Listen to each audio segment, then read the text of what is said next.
imagine this. I'm in Italy, on the border of Italy and France, and this 10-year-old girl comes off the last train at like midnight. It's actually about 1 a.m, right? It's the last train of the evening.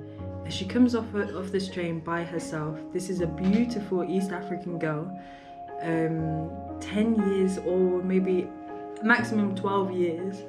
And she comes off and there's all adults around, but I'm the only woman in this whole situation that I can remember. My friend next to me says, oh, he's the local pimp, and taking her to the brothel. And I just remember her walking past me and our eyes meeting. And at that moment, I realized that if I feel like I haven't got a voice right now, imagine how she's feeling. And there's just thousands and thousands of young people who go through this every year. So yeah, RAAH Fest has really originated from stories like this, but also testimonies of my own friends, really close friends who are struggling right now, here in the UK and on borders all across the world, so yeah.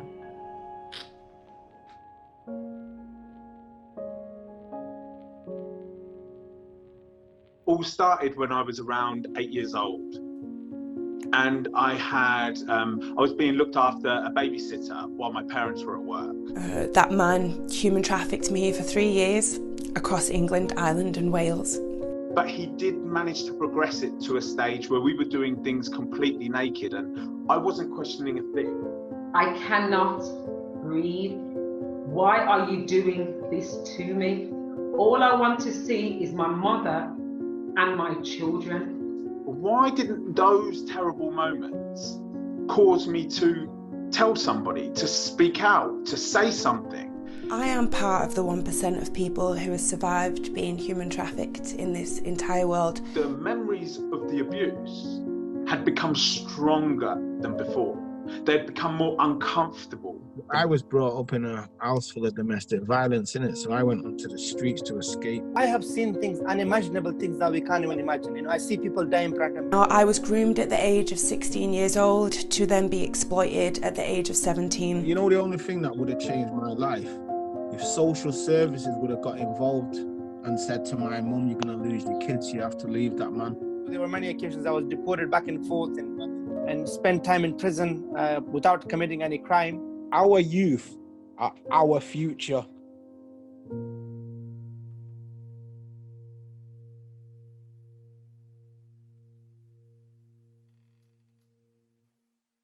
Hello and welcome to the first ever RAAH Festival.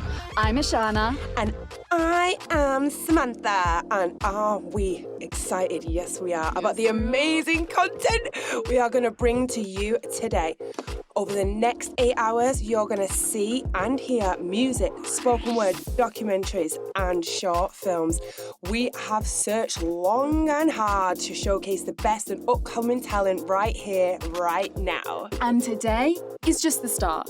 RAAH is a global movement to amplify the voices of young people, people going through the refugee journey, people that are survivors of human trafficking, and people that are survivors of racial discrimination and injustice.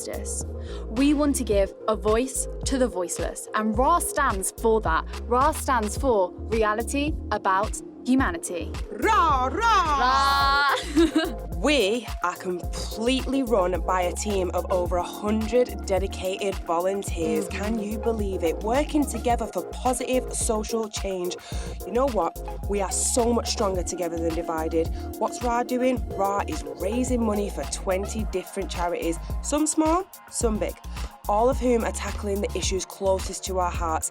For one, we have people that are going through the refugee crisis, people that have experienced human trafficking and racial discrimination. Now, all of the money that we raise will go towards helping these charities and ensuring that RAAH can continue to do the incredible good work that we're doing. Every single penny will bring us that bit closer to living in a society where everyone feels like they belong, where everyone feels safe. Exactly, babe. But who doesn't want that? And how can you get involved? First of all, you can donate. Second of all, you can buy RAAH merch on our website, raahfest.org. That's RAAHFEST.org. have a look at the RAAH bucket hats and t-shirts. You'll thank me later. You can look good while you're doing good. I mean, do I look good right now? Because I'm actually wearing one of the RAAH t-shirts as I speak. How do I look? Hiya! I mean, thank you. We'll tell you more about the 20 charities later on. Let's get started. Let's get to the moment that everybody has been waiting for, with our first selection of music! And we know that you're gonna absolutely love it. One last thing, just one last. Check us out on our social media, RAAH Fest, that's RAAH, on Insta, Facebook and Twitter. You can let us know what you think and find out more about our mission, but most of all, welcome to the RAAH family.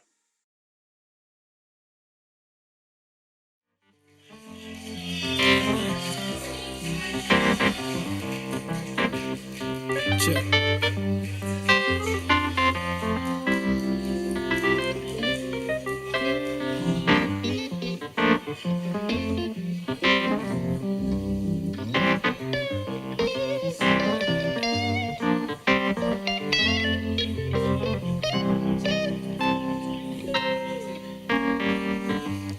Would you mind if I brought you into town?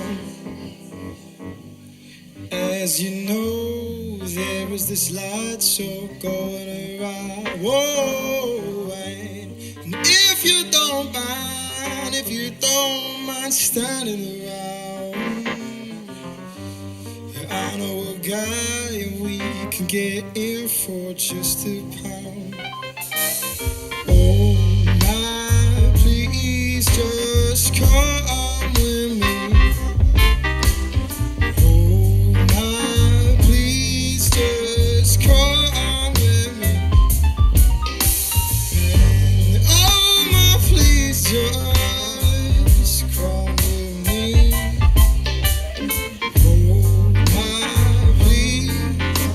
Some horns with us.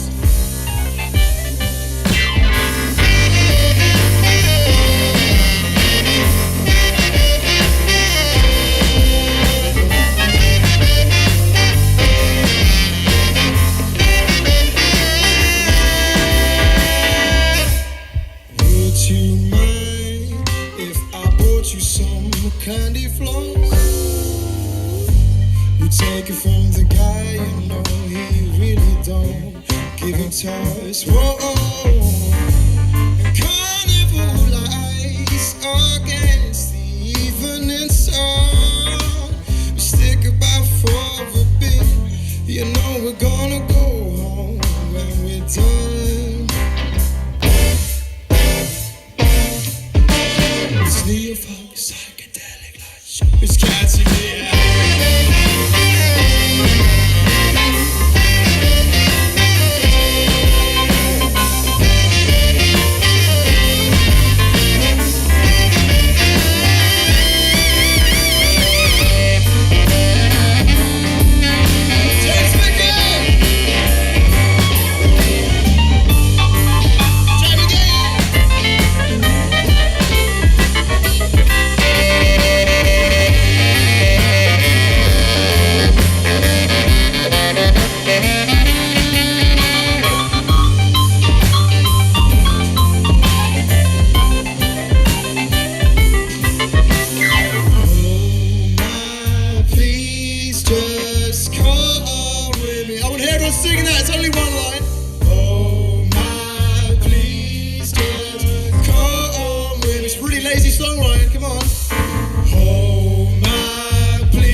time flies when you're drinking in that blue sky, and now the moon is rising. Ain't it funny how the night moves?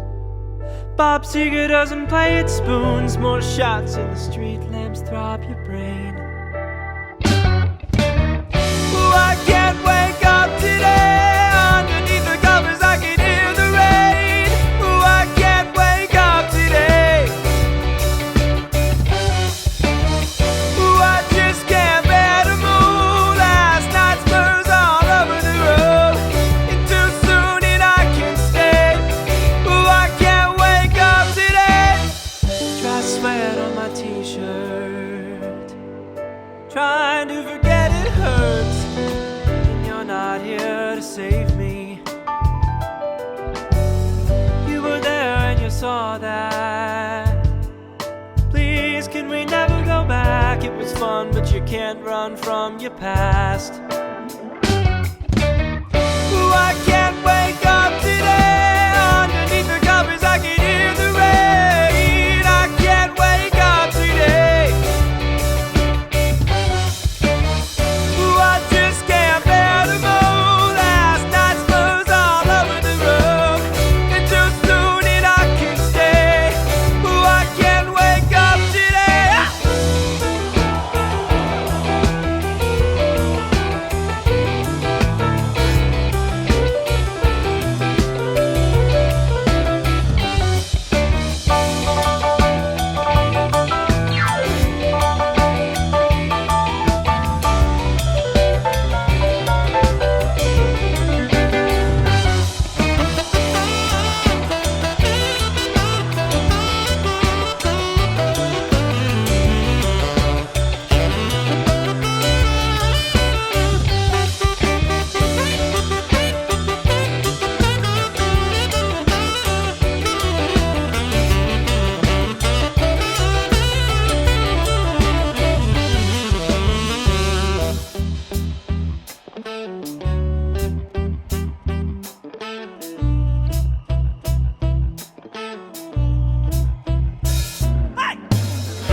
Hey, how's it going, RAAH Fest? My name's Matthew Doyle and I sing for Birmingham reggae band Kyoko.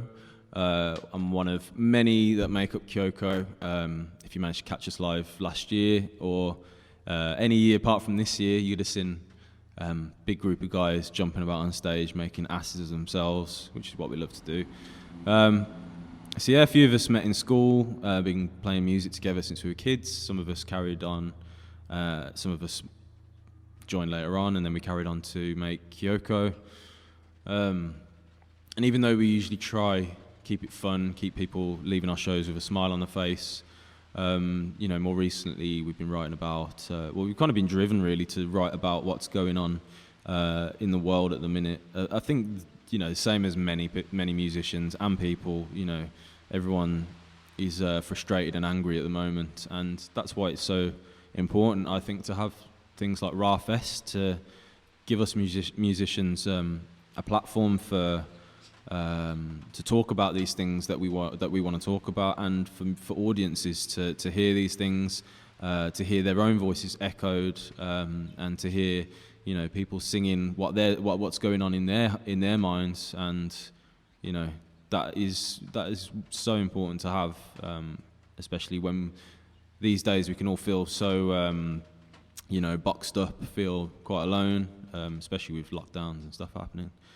But yeah, this whole set's going to be a little bit political, a little bit pissed off, and I'm going to start it off with a song we wrote before our current Prime Minister was voted into number 10. So this one's called Boris. This is all a game to you, and you should be ashamed, it's true. When you know just what you do bears a heavy burden on the youth. And what of those who've made a home, cared for our sick and for our old, now only to be told you're no longer welcome here, no. And you may think it's not for me to say, and maybe you're the one who should go the fuck away.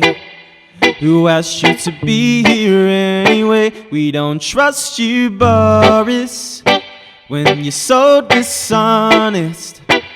If your words so horrid, Boris, we think you should know this. Man, you ain't no leader, always just a cheater. We see through your clowning around, we see your weakness. We see your weakness. Oh, see, we don't trust you, Boris. So tell us this, when does it end, Boris? When you've broken every promise that you have ever made, and there's no one left to listen to the shit you spray. So you and your wealthy friends can keep your hands off our NHS. This austerity frenzy's been going on for 10 years too long. So fly away, vultures, fly away. Stop treating poor people like they are your prey. While we've worked so hard to build these not for sale, we don't trust you, Boris, when you're so dishonest. If your words so horrid, Boris, we think you should know this. Man, you ain't no leader, you're always just a cheater. We see through your clowning around, we see your weakness. We see your weakness. Oh, we don't trust you, Boris. Alright, sing it with me now. I say we don't trust you, Boris. We don't trust you, Boris. We don't trust you, Boris. No. We don't trust you, Boris. We don't trust you, Boris. We don't trust you, Boris. We don't trust you, Boris. So yeah, you can check that one out. we did a little music video for it when we went around London, went to Houses of Parliament, and yeah, just sang it at the top of our voices. So yeah, check it out on YouTube. Boris Part 2 will be coming soon. This next one is one called Cockroach. And the reason it's called Cockroach is, well, this song is about kind of the rise of the far right and the, I don't know, the pretty awful things that they can say, especially in times of, I mean, you only have to look at what's happening with, you know, refugees at the moment, and the awful things that the far right have to say about these desperate people. So yeah, this one's called Cockroach, and it's the word we use to describe these people.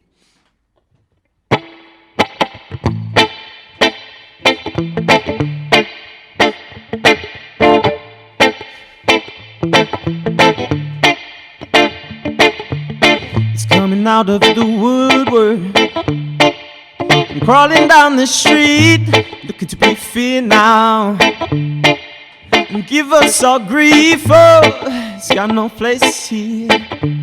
Say we gotta stamp it out, and if we don't move fast, it's gonna run this town. They call you the trigger to make the rest uneasy. You can't belong here.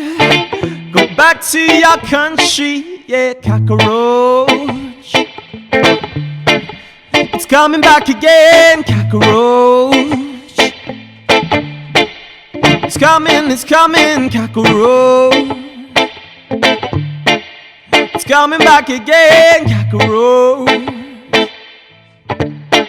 It's coming. You see it multiplying. There's more appear every day. You got to stay vigilant. It's hard to recognize its face. So invest in politics, boys. What a disgrace. The cockroach should come for the human race. They call you the trigger to make the rest uneasy. It says you don't belong here. Go back to your country. It call you illegal. It always hates you. It said you don't belong here. Go back to your cockroach. It's coming back again, cockroach. It's coming, cockroach. It's coming back again, cockroach. It's coming, yeah.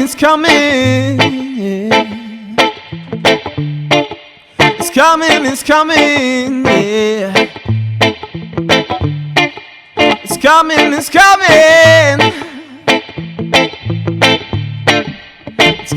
It's coming.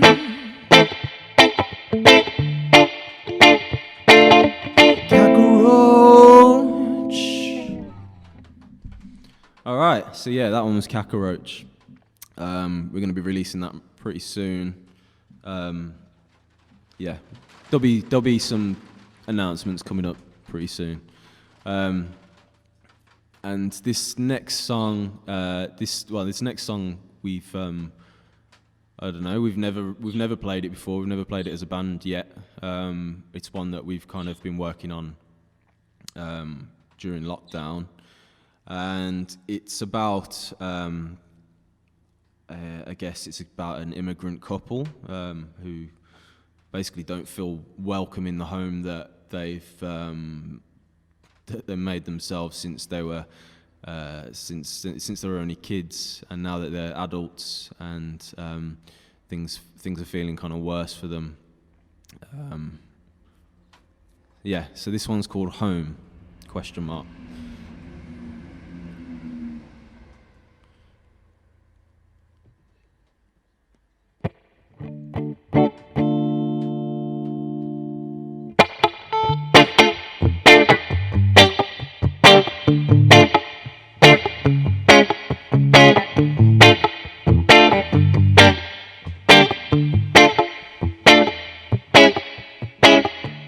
Oh, oh, oh, oh, oh, oh. I thought this would be easy. Thought that you just understand how there's nothing left here for the two of us. So won't you just take my hand? So let's get out, let's just go find a better place to call our home. 'Cause everybody around here looks our way with a face like we're always doing something wrong. Maybe if they just stop for a minute to talk, even with turn one friendly smile, they'd realize there's no difference between the soul and the soul. There's humans trying to get by. Oh, we're not here to take what's yours. Barely just born when we came to these shores. So when you tell me go back home, remember this is the only home I've ever known. The only home I've ever known. This is the only home I've ever known. The only home I've ever known. Oh, but darling, if we should leave now, have we not let the bigots win? Are we really giving in? After all that we've sacrificed, surely words ain't the worst we've had to survive. But if we really must go, then let it be so. I'm on for this place, we thought we'd grow old. Don't feel safe around here anymore, truth be told. The stones they throw may soon turn to bricks through our windows. Oh, we're not here to take what's yours. Barely just born when we came to these shores. So when you tell me go back home, remember this is the only home I've ever known. Here's where we're told we have always belonged, called upon to build our mother nation strong. So when you tell us go back home, remember we built the very home you've always known. All right, so that was home, question mark. Bit of a rough version of that. Like I said, something that we've just been working on, and we thought we'd throw it in the set just because of the relevance it has with the fuckery going on, you know, on the channel, and the absolute inhumanity that this government, of this government, and you know, we need to do more. And those people who say that we do enough already and that we do too much and we're a soft touch, well, I don't know. We'll swap you for them. That's what I say. So yeah, this is my last song. Thank you so much for watching. The last one I'm going to play is the last one we always play in our set. So if you've seen us before, then you probably know what it's going to be. It's our anthem. And it's the song that, this song is called Deadly Roots, and I think this song is the song that set us on the path towards Kyoko and the kind of meaning that has behind us now. And the whole song is basically about, I don't want to use the cliche of not judging a book by its cover, but I guess as a society, it's so easy, you know, the scrounger culture, it's easy to look down at people, it's easy to call people lazy, it's all easy to just fob people off as druggies or, you know, but like I said, with the last song, we need to do more. We need to do more for people with poor mental health, with addiction problems, and we just need to be kinder as a society. And this song is kind of all about, not judging a book by its cover, and you know, seeing people as human, as flawed as we all are, and we all need help at some point, and that's what Deadly Roots is about. And that's all I'm going to say. This one's Deadly Roots.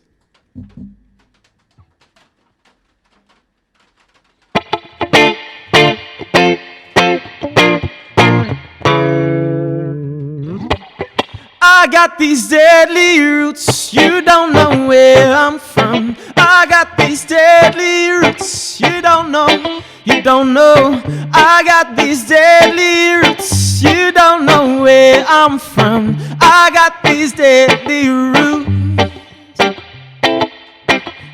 Everybody's got a story to tell.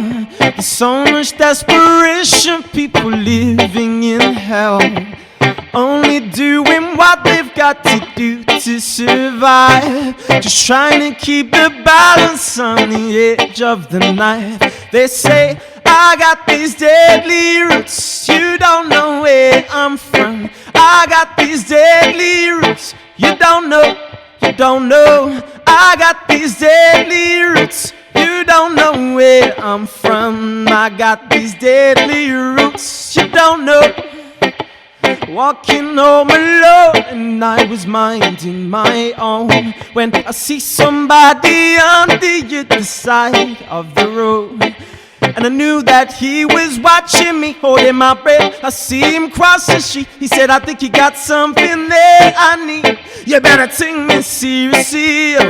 I got these deadly roots, you don't know where I'm from. I got these deadly roots, you don't know, don't know. I got these deadly roots, you don't know where I'm from. I got these deadly roots, you don't know, you don't know, you don't know, you don't know, you don't know, you don't know. No, you don't know. Oh, yeah. Hey, hey, hey, hey, hey, hey, hey, hey. Whoa, oh, oh, oh. I got these deadly roots, you don't know where I'm from. I got these deadly roots, you don't know, you don't know. I got these deadly roots, you don't know where I'm from. So when we're all back at it, I want you guys to come to a Kyoko show, and I want you to sing along to every song, but especially this one. Oh, I'm fucking it up. And it goes like this. I got these deadly roots, you don't know where I'm from. I got these deadly roots, you don't know, you don't know. I got these deadly roots, you don't know where I'm from. I got these deadly roots, you don't know, you don't know, you don't know, you don't know, you don't know, you don't know. All right. So yeah, thanks for watching, and big thank you to RAAH Fest for having me. RAAH! I fucking love saying that. So yeah, check out Kyoko Music UK. That's Kioko Music UK. And yeah, can't stress enough again how important RAAH Fest is for us musicians and audiences to be able to rally together when we can't really do it yet, and have our voices heard. So yeah, if you got a bit of cash, donate to help them out, and can't wait to see some of the absolute awesome acts that are on board with it. So I'm Matthew Dorr from Kyoko. Cheers.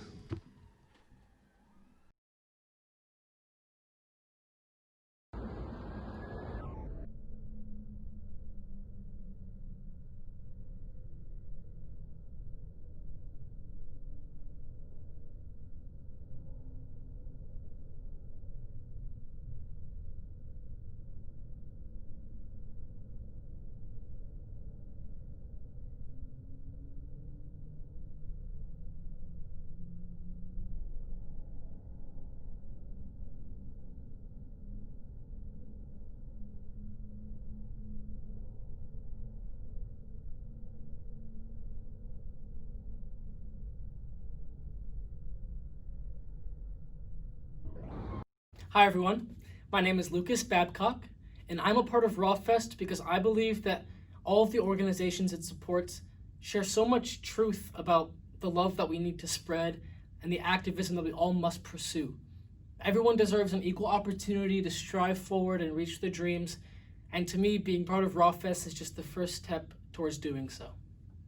Today, I will be performing Glory by John Legend and Common, which, as a Black man, the lyrics are just so relatable and so relevant to me and everything that's going on in the world today.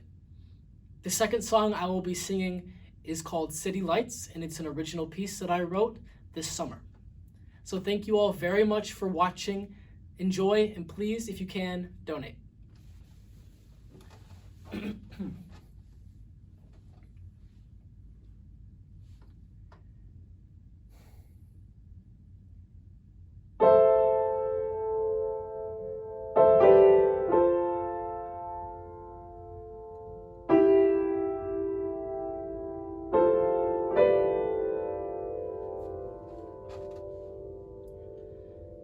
One day, when the glory comes, it'll be ours, it'll be ours.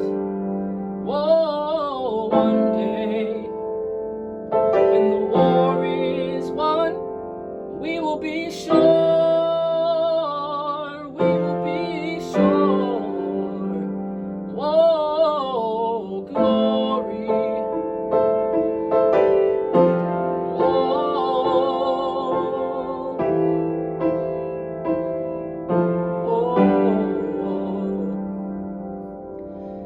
Hands to the heavens, no man, no weapon formed against. Yes, glory is destined. Everyday women and men become legends. Sins that go against our skin become blessings. The movement's like a rhythm to us. Freedom's like religion to us. Justice is juxtaposition in us.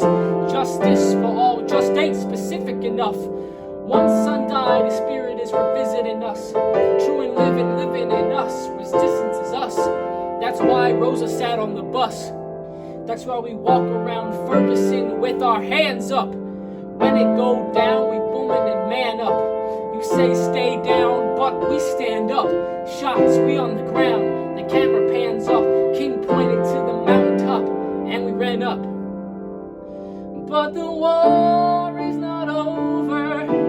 Victory is not won, and we'll fight on to the finish. Yeah, when it's all done, we'll shout glory. Oh,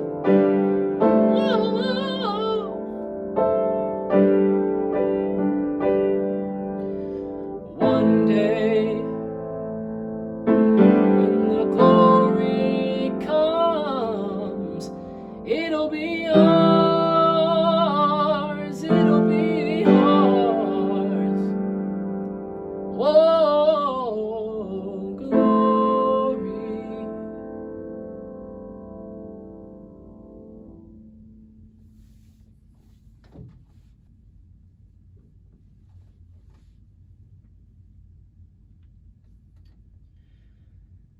Summertime in the city lights above. Oh, it's clear to see that you and me were different than before. We're different. Summertime in the city lights above. Oh, it's clear to see that you and me were different than before. I don't want it anymore. When we sit and talk, we think of what it could be and what it all means. What it all means. Summertime in the city lights above. Oh, it's clear to see that you and me were different than before. I don't want it anymore. What do I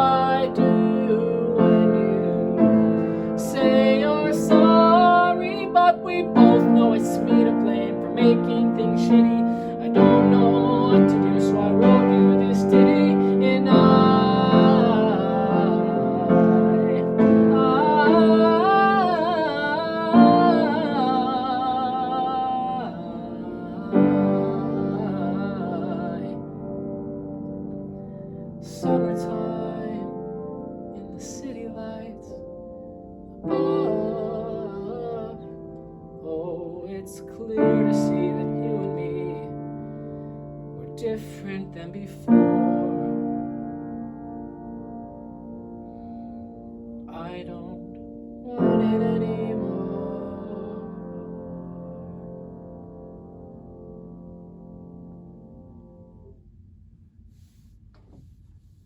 Thank you.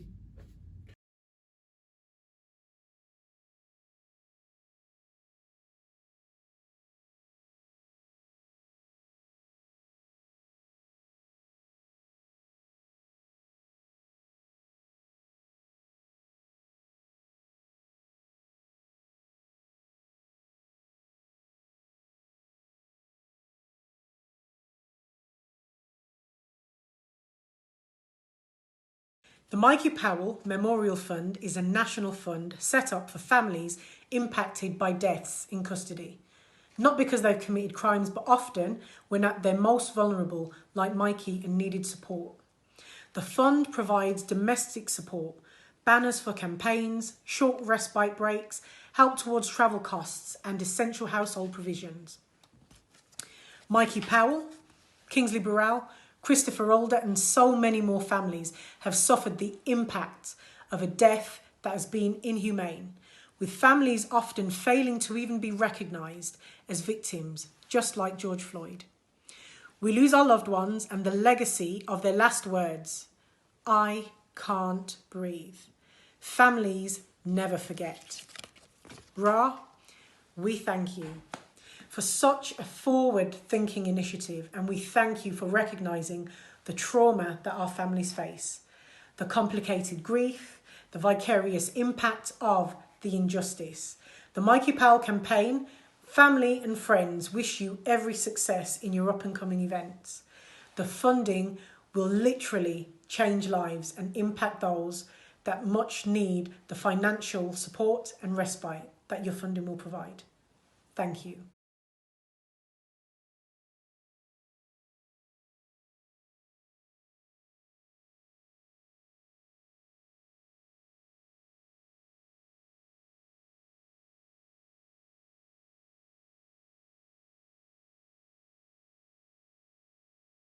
Hello everyone, my name is Jerome Marsh-Reed. I am a performer, video editor and videographer. I present for you today 2 videos. The first video is called Black Lives Matter. I made this in response to the murder of George Floyd. I remember when it happened, 4 days afterwards, not being able to process how I felt and the emotions that was running through me through years really. And then I decided to take myself away and write a spoken word piece, and then added the movement on top and put it all into an editing software. The second video is The Bandit. I made that in response to an audition. It was inspired by a scene from Peaky Blinders. I didn't want it to just be an audition brief because it was something that inspired me. I wanted to make a piece of art for myself. So I'm glad that I did that, and now it's something that stands alone. It's really important that we support festivals like RAAH Fest because they are standing for just the general basic human rights everyone needs and deserves. I hope you enjoy the videos. Black Lives Matter. To all my beautiful people that are hurting, I feel you. I feel you through me, I feel me through you. You need to speak. Let it all out, but only when you want to. You will not Google for anyone. As a matter of fact, you, like me, probably have a lot to learn. We weren't taught this shit in school. It was passed down to us, or we searched for it, so search for it. All lives matter, yes. But right now we're focusing on black lives. Don't worry, we will come back for you all. Equality is all we're asking for, so if we don't start now, we fall. I wanted to make this short. Correction. I'm going to make this short. You probably know all the things I'm going to say, like most feds are dickheads. Don't touch my hair, and you either stand with us or turn your back on us. But if you do turn, that is a big mistake, because this is an opportunity to speak the fuck out and make a change. You say you want to help. Here is your chance. Take it.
I should call a doctor. It's alright, Francis. I'll call Mrs. Gray. I know what this is. This is just myself talking to myself about myself. Alright. Thank you.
Hiya, my name is Joshua Griffin. I'm an actor and physical theatre performer.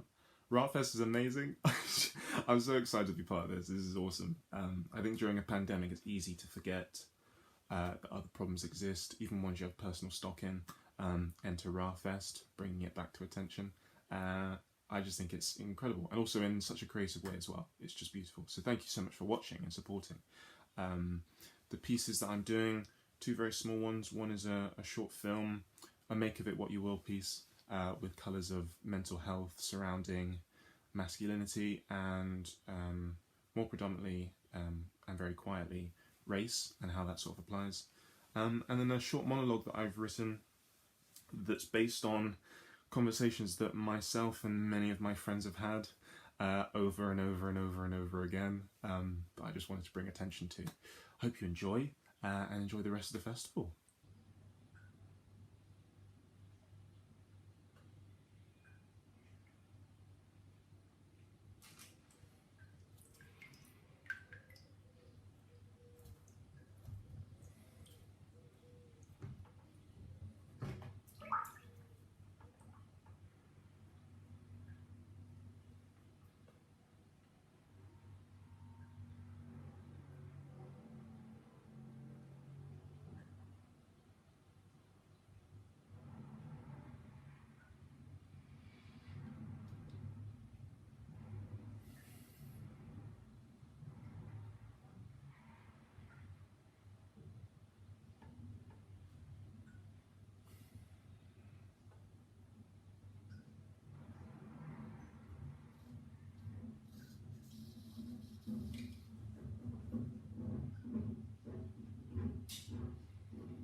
So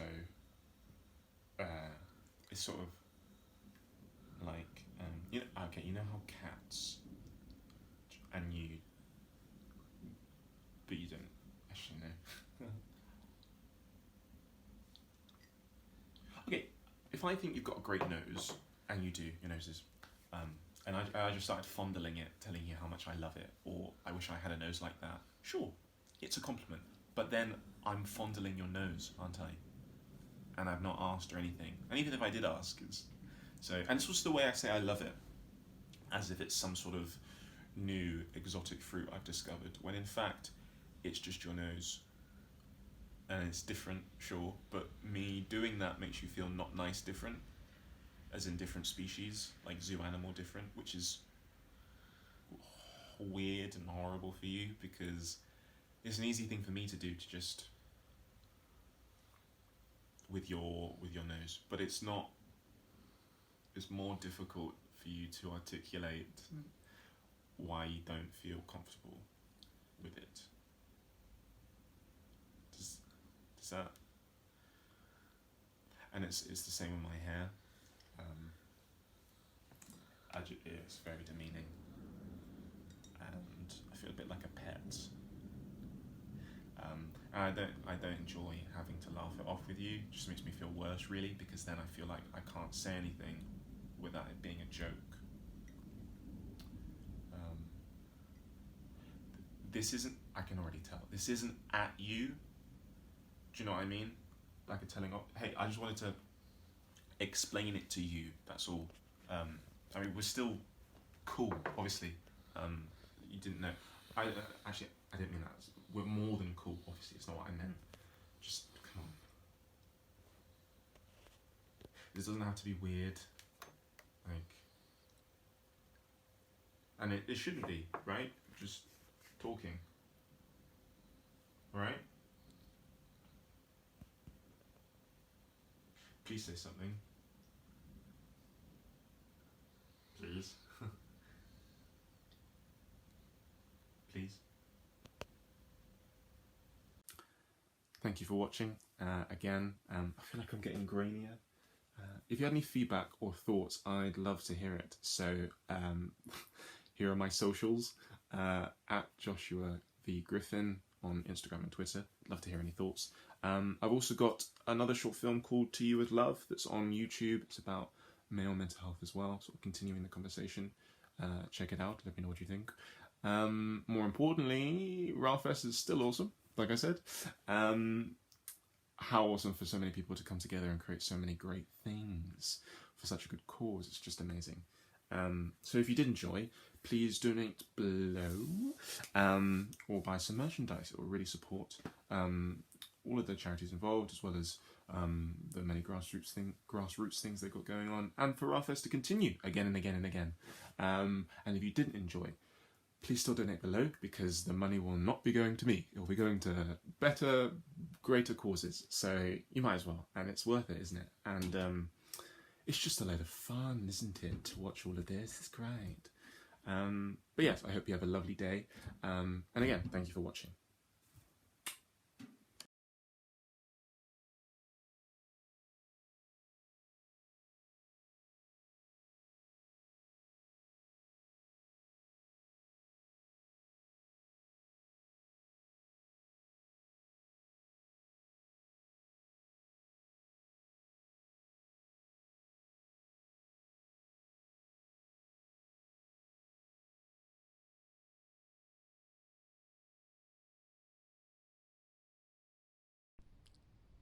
Hi, I'm Will and I'm from Element, and I'm here to basically tell you why I support RAAH Fest. Right, everybody loves music, right? It's youth-led, it's a wicked grassroots festival, it's bringing issues to the forefront, and it's not just a movement on 26th of September, it's all about igniting that movement, and I've joined that movement.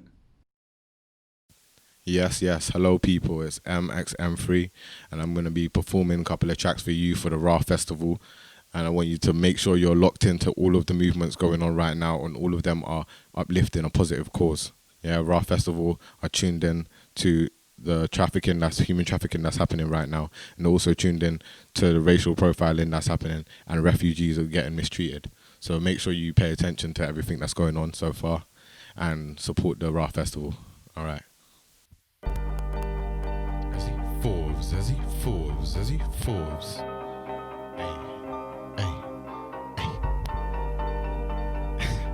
Heavy F, A. They don't see this heavy force, and of course, many thoughts. Curing the sickness self-taught, so take this course. As he Forbes, let me talk.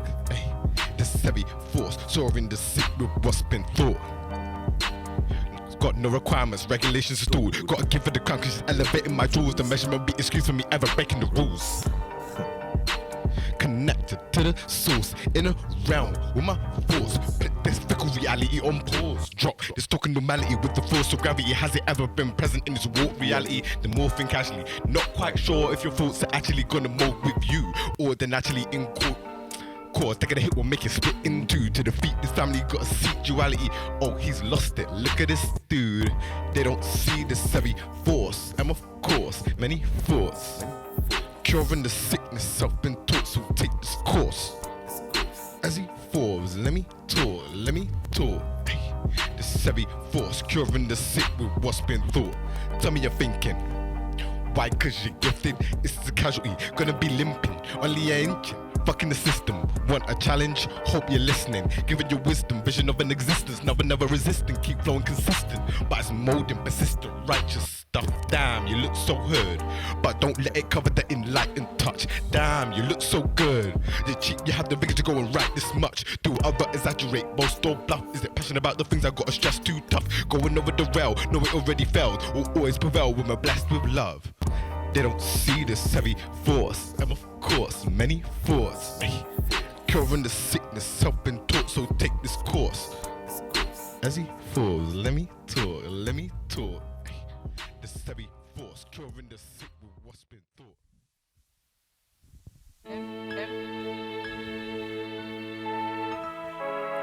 Big up RAAH Festival. Big up the black music movement. Black Lives Matter. Hey. We've been blessed, gotta do double to earn their respect. The message doesn't different art we select. There is a legend that we will protect. We won't rest, we want no unlawful arrest. Stop giving us terms that we won't accept. Let's make this heaven that we can project in this all-important race. I'm only human, I'm minuscule in space. What amazing taste, laying out beds when I make this place. Such amazing grace. Better step back if I get too rage. Going mad, wicked, living not timid. Wishing they didn't do us dirty, I'ma let them know. No forgetting, ain't letting shit slide. Don't ever try to move like your affluence are true. Got me lapping up the news while I'm trying to leak the message, but the management is loose. We would love to call the truth, but sadly you keep damaging the youths. I seen the harbour in the truth, but the worry we be harvesting the proof. 'Cause we've been blessed, gotta do double to earn their respect. The message doesn't different art we select. There is a legend that we will protect. We won't rest, we want no unlawful arrest. Stop giving us terms that we won't accept. Let's make this heaven that we can project. We've been blessed, gotta do double to earn their respect. The message isn't different art we select. There is a legend that we will protect. We won't rest, we want no unlawful arrest. Stop giving us terms that we won't accept. Let's make this heaven that we can project. They're living lavish, moving horrid just to have it. Got some combos in my home, so intruders gonna panic. What if I resort self-defense? Make a home invader wanna pelt the fence? This is more than kicking up a fuss. How's a corporate gonna watch it all commence? They had us camping at the cruise. This journey had us sitting in our tents and you're chilling in your penthouse. That's men's. But the blackout started to steam. Hope you're ready to back out if the people start scheming. So diligent with the working. Hoping you get your shack out. Maybe getting the bag out. I guess you're feeling threatened by the night. Always trying to stop us, but we only wanna vibe. If you wanna have the freedom, then you gotta pay the price. Trying to keep us in the dark, but walking with the light. 'Cause we've been blessed. Gotta do double to earn their respect. The message doesn't different art we select. There is a legend that we will protect. We won't rest, we want no unlawful arrest. Stop giving us terms that we won't accept. Let's make this heaven that we can project. We've been blessed, gotta do double to earn their respect. The message is different art we select. There is a legend that we will protect. We won't rest, we want no unlawful arrest. Stop giving us terms that we won't accept. Let's make this heaven that we can project. Hey. Hey, shout out RAAH Fest again. Black Lives Matter, BMM, the minority, yo, M out.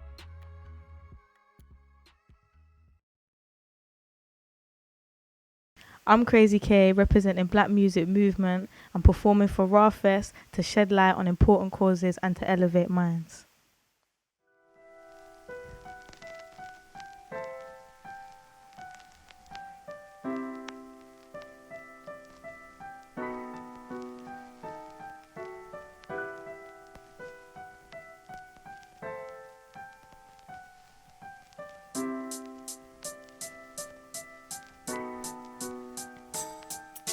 It's time for the pain to be released. I wish that I could take it away, but it inspires me.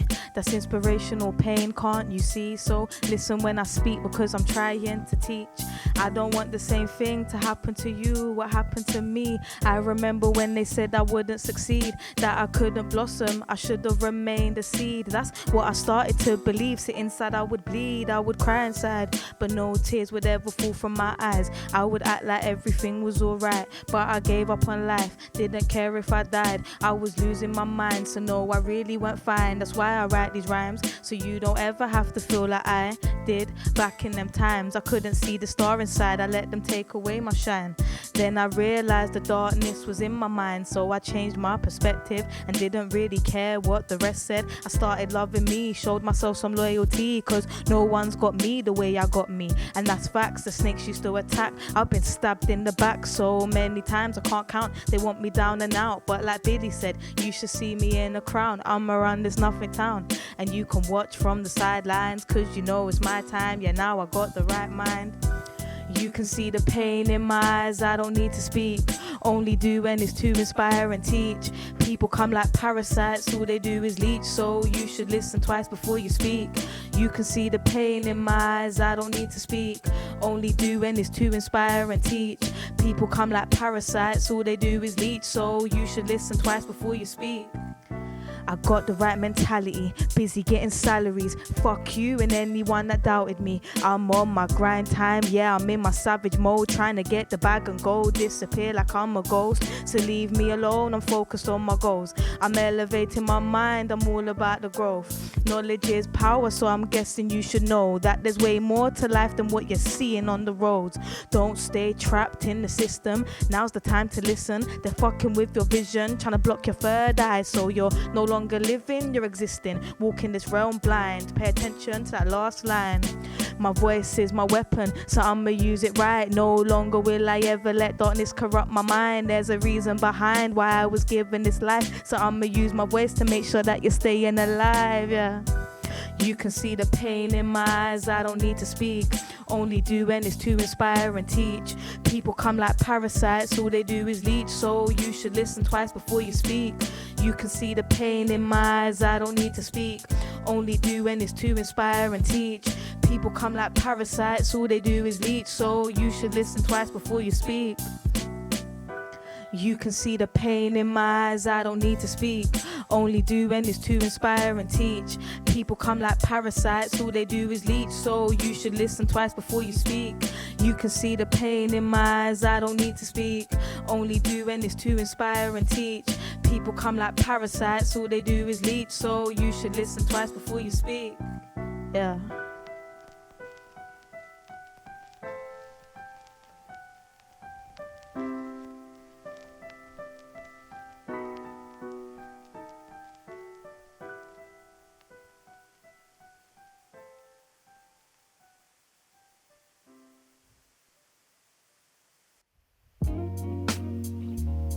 This was produced by that kid Go Around. Yeah.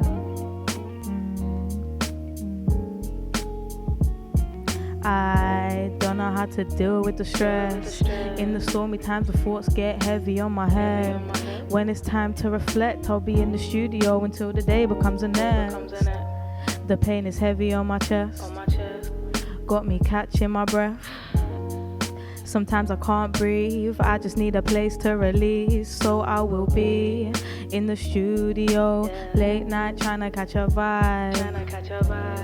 Get the stress off my head, I need to clear my mind, cause I don't know how to deal with the pain. Got wild thoughts in my brain that I'm struggling to tame. I try allow myself to grow anytime that it rains. Instead it feels like I'm drowning and suffocation takes place. I'm going blind, struggling to find my way, but I'm blessed, so I pray for better days, yeah. I know there'll be a change. Life is a funny thing. Nowadays everyone loves material things. All they want is bling, but that won't make you happy cause it comes from within. You can't take it to the grave with you. It won't stay with you. You need to stay true. Don't let the system play you. Don't get played. It's time to break away. I'm not saying I will be the one to change the world, but I'm gonna spark the brain that will. Tupac said it well. I guess he meant it. Those words sparked a change in eyes, and now I have a vision to change these times. Unprogram what you heard, don't be a sheep. Open up your eye, don't stay asleep. Knowledge is the greatest wealth, you best believe. Your masterpiece will come once you master peace. Don't look on the shelf, look within yourself. Looking for happiness outside yourself will only bring you hell. Can't you tell the system ain't for you, they want you to fail. Life is a funny thing. Nowadays everyone loves material things. All they want is bling, but that won't make you happy cause it comes from within. You can't take it to the grave with you. It won't stay with you. You need to stay true. Don't let the system play you. Material obsessions only leads to depression. We're in love with the feelings they bring, but we should never be in love with material things. I said material obsessions only leads to depression. We're in love with the feelings they bring, but we should never be in love with material things. Word to J. Cole.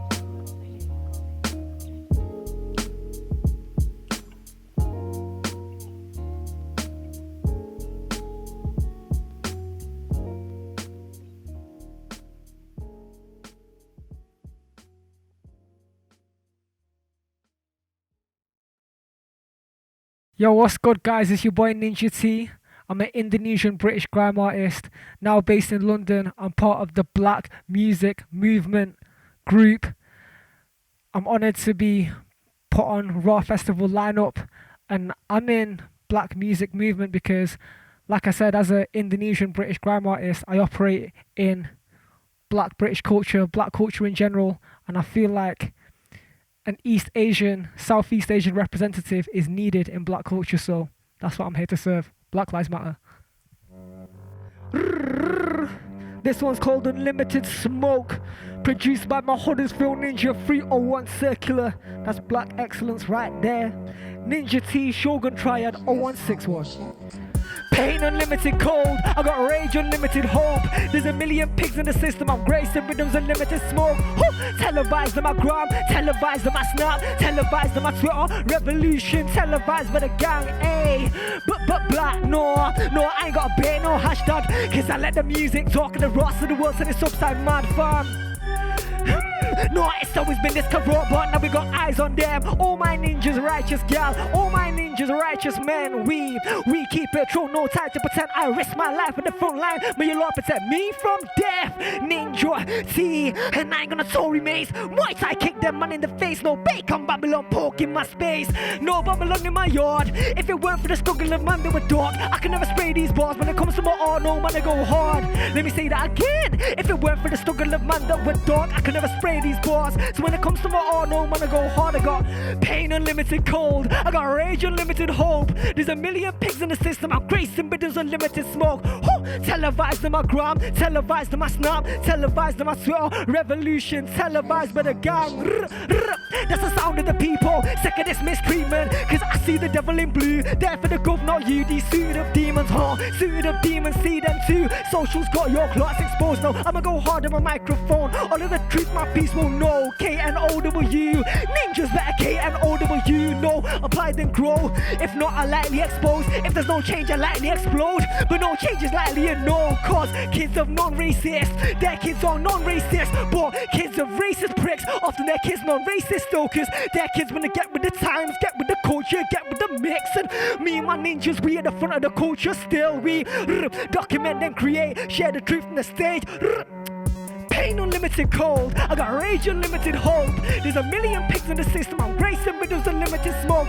Televised on my gram, televised on my snap, televised on my Twitter, revolution, televised by the gang. Pain unlimited cold, I got rage unlimited hope. There's a million pigs in the system, I'm racing riddles unlimited smoke. Televised on my gram, televised on my snap, televised on my Twitter, revolution, televised by the gang. I said I got pain unlimited cold, I got rage unlimited hope. There's a million pigs in the system, I'm gracing rhythms of limited smoke. Televised on my gram, televised on my snap, televised on my Twitter, revolution, televised by the gang.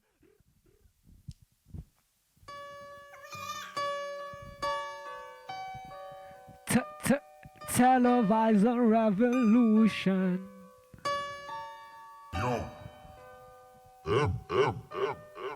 They got eyes on us, and now we got eyes on them.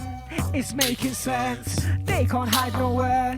Televise a revolution, social evolution, never taught in school system, racist are its rules. They got eyes on us, but now we got eyes on them. It's making sense, they can't hide nowhere. Televise a revolution, social evolution, never taught in school system, racist are its.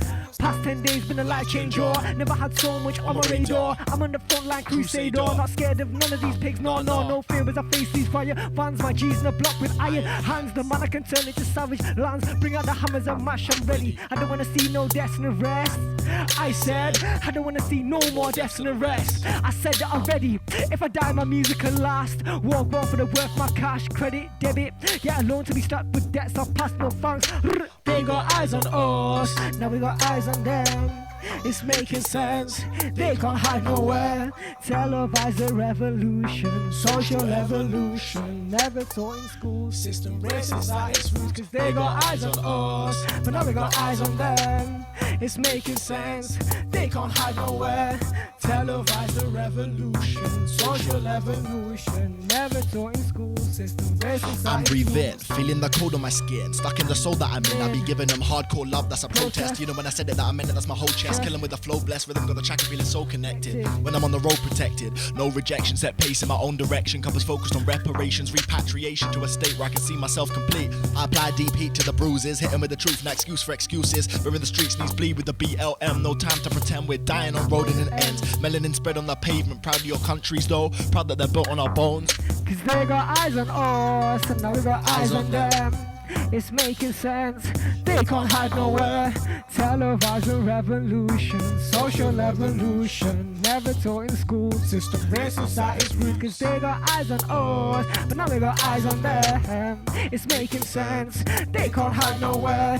Televise a revolution, social evolution, never taught in school system, racist are its In the middle of stash time, I spend tens of stacks. I ain't really out of limit for that, but wait, he's really trying to make a million racks. Not seeing any chit or unequivocal facts. Got my logic intact, watch my knowledge react. Disgusting the way I keep vomiting raps. My loins stretching my back at the tension, there's in the sit and believe I got the vision just to bother him back. But now, let me exit my fits till I get me a tip, till I'm getting my hat off. Crown, my head glistening, the dreading to clash now. The method that we're using are tactile. After I've been merging the bricks, that's dirt, had to build it with the earth and the bit. We've been born in this public oppression, so now we've been forced into taking these measures. Cause they got eyes on us, and now we got eyes on them.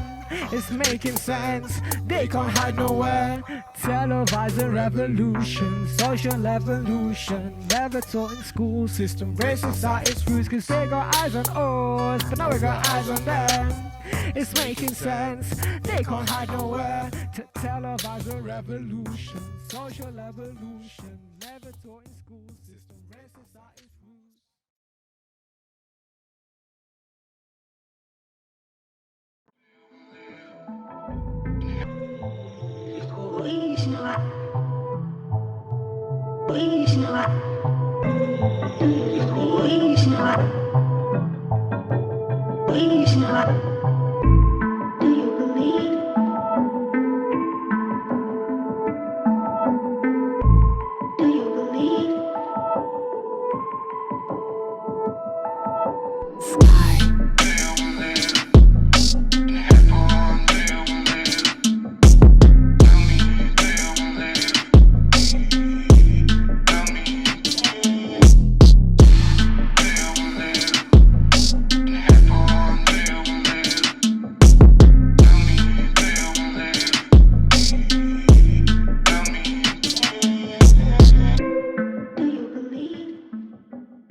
Hi, I'm Steve Mowgli. I'm part of the Black music movement, and I'm here today because I think it's very important for artists to use their platform for good, basically. And the RAAH Festival does many things, but my main aim is human trafficking.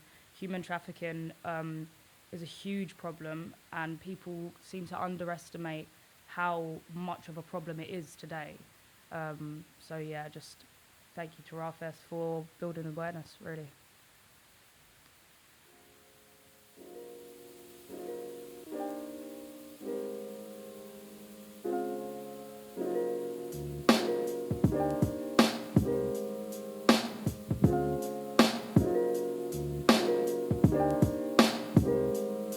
Nine chalices I hold, but cannabis I smoke. Cause in this life it's like I suffer sleep paralysis when woke. Well spoken, but I choke, and dreams of palaces untold. That analysis was cold, just like the feminine J. Cole. My soul can never be sold like Krispy Kremes to a fat kid.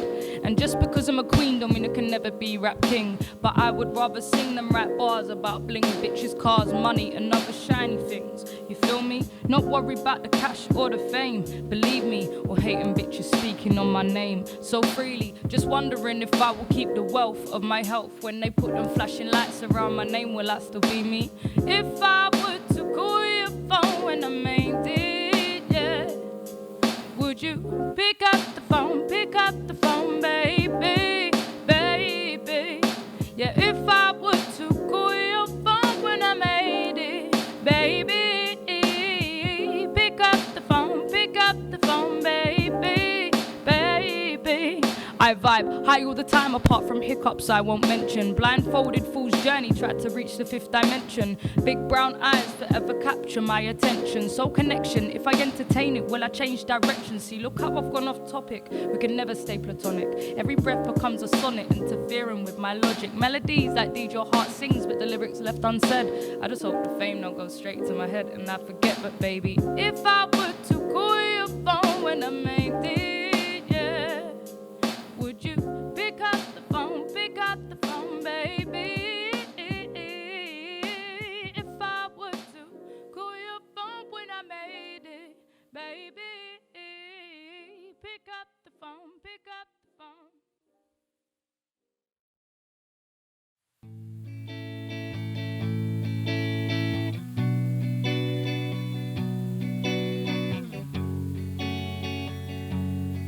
Whoa, oh, tripping over nothing, always sipping something, girl, you don't know when to stop.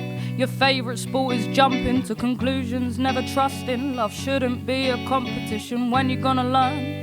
There shouldn't be concerns, red flags in plain sight. What's done in the dark will always find a way to shine a little bright. So bring the rose tints, prepare for a bumpy ride. I might decide to catch you just for one more night. Yeah, we'll lay down on the moonlit ground as the stars fall through the clouds. High as a rocket ship piercing the atmosphere. You're here and nothing beats when you're here. Aquarius go, Aquarius go, Aquarius go. You're here and nothing beats when you're here. You got what's left of my heart in the palm of your hand. Girl, let's take a trip through the purple sand. And you're the only one that knows just what I'm talking about. Got me missing the way that you use your mouth. They put you down, I'll pick you up. You make the time, I make excuses out of fear. With all the luck you've had, you'll never want to love again. But near enough with me, that's why I had to quit the fight. So we can live the fairy tale just one more night.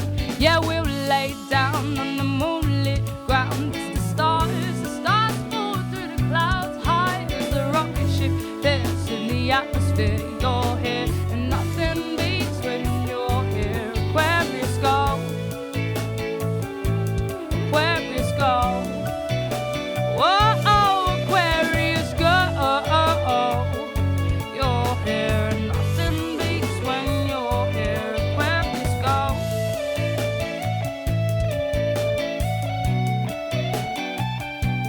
Aquarius go. You're here and nothing beats when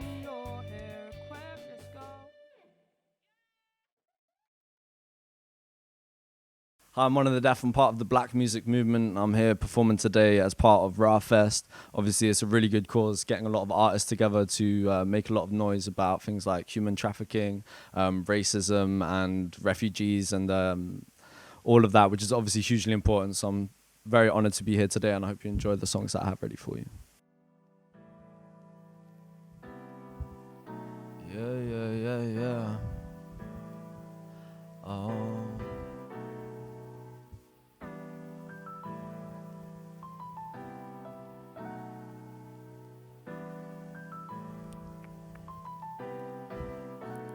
Cherry kissed lips, baby know the tricks. Go and understand you, you're doing big bits. Very blessed tips, forbidden little fig. Yeah, I'm smooth in the groove, always doing dope shit. Doing dope shit with the ones who stayed. Ones that cut out and made hate a long full-time display. Got a little bit of that, but no, so not today. Shot a little whiskey, one more rock, keep I'm okay. Yeah, I'm doing well, yeah, I'm doing sick. Yeah, I'm always dancing in the shower like a kid. Yeah, I listen out, the folk who have a gift. Never miss a shift, no rift in time would make a miss a gig, catch some shade. If I don't get paid, the fee will clear the area, they best get out my way. Bun some spliff, spend that pay. Never miss a day, however work is always play. Be formidable, phenomenal, be serious, be comical, mysterious and honorable, and trusted when they bountiful, be limitless, nonsensical, intimidating, best in fools. The streets got the tools and the foes gonna use, let loose. I'm dipping and fucking in a horrific abundance. I don't think it is just London, it's everywhere I be bumping. I think it's savage and normal to live a life that's informal when it is bored and abnormal to sacrifice for a journal. Spend your days in office, days you can't replace, no longer just a novice, I'm selling shit away. Yeah, you made it great, made another prep, boss man some pay. I'm being beaten by the day, man. Missed the train and now I'm late, man. Catch a mate and saying safe, man. I gotta go early, waste, man. Done a lot of wrong, but I'm just waiting for the bell. Going straight to hell. Yeah, I'm doing well. Yeah, I'm doing sick. Yeah, I'm always dancing in the shower like a kid. Yeah, I listen out. The folk who have a gift never miss a shift. No rift in time would make a miss a gig. Catch some shade. If I don't get paid, the fee will clear the area. They best get out my way. Bun some spliff, spend that pay. Never miss a day of work, cause work is always play. It's a cash grab giant, the socializing client. A little bit of lying, never heard the poor man dying. It's a big bad tyrant, a matty laddie crying. It's your ex-girl crying on the phone when you've been trying to make it work. Everybody left just hurt. Never too cooked, but I'm burnt. Never gonna catch me slip when I'm turn. And I slip with the bodies that earned it. My squaddy is earnest, the bet be when it friendly. We got plenty to serve it, you best observe it. You can't rehearse it.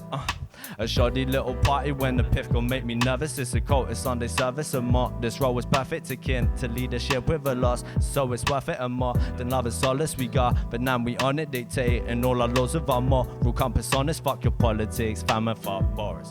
Fucking from the sticks, man, what's up from the forest? Yeah, we playing tricks, man, rhyming shit with orange. Well arranged set, man, like flowers in the florist. Never shine a turb, man, but bars deserve polish. Even when I freestyle, you know that it is logic. Yeah, we bust it, I think I'm living and dreaming, and I'm excited and geeking in this reality seemingly merging, this imaginary feeling. Now I'm rapping and skipping and I won't stop at the ceiling. I'm firing up all the piston while they admire my vision. I think I'm in them, think I'm in them, so I gotta bill them, cause I think I'm in them. In a minute, the topical kill them and shell them with rhythm. The novice precision I exert is sprinting straight up thrilling. So we gotta give them hell, man. This man on the moon, how the fuck this gonna sell, man? Yeah, I'm doing well, yeah, I'm doing sick. Yeah, I'm always dancing in the shower like a kid. Yeah, I listen now, the folk who have a gift never miss a shift. No rift in time would make a miss a gig. Catch some shade. If I don't get paid, the fee will clear the area. They best get out my way. Bun some spliff, spend that pay. Never miss a day of work, cause work is always play. Work is always play now. Work is always play. Ooh, work is always play now. You never see the day, This is one of the death day. Yeah, this is one of the death day. Yeah. Cause yeah, I'm doing well. Yeah. Cause yeah, I'm doing well.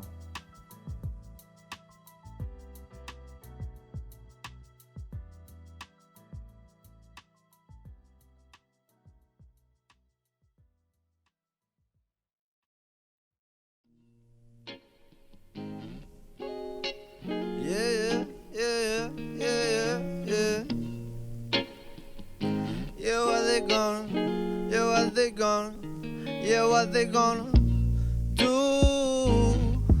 Yeah, yeah, yeah, yeah, what they gonna do when you rise up?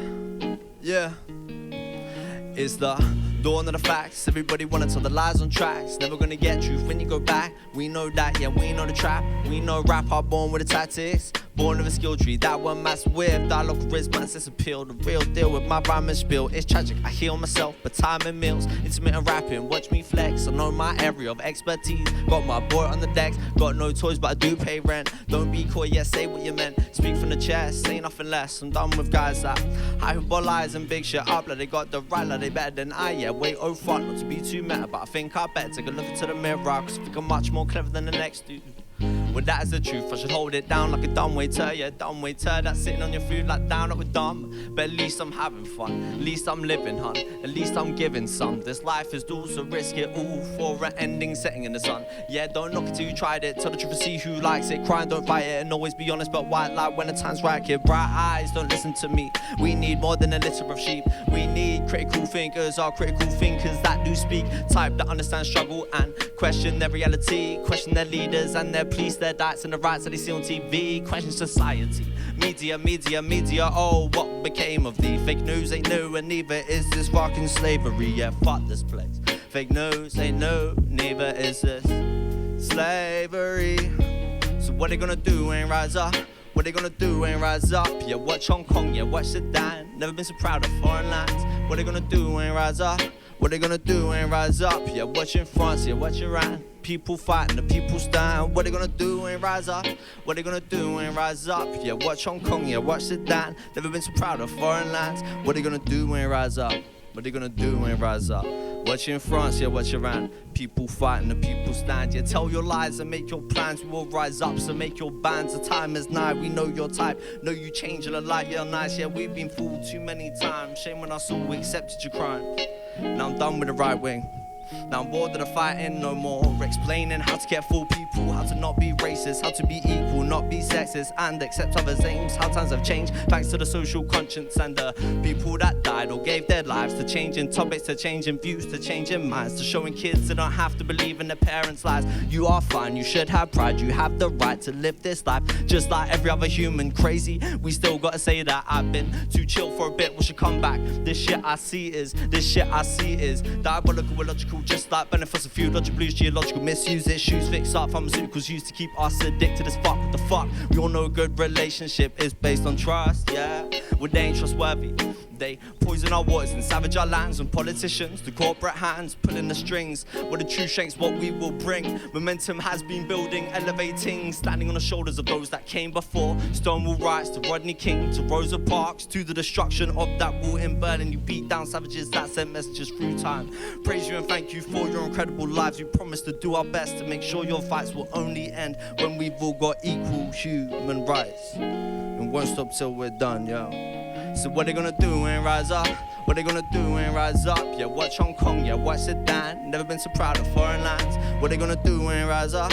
What they gonna do ain't rise up? Yeah, watch in France, yeah, watch Iran. People fighting, the people stand. What they gonna do ain't rise up? What they gonna do ain't rise up? Yeah, watch Hong Kong, yeah, watch Sudan. Never been so proud of foreign lands. What they gonna do ain't rise up? What they gonna do ain't rise up? Watch in France, yeah, watch Iran. The people fight, the people stand.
Yo, what you saying, everyone? It is Sky. I'm here with the Black Music Movement, representing black culture, not just across London, but across the UK. We're super excited and super happy to be asked to come to RAAH Fest. It's a real honour to be part of a festival that's working so hard globally to tackle issues such as human trafficking and such as elevating the voices of young people in the community. We really respect that. That's what I'm about. I run an event called Penting Poetry. We do the same thing. It's a poetry night, hip-hop night focused on black youth.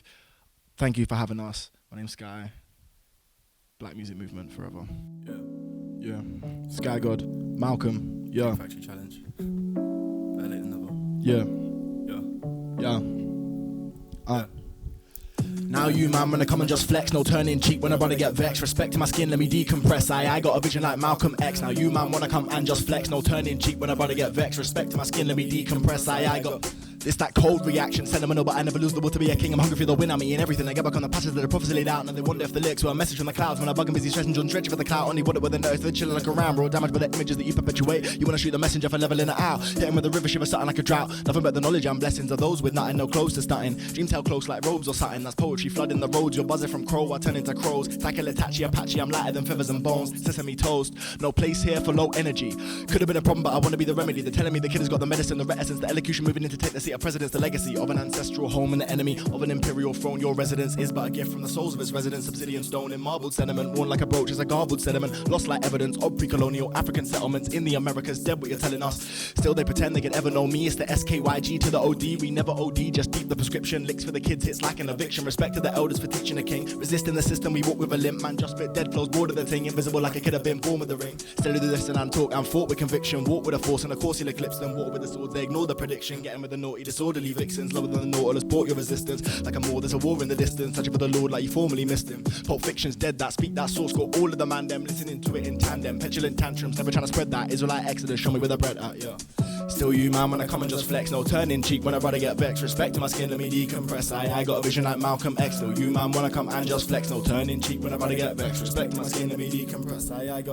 I like all these waves. Like when I see you know I never hit the medicine for fun. When I'm on the rhythm and the body the drum. You know that the goal will have to come and get it done. Rotate to the left, spin days due into the flesh like days. Slick for them, plant them, spinning in place like a Beyblade. Dragon record for extending the talk for the charting. Sweet like bun and cheese and cake. Eastern force on a southern shape. Wanna kick knowledge like KRS. Black and yellow like KRKs. Trying to let the time pass, water in a wine glass. Yeah, I might blaze, but the green's got you man locked off in a box like the cell game. Said I wanna raise hell, make them wanna save face. They can get the blue shells coming for the first place. Since the first day, still use my intellect to split the meridian. On my way like Ash to Viridian. I need that money, that cash, that synonym. Put a little bit of this venom when you're building one life and love. Knowledge in abundance, truth sheep simple in function. Or it's redundant. Problem is some of it's honestly, actually, factually accurate. Some of it's nonsense. Umar Johnson doing up conscious. Solidarity, this man in the structures. Consider a letter of condolence to your loved ones. Oh wow. Who's that ripping the track to bits and bringing medicinal bandages? New God and body, we're keeping the candle lit. Yeah.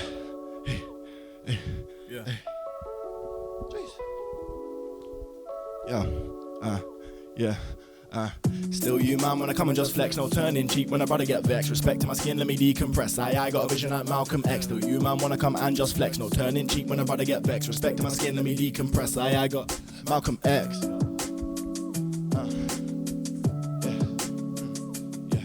Malcolm X,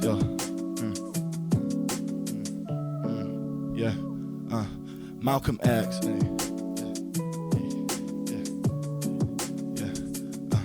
Malcolm X.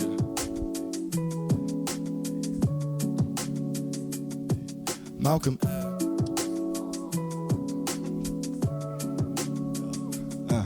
Malcolm.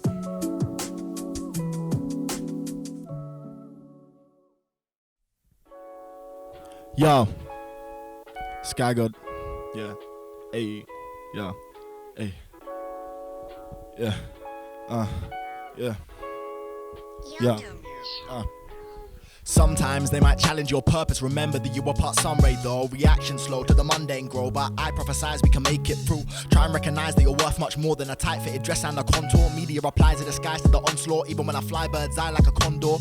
It's become a bit emotional, scared to get evicted from all of the socials. Recommended hits in attempt to console you. They don't want to elevate a soul that they can't control. Medicate a vessel with attention, leave a deficit, ensuring after pendency will ensure that you got it. Educate an entity at distance from his legacy and reinforce your vulnerability levels. You are a prophet, goddamn. I got hype for nothing. Y'all must like this life or something, cause man, I've been speaking with certainty into the void. So paranoid that I couldn't love if I had to anyway. So I recognize masculinity, at least that's the battle that I like to present. Rapping with some Marvel and Capcom synergy. Max on literally is literary critical analysis and clarity. There's pattern in the simile. Miseducated, underrated, poor, more militant. You Stafford was enlightened by the slightest soliloquy. My ever's history. Mama always said, better love black cause it's golden. It was a trap to react to emotion. Now we just trapped to enlist your devotion. I wanna be a better god, immortal but a martyr. When the call comes, fighting from the floor crumbs, brighter than Orion with my eye on the divine as I aspire higher. I speak prez over war drums, whoa. I prophet, I cough with 4 lungs, oh. I shop to all of the systems, If you're lost, you can find me at once, A. R.I.P. when I'm addressing the fronts like you don't know me no more, who are you? Ay. Like you don't know me no more, who are you? Ay. You don't know me no more, who are you? Yeah, like who are you? Yeah, like rage, and that's how we front. This is all written in capital font from the capital font. What does capital want? Not blunt, I'm attracted to actual substance. Stats and facts in abundance, the done, you're done dying in London. We seek to aspire to something, but we don't recognize your customs. I try to realign and free the mind, grit and submit to the grind. Try to adapt in my ears to your voice, but it's all white noise, the illusion of choice. Thinking what bright eyes have the bombs caught? What sharp knives in the sock drawer? When I try to fend my life from the content, you reprise the design of a consort. When they overstood the demands of your construct, I could only grieve at the cause of your conduct. How you contaminated the conscience. Hope it never comes down to combat. Carry on and keep calm, living on a sheep farm. Cattle in your credit, indebted, you peddle cheap arms. Busy as Sadiq Khan, now me on the retweet. Love is insight and his jokes are real funny.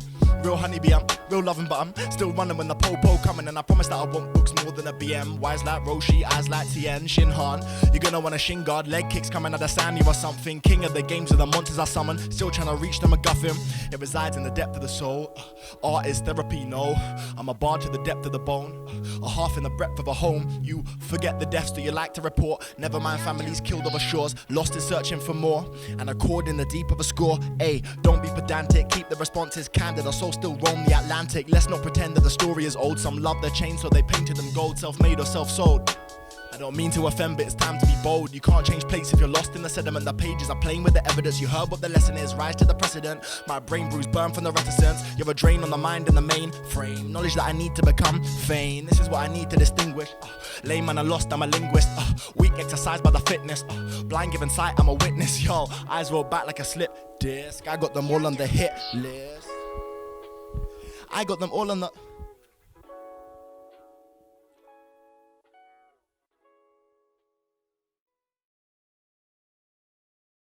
Hi, my name's Vala. I'm a spoken word artist from East London, and I'm currently part of the Black Music Movement, which is a group of artists performing and protesting in cities around the UK to spread the message tackling racism and inequality.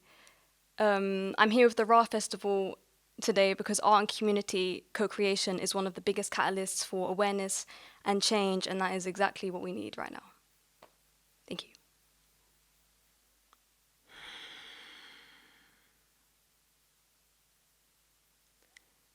You don't like me like that. You think that you do. But I'll save you the trouble of confessing. You only like me 'cause I represent what you're missing. Within, I've shown you how I've mastered things you haven't brought into your world yet. It's fascinating. I know. You can have it. Just not from me, you see. I hoped you could take care of yourself, but hope doesn't actually do anything. I've learned a lot of things can be mistaken for love. Attachment is one of them. I thought commitment scared me in relationships. It doesn't, reliance does. Don't depend on me for shit, 'cause I'll disappoint you. And that's only sad on your part. I don't cry over other people's expectations. I cry over spilt milk because you shouldn't have it anyway, but let's not be sad together. My spirit will find Anyway, to make me happy again, you told me it was sad, that I was always happy, so I thought it was sad, that I was always happy. I manifested shit that would make me unhappy. Bless you. You were so unhappy. You want to wish on me like a star, but don't believe in your own power. I only shine north, but that's not where you said you retire. You glance over my shoulder and follow my moral compass. I can't take you home, so you call me a temptress. Well, I don't want to lead you astray, but I will never turn my light off. You know, flames don't cast shadows. With ultimate light, darkness cannot exist, so I haven't yet figured how enlightenment feels like an abyss. It's warm, but it's weightless. There's no fear in this high, but gravity has a key, 'cause only happy thoughts make you fly. You know why? But I think you react too much to things around you, so you never lose your shadow. Everyone is an empath. Learn, but let it go. You borrow the sorrow of another and become curious of where it came from. Have you ever wondered what something will feel like and been gifted with the experience of where it came from? Be careful what you manifest. Everything wrong in your life is mostly because of you. Don't become a product of your environment. It's exhausting. You do it to excuse yourself of responsibility from your choices in life, but I have good news. No one gives a shit about what you do. It's one of the most amazing things I ever remembered. It means you don't have to give a shit about what anyone else does either. You create everything in your life.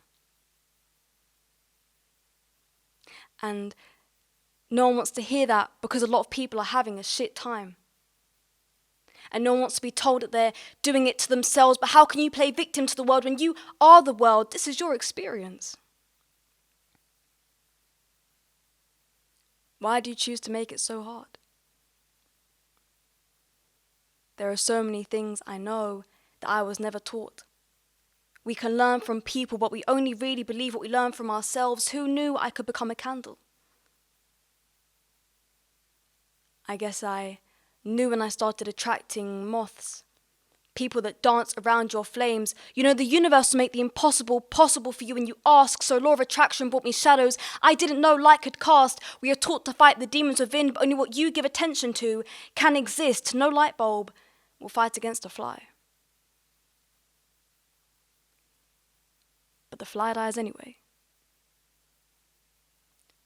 You react too much to the things around you. Be careful what you manifest. Festering what you don't have, and you'll never get what you want. I have mathematical visions, or my times run up back to front. Isn't it fun? You can track the seconds in a day and can capture a moment in time. But in pictures I ponder while I'm still out of place, but the answer is to not question why. Overstanding is a skill you should use for things you care for. There's a timeline for everything. You never understood algebra, but want to teach pi to those who only see in letters. Stop taking responsibility for where people are in life. No, it doesn't make your spiritual resume better, but have fun sharing with those who want to listen. And be at peace with those in ignorant bliss. It's not always your job to tell them things you don't know for sure yourself. Your knowledge is unique to yourself. So collect with purpose. Don't hoarder in your mind. I've stopped collecting seeds I don't intend to sow in this lifetime, and my garden is beautiful. Because I didn't plant every seed. So this is the time to use your power and choose to be free. Thank you.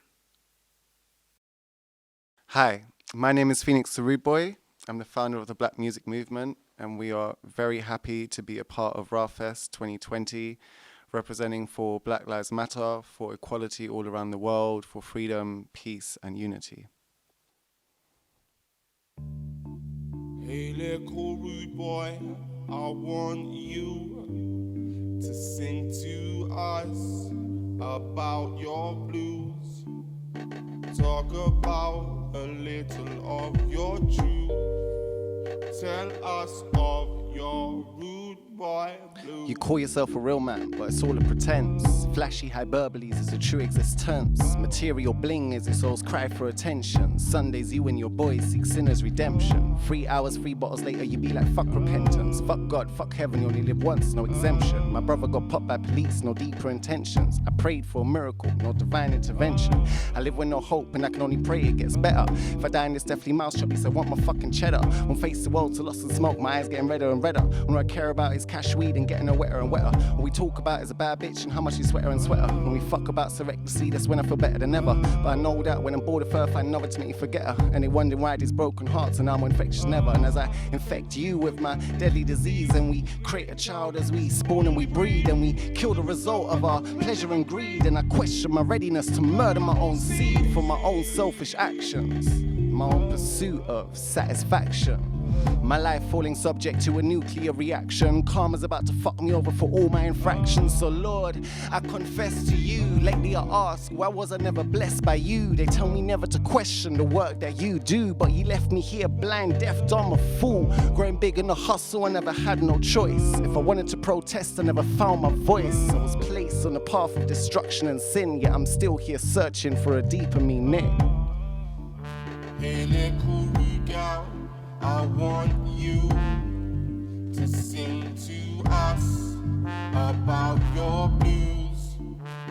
Talk about a little of your truth. Tell us of those rude guys. Call me a lady again, I'll put you straight in your fucking place. I'm sick and tired of all these dogs like you invading my space. I don't give 2 fucks what your pastor God or holy book says. That if your chick's so good, she turn gay at Usain Bolt's pace. And if you up so bad, you need a whole new face. But then again, maybe you wouldn't be such a disgrace. You say you disagree with my pussy-eating ways, but then go home, Google lesbian porn and masturbate. Yeah, I know you dog, you're the same shade of black. I bet your mama raised you proper, but you still don't know how to act the right way when approaching a woman. You're whack, I bang more chicks than you and your boys put together.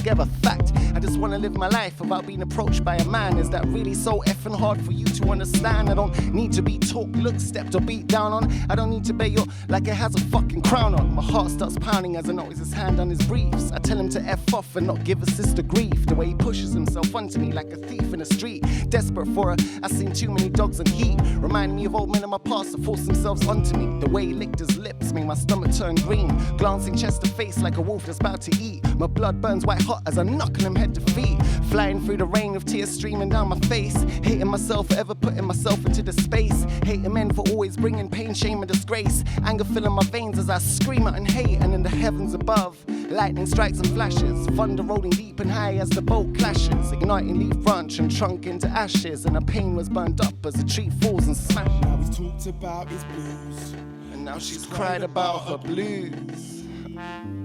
But you don't seem to care, do you? Because we find ourselves out on a late night, witnessing name calls and fist fights, sirens, screams and blue lights. But it ain't like we haven't seen that shit before. I bet we'll see plenty more. Police, death and blood, that's just the core of this city life we're trapped in forevermore.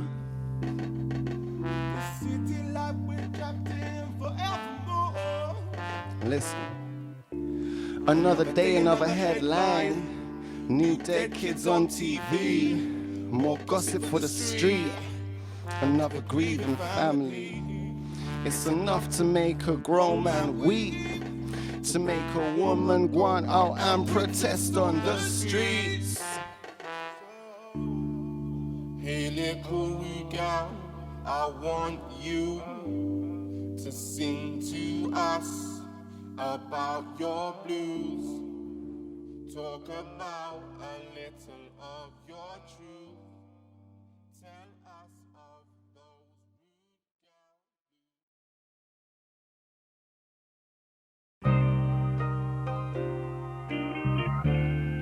kids playing out here.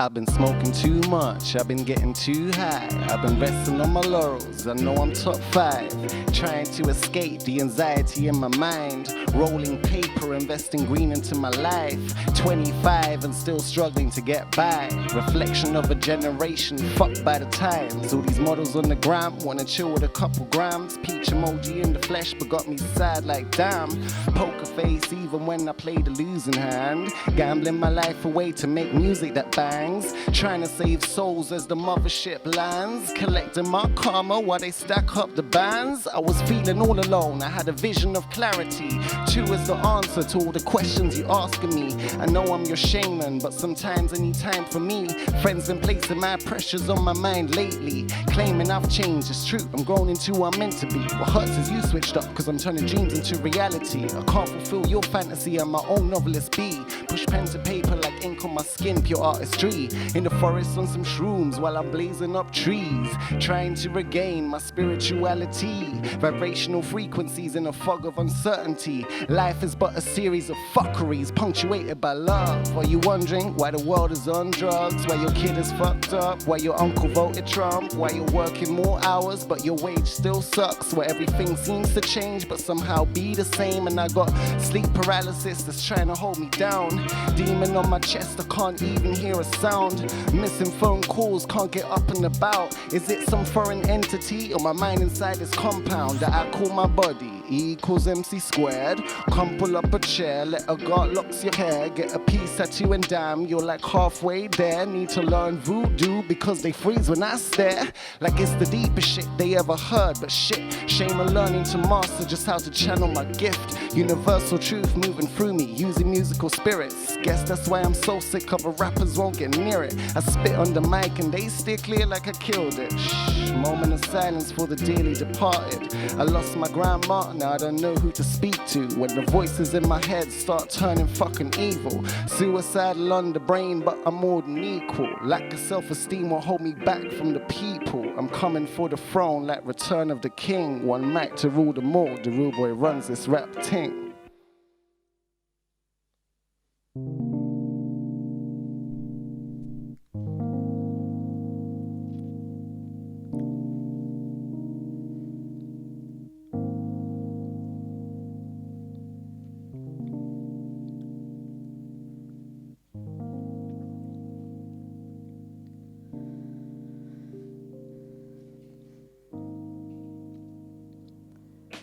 I thought I was lost, but ironically found myself in the depths of the darkness. Fumbling around in the dark, I felt the handle of the door and pushed it open, feeling the catharsis. Even with my eyes closed, I can see the sparks flying, I have no limits. Possibilities are endless, you can't tell me I'm finished. I will keep pushing forward until your tortured noise is diminished. Don't mistake this for arrogance, it's called confidence. This is exactly what I envisaged. Show business is tough. First you're a hotshot, then forgotten about in minutes. It's up to you to keep it fresh. Fuck the critics trying to hang shit reviews around your neck. Your character assassination will not affect my checks, cause I know who I am. Authentic to the bone, the soul of a punk. I'll flip you the finger whilst eating ice cream cones. I'm a oxymoron, I'm awfully good. I'm a serious joke, I'm suburb, I'm hood. Through my depression I found love for my art, and that's priceless. Like a pinball machine, I'm pinging everywhere using my creative license. Something that can never be revoked. You can't steal this from me, you can't touch it, so don't approach. I've learnt the power of saying no. I bask in the freedom of letting shit go. Living like an elephant, I don't forget. I remember all the compliments, the good guys, and I definitely remember the bad. It's sad, people take joy from bringing people down. A reflection of their own insecurities, glorified clowns. I thought I was lost, but ironically found myself in the depths of the darkness. Fumbling around in the dark, I felt the handle of the door and pushed it open, feeling the catharsis. I'm happy. It's been such a long time. And all I want to do is help people through the fog and expose the sunshine. I thought the light was from an oncoming train, but it really was the end of the tunnel. I'm here to give you strength, you don't have to crumble. Not preaching, not claiming to have all the answers. But you got to believe change comes from these chances. If I can do it, anybody can. Time is of the essence. I said, time is of the essence. It's of the essence. So let's just be present and enjoy your ascent into greatness. Feeling weightless, digging deep. We can all be courageous. Yeah.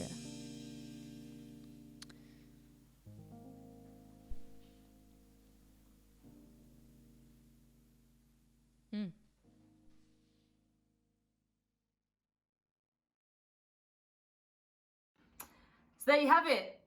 Thank you so much for watching. Thank you so much for supporting RAAH Fest. If you want to find me, my name is Sarah Callahan. I'm on Instagram at scallahan1. Please follow the Black Music Movement on Instagram too.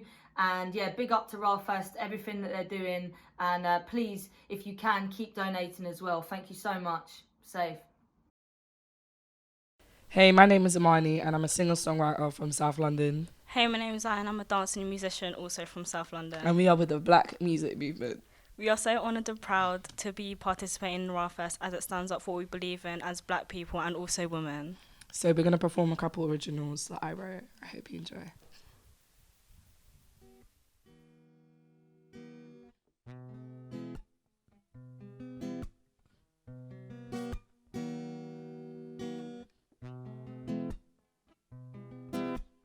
I wanna know what love is, but I'm afraid to see, afraid to fall. And I wanna know what's beyond the sky. I wanna fly with you by my side. We'll soar higher and higher.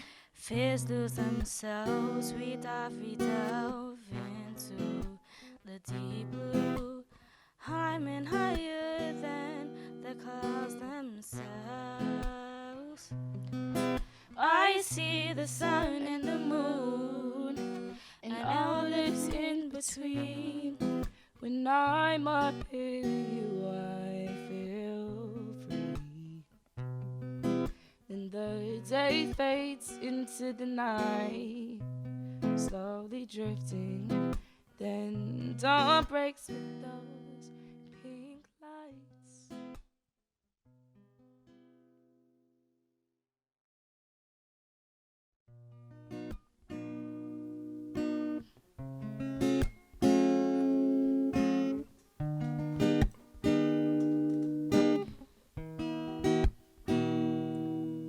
Love is a hopeless thing.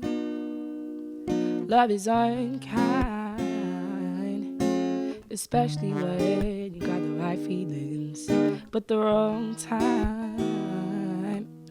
Love is a lonely thing, but I'm still loving you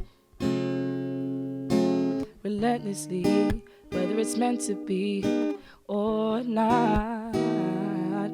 So let me pursue the impossible with you, we'll never stop. We can climb up the side of the mountain till we reach the top. I hope you're doing well, I hope you're doing fine. Just wish we had a little more time. Time to hold you and tell you there's nothing I wouldn't do for you. Oh, I see the stars in your eyes. You take me to a higher height. Time to show you that I want you and I need you and I got you. Yes, I do. Oh, I see the stars in your eyes. You take me to a higher height. Higher and higher we climb till we reach the sky.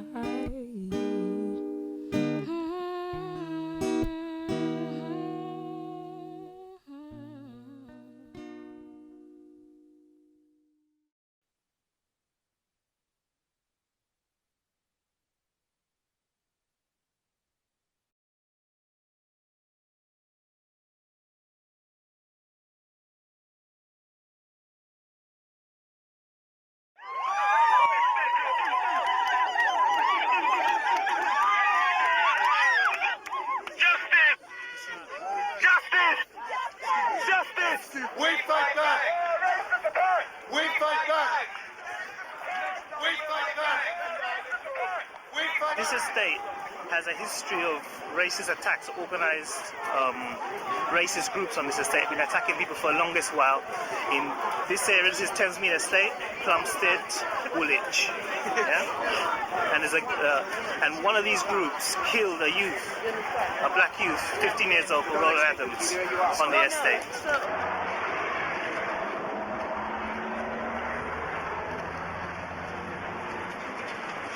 I have been all over London talking to bereaved families, and they all think that it's only happening in their area. This is all about black awareness. This is happening all over London.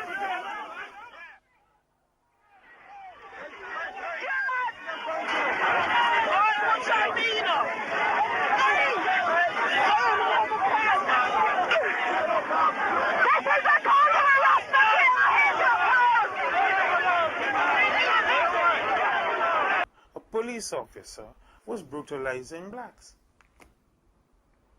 And I, with my high-flown moral indignation, intervened and told blacks that we ought to have a demonstration. Up to that time, blacks hadn't moved to that kind of militancy before. The police were ultimately surprised. But the police, in their relations with blacks every day, had prepared blacks to revolt. And we called the demonstration to express politically what was at large socially.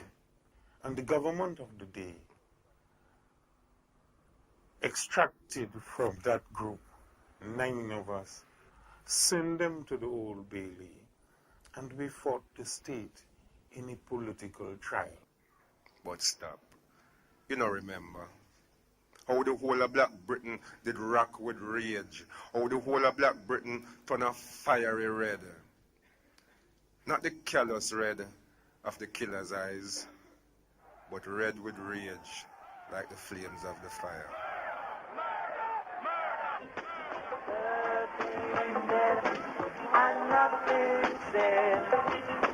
Oh, what this world is coming to.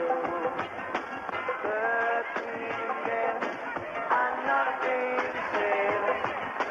Oh, what they gonna do.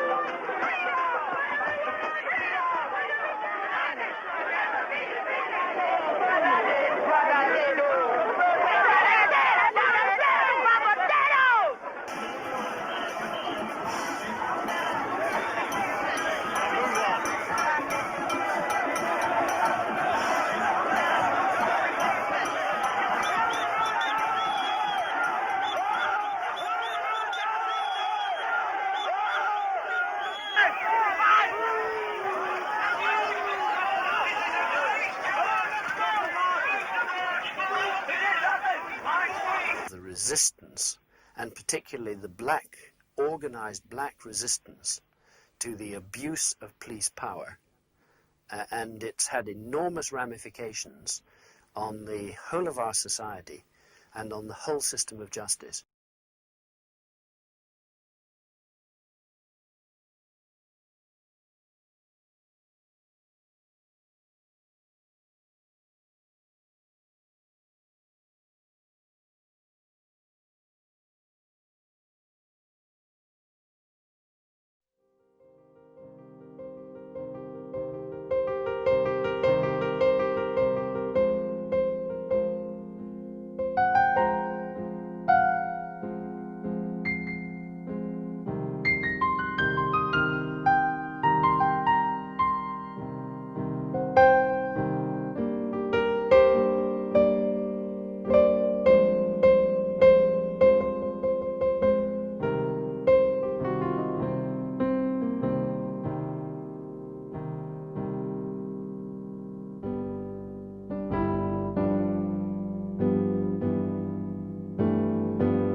Somebody in the police force killed him. And if you can wake him up and go home, if you can wake him up, you got to really create him. Yeah. That's why you put my husband, kill me and bury me with him. kill them? Why should they kill? Why? Why? Why? You can just... Why? Why? Metropolitan Police. Metropolitan Police.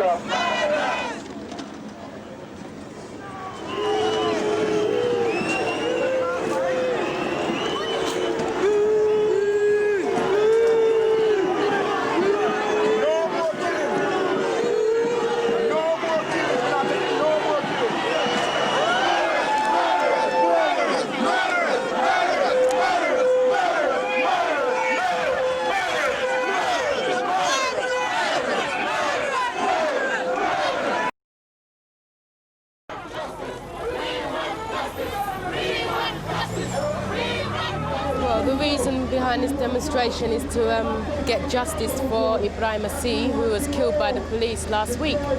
And it was unnecessary force they was using, and they used CS gas, which was not necessary because he went peacefully into the police station. So this is the question we're asking now. Why was he killed? And why was CS gas used on him? Because he was a peaceful man, he went peacefully. He wasn't a violent man anyway, and he had a witness. His friend was with him to the very end. So we're asking the question, why use CS gas on him? Was he a guinea pig? Was he a big, because he was the first one to be used with CS gas, just like Douglas with a baton. That's what the questions we're asking. Yes, and why so much force, so many police around? Why was there so many police around for just one man?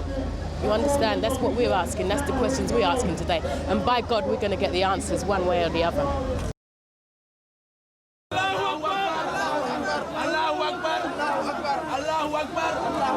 Allahu Akbar, Allahu Akbar, Allahu Akbar. It was just something that I never expected to happen to me or anyone around me. You only hear these things on the news, but you don't hear it in your own backyard, sort of thing. You know, that was my attitude. But when it hit me, it really hit hard. We should have been the first choice in that conference today. We shouldn't have to beg and demand to be heard. We will not be forgotten. They kill our loved ones, it takes us long enough to be able to bury them, and then they want us to put them to rest and go away. And I'm here today to tell you that we will never, ever go away. 10 years, 15 years, 20 years, my brother and others out there are going to be no less dead. And we, the family that survive, are never, ever going to go away. To date, there is no police officer that has been brought to book for a death in custody. That if an incident happens, they're secure and safe in the knowledge that A, they won't get suspended, they won't lose any pay, there is no disciplinary action, and they have a license to kill.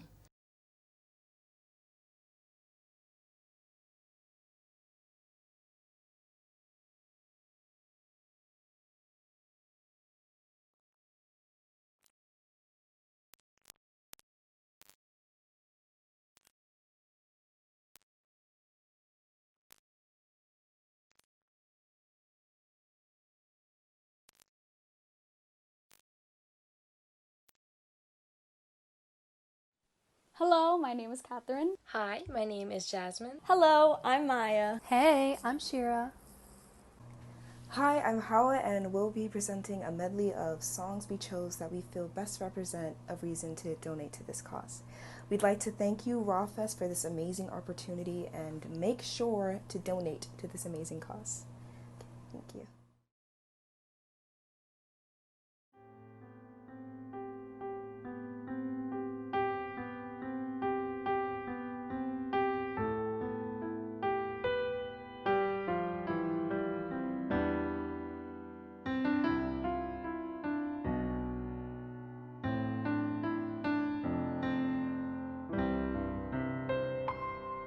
It's over now.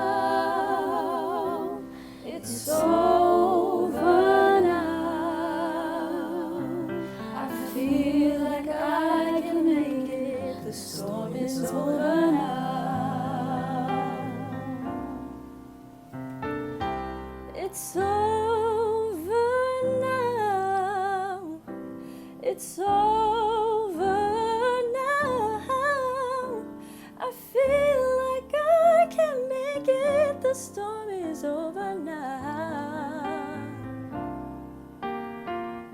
No more cloudy days, they're all gone away. I feel like I can make it, the storm is over now. Can you help me say it? No more cloudy days, they're all gone away. I feel like I can make it, the storm is over now.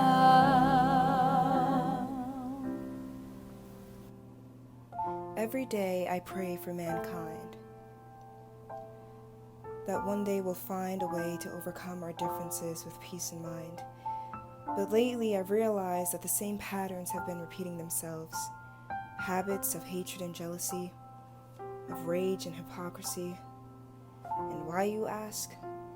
Unfortunately, our mankind is a cruel one that belittles the weak, praises the foolish, one that doesn't care for its next of kin. Lord, I beg, please, forgive us all of our sins.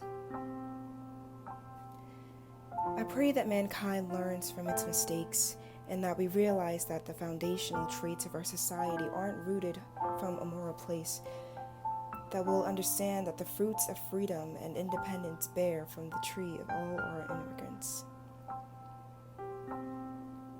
See, people only seem to witness and praise the white flowers they can see, but fail to recognize the black and brown roots from underneath.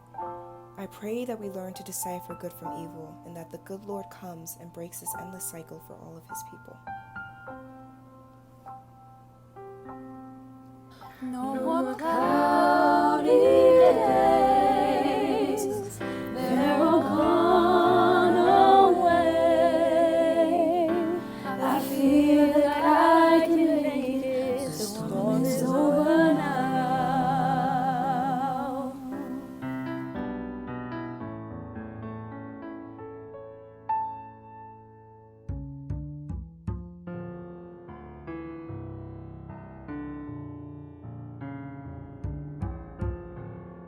We're like Daniel in the den,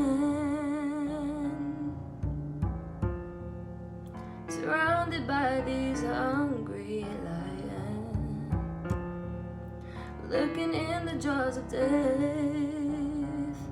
We reach for saving hands. No help will come from man. The Lord is coming.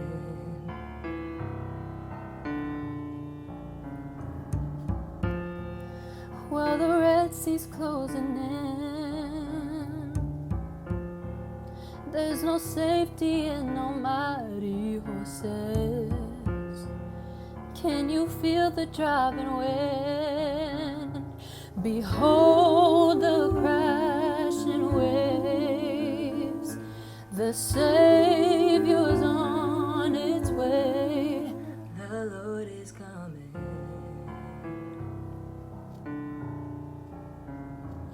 Coming, coming, hurry, hurry, bring us to the promised land. Glory, glory, we reach for saving hands. No help will come from man.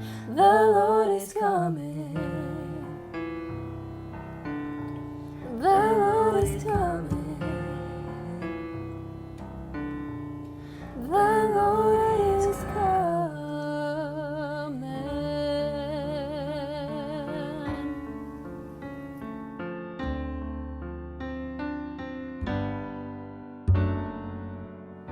Forgive them, Father, for they know not what they do. Beware the false motives of others. Be careful of those who pretend to be brothers, and you never suppose it's those who are closest to you. to you. They say all the right things to gain their position, then use your kindness as their ammunition to shoot you down in the name of ambition. They do. Ooh. Forgive the Father, for they know not what they do. Forgive the Father, for they know not what they do. Ooh, they know not what they do.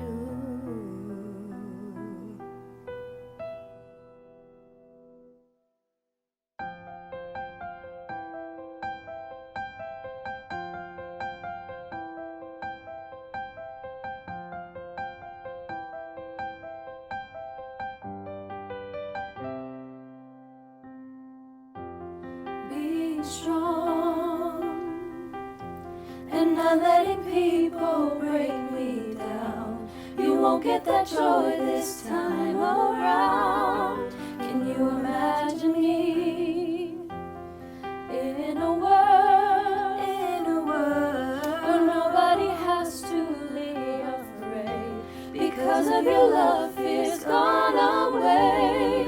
Can you imagine me letting go of my past? Glad I had another chance, and my heart will dance, 'cause I don't have to read that page again. Imagine me being free, trusting you totally. Finally I can. Imagine me. I admit it was hard to see you being in love with someone like me, but finally I can. Imagine me. It's as if every time we close our eyes, another 40,000 people die. When did we stop caring for our brothers and begin putting ourselves above others? Communities of color hit hardest by poverty and sickness, yet we turn our cheek to injustices at times when we were their only witness. No matter your creed, race, or gender identity, we are one. Let us not forget that our Holy Spirits created us under one entity. So whether you believe in science, religion, or all of the above, we have to stand up for love.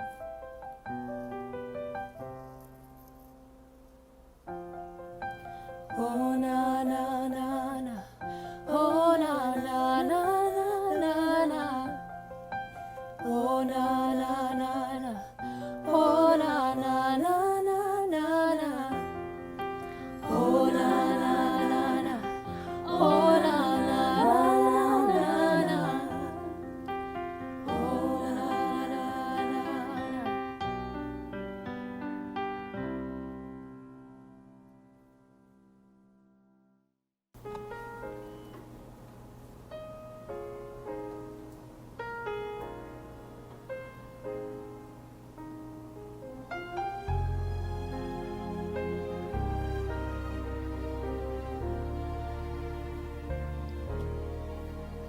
There are times I find it hard to sleep at night. We are living through such troubled times, and every child that reaches out for someone to hold, for one moment they become my own. And how can I pretend I don't know what's going on when every second and every minute another soul is gone? And I believe that in my life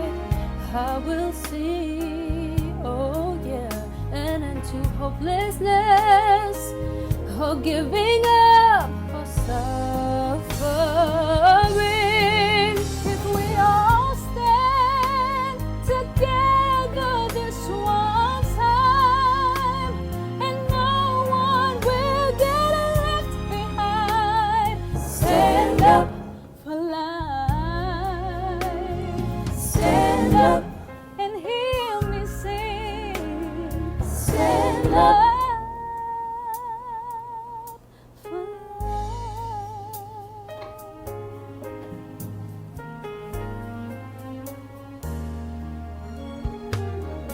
I'm inspired and hopeful each and every day. That's how I know that things are gonna change. So how can I pretend that I don't know what's going on when every second, every minute, another soul is gone? And I believe that in my life I will see, oh yeah, an end to hopelessness or giving up or suffering. We all stand together this one time, and no one will get left behind. Stand up for life. Stand up for love. And it all starts right here. And it starts right now. One person stand up, man. The rest will follow. For all the forgotten, for all the love, I wanna sing the song. And I believe that in my life I will see, yeah, an end to hopelessness or giving up or suffering. If we all stand together this one time, and no one will get left behind. Stand up for life. Stand up and sing. Stand up for love. For love.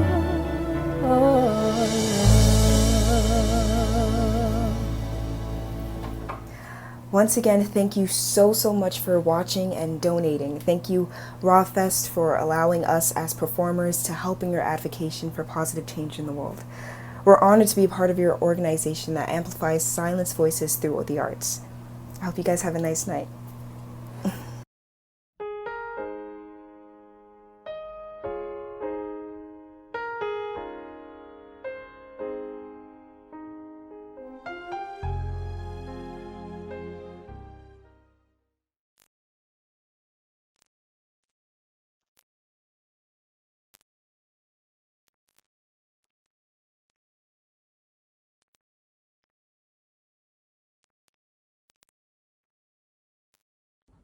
Hi, my name is Sophia Saeed. I am a project coordinator for Reach Up Youth. We have two projects, Big Brother Project and Sisterhood, where we inspire and recruit 12 to 21-year-olds, ethnic minority and Black.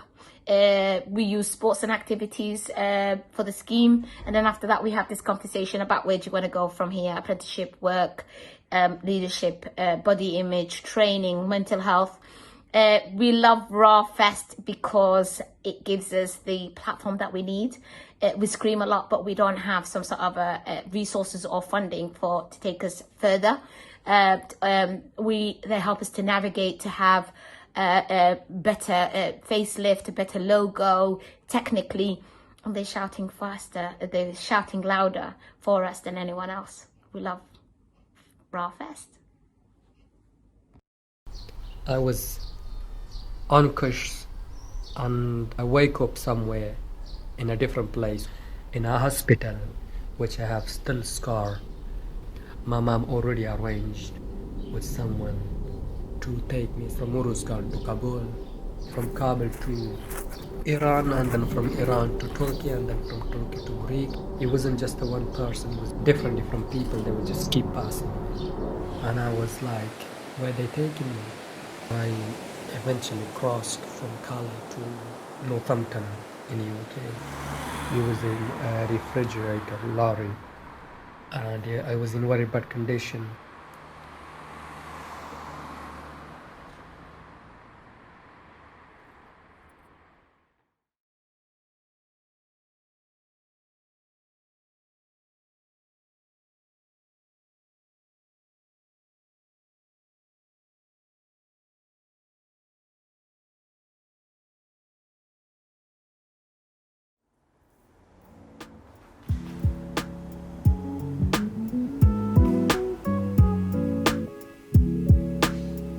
Hi, my name's Callum Barnes. I'm one of the people behind a culture platform in Birmingham called BabMag.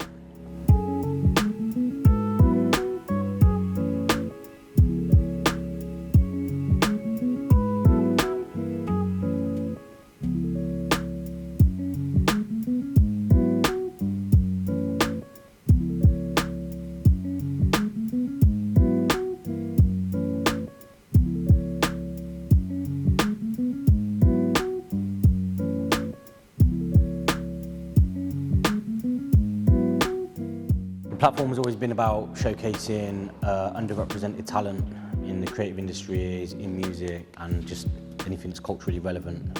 And it's still about that. But similarly to the guys at RAAH, we're very big on talking to and engaging in conversations, specifically with young people, about humanitarian problems, you know, close to home, but also further afield and globally.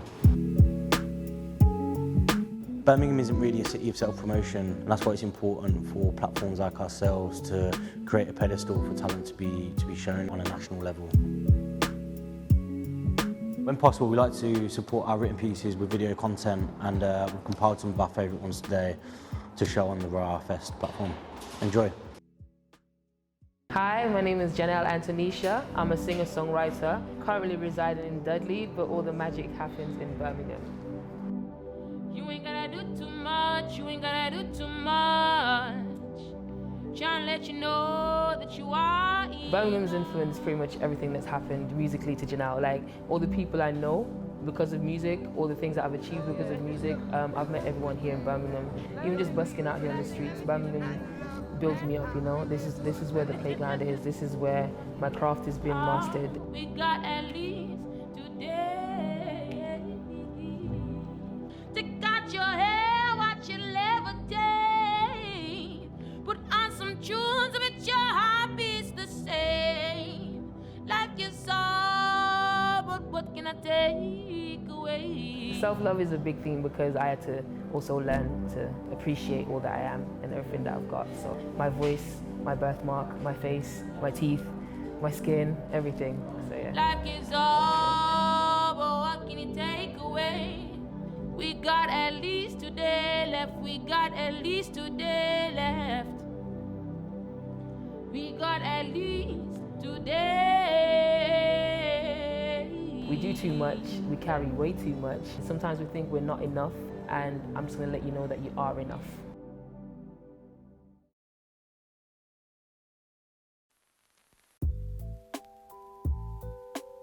So Bromsgrove is quiet, not much goes on here. I used to skate a lot when I was younger. That's how I discovered hip hop, through skateboarding. I always loved music, and then I sort of gravitated more towards that.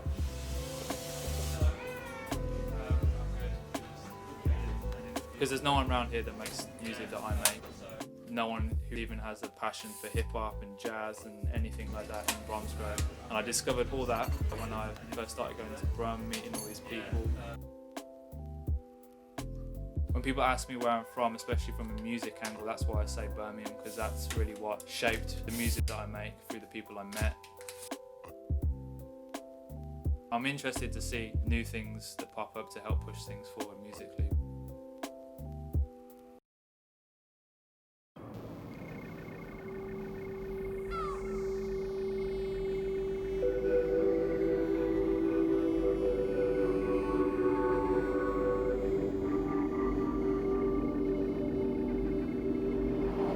by brick, step by step. Together, we will paint our future. A future they won't forget.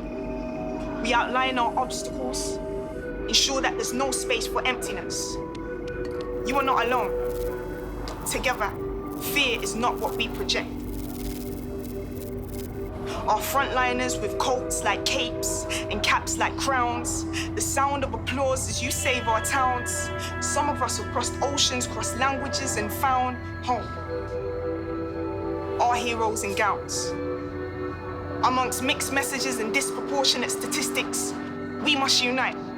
But it's you that lead us onto the battleground, and it's you that leads this fight. Understand you are not alone.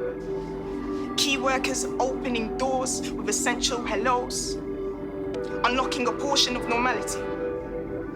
Your efforts echo. We hear you. We see you.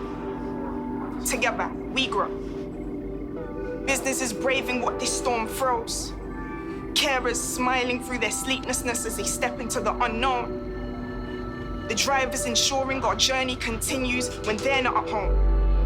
The teachers, seekers of knowledge, feeding our young minds growth.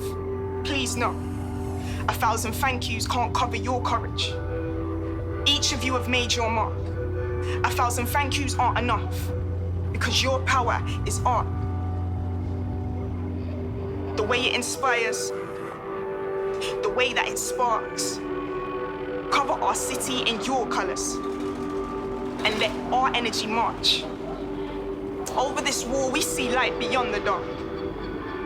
If we fight together, the future is ours. This virus won't hold us down. We will not look back in tremor. Our city center cannot be taken because the heart of Bubrumi is forever.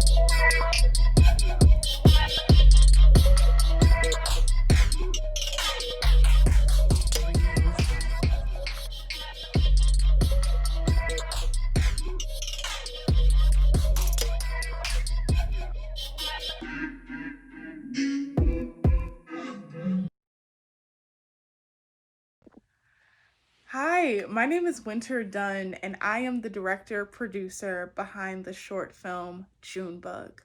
We are so honored to share this film with the RAAH Festival. We stand behind everything this festival is doing. For us, Junebug is a film of healing. I mean, the film deals with confronting your past, healing from generational traumas, healing from the pain of our childhoods. And I think we all have some healing that we can do, and we all have some trauma that we need to overcome. And so we are so excited to share the work with so many incredible artists. Make sure you guys connect with us at Junebug Film, and I am at It's Winter Dunn. I look forward to connecting with you and hearing what you think.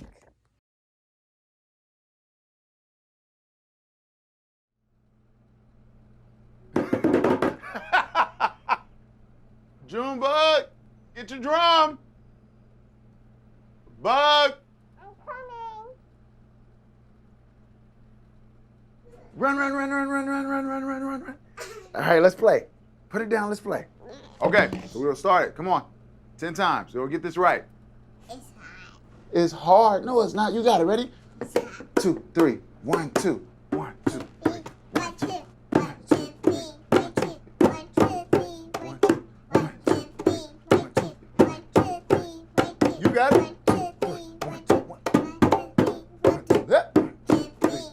There you go, bud. Hey. You got it.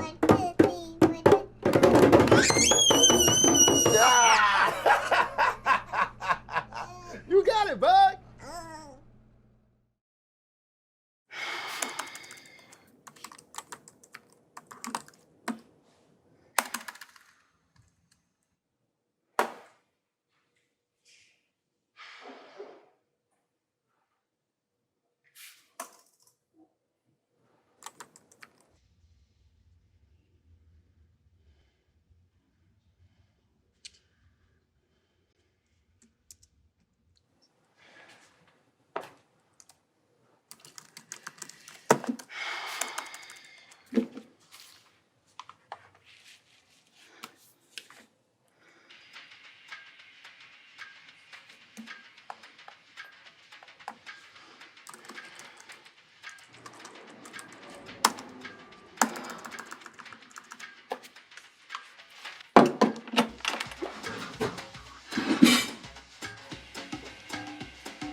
Junebug, what did the snail say to the snake? I don't know. What we got? Okay, Come on. 5, 4, come on, bring it to the stage. Come on, 3, 2. try this one. Let's see what your taste of music is.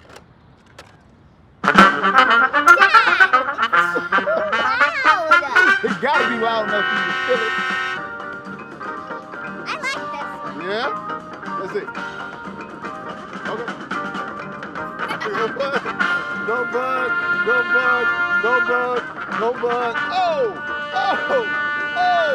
Oh! Can I help you? Keep dancing, baby. Dance like nobody watching. Well, you go bigger, man. Go. That's my girl. Go.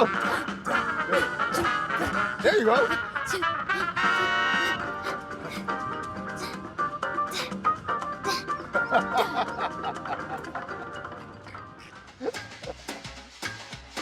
You having a party? We're home. How's the writing going? Come here. What are we doing?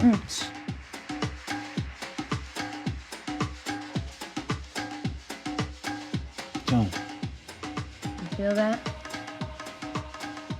what? It's a song, but it's bigger. Babe, I think the whole neighborhood can feel this. Never mind. Forget it. Okay. What just happened? Nothing. I don't know. Sorry, I'm frustrated. So, talk to me. You're just gonna do that thing where you're nice to me. Joan. It's like, I don't think I'm getting it. I don't think I know how to write this book. From what you let me read so far, that's not true. See? Sorry, but it's your story, right? I mean, it's your life. Who's gonna tell it better than you? It's not bad. It's just, it's not right somehow. Like it's not in there. What's not? I don't know. My dad, like he actually was, or me, like whatever this thing is that means I have to keep trying to write us down.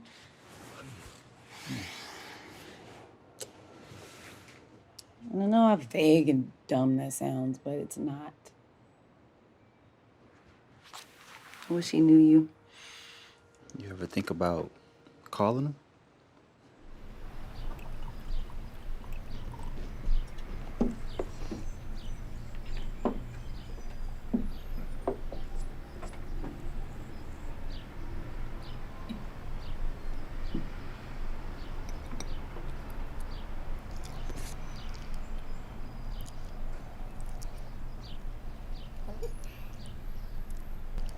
Pancake monster.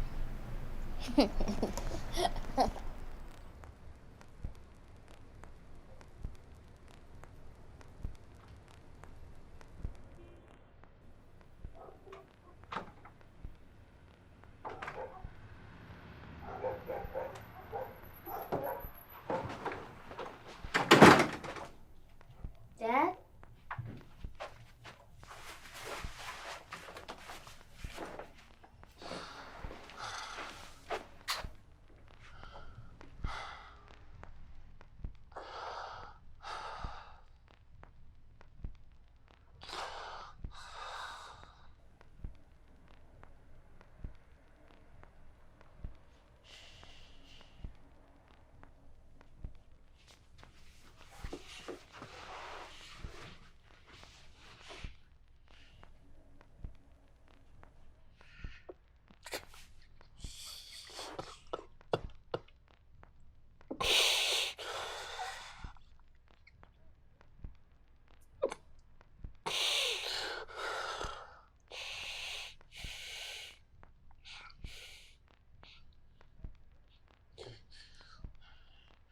You got me.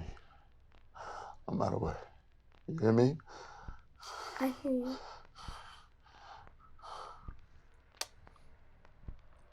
No matter what.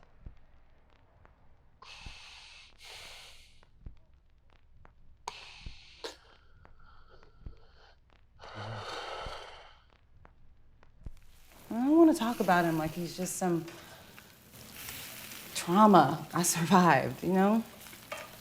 Nobody's all bad or all good. I know it sounds simple, but it's just so much. I mean, there's like a certain word I want to use, but I don't know. It's just so much. It's a song, but it's bigger. Oh, you think you're cute? A little bit. I mean, what if there are no words for this? What if this book is actually impossible? You think so? I don't know. I mean, sometimes it feels like it was just some dream I had in real life. Who you want to be? I don't know. You can be anybody you want. Anybody? You're the only you in the world. You're the only Junebug. That's a big job. Wow. Don't ever take that for granted. Don't ever let anybody tell you who you're supposed to be. You be anybody. You hear me? I hear you. Anything, period. Dad, I hear you. Promise me something. What? You won't be like me. You're so much like me, sometimes it scares me. Promise me. But I said promise me. I promise. Good. Want to get something to eat, Junebug? Cheeseburger. You got cheeseburger money? No. You got to make your own money in this What? world.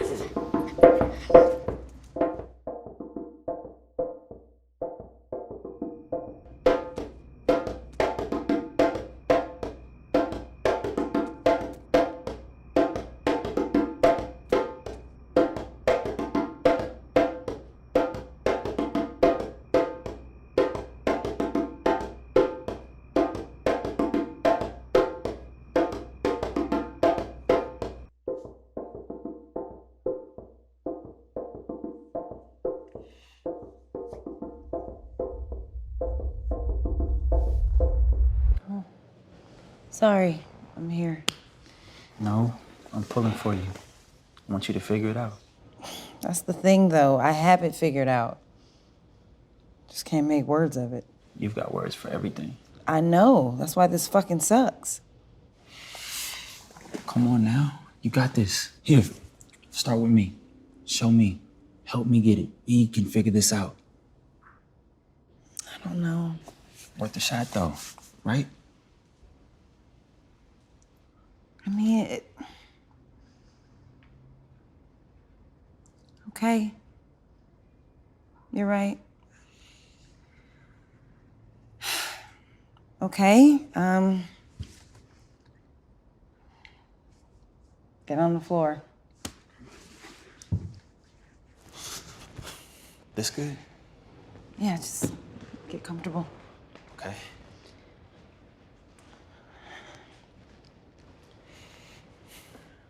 All right, I'm gonna turn this up. I'm ready.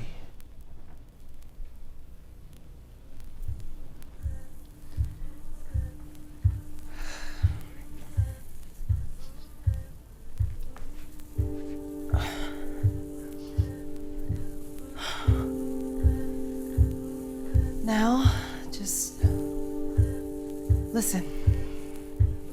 Okay. You said you got me, already gone. You said you got me, already gone. I got me. You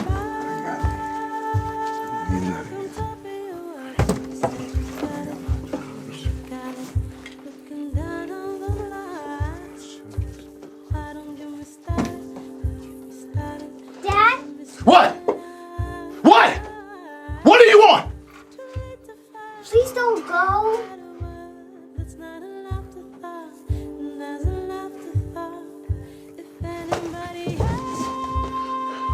Go to your room, Junebug. I ain't got nothing for you.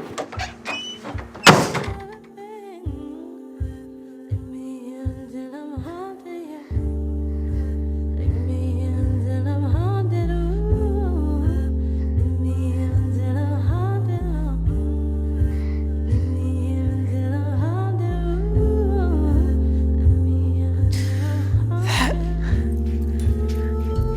write that? I don't know. You okay?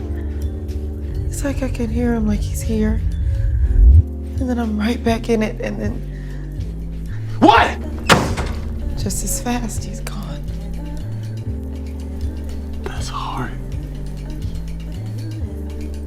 To keep loose. Fuck. Just wish I could write him down.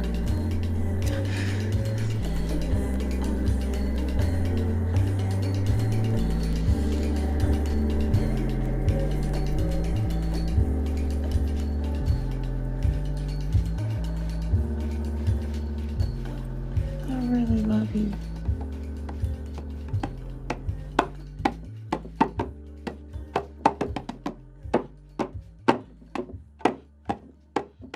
Hey, yo, Junebug! Dad!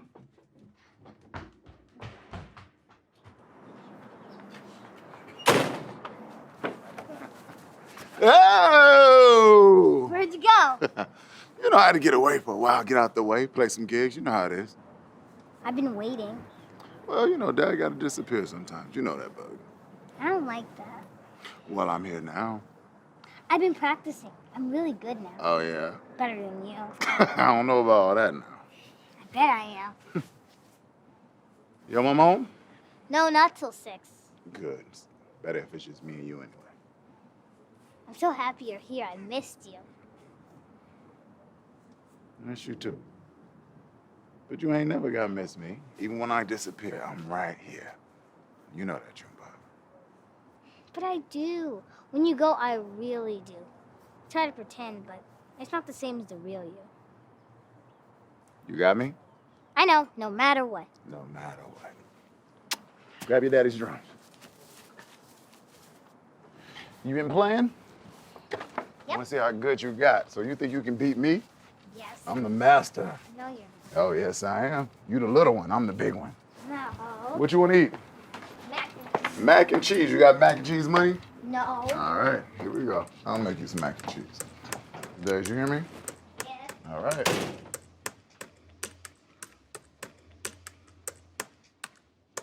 One, two, three, 1, 2, 1, 2, 3, 1, 2, 1, 2, 3, 1, 2.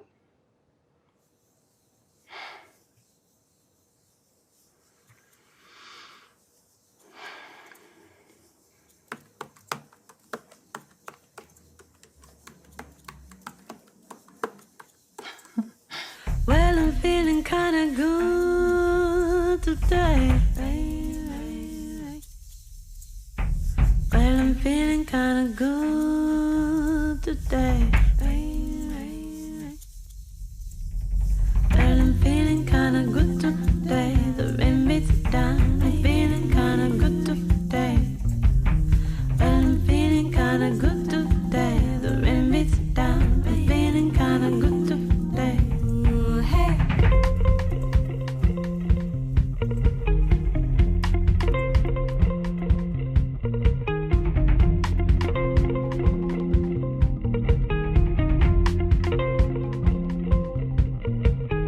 Well, I'm feeling kinda good today.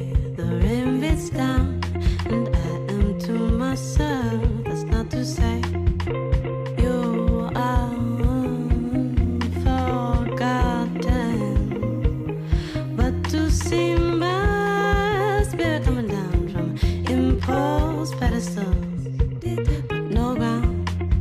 Sometimes feels like I'm finally breathing.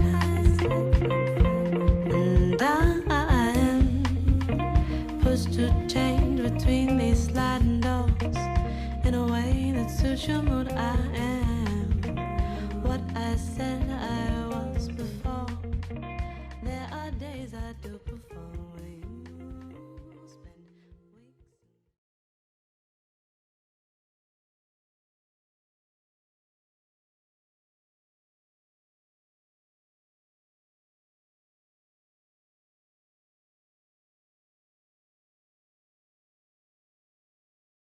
Hi, my name is Amos. I'm part of the team here at Student Action for Refugees. STAR is the national network of students welcoming refugees to the UK, and we have over 50 groups in unis and colleges across the country who are educating, fundraising, volunteering and campaigning in order to make a difference for refugees in their local communities and across the UK. We support RAAH because RAAH is all about making a difference, making noise, and raising up the voices of those that need to be heard in order to make change right here, today. Whether it is refugees being scapegoated, whether it is refugees being mistreated, or simply made to feel unwelcome, these are the issues that we need to be dealing with today.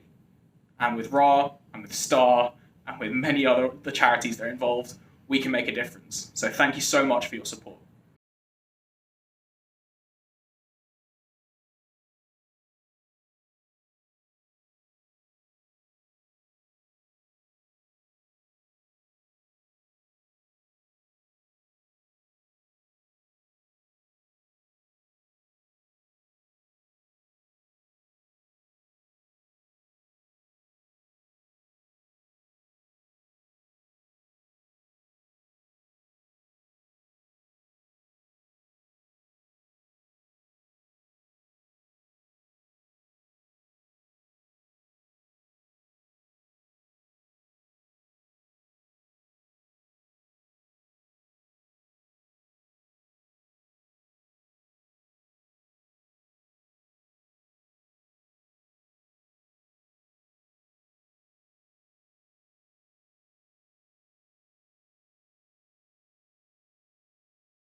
everyone, thanks so much for watching my film Humans and Passports. My name is Julia and I'm studying at Goldsmiths University in London, and the reason why I've created this film is because I really needed to reflect on my personal white European privilege, especially after coming back from Greece, where I was volunteering for a couple of months. And so my film basically talks about the weird situation we're in right now, where a piece of paper having documentation at all decides on your life and on your future. And so what I wanted to stress with my film is that we're all human beings and not passports, and that asylum seekers should have the same opportunities in life as I have.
It's got a growing economy, it's an incredible place to live, but we need to protect our borders by working hand in glove with our neighbours. My name is Ayman. I'm from Syria, 22 years old. I'm in the jungle from 17 days.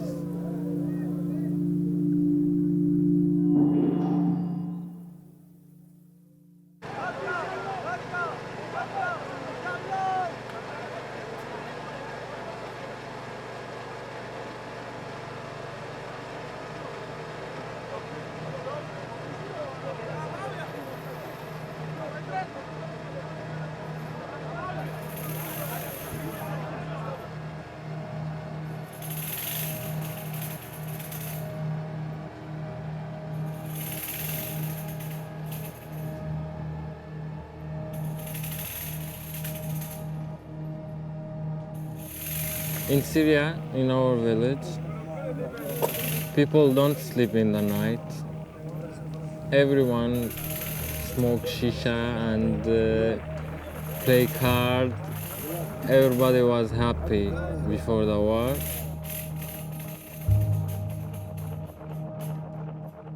That days is the best days in my life. I cannot forget it.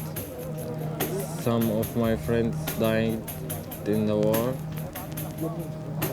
They was with me when we are children.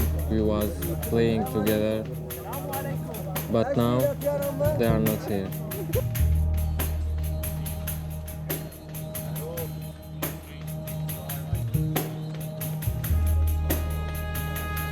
I went to Bodrum and went to Greece by a boat. It was very dangerous because the motor wasn't working.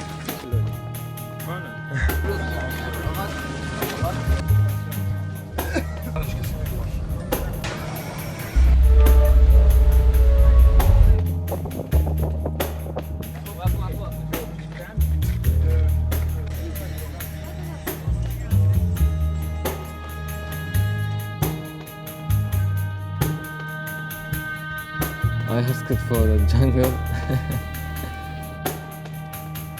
and I came here in the night. It's very bad. very hard to live here.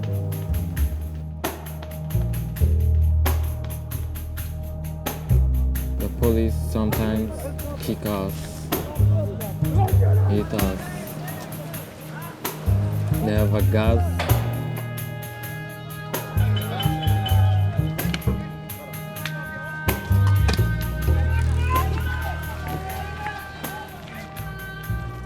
I was in the truck from 3 days. The police get in the truck. There is no camera, you know, in the truck. He hit me, you cannot hit me. I said, you cannot hit me. Go out, he said, go out, go out. And when I get out the car, I said, why are you hating me? I didn't hate you. He said, I didn't.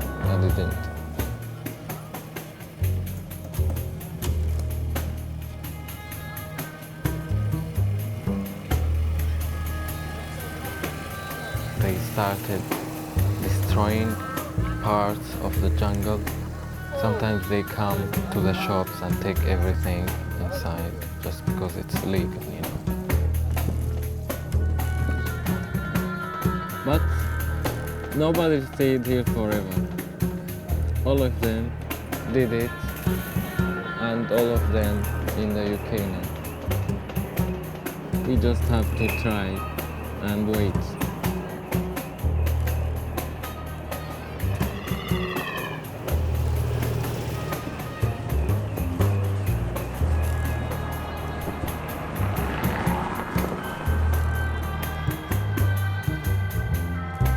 So I will try. Today my friend is in UK, 2 person. We was here together, eating together, wake up together. We hope every day I say to my friend, someday we will do a breakfast in the UK. And he's saying, I hope.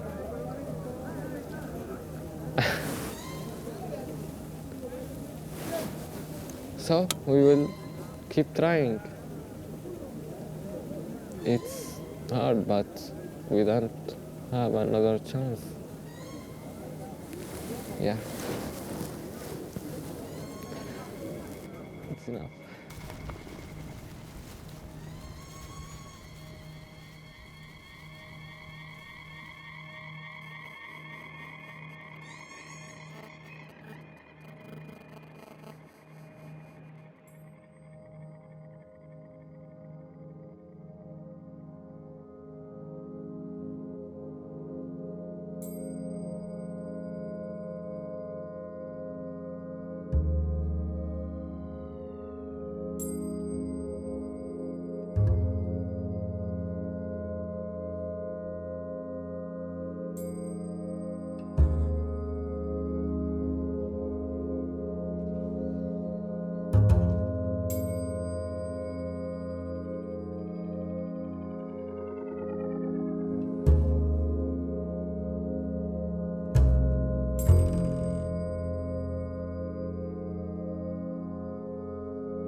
They want to work and find a safe life and a good life.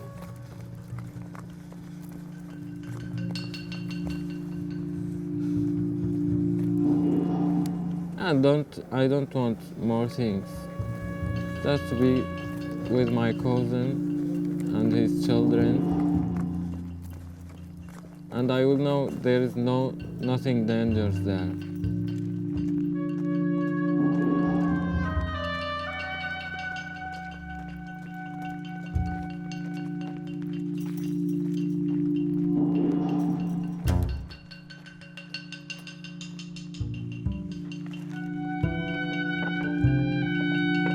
So it's very hard when you go and trying and you will be very tired and you will go back and sleep.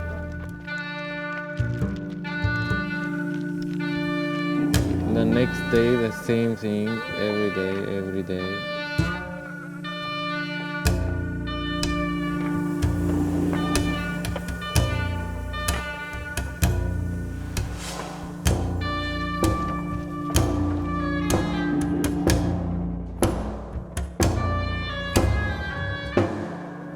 But someday you will do it.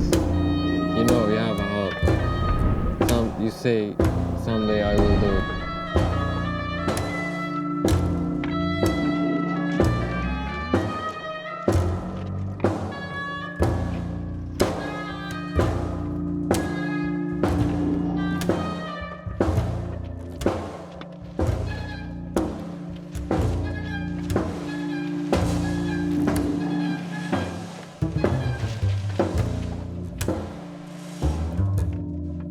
After trying by lorries and train and all that stuff, we were trying to find something new. Finding a big case and hiding myself inside it and see what happens. So I went to the station with them and I got in the case there. And then my friend pulled me and he just put me inside.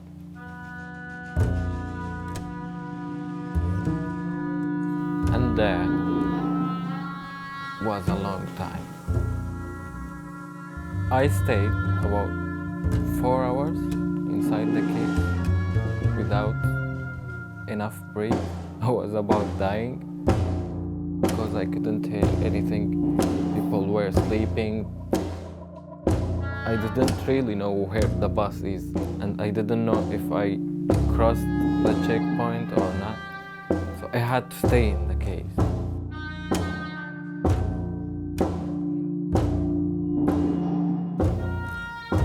There I was so afraid and scared. I was feeling, this is it. You cross or you stay. This is the important time.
See big countries, all the world just watching, doing nothing. Just people saying on TV, we're gonna do. Nobody does anything. But I can't go to Syria, that's the painful thing. Yeah.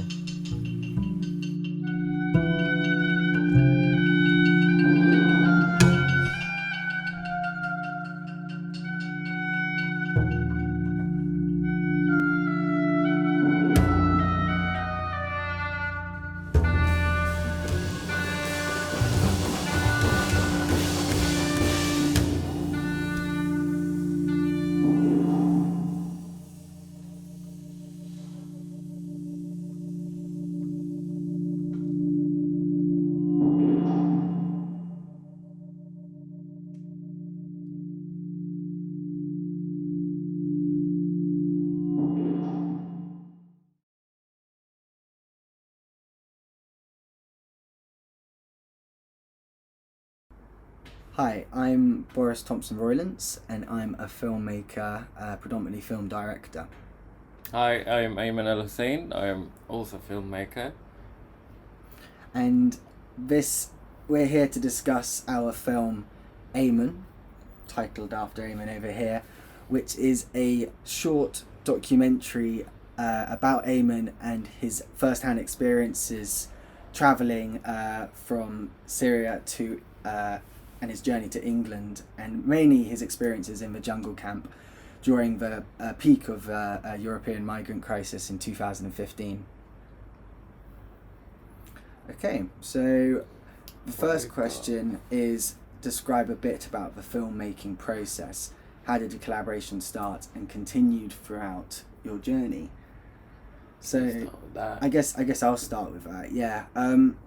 So I mentioned that we started the film in 2015, and this was at the peak. This is sort of September 2015 when there was this peak of information happening with a crisis, and there was all this sensationalist media all over the news, and there's all these sort of news reports of migrants and lots of people saying a lot of things, often which sounded a bit too sensationalized, and we just didn't know the truth, and we were very upset with what was going on, but we didn't believe what we were seeing, and we really wanted to just go there ourselves and tell honest, true stories. And we didn't have a direct goal, and it was very much going to come out of what we came from when we were there and having conversations.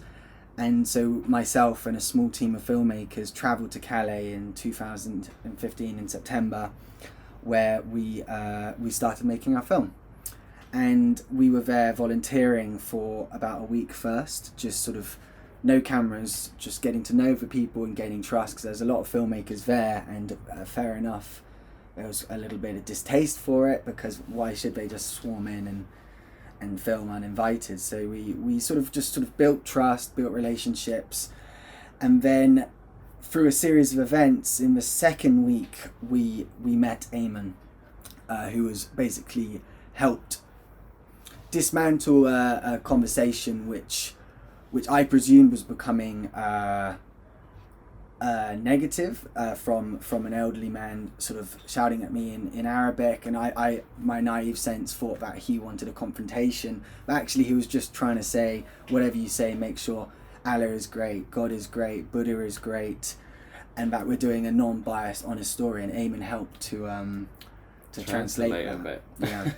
And that's how we met, really. And then we were together for about a week, weren't we? And you kind of became our fixer and sort of helped us, showed us around. Yeah, it was just like walking around with you, showing you what is happening in the camp and what really people need, and all the struggles that people are going through.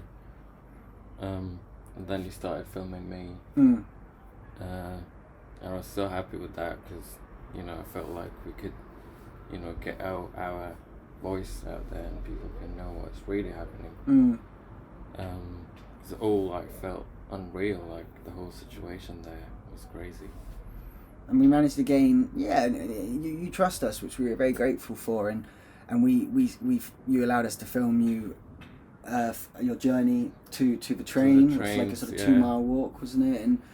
And lots of areas where we wouldn't have felt comfortable being there, but with your presence and your support allowed us to create quite an intimate sort of perspective on the camp. Yeah. And it didn't end there. Basically, we then left to go back to the UK, and you remained in the camp, and we stayed in touch for a long period of time. And then out of the blue, you contacted me, and you were in the UK. And that kind of leads to the third question, which is, how did the idea come about to make the journey in a suitcase?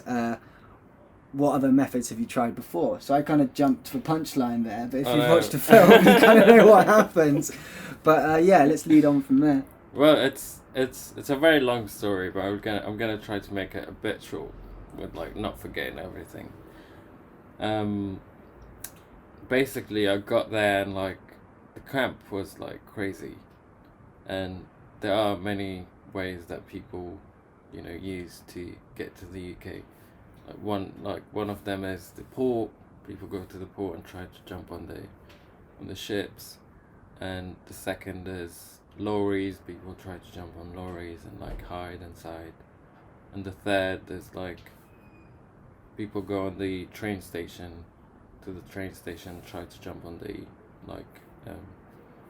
trains that carry lorries, and like sort of hide there as well.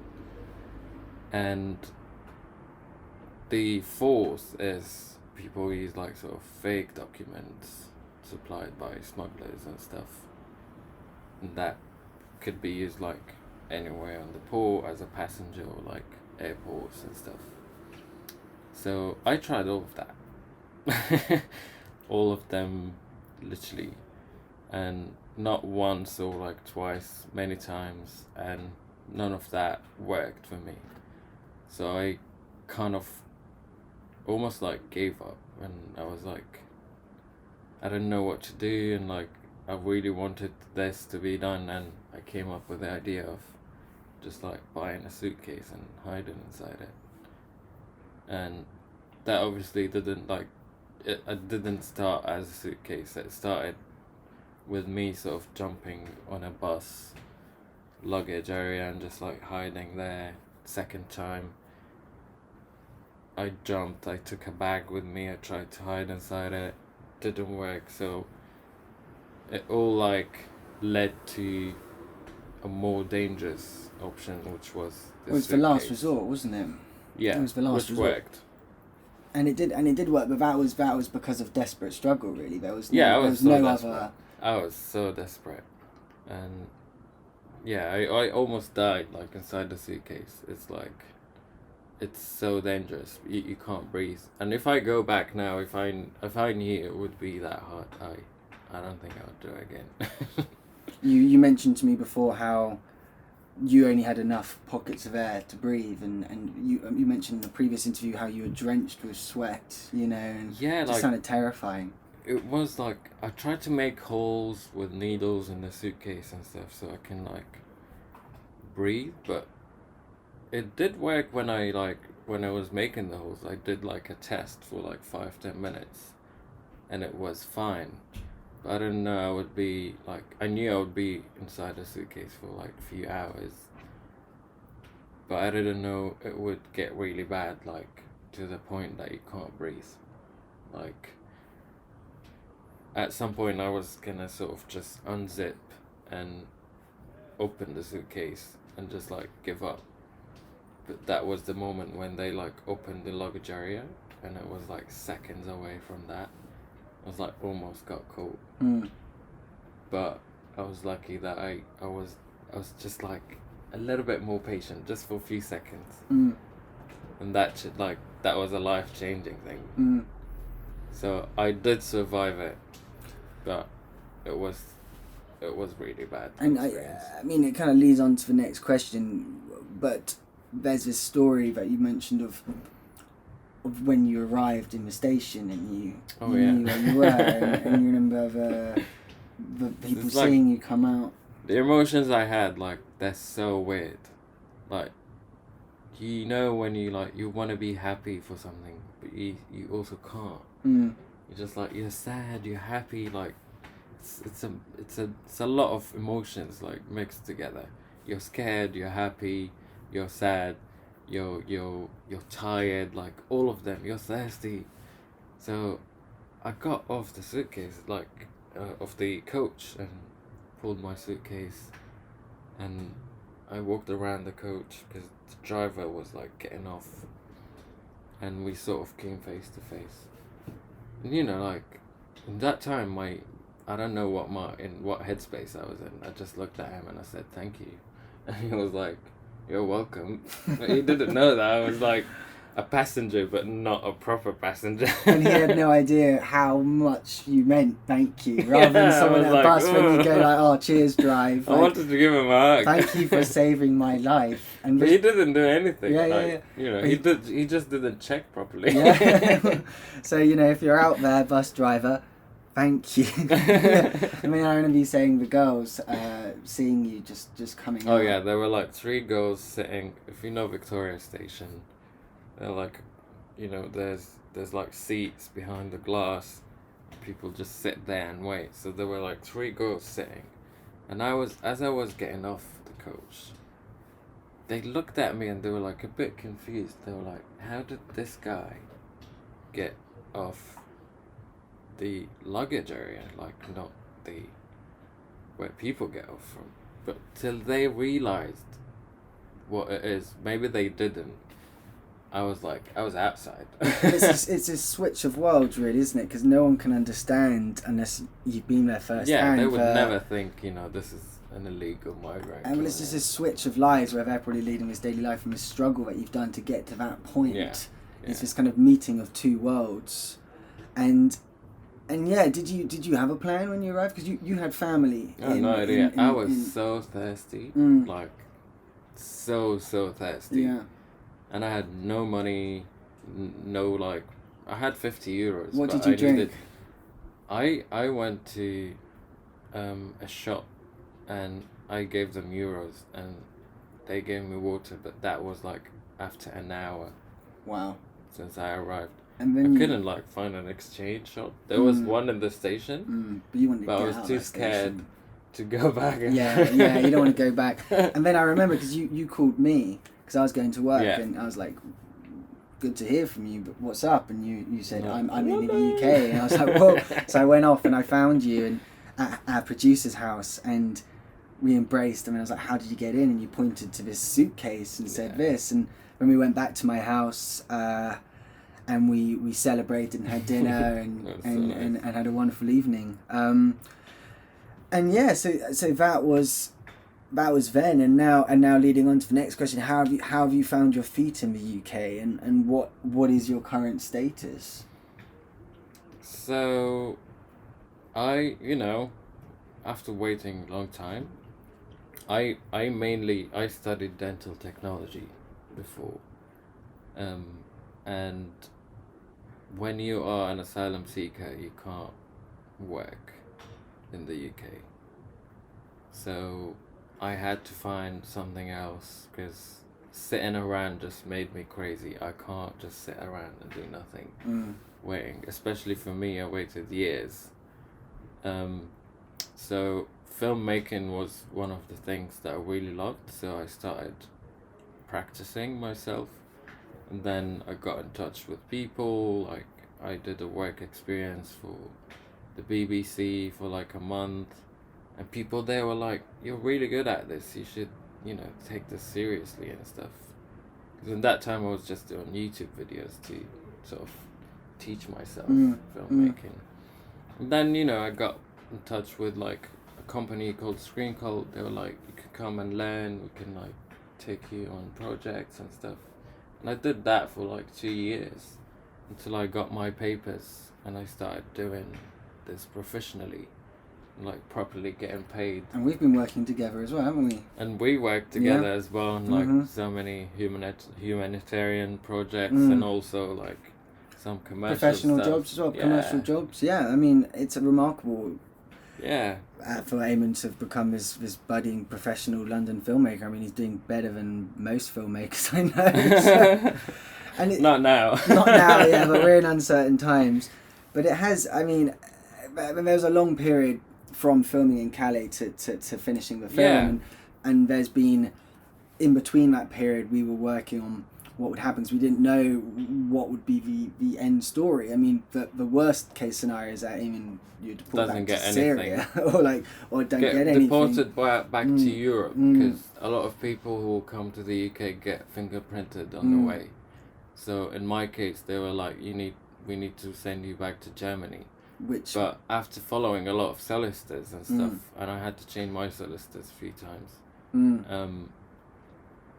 it turns out Germany said we don't want him 2 months after I claimed asylum. Yeah. But they kept me hanging for over 2 years and a half. It's like Damocles' sword waiting. Yeah, they're just like, you know, they want you to give up and be like, just tell them I want to go back. I don't want to wait anymore. And that put us in a position where we had this content, but we were sort of constantly changing ideas of what the film would be.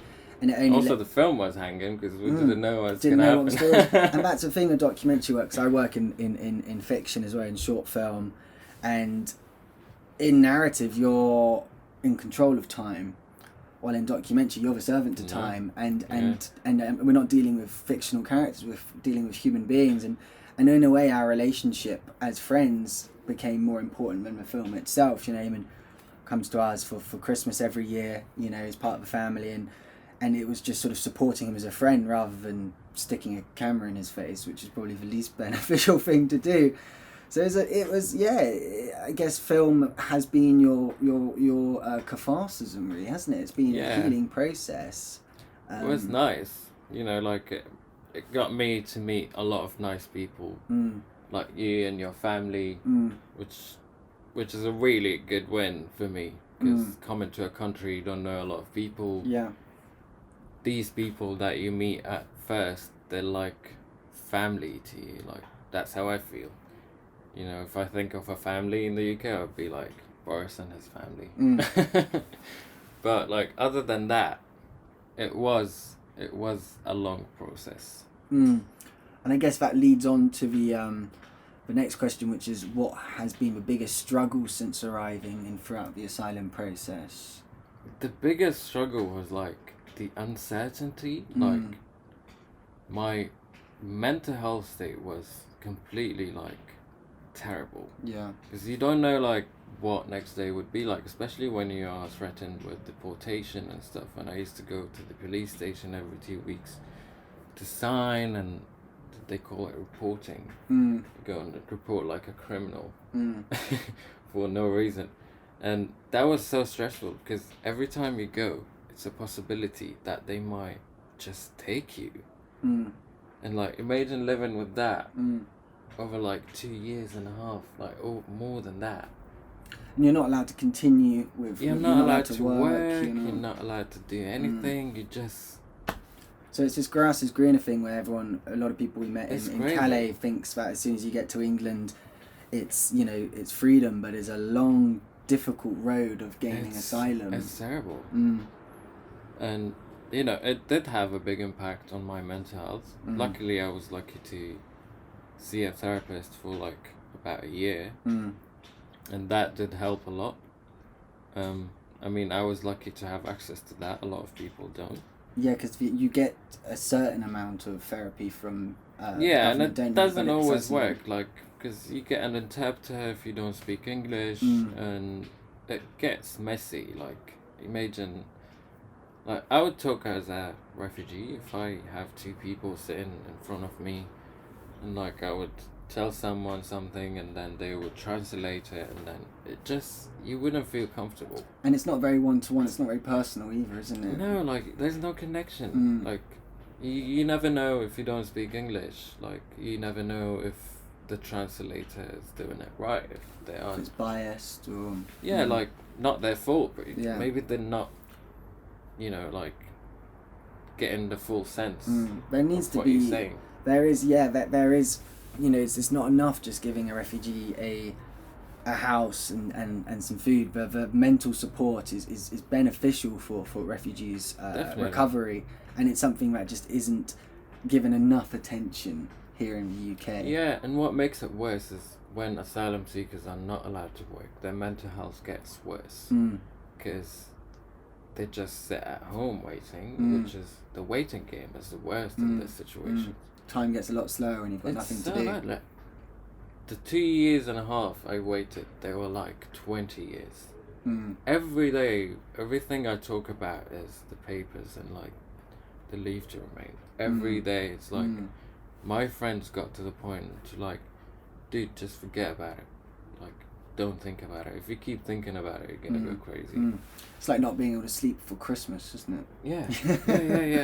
It's mad. It's so I would say the mental health struggle and the uncertainty is the biggest. Of course, financially it was awful. You live on a £37 a week, but it would be enough for food. You wouldn't die. But I think mental health struggle is even worse.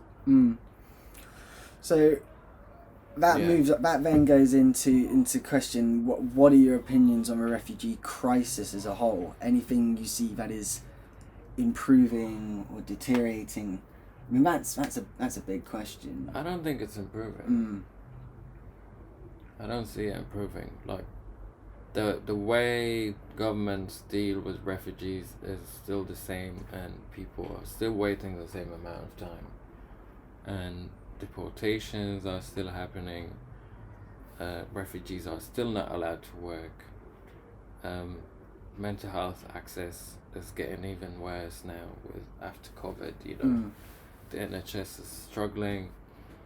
I think it's getting worse. With Mr. Boris as well, I think it's gonna get even worse. But there are, in support of in comment of that though, what we are starting to see, even though the government's actions on refugees is what we are starting to see after 5 years since the peak of the crisis, are individuals like yourself and your friend community who are actively doing a lot of very inspiring things and beneficial things for society. You know, sort of like back when they were just refugees who were part of the problem. Now, after time, we are seeing the beneficial effects that refugees are having. You know, yourself and Hassan, for example, who managed to do that U-turn with Boris Johnson recently about deporting back families. A lot of refugees doing great things. It's just because, you know, if we get the right, you know, circumstances. Like, for me, I didn't get any, like, other people, like, other refugees were more lucky with, like, the papers situation. But I still, like, didn't hate, you know. If I live here and I see, like, people need help around me and I can help, why not? Like, if I was in Syria, I would do the same. So I think this is a duty. It doesn't matter, like, if I am from Syria and I live somewhere else, that means that I don't have to do anything. If I live here and I can help, I would do it.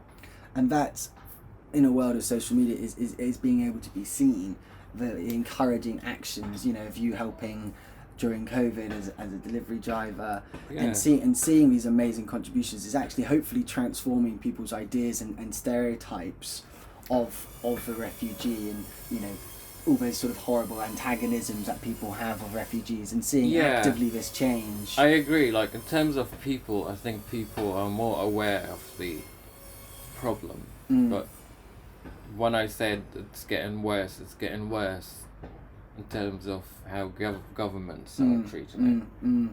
In terms, like, people are, you know, people have been nice. Like, since I've been here, I've never experienced something bad, or, like, I've never had bad experiences with people that I should mention, if that makes sense. Like, I've been living however I want to, and no one came to me and be like, oh, you're Syrian, you go back to your country. So power to the people, but the government, we believe in the people. So that leads to question 8, which is, what can people do to help refugees and people that have been in similar situations to Eamon? What are the best ways that they can support? Well, there are two kinds of refugees. Refugees who are here, who are like safe, and refugees who are not safe, which is more important. Like, it's pretty simple. Like, if you have time, you can go and volunteer in camps, like in Greece and Turkey and France. And if you don't have the time, you have some money, you can donate to organizations like Choose Love, Raft, and many others. And if you don't have the money, at least you can talk about it. Mm. Like, maybe you can change what people think about refugees. If you see someone who doesn't like refugees, maybe just tell them about refugees and the good things they're doing, and let them know that they're not causing any harm. Festivals like this as well, these sort of humanitarian festivals. Yeah, that any open up. events. So these are like 3 ways to help refugees, which are pretty simple. If you want to help refugees who are already here, you can just like, because I know a lot of refugees here struggling to find a job and stuff, but now like with COVID, everyone is struggling. But regardless of that, like in normal circumstances, you could just like hire a refugee if you're looking for someone, because it's much harder for a refugee to find a job. For example, I have a friend who was put in jail for no reason, just he came to this country as same as any other refugee. He was put in jail for like 5 months, and now he has a criminal record, and wherever he goes, he can't really find a job. And it's been like that for like 4 years. He would do like any other jobs, but he does have qualifications and like long-term experience in Syria and like communications and stuff. So he's one of them that people could hire. Don't give people money. Like, people don't really want money. It's more than that, isn't it? It's about integrating, like empowerment and integrating within a community, and rather than just donating money, or it's actually bringing refugees on board as professional, skilled, talented people. Definitely. Which they are. I mean, Eamon is an absolute skilled filmmaker, and I'd hire him because he's brilliant, not because he's a refugee. And there's a lot of people out there who have skills and aren't just a nameless refugee, but have many skills, from all wide range of different types of industries and arts. And it's just bringing them on board and hiring them and welcoming them as part of your community, which is a no-brainer. Quickly, like, it's just what I really want to say is, like, refugees, when they first come to this country, like, they first struggle with language, and then they learn it. But then, you come to a country, you don't really know how things work. That's why they struggle to find a job. So that's why I was saying, like, if you want to support a refugee, just help them find a job or something. Yeah. That would be really helpful. It could save them a lot of time of, like, learning how things work. There needs to be more programs like that for rehabilitation of bringing refugees into the workplace. And if there are various organisations like that, it would be great to know them. There are a few organisations, I can't really remember the names, but they are like very on a small sort of scale. They do need support. Maybe you can support those organisations. Obviously, like, if you have a big company or something, you would need to get in touch with some organisation that we might be able to link with the video, that you can, if you have some vacancies, you can just get in touch and they will get you the right person. And that's, I think that leads on to question 10 more than question 9, which is how we've been actively getting people to interact and respond and gain awareness and create awareness of refugees. We've set up a website for the film, which is amon.org.uk,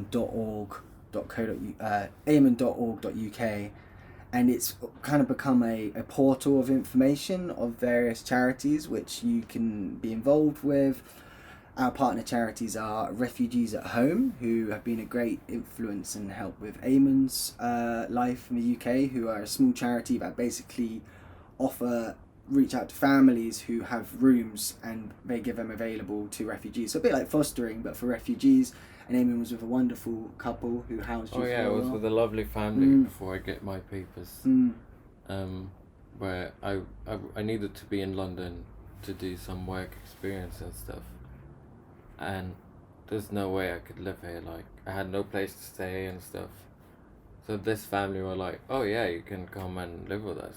And I learned a lot from that family. Of course, yeah. It So was so again, nice. it's integration, and that led to a lot. That led to Yeah. a therapist, right? Or Yeah, they sort of, you know, they linked me with a therapist that I sort of started taking sessions with for a really like cheap price. So yeah, they're a brilliant yeah. charity to be to partner with, and then we're with the Southeast London Refugee Association that work mainly with Eritrean young men who have fallen into depression, a large suicide rate with these young men, refugees, and we've teamed up with them, and then Choose Love, Care for Calais, who we partnered, who are an amazing frontline charity, who we partnered the film with. We premiered with them, who have an emergency COVID appeal, which I think is still going on. So you can visit that website for more information, where you can also watch a film, and we're looking to do more Q&As and screenings like this. The film is in a way a catalyst to continue these types of discussions beyond the film. So we're really looking for more screenings, more platforms for us to show the film and then have this type of conversation. So please check it out, and yeah, let us know, or reach out to anyone who might want to host a screening. There is question 9, which is saying what we're currently up to. I guess what I'm up to. We're focusing a lot on this. I mean, we're doing a lot. We're doing loads of these, and it's really inspiring. Especially over the time of COVID and social distancing. It's actually worked in our favour because we haven't had to travel anywhere to do these Q&As or screenings. We've done them from the comfort of our home, and it's because everyone is so surrounded around social media. There seems to be more attention and more commitment to these types of things. It's easier to attend virtually. Yeah. Rather than heading Especially over to somewhere. So there's been a lot of interaction, a lot of engagement, and that leads on to a film I was doing for a small grassroots movement called Reclaim Black Power, who are part a small grassroots movement in support of Black Lives Matter, and that came through online presence again, and through everyone coming together at this time. So it's an interesting period for documentary and for telling humanitarian stories, because everyone, I think, is quite reflective and in touch with their human side after coming out of such a global crisis. So now is a good time to have these discussions. Definitely. Well, what I'm doing, I'm still like recovering from the COVID crisis, trying to get back to work. I made my own business, which is called Suitcase Films, linked to the suitcase. I also have 4 suitcases here. Suitcase became my thing. I'm obsessed with suitcases. It's your USP. So yeah, and other than that, just trying to get back to work, and hopefully this crisis will end soon and everyone would be happy as before, hopefully, or even more. I'm hopeful. And I think that's coming up to a bit over our time, but I think that's pretty good. Thank you very much for hosting us, RAAH. Thank you for watching. Goodbye. Yeah. It's not live, so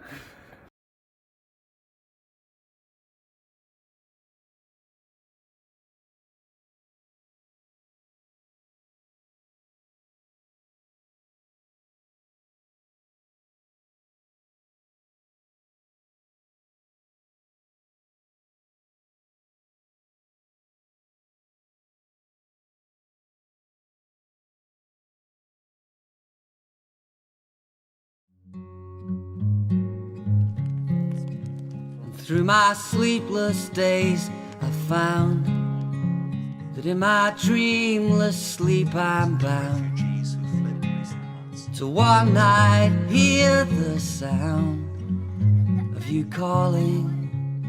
Do not stumble through tonight, have no fear of falling.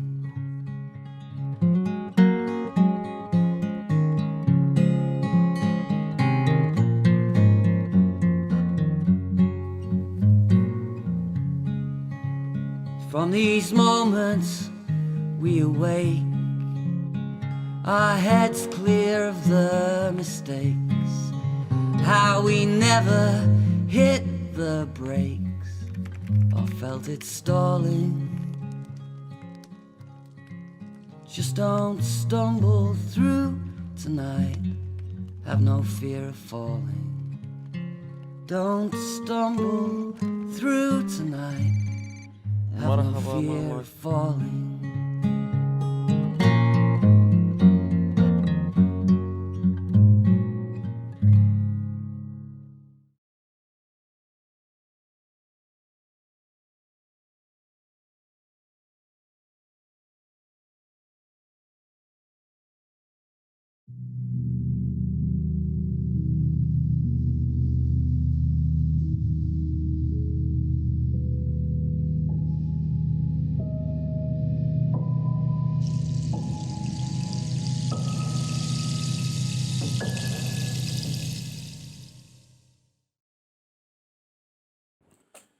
It's your boy Odd Priest. And first and foremost, I just want to say how grateful I am to be given the opportunity to align myself with the ethos and ethics that are behind RAAH Fest and the team. To be able to use my creativity as a weapon to fight the cancers of this world. You know, the core essence of humanity should be love. We should do everything out of a necessity to serve and to share and to give. And I'm just honored that my artistry is part of that arsenal. I'm very, very grateful, as I said already, not only for the opportunity, but also that I've been blessed enough to be able to share and to be able to give. And so I present to you now what is a selection of my pieces, my artwork, my canvas that is music. Yeah, the Odd Priest movement, look out for it. We're doing something different over here. We're trying to tell some real stories and speak to the very core of some really human issues, but we still want the music to pop, you know? So while staying relevant, it's definitely coming from a very, very humble place of having a hope in hope. And, you know, with the state of the world that we're in at the moment, I think it's only fitting that we have some hope to hold on to. So thank you, RAAH Fest. And without further ado, this is Odd Priest. I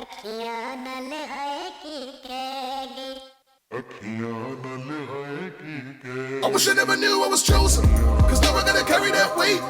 But now that I know that I'm chosen, I guess I better face my fate. I wish I never knew I was chosen by you, now I gotta handle my biz. But now that I know that I'm chosen by you, I guess it just is what it is. When you lie down, you will not be afraid. When you lie down, your sleep will be sweet. I don't know why I can't get no sleep. I can hear you calling, can't wait till morning.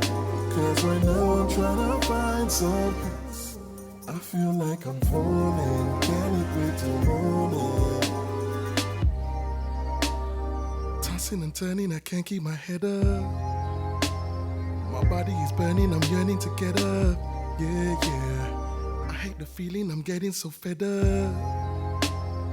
You can stop calling now, when will you let up? I can no longer ignore that you want me for something. Please don't allow me to wake up and you don't want nothing. No, no. You're calling my name, it must be important. So go ahead and let me know. I know you won't let me go.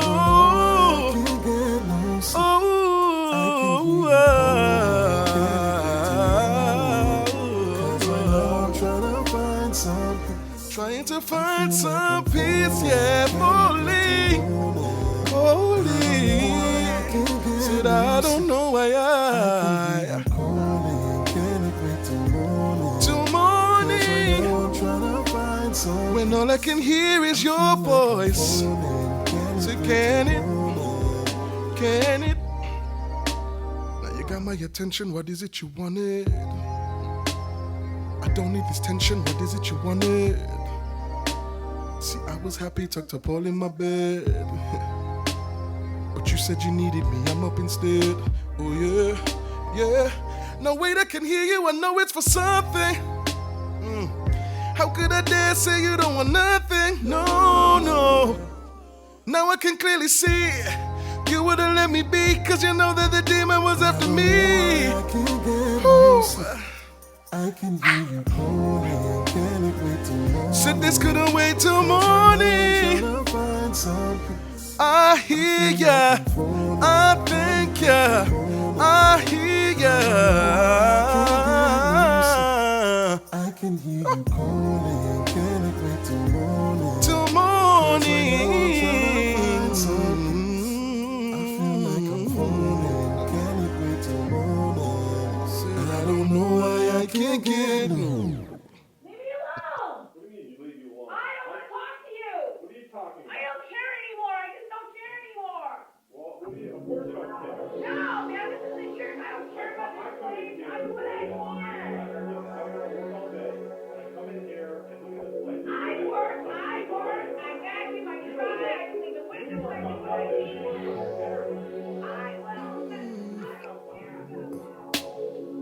If you ain't ready for answers, why ask the questions?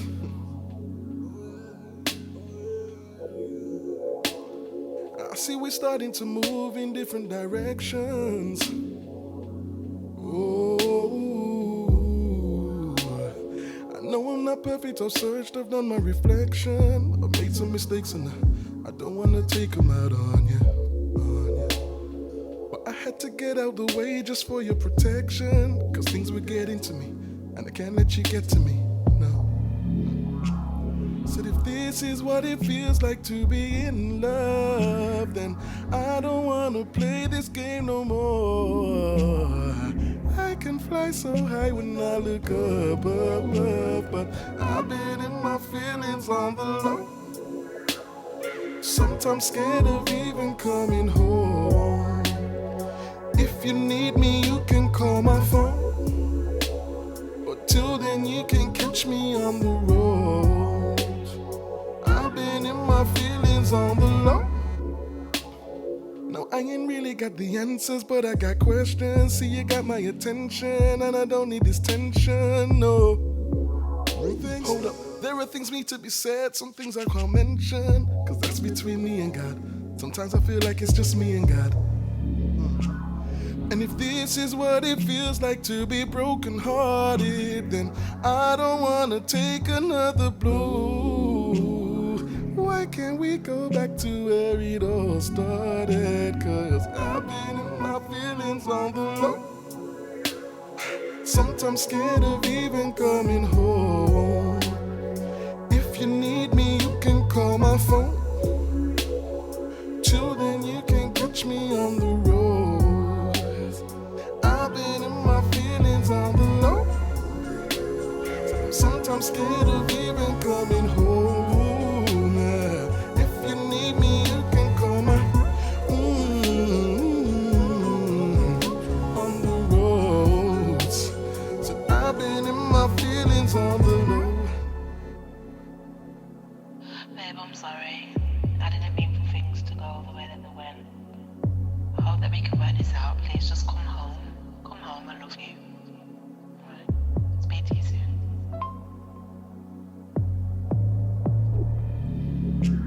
See if this this is what you truly have in store for me, Lord, then talk to me and teach me how to grow. Cause I'm on bended knee waiting for exercise, yeah. In my feelings on the baby, let me take it back. No, baby, won't you take me back?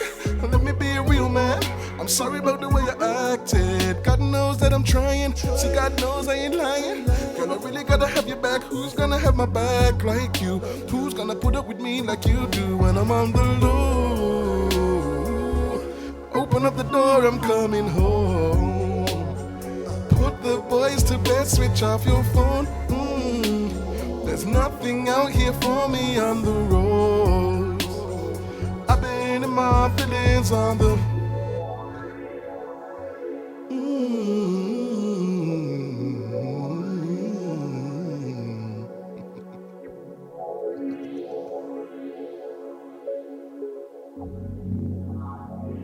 I've been in my feelings on the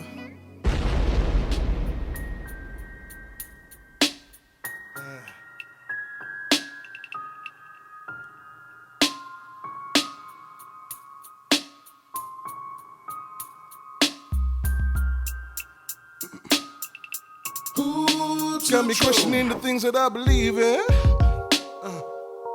Yeah, I know my own mind, but this world is so deceiving. Yeah, yeah. Hey, yo, I try to tell the truth, but the truth ain't so appealing.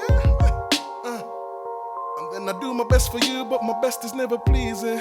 Oh, no, no, no, no. Said I'm just trying to make this thing right, make this thing work. Take away all the hurt, take away all the hey, trying to put your first. I ain't got the answers. I wish I had the answers. Trying to be your anchor in the storm, in the storm. Big man thing, keep you warm, keep you warm. And if gotta say it, then me not say it perform. Cause every other noise if it calm. Sometimes I don't know who to trust. So when you find yourself caught up in the middle and you don't know quite who to trust. And when the middle something like a little riddle and you don't know who's cool. They did not take the vow, they will never see how. Will have your question just because you never know. Hey. So when you find yourself caught up in the middle and you don't know quite who to trust. When the middle something like a little riddle and you don't know who's cool. They did not take the vow, they will never see how.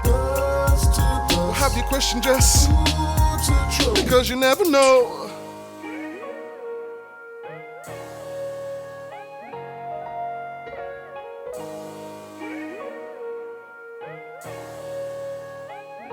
I shouldn't be here in the first place. Now I want you in the worst way. But now I need you in the worst way. The worst way. I know you hurt me. Please don't you leave me, don't desert me. Plenty to be up. But now I hurt you in the worst way. The worst way. Maybe I shouldn't be putting myself in positions and I can admit it, but lately I've been ignoring my own intuition and I couldn't listen to anything that you say. Empty words that I pray. You don't get on top of me. Caught up in my own mind, I'm trying to find my own way. There was no stopping me. Falling deep and down and out the game. It happens every time you're out the frame. So I take a shot of Patron, I'm never alone, I know. Ooh.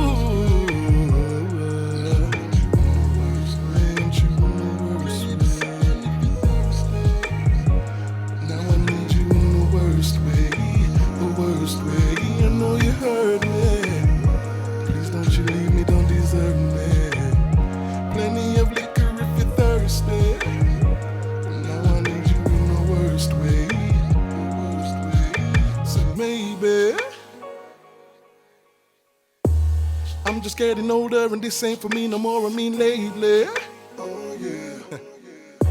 Myself, I'm not quite feeling myself. There's money but really no wealth. Holding on to my name, I'm never calling your name. When I really need you and acting like I'm all good. Really feeling this pain. I really need you cause you were always on my mind. I take a shot of Patron, I'm never alone.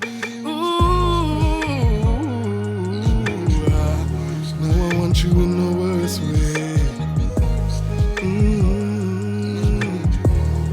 The worst way. The worst way.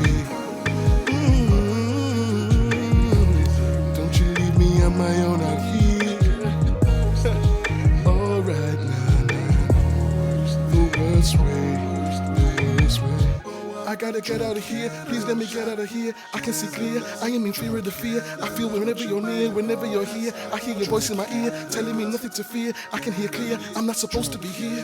Shouldn't be here in the first place. Never want you in the worst ways. Plenty to sip on this first way. Now I need you in the worst way.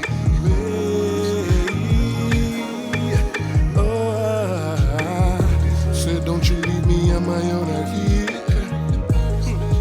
If you're thirsty, here in the first place. Want you in the worst way. Alright, alright.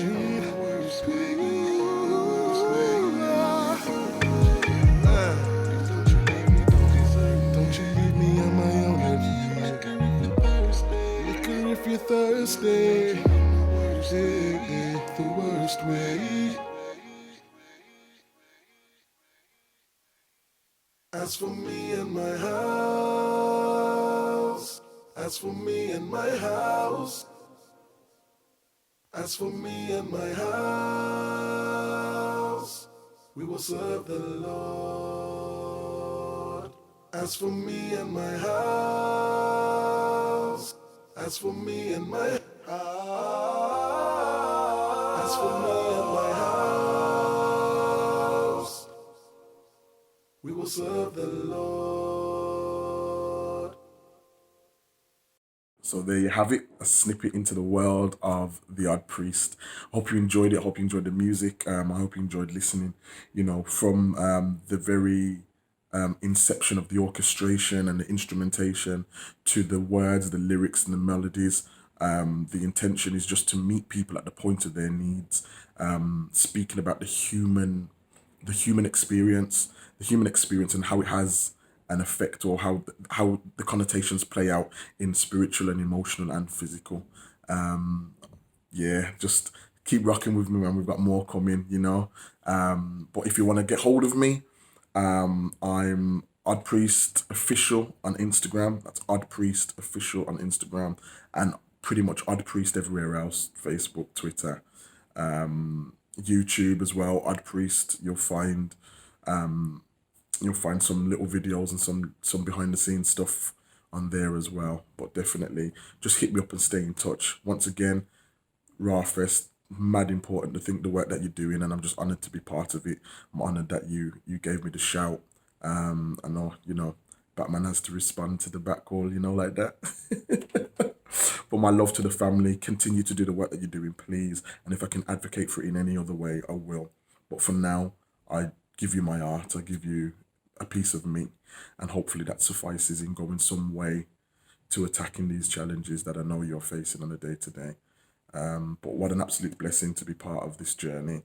Stay tuned and continue doing the work that you're doing. God bless and good luck.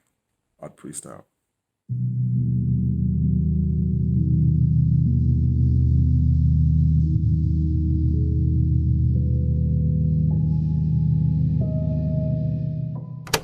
I want to talk about Italy.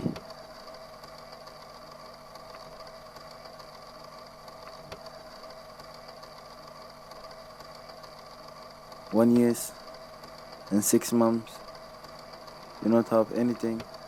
Sleep in outside in the break, and it's very cold, and you not have clothes. Some people is not have time. Sometimes you not eat. It's not come for money. Come here, make good life.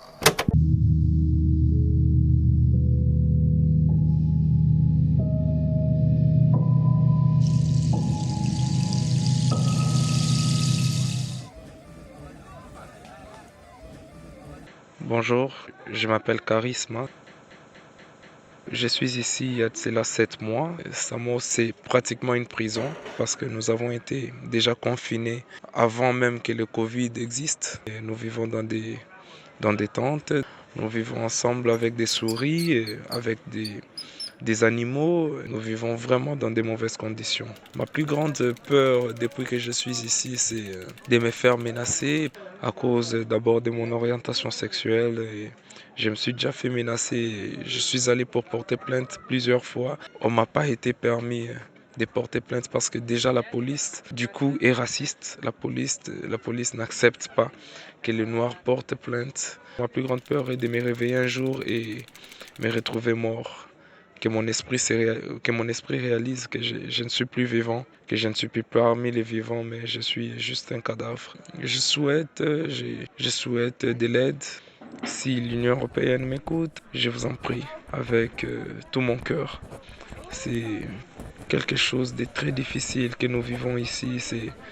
C'est vraiment au-delà de la souffrance. J'ai fui mon pays à cause de la souffrance que j'ai subie auprès de ma famille, qui n'a pas pu supporter avoir quelqu'un qui avait des sentiments homosexuels. Et dans mes pensées, je me disais que je serais un homme libre. Je viens dans un pays de liberté où je pourrais m'intégrer et gagner une nouvelle vie, une nouvelle identité. Mais c'était le contraire, je me suis retrouvé prisonnier ici à Samos. Pour manger, vous devez vraiment vous sacrifier pour manger d'abord parce que la ligne qui existe ici pour manger ne vous permettra même pas de continuer à aller vous aligner pour recevoir de l'aide. Si ta maladie aussi était grave, tu peux mourir sans pour autant que l'on te vienne en aide. Donc c'est très difficile, c'est la contradiction totale, c'est la souffrance totale, c'est la désolation totale, c'est quelque chose de très difficile que nous manquons même. Je manque les mots à vous adresser. À vrai dire, je manque les mots, je ne sais pas quoi vous dire. Je ne sais pas quoi vous dire. C'est tellement difficile, la vie est tellement difficile qu'elle est comparable à l'enfer ici. Je vous en prie, vous qui m'écoutez, vous qui avez besoin de nous aider, aidez-nous réellement, aidez-nous. Aidez-nous s'il vous plaît. Merci.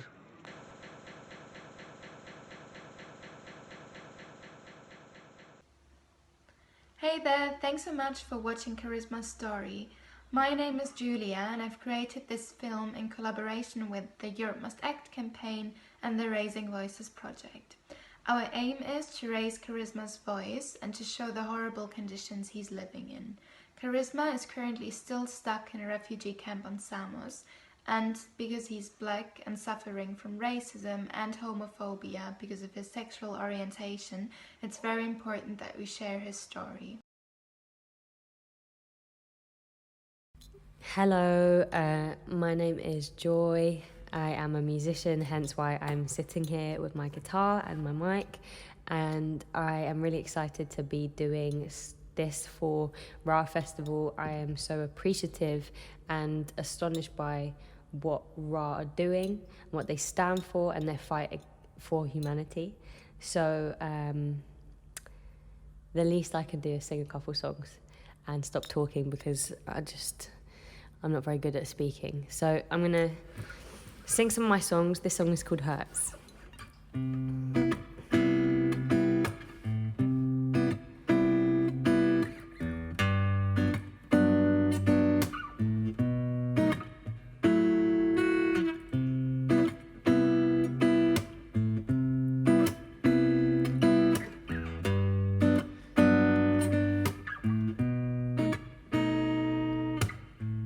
Thunderclouds when you walked in, but I never feel the drip when you're talking. Only meet me in the drought when you're falling. How I like my eggs in the morning, yes, taking comfort in my shadow. But you seem to stay afloat cause you're shallow. You can never make a promise for tomorrow, cause all the time you choose to take has been borrowed. I just pull up, then skirt. You just pull up when it hurts. Why, oh why? Why, oh why? I just pull up, then skirt. You just pull up when it hurts. Why, oh why? Why, oh why? I said that daylight wants to creep in through my window. Now I've got you back in my arms. I'm moving from the shadow. I said that daylight wants to creep in through my window. Now I got you back in my home. I'm moving from the shadow. Thundercloud, so I'm walking. I don't need to take a hit from your talking. When the hurricane comes, I'm on back roads. Hurricane comes, you do not know. Oh, I see the clouds that change when I'm riding through my spaceship. Calling out your name, cause it's no one's turn to soak. You left me hopeless, swimming in your ocean. Got me thinking twice what I'm involved in. I just pull up, then skirt. You just pull up when it hurts. Why, oh, why? Why, oh, why? I just pull up, then skirt. You just pull up when it hurts. Why, oh, why? Hey, why, oh, why? I said that daylight wants to creep in through my window. Now I've got you back in my home. I'm moving from the shadow. I said that daylight wants to creep in through my window. Now I got you back in my home. Now I'm moving from the shadow. So I just pull up, then skirt. Pull up when it hurts. Pull up, then skirt. Pull up when it hurts. Why, oh, why? Why, oh, why? Why, oh, why? Why, oh, why?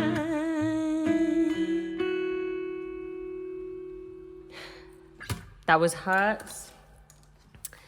This is my notebook, and I'm going to sing you a song called London Mine, and I have got the chords in front of me because I may have forgotten the chords to my own song, but we are all human. These things happen.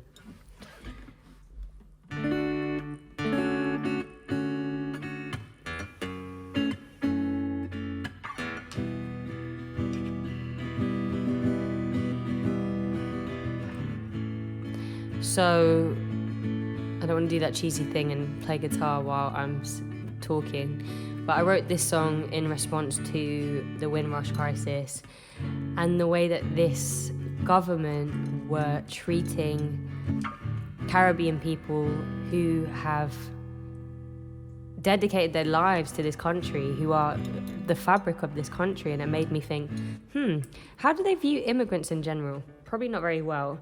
And actually, would London exist without immigrants? Probably not. So this song was a response to that. This song's called London Mine.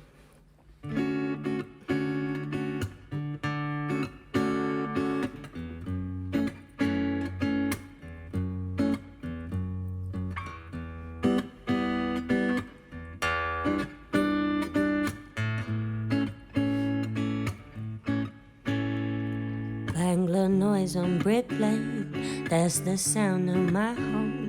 I'm a meek atheist, lovers walk on Kent Road. When you're blinded by lights, you find ways to survive in big smoke. Holding down 9 to 5, and your weekends are spent loading up with the boys, with the bottle and Benz. Only way to cope, cause this city don't stop for no one. Hopeless, roaming around in the moment. Streets that are tailored to no one. But that's what makes London mine. Hopeless, lost in the fear of the open. A world that appears to be broken. But that's what makes London mine. Orange haze from streetlight, down Madeira I go. I've been fooled by the charm bottom of the Kennington Road, while the backstreet drama don't get picked up by the sun. Now I'm hopeless, roaming around in the moment, streets that are tailored to no one, but that's what makes London mine. I'm hopeless, lost in the fear of the open, a world that appears to be broken, but that's what makes it mine. I'm never gonna give you up. I'm never gonna give you up.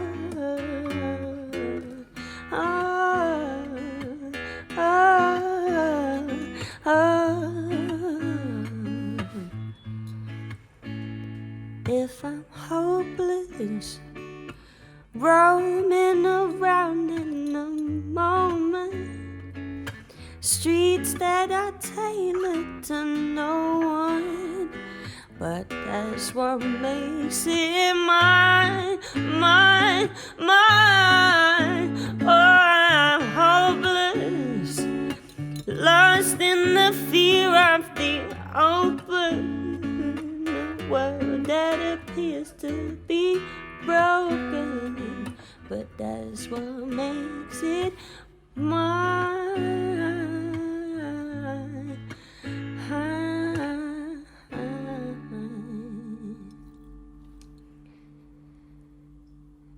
Cool. That was London Mine. Yeah, I hope you liked it. I'm gonna sing Don't Let Me Down. This is a song that I wrote, and now I'm gonna sing it.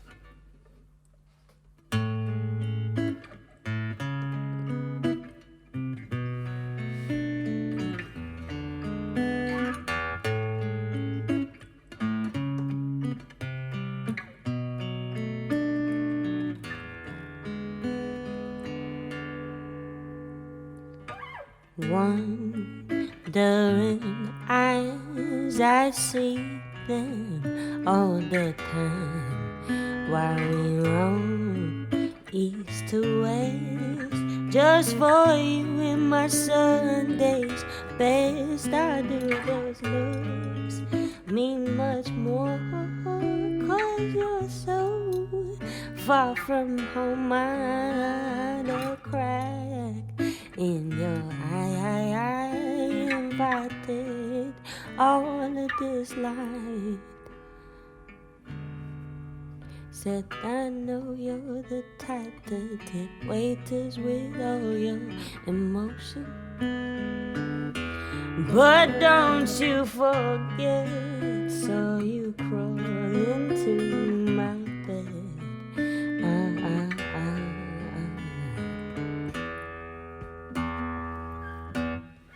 Don't let me down, don't let me down, don't let me down, don't let me down.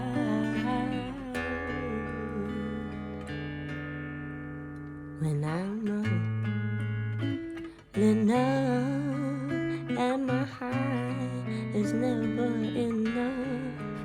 In the night, I set my legs open, make sure all my defenses were broken. Now you're fleeting like the smoke. Oh, summer's on Spanish coast. I had to light a cigarette just to get you off of my chest. I know you're the type to tip waiters with all your emotion, but don't you forget, so you crawl into my bed.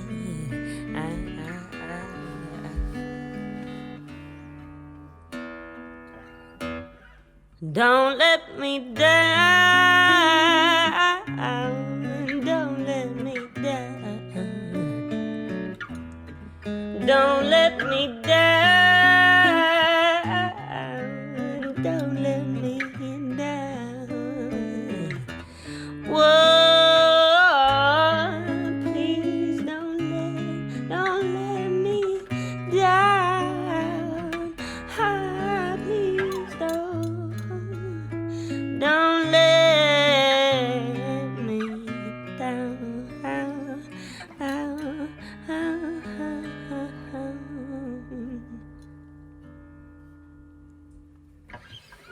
Thank you. I'm expecting these ones. You know, when you do the instead of it, because if you've got something in your hand and you can't clap, then you can click. That's how you do it. So, last song. I don't know why I'm in such a hyper mood.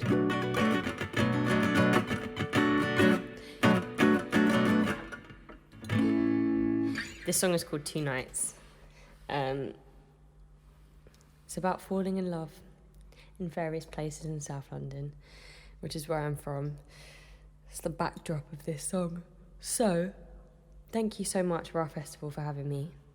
I'm sorry I've been really hyperactive, but I'm just home alone, and lockdown's just been getting to me, I can't lie.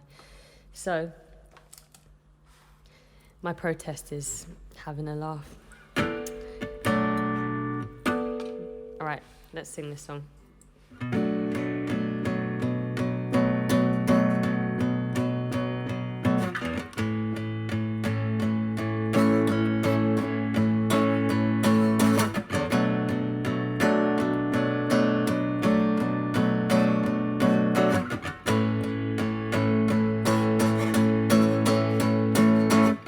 I spent 2 nights in Cape Town, 2 nights in Brixton, then to my exes to see if I missed him. Contemplating the waste man I'm dating, and should I cut it down? Cause I'm coming to terms with my alter ego. Pack my pride and shelve my libido. Stop my searching, it's me that I'm hurting, and there's no room for doubt. I promise myself I'd keep from his help. Don't need no one else, just cause I'm afraid of loving. Don't mean I don't want to love him. Run in circles with no shame, but I'm always coming home for nothing. So then I'm running through East Street with emotional baggage. Ask the man if he give me a hand, please. Hold it up and says, where is this weight from?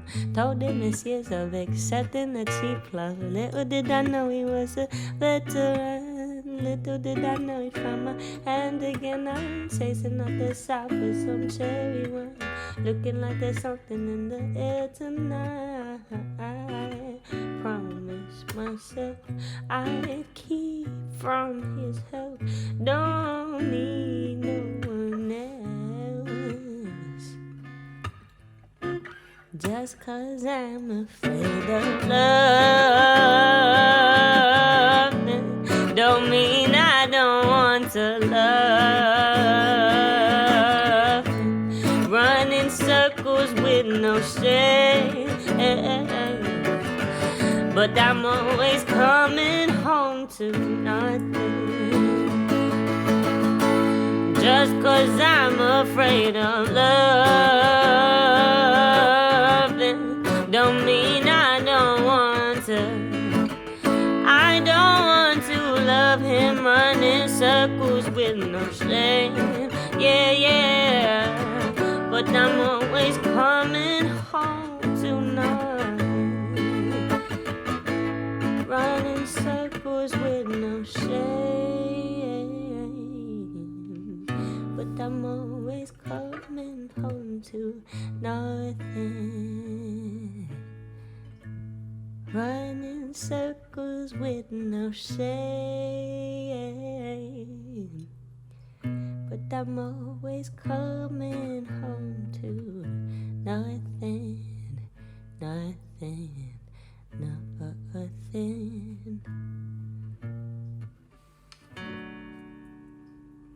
Thank you so much, RAAH Festival, for having me, and thank you for your incredible work, and thank you for listening to me. My name is Joy Crookes. I'm not usually this hyperactive, but I just think I had a great time singing my own tunes. There's nothing wrong with that. But yeah, thank you so much, and I hope to see you guys soon.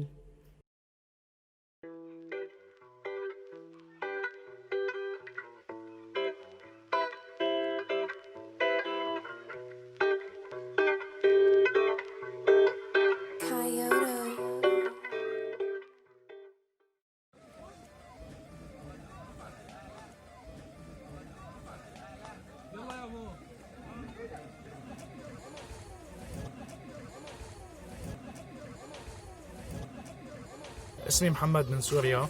إلي 8 شهور بساموس.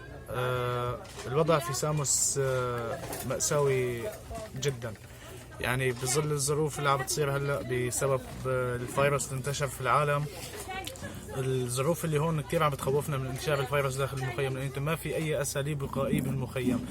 وغير هيك بالنسبة لموضوع الطعام بالمخيم، موضوع الأطعام سيء جدا، يعني الأكل اللي عم بيوزعوه هون للناس يعني اغلب الناس بتكب وما بتاكلوا، لانه يعني اكل غير صالح للاستخدامات البشريه مو اكثر. بالنسبه لكافه المساعدات الماليه اللي عم بتقدمه اليو ان هون للناس، هو يعني مو قادر انه يكفي احتياجات الناس من اكل، من شرب، من اي شيء، انه هو عباره عن قسم رمزي، يعني مو اكثر، انه مو قادر يوفي للناس متطلبات الحياه اليوميه مو اكثر. وبالنسبه لكثير ناس، لاغلب الناس، انه لو كانت تعرف الوضع هيك في اوروبا ما كانت اجت لهون، لان هي كانت معتقده انه فايته على مكان للانسان له حقوق، بس طلع الشيء مختلف تماما. بالنسبه لشغله الامان هون في المخيم، ما فينا نقول عنه غير مخيم، يعني لان انت ما في اي شيء بدل الامان غير انه انت نايم بغابه وخيمه، ما بتعرف الحشره اللي بتطلع بتقرصك، ما بتعرف اي شيء بيطلع انه قادر انه يسممك ويقتلك. غير هيك في يعني بالنسبة للنظافة لهيك شغلات هون شغلات معدومة، وخصوصا بظل انتشار الفيروس اللي طلع، انه هي البيئة الحاضنة للفيروس اللي ممكن تودي بحياة كثير ناس بسبب البيئة اللي عايشين فيها. بالنسبة للمساعدات هون بالكم ما في أي مساعدات، فقط كارت اليو ان المساعدة المالية عبارة عن مبلغ 90 يورو يقدموه. ما في أي مساعدات تانية بيقدموها للاجئين غير الكارت اللي بتقدمه اليو ان.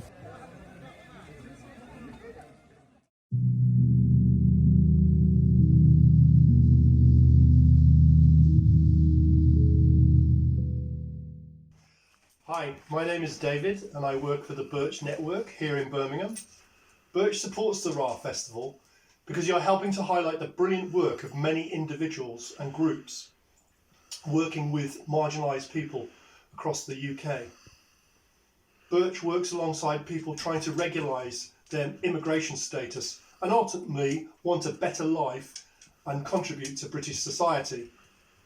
Very often, these individuals are demonised and dehumanised by some parts of the popular press and media. We salute the young organisers of the RAAH Festival and feel flattered to be invited to be part of it.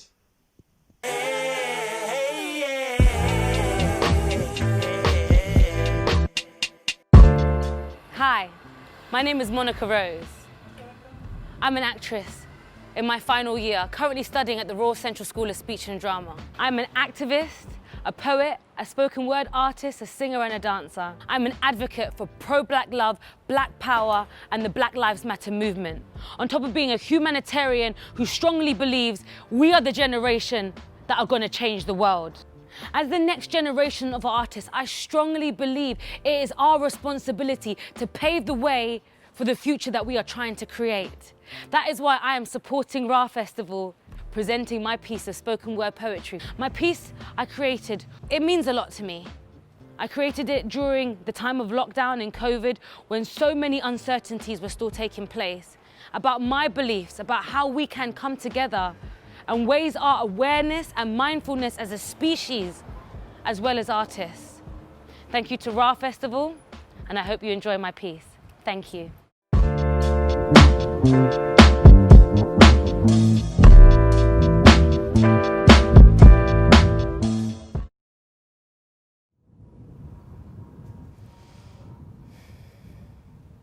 Broken dreams.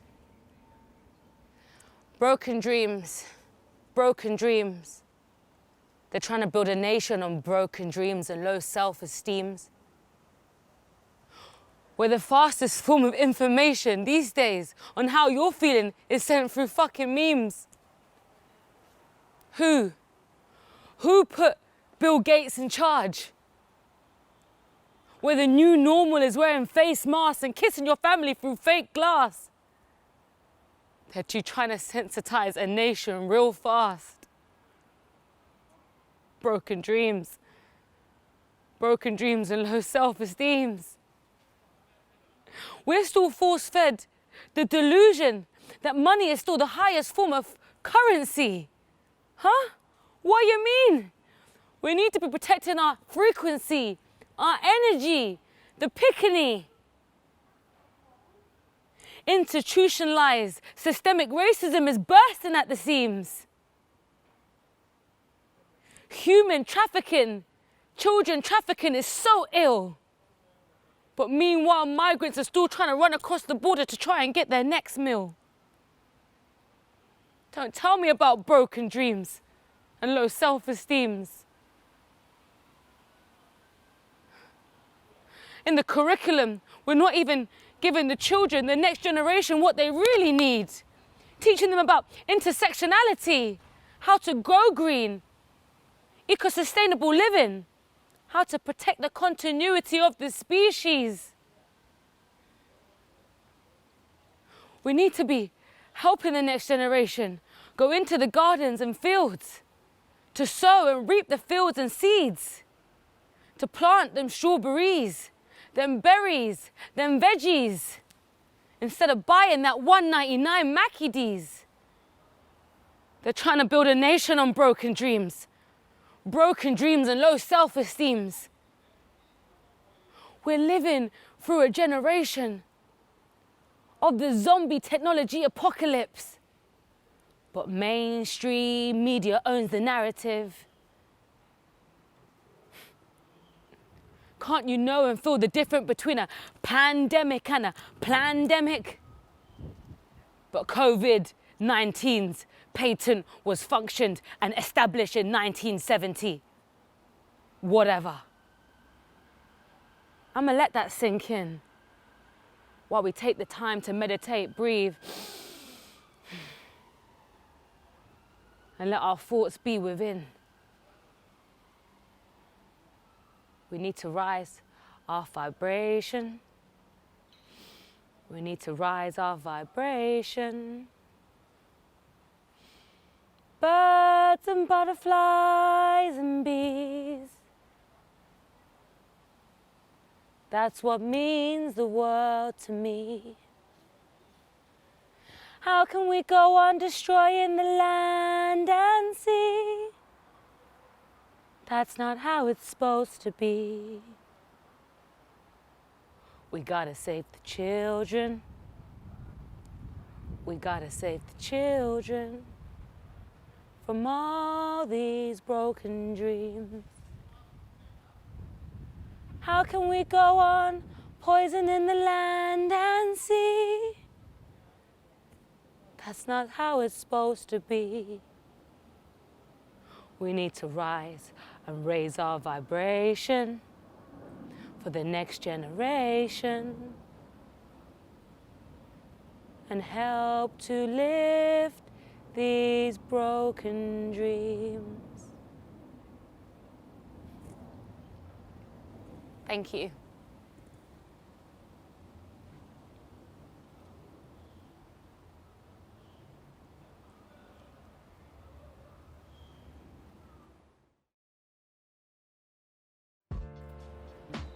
I've been Monica Rose. Thank you so much for watching and listening, and thank you so much for RAAH Festival for holding such an incredible, unique event.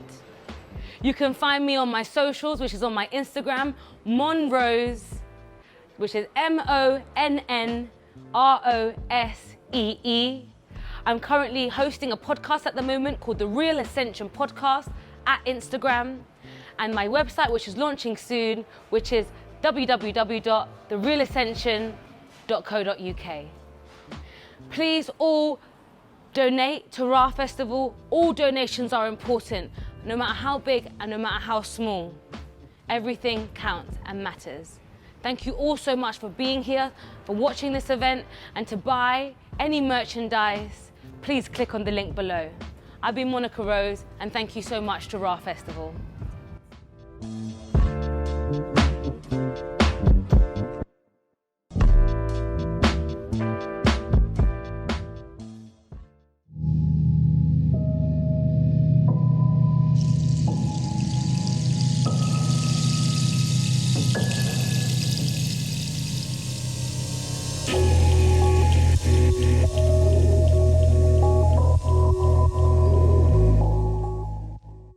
Hello, my name is Leonard. I live in Brussels and I study film at Lucas School of Arts. I'm presenting my short film Strangers, which I made last year.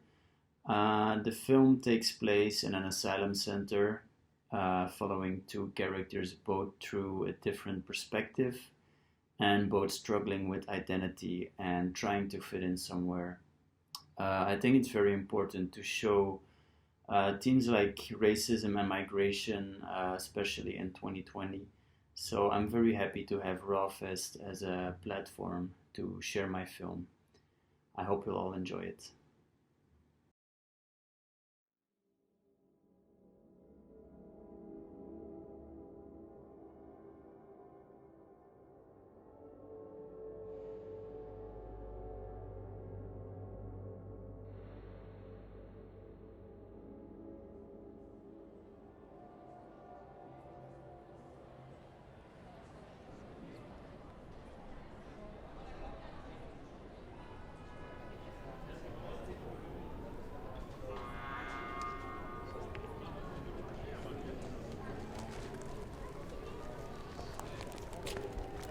شوف القناة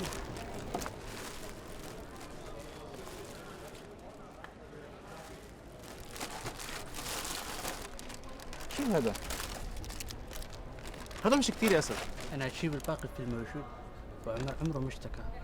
عمر ما بيحكي، اصلا مش عارف كيف هيقدم من جديد. عمر بيحكي ولكنه ما يريد. ليش؟ هو كان بيضحك علينا يعني؟ لا مو هيك، بطل يحكي إلى إجا على الترمينال. كيف عرفت؟ صديقي اثنينهما من السودان عن طريق البرتغال. De aanslag werd gepleegd door de leden van de extreemrechtse beweging, de Zwarte Leeuwen. Ze gooiden handgranaten naar de betogers en zonden hun aanslag live uit op sociale media. Ik ben voor het vrijwilligerswerk. Oké, een identiteitsbewijsje alsjeblieft.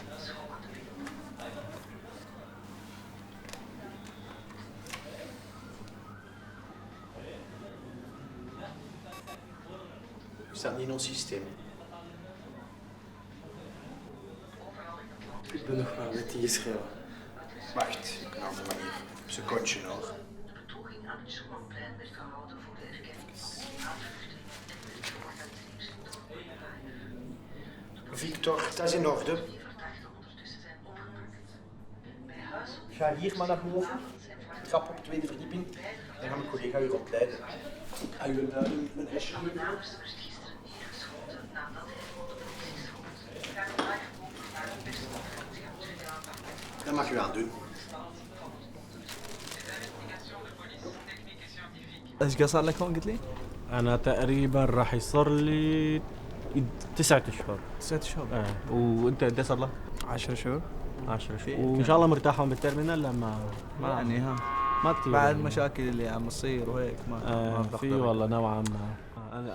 أنا إذا هيك أنا كمان كنت بغير كامب 4 أشهر وهلا هون 9 أشهر. أنا كنت كامب بالطرف الهولندي هلا هون.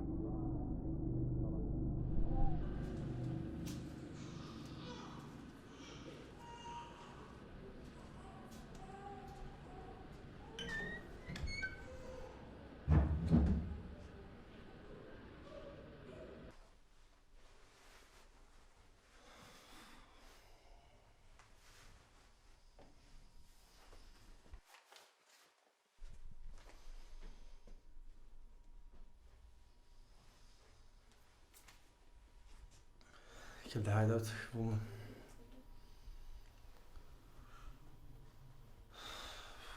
Ik heb vernomen wat er gebeurd is en...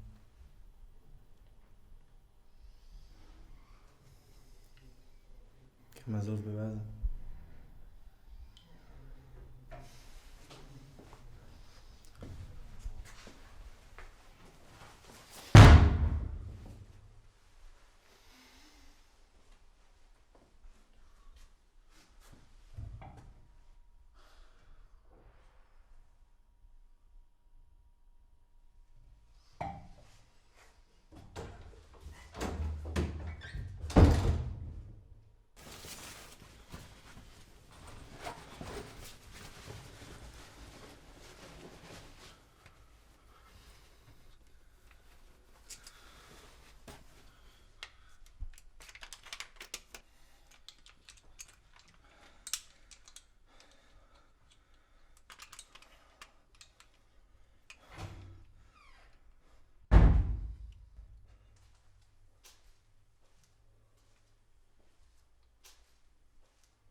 en pikken u straks op.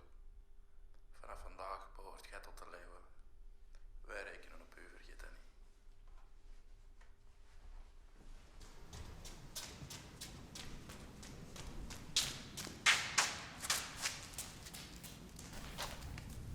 ايش في حبيبي؟ امشي امشي. انه مسدس. انه مسدس. انه سلاح. امشي امشي.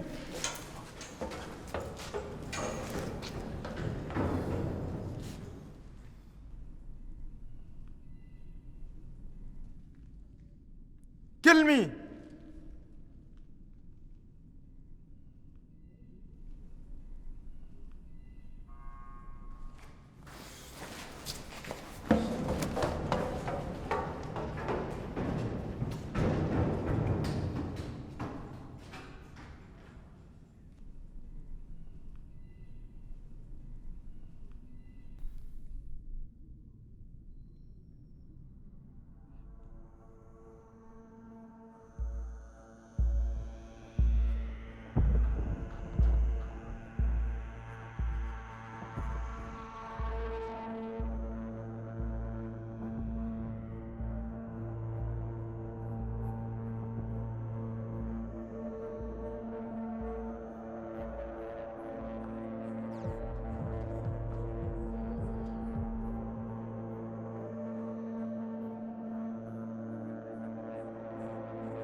Thanks for watching my film. I hope you enjoyed it.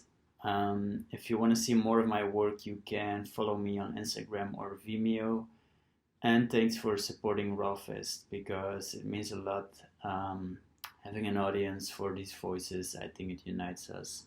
If you want to support any of the charities, you can click the donate button below, or you can just buy some cool merchandise.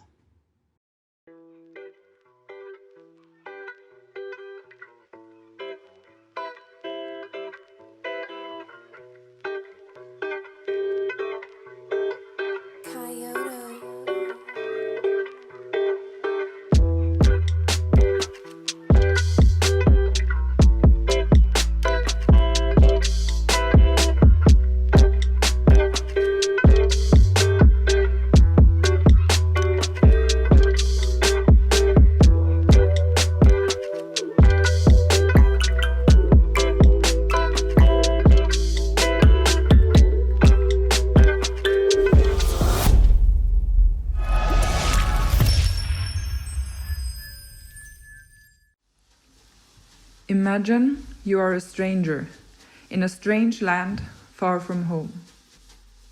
Imagine you are in a refugee camp. Imagine you are freezing in a container or tent during winter and boiling in the summer, especially when there's no electricity, which is most of the time. Imagine you are not safe.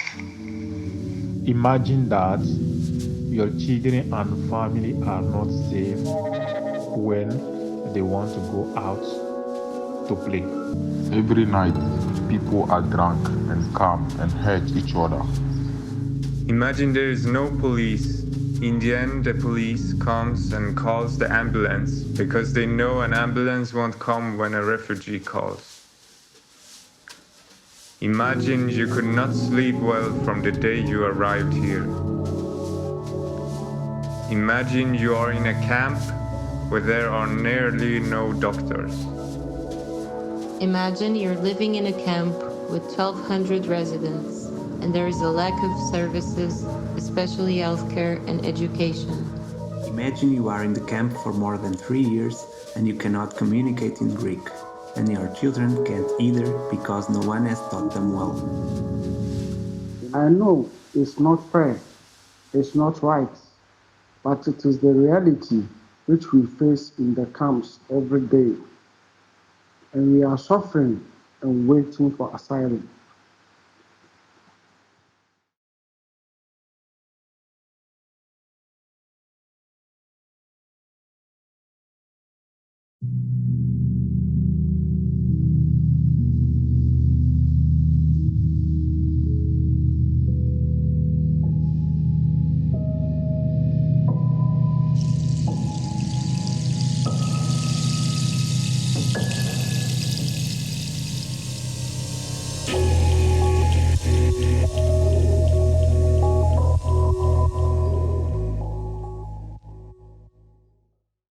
I support RAAH because I truly believe in the people behind it, the vision and the mission that they have, and their collective passion, abilities, and lived experiences to change the world for the better. Hi, we're Flo. We're honoured to be here at RAAH Festival, performing for a really great cause. We're going to play a couple of songs for you today. If you want to donate anything you can that you can donate, is going to be such a help to this cause. You can donate on raahfestival.com. It's for Stop the Traffic, and it's an amazing cause, so just donate whatever you can, and I hope you enjoy the festival. Cool.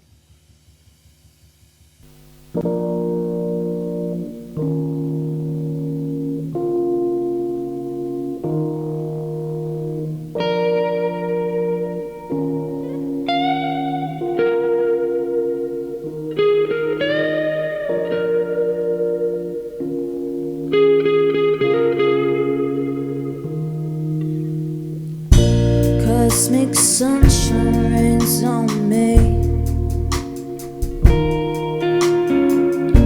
like that apple from your tree. Make you wait when it falls from your dizzy tree. You go into her, she cast a spell, make you fall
walked away.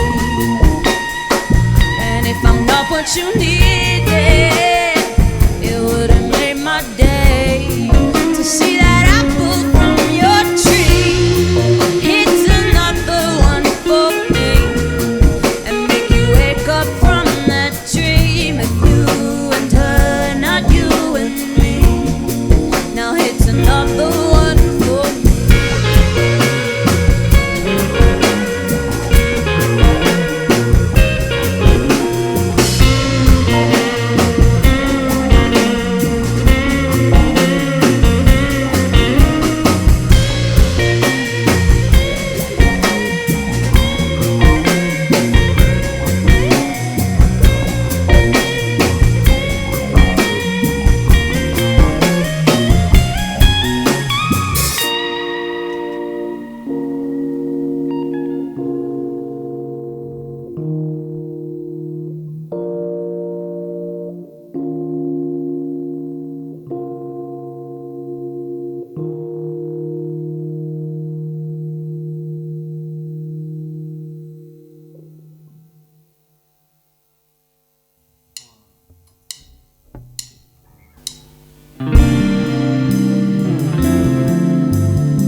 Pulling up into the city, see me waiting, looking pretty for the weekend.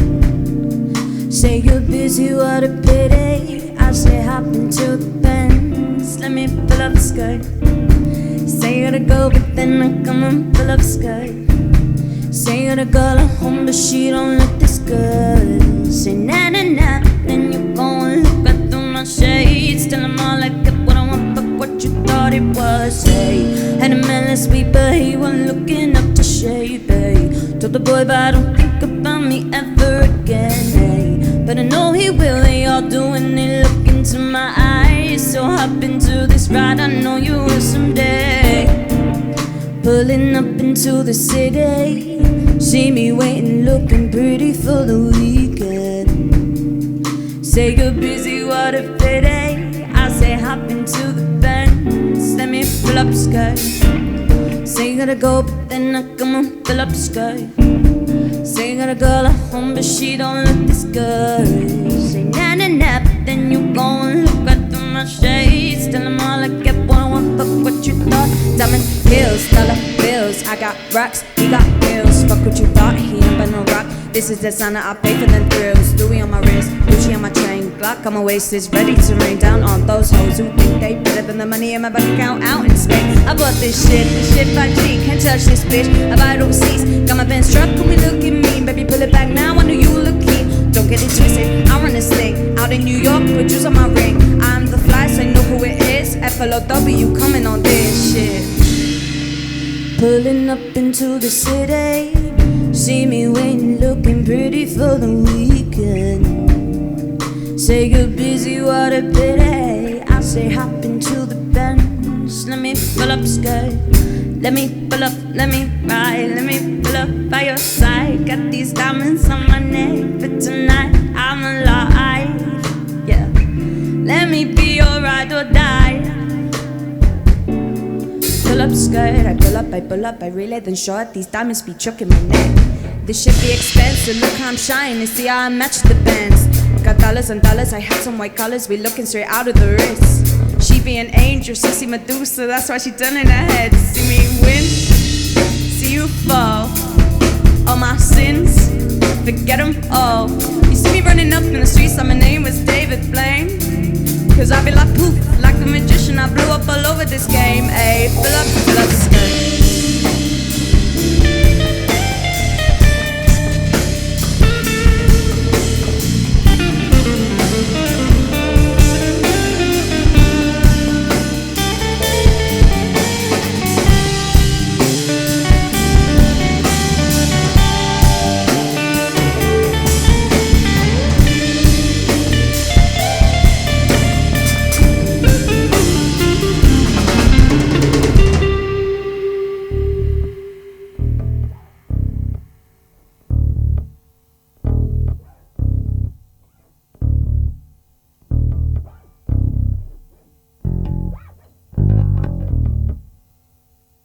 So just to give you a little insight, so we're called Flow. We all met at uni.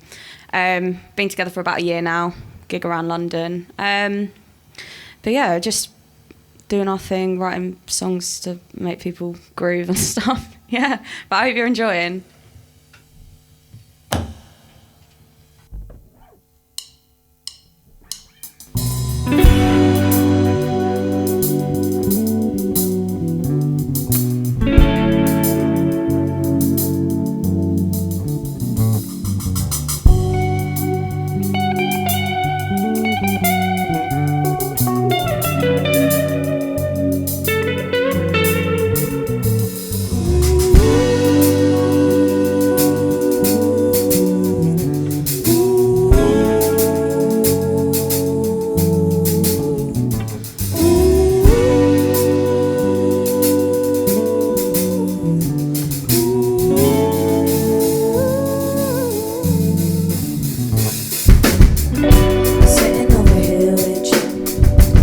Shut up, let's take a picture.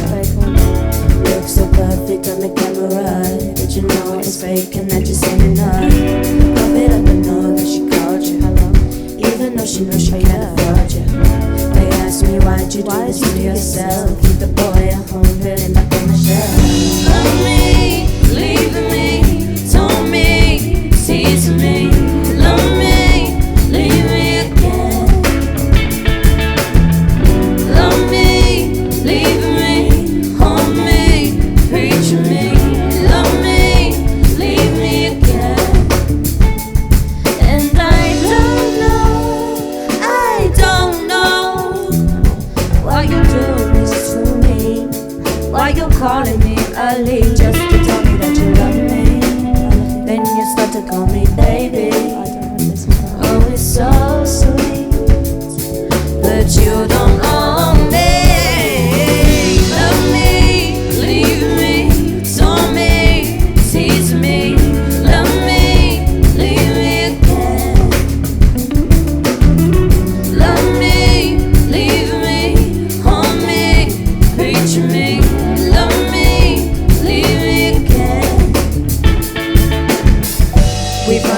Catching a vibe, but at times we just be impolite. Feel like people they don't understand, cause at times all we feel is just hidden inside. You know that I won't ever lie. Got your covers, boy, don't need a hide. All the demons inside catch a ride, cause as long as I'm here it's just us two tonight. Love me, leave me, taunt me, tease me. Love me, leave me again. Love me, leave me, hold me, preach me. Love me, leave me again.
sip on my cold champagne. Taste the flavor on your lips as we switch in lanes. Just me and you, you feel the groove.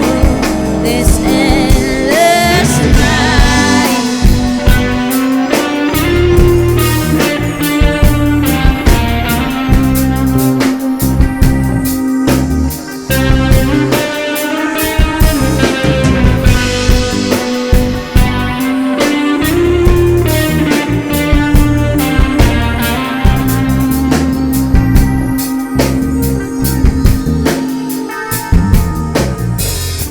Peach and mangoes washed up on the sand. Lonely hours they no longer stand. The peacefulness of water in the still, like honey as it drips into a river. Coconuts remind you of the man you once met while traveling to Japan. These memories that keep you bittersweet until reality kicks back in. Take me standing there so. Standing there so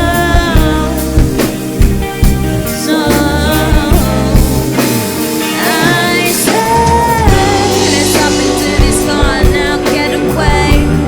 We ain't got no time to care about ballet. Just me and you, you feel the mood. Down this road doing 90, feel the groove. Take another sip on my cold champagne. Taste the flavor on your lips as we switch in lanes. Just me and you, we feel the mood. This endless. Let's hop into this car now, get away. We ain't got no time to care about ballet. Just me and you, you feel the mood. Down this road doing 90, feel the groove. Take another sip on my cold champagne. Taste the flavor on your lips as we switch in lanes. Just me and you, you feel the mood. This endless night.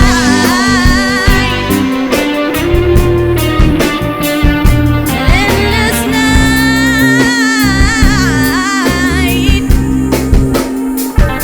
Endless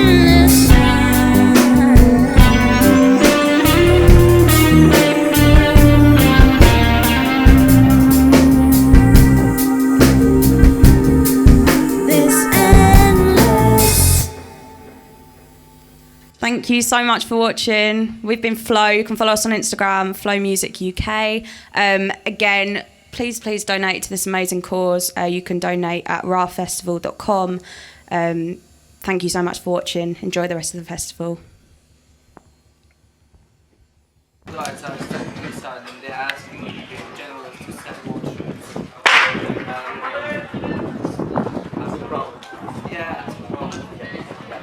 Hey guys, my name is Chris Peters and I'm going to play a few songs for you today. I want to thank you so much for checking out RAAH Fest, this awesome virtual festival that's helping empowering young people and helping migrants and victims of human trafficking. I'm going to play two songs for you today. This first one is a cover. I have my loop pedal down here, which allows me to record things and it loops over and over. So the first one's going to be a mashup between an old classic and a new classic, and then the second song is going to be an original. So here we go. Here's the first one.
with myself. I didn't want you around. Those pretty faces always made you stand out in the crowd. When I picked you from the bunch, one glance was all it took. Now it's much too late for me to take a second look. Oh baby, give me one more chance to show you that I love you. Won't you please let me back in your heart? Oh darling, I was blind to let you go, but now since I see you, it is on. I want you back.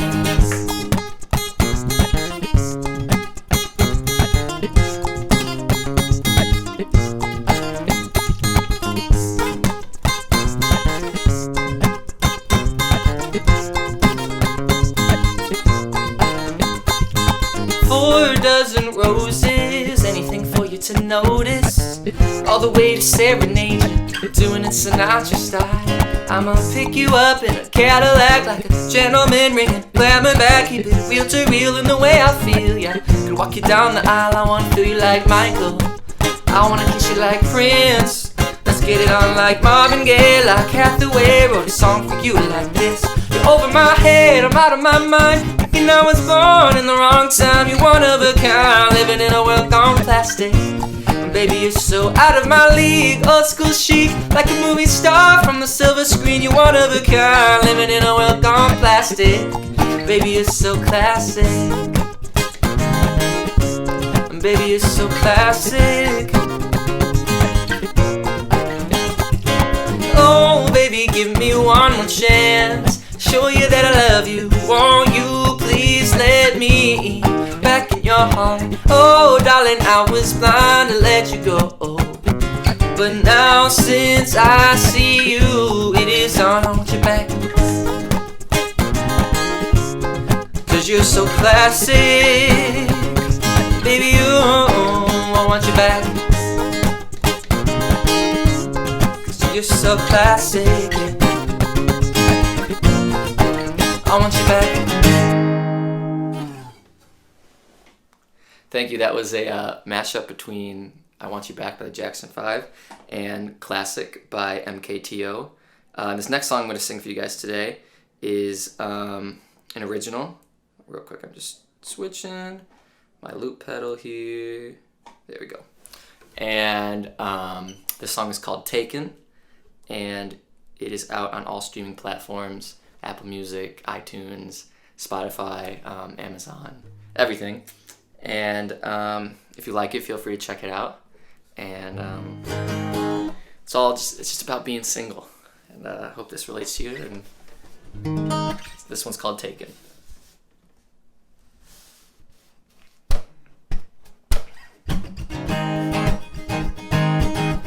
Guess Cupid has some other hobbies. Shot everyone, but he forgot me. Can't even go out to get coffee without seeing everyone.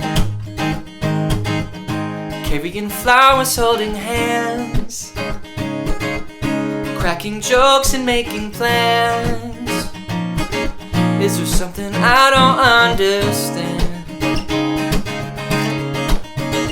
Everybody's taking cute dates and then kissing in the rain. And everybody's taking vacations and over-explaining. I don't wanna say it, don't wanna sound impatient, but everybody's taking but me. We could be dancing all night long on my rooftop with the stars and this guitar, singing our song. But I'm singing alone, 'cause everybody's taking cute dates and then kissing in the rain. And everybody's taking vacations and over-explaining. I don't wanna say it, don't wanna sound impatient, but everybody's taking but me.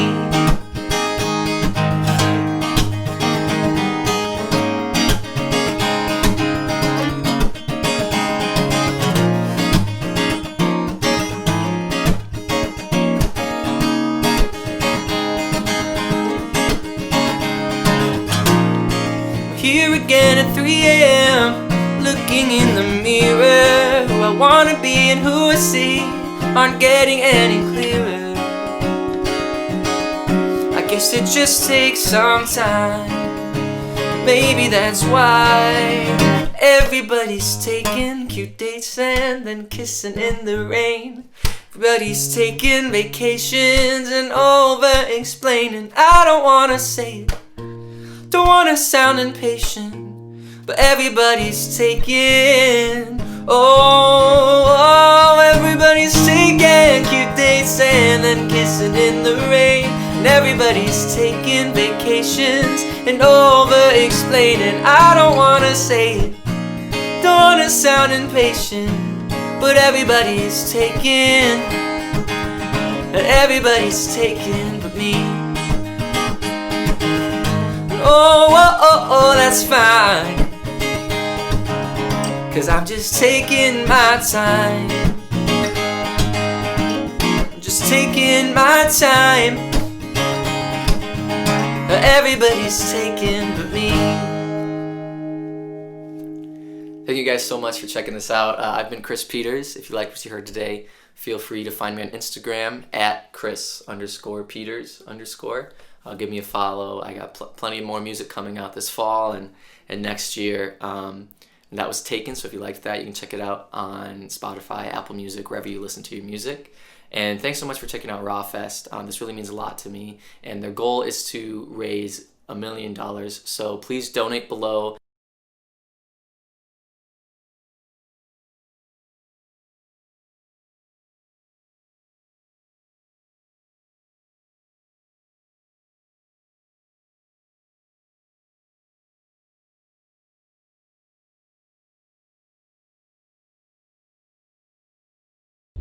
Peace family, Craig Pinkney here, criminologist, urban youth specialist and CEO for SOLVE, the Centre for Youth Violence and Conflict.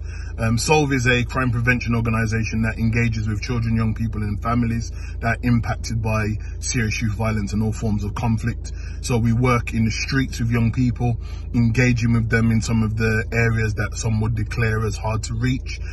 We support families that are victims of violence, predominantly young people that are impacted by gangs, extremism, and issues around domestic violence. So RAAH Fest, who wouldn't support an organisation like this? An organisation that is foundation and fundamental in responding to social issues within our society. We're talking about issues around racism, systemic racism, human trafficking, all forms of exploitation. And as SOLVE, as a company and an organisation, me as the CEO will support any organisation that is supporting society and responding to ills and people that ultimately need help. So it's 2020, it's RAAH Fest, let's do it.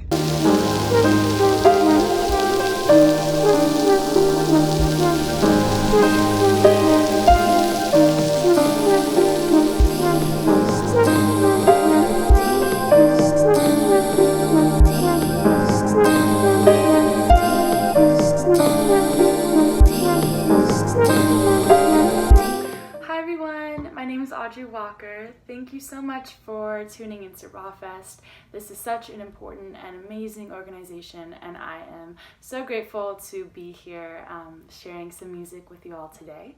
I'm going to be playing and singing 3 songs that I wrote. So yeah, thank you again for listening. This first song is called Sunny. Starstruck, you got me undone. Feels like I'm holding the sun. Real life, is this real life? Yeah. Sweet dreams after I've been with you, 'cause I never feel like I ever have to prove what I'm thinking. Yeah, you already know, yeah. You already know my thoughts and my heart, and your eyes light up my mind. All the time in the universe will never be enough with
So I wrote that song about someone who, when I'm with them, makes me feel kind of the same feelings that you get when you're looking at the moon or the stars or the sun. These kind of feelings that are greater than anything that words could describe, I suppose. This next song is called Same, and I wrote this because I was confused if someone felt the same way about me. And I knew how I felt about them, but I wasn't sure if they felt the same. Is what I'm feeling true?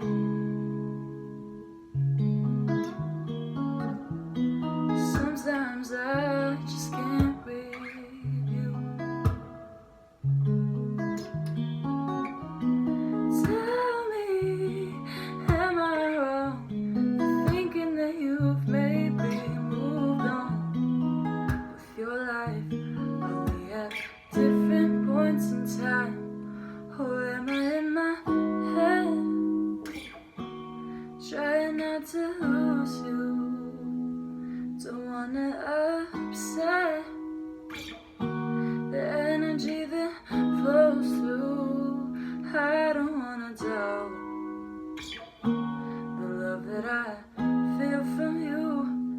I'm well aware that I want to be breathing you every day. But do you want the same?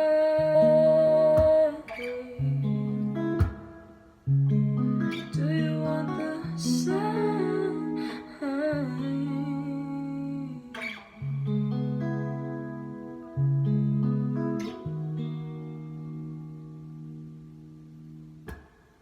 The last song that I'm going to be singing today is called In the Moment, and I wrote this song as kind of a reminder to myself to take a breath and enjoy the moment that you have with someone and not worry so much about time. So I hope you enjoy.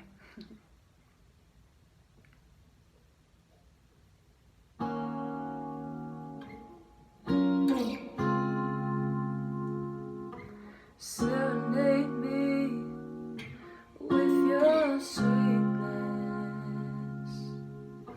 borderline cruel. I can't take this, 'cause you're too good, too good. You're too good. Oh, I keep pacing, worrying, tend to let my mind run. You catch me just in time, slow it down for a second, come to realize time is more than what it feels like. Worrying your way out of love don't feel right, and it's no way to be now. You're too good, and I'm just trying to be fair.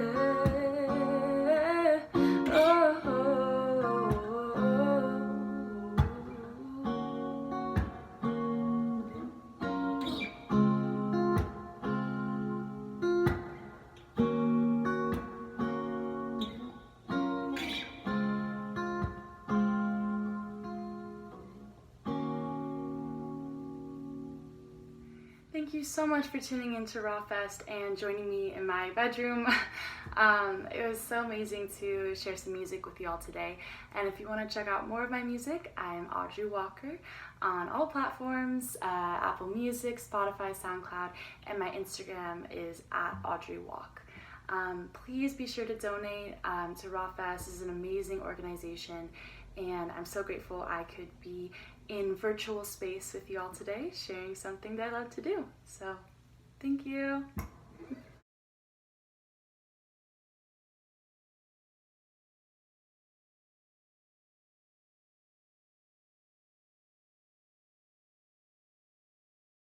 Hello everyone, I'm Lauren Dodds. I am from the United States. I'm originally from Texas, but I go to school in Boston, Massachusetts, which is where I am now.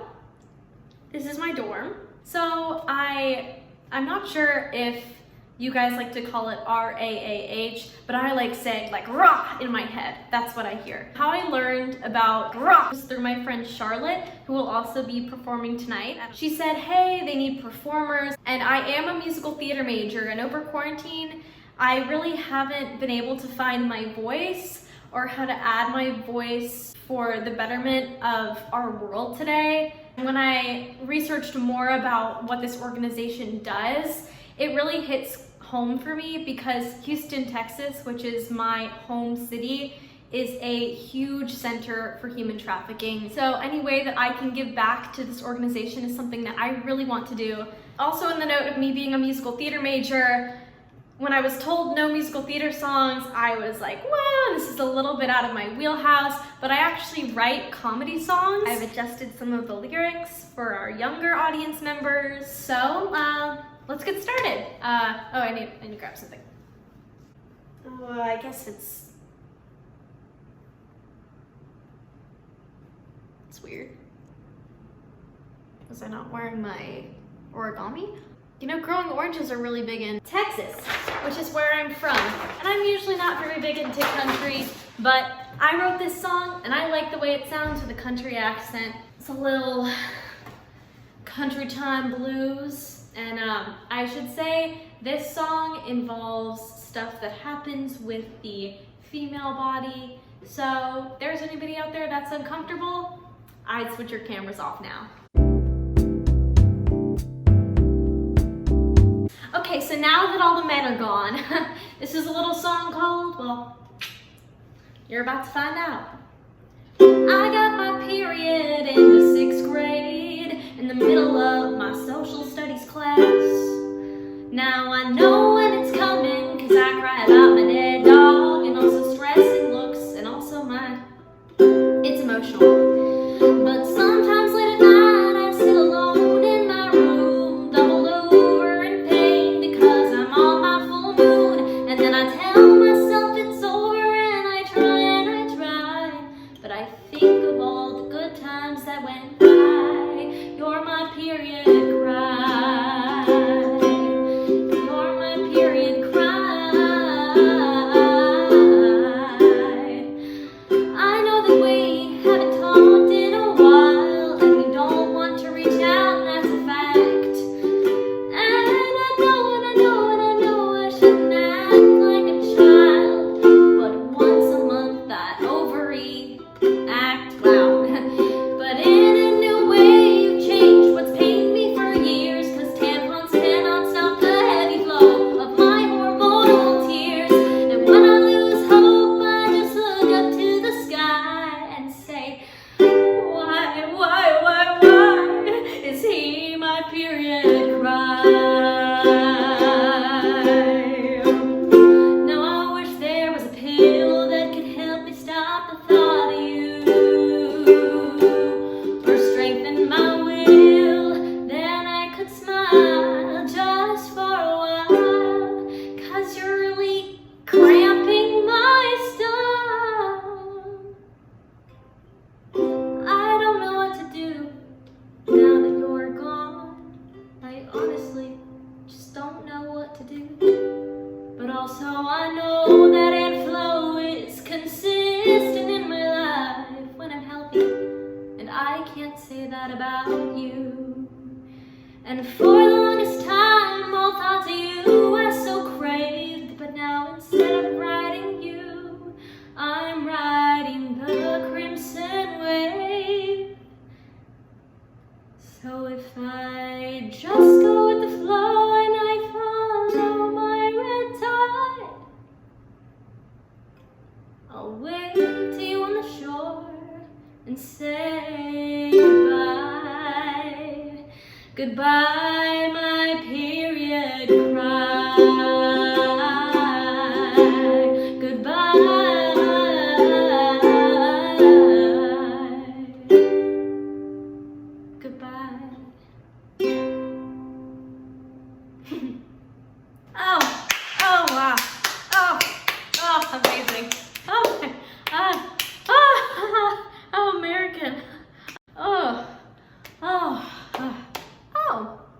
Look at that.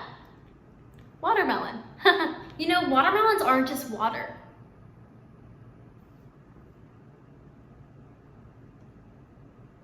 Okay, but they're, well, I mean, yeah.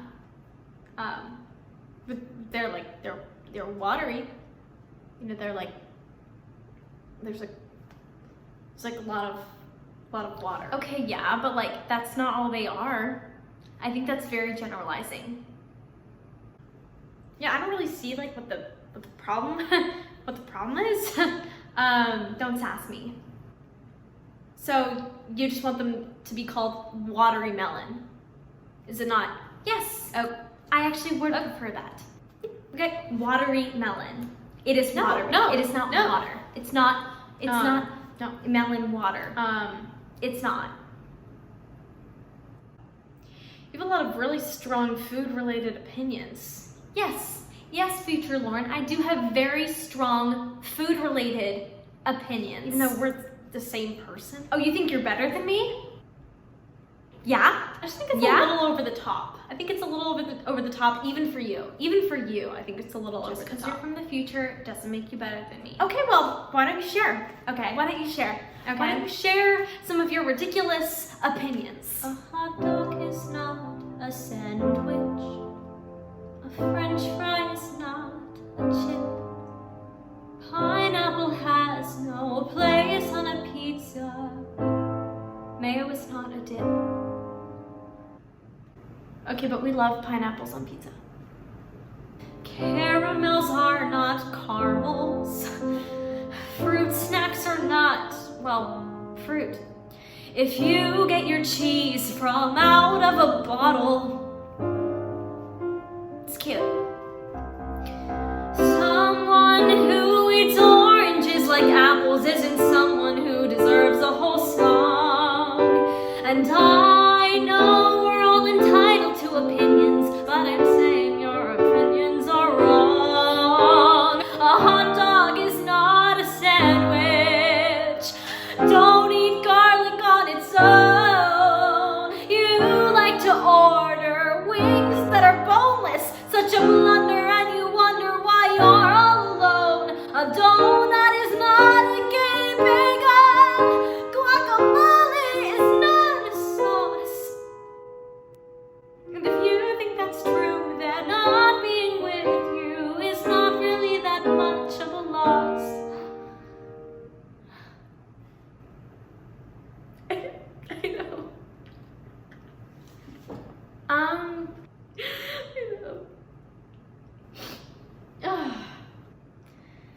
Okay, we're gonna move on. Oh, cherries. These are actually my favorite fruit. I like them because they're like a pear and they stick together, which is exactly what I do with my best friend, Nathan Maneker, who wrote this song and performed it. It's on YouTube, but originally he wrote it for me to perform, so I thought maybe I'd kind of show him what he missed out on. But I really do love this song, and whenever I'm feeling upset, whenever I'm feeling sad, this is something that I turn to. So in my freshly moved into dorm room, here is Note to Self.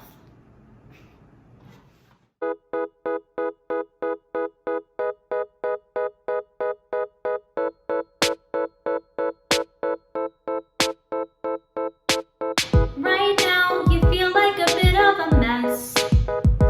You don't take rejection well, cause you blame it on yourself. And it sucks cause you can't always be the best. But give it time and you'll feel better.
we all just grow from it, and I know that's the truth. I hope you're proud of you. Again, I'm Lauren Dodds. You can follow me on Instagram at WhoLetTheDogs.Out. I'll link it right here. Right now, I'm currently studying to get a BFA in musical theater at Emerson College. Please, please, please, if you liked my content, please stay connected. This organization is so important because they're donating to organizations that will make our tomorrow better today. They are empowering voices of those who have felt voiceless at one point in their lives. And I feel like we've said this so many times, but all lives can't matter until Black lives do. Donate using the button below and also buy the merch. Some really cool merch. Buy some merch. So I'm signing off, and I just ask that everyone remember to be like a pineapple, to stay sweet and stand tall.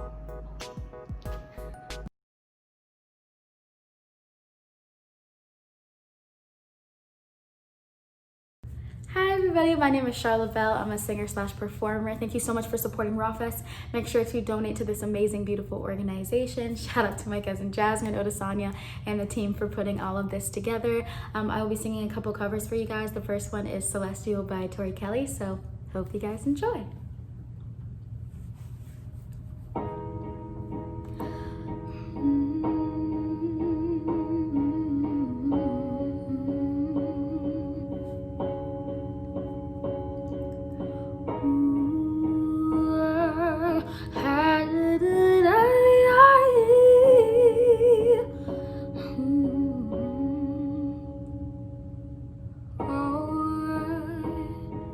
What a wonderful sight. Oceans turn to gold right before my eyes. That vibrant color I crave. Wish I could taste. Take me there, take me there.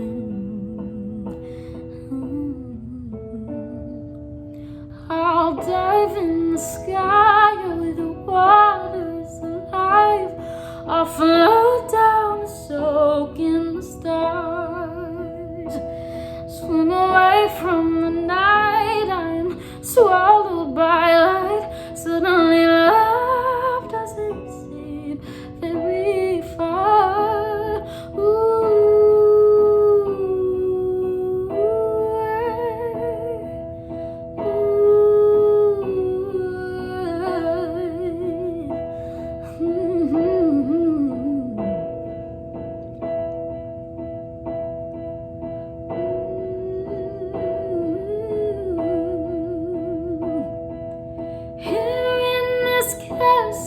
Sits on the cloud. Something consumes his heart, rooted deep down. Now slowly I'm falling, but I don't need saving. You've already got me. You've already got me.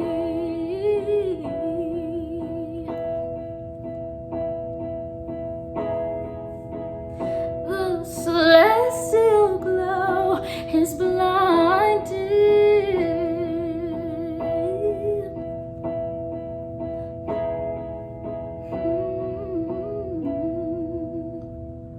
I'll dive in the sky over the waters alive. I'll float down, soak in the stars. Swim away from the night. I am swallowed by light. Suddenly love doesn't seem very far.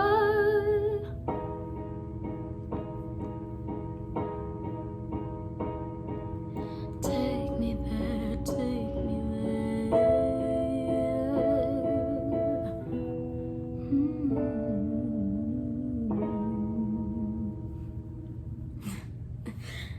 So that was the first song.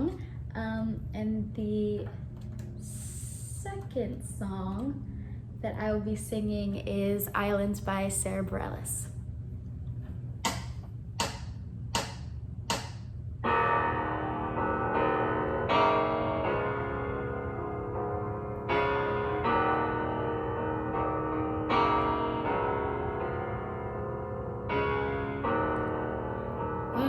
bus stop,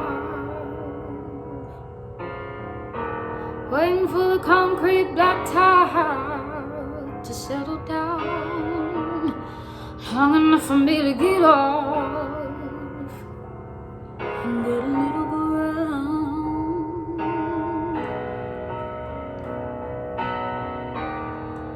I'm ready for a sea change. Helpless, felt this coming from a mile away, and now you're looking at me, babe. Damn, we separate if we can, but I still count on one hand. And I'm a good man, I know.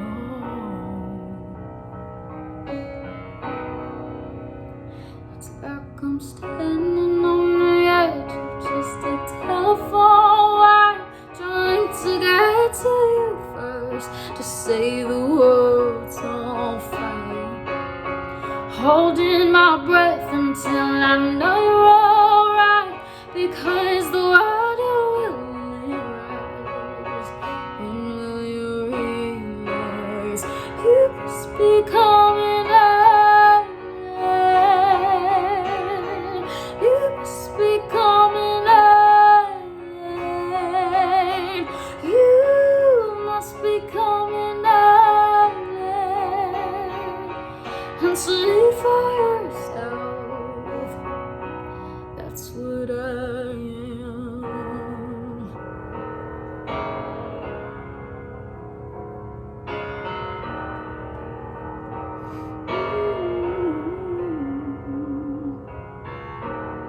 You always dirty up the windows. If you keep him at bay that way, no one's gonna surprise you by getting too close. Anybody but me, though. You've made exceptions to your rules, and now we're staring down the truth. Neither one of us wants to know. It's like I'm standing on the edge of just a telephone wire, trying to get to you first, to say the words on fire, holding my breath until I know you're alright, because the water will only rise. When will you realize you must be coming out? You must be coming out. You must be coming out and see for yourself. The horizon is all we had,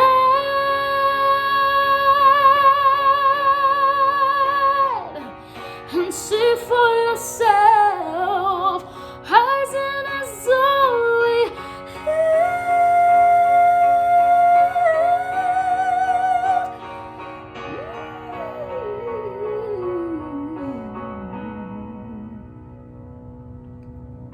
holding my breath till I know you're alright, because the water will only rise.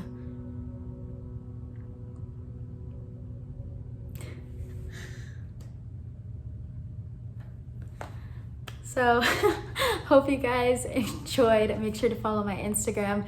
It's CHARLQTTE, so just think of Charlotte, but the O is a Q. Thank you so much for watching, and on to the next performer. Hi, I'm Denise from the Snowdrop Project. We are so excited to be part of RAAH Fest, and thank you so much for supporting this fantastic festival, and in doing so some fantastic charities too. We are a South Yorkshire based charity. We work with survivors of human trafficking. We provide person-led long-term holistic support to survivors in helping them build a bright future and move on from the traumas of trafficking. We work with amazing clients who are from all over the world, from Albania, Nigeria, Vietnam, countries like Spain, Hungary, as well as here in the UK. One of the big things that we do is our renovations programme. When clients get allocated a permanent place to live, we go in with a team of volunteers and we paint and clean and provide them with second-hand furniture to help make a sort of a fresh start. And this is an incredible way to support them in moving on. Thank you so much again for supporting the festival and for supporting the Snowdrop Project too. Hi there everyone, I'm Jack Boyd from RAAH Fest, and today I'd like to introduce you to our discussion on human trafficking. With me today are Samantha Brown and Anya Meinhardt, as well as Jasmine DeKang, the lead dreamer for RAAH. Samantha, Anya, would you like to introduce yourselves? Yeah, and I'm the artistic director of Justice in Motion, which is a physical theatre company I set up about 7-8 years ago now, to pretty much raise awareness about social injustices, including human trafficking and modern slavery. So through a combination of theatre, dance, film, live music, sometimes parkour, aerial dance, all sorts of different. So kind of taking the stories that we really care about, that we're passionate about, things that we hear, and making them into performances that are really accessible and exciting and inspiring to watch, so that can stir debate and discussion, and then, but yeah, hopefully lead towards better positive change. That's the idea.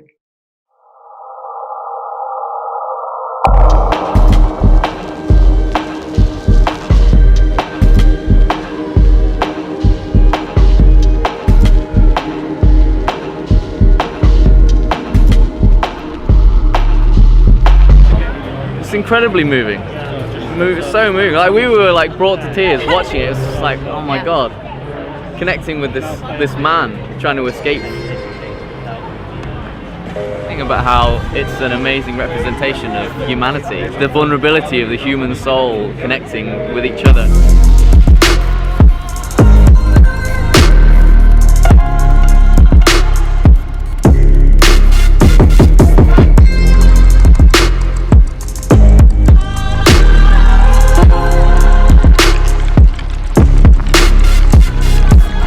What does freedom mean for you?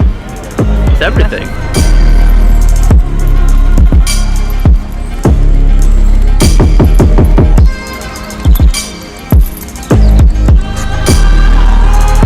It's incredible. It was beautiful.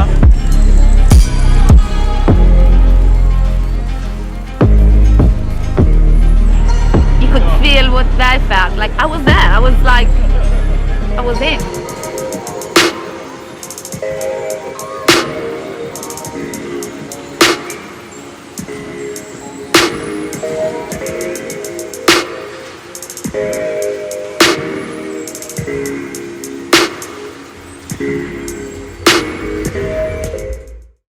Oh, thank you, Jack. Hi guys, my name is Samantha Brown.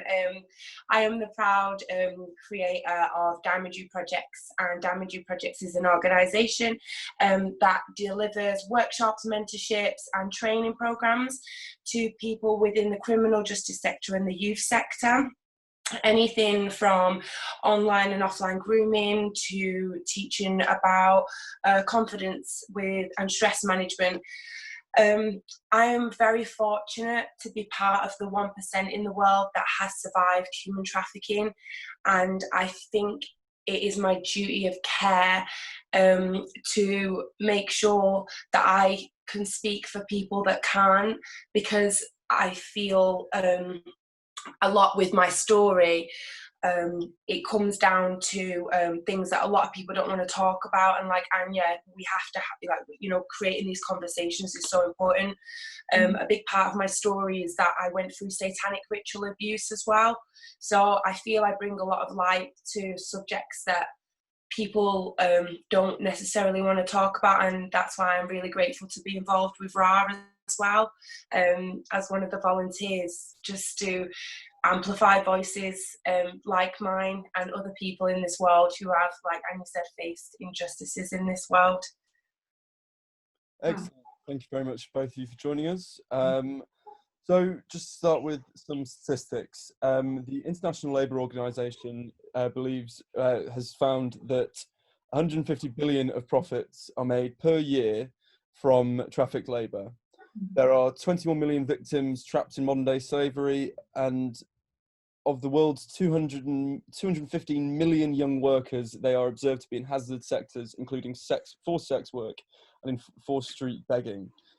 Pretty horrible figures, and I think it's easy to look at those as just being big numbers, but every single one of those represents a story. Obviously, Samantha, you've discussed in short your story. Would you like to sort of talk about how you think yours fits in?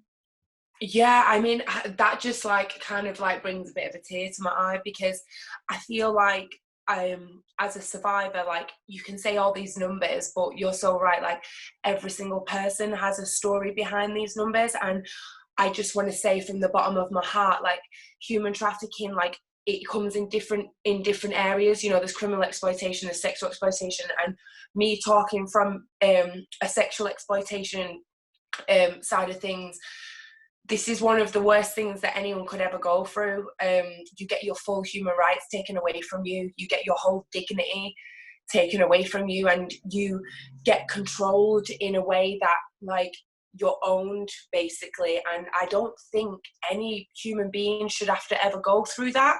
And I think them statistics, what you've just said, are why we have to have these conversations right now, and why organizations like mine and Anya's like are so important, because why aren't we talking about this more, you know? I just feel like it's just time now that we don't see this as people just being numbers, because they're really not. And I'm not a number either. Like, I say I'm part of the 1% that survived, but how disgusting is that, really? That I'm only like 1% of people out of the billions that you've just, like the millions that you've just said. And if you think about it year on year, so like, you know, because of my organization, I had to do a bit of research, and I'm finding out that 2 million of these people that are going missing are children, and these are registered children. If we actually go down into the depths of things and talk about unregistered and undocumented people, that just blows your mind, you know. I mean, I'd like to ask Anya like how she handles talking, because I find that people, even when I'm talking, like they feel a bit uncomfortable sometimes. How do you feel, like, Anya, when you're having these conversations with people? I think one of the benefits, so to speak, of doing theatre really is that I'm not personally a survivor. I've never been a victim. I mean, thank God. And yet I'm being kind of put in a position where I can share those voices and share the stories nonetheless. And I think because it's that one step removed, it's sometimes maybe easier to talk to me, because I would have done a lot of research over years and years and years sometimes, either with people that have experienced it themselves, or organizations that work with victims as well as survivors.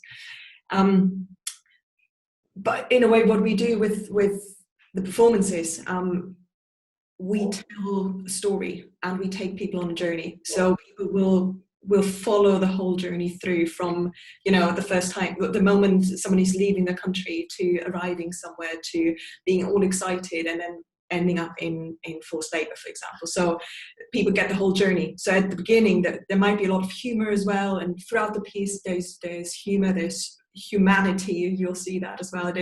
You can relate to the person, and you understand the process they're going through when you see a performance, I think, because you're taken on that journey through 40 to 60 minutes. And I think by the end of it, usually it's a real emotional roller coaster for people to watch it and to witness it, to be part of it somehow. And by the end, hopefully they have a slightly better understanding of the issue, but then also we have a post-show discussion afterwards. So then they can ask questions, then they can really dig deeper and talk to our partner organizations as well, that have more, you know, view on all of the statistics and what can you do and how can we help, what are the signs to spot and so on. So that is then the more tangible aspect of our work as well. But the shows themselves, I think what really is useful through the arts and the performing arts in general, is that it's not just a statistic, it's not just a number, as you say, Sam. It's not just that. It really is the human reaction and or human relationship that we're trying to build up really through that, and all of the emotions that someone is going through, all of the dreams and hopes and promises, and then those broken dreams, and just crushed spirit and depressiveness, or being completely lost, being on your own, being as if you're not in the world anymore somehow, like all of the the words that come up, feeling like in a bubble, no one's hearing me as I'm trying to speak, or all of that is we're trying to portray within the shows as well. That's amazing. You actually are, can I just say, like, what you're saying is actually what happens. It's just amazing how you can do that through art, like, because what everything you've just said is exactly like the journey of what it is. Like, they give you hope, like they sell you false dreams. Like, some people pretend to be their boyfriends, and or girlfriends and best friends, like, and that's the crazy thing. Like, these journeys, like, they start off in such a way where people are giving this false hope, and then they're just slowly broken down. And I guess, like, through theatre, that's such a good way how to kind of portray that. What do you find? It feels like it drops down those few inches, from head to, okay, I understand you, right to the heart, like seeing something straight through dance, for example, without language even, is an opportunity to understand it on a much deeper level as well. And so therefore it often impacts more, and people can't really escape it, because you just go with it in a way. So yeah. I think that's a lovely metaphor you use, bringing it down a few inches from your head to your heart. I think that's lovely. I think that's very much what your two organisations are doing, and what we're trying to do with RAAH. I thought it would be just useful to touch on, for those who don't know that much about human trafficking, to touch on some of the causes, the reasons why people are trafficked. So there's sexual slavery, and in like the satanic ritual abuse that Samantha endured, but there's also forced labour and commercial sexual exploitation. And people get trafficked, as is with the Uyghur Muslim minority in China, for the extraction of organs, tissue. Oh my God, yeah. Occasionally it's referred to as child harvesting.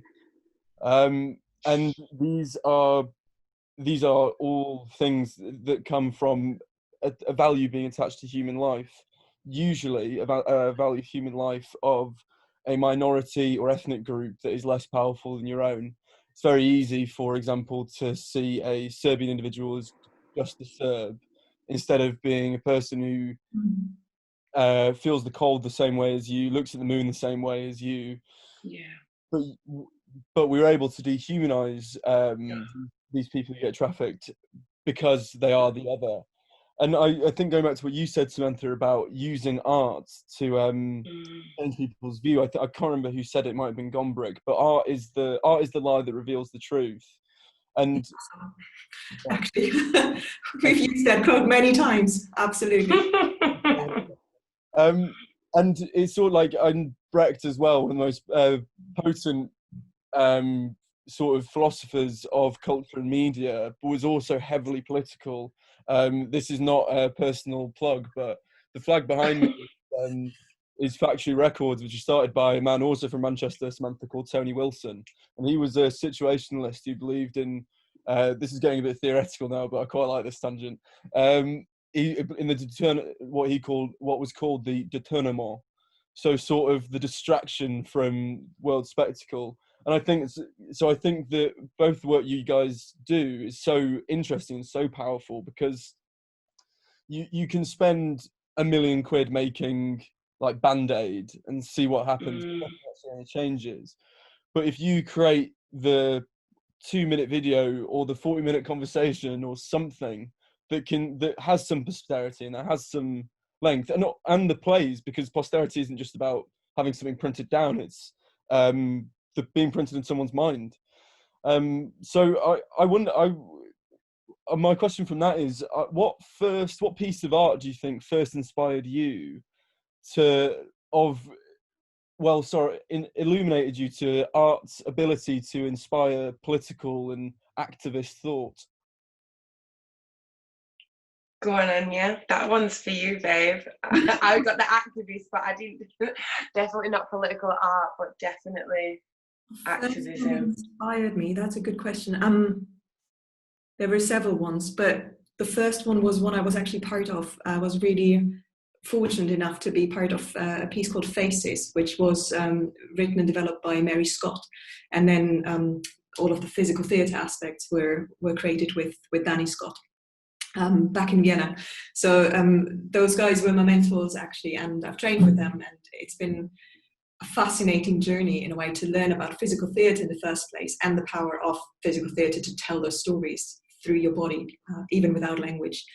And being part of that piece, which was all about, sorry, it's a bit of a longer one, but it was, it came about because a pastor, David Boyd at the time, he was speaking to a woman who said, who had been abused sexually as well, and she says, I can't forget the faces. And so those masks, in a way, those faces, she wouldn't be able to forget anymore. And Sam, I guess that is something that touched my heart, babe. And so that then inspired some songs, inspired some writing, inspired the piece itself, which I played the main character in, Maya, who was turned into a prostitute, but then rescued. So it was a story of hope and real beauty, but also real ugliness and just horrible. So being part of that and learning the trade in that sense and understanding the power of the arts was incredible. I think that was the first impact. And then I saw a piece which was called, from the Paper Bird company, I think, In 1,000 Pieces, again about sex trafficking, basically. Super powerful, again through imagery and through simple text and just their body. Amazing. Check it out if you haven't seen it yet.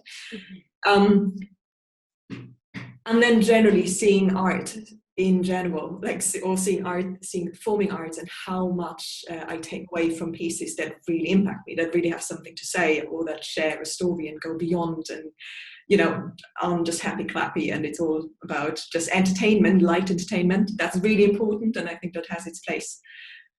But art can do so much more, and I think if we can use that power in a way to communicate what's on our hearts, then that is really, really good. And so we need to do that. But also it's really important to do the research. I think, as I say, I haven't experienced it myself, and yet, every time I go on stage, I'm going through the trauma of as if, even though I have never. So it's a bit of a weird one, and I don't think that I ever get close to what it would really be like. But it's this, as a character, you jump into that, of course, and you have to kind of identify with the person, and it needs to be real. It needs to be, honest and genuine, and yet sensitive to those people that we portray, to everyone that isn't on that stage in that moment.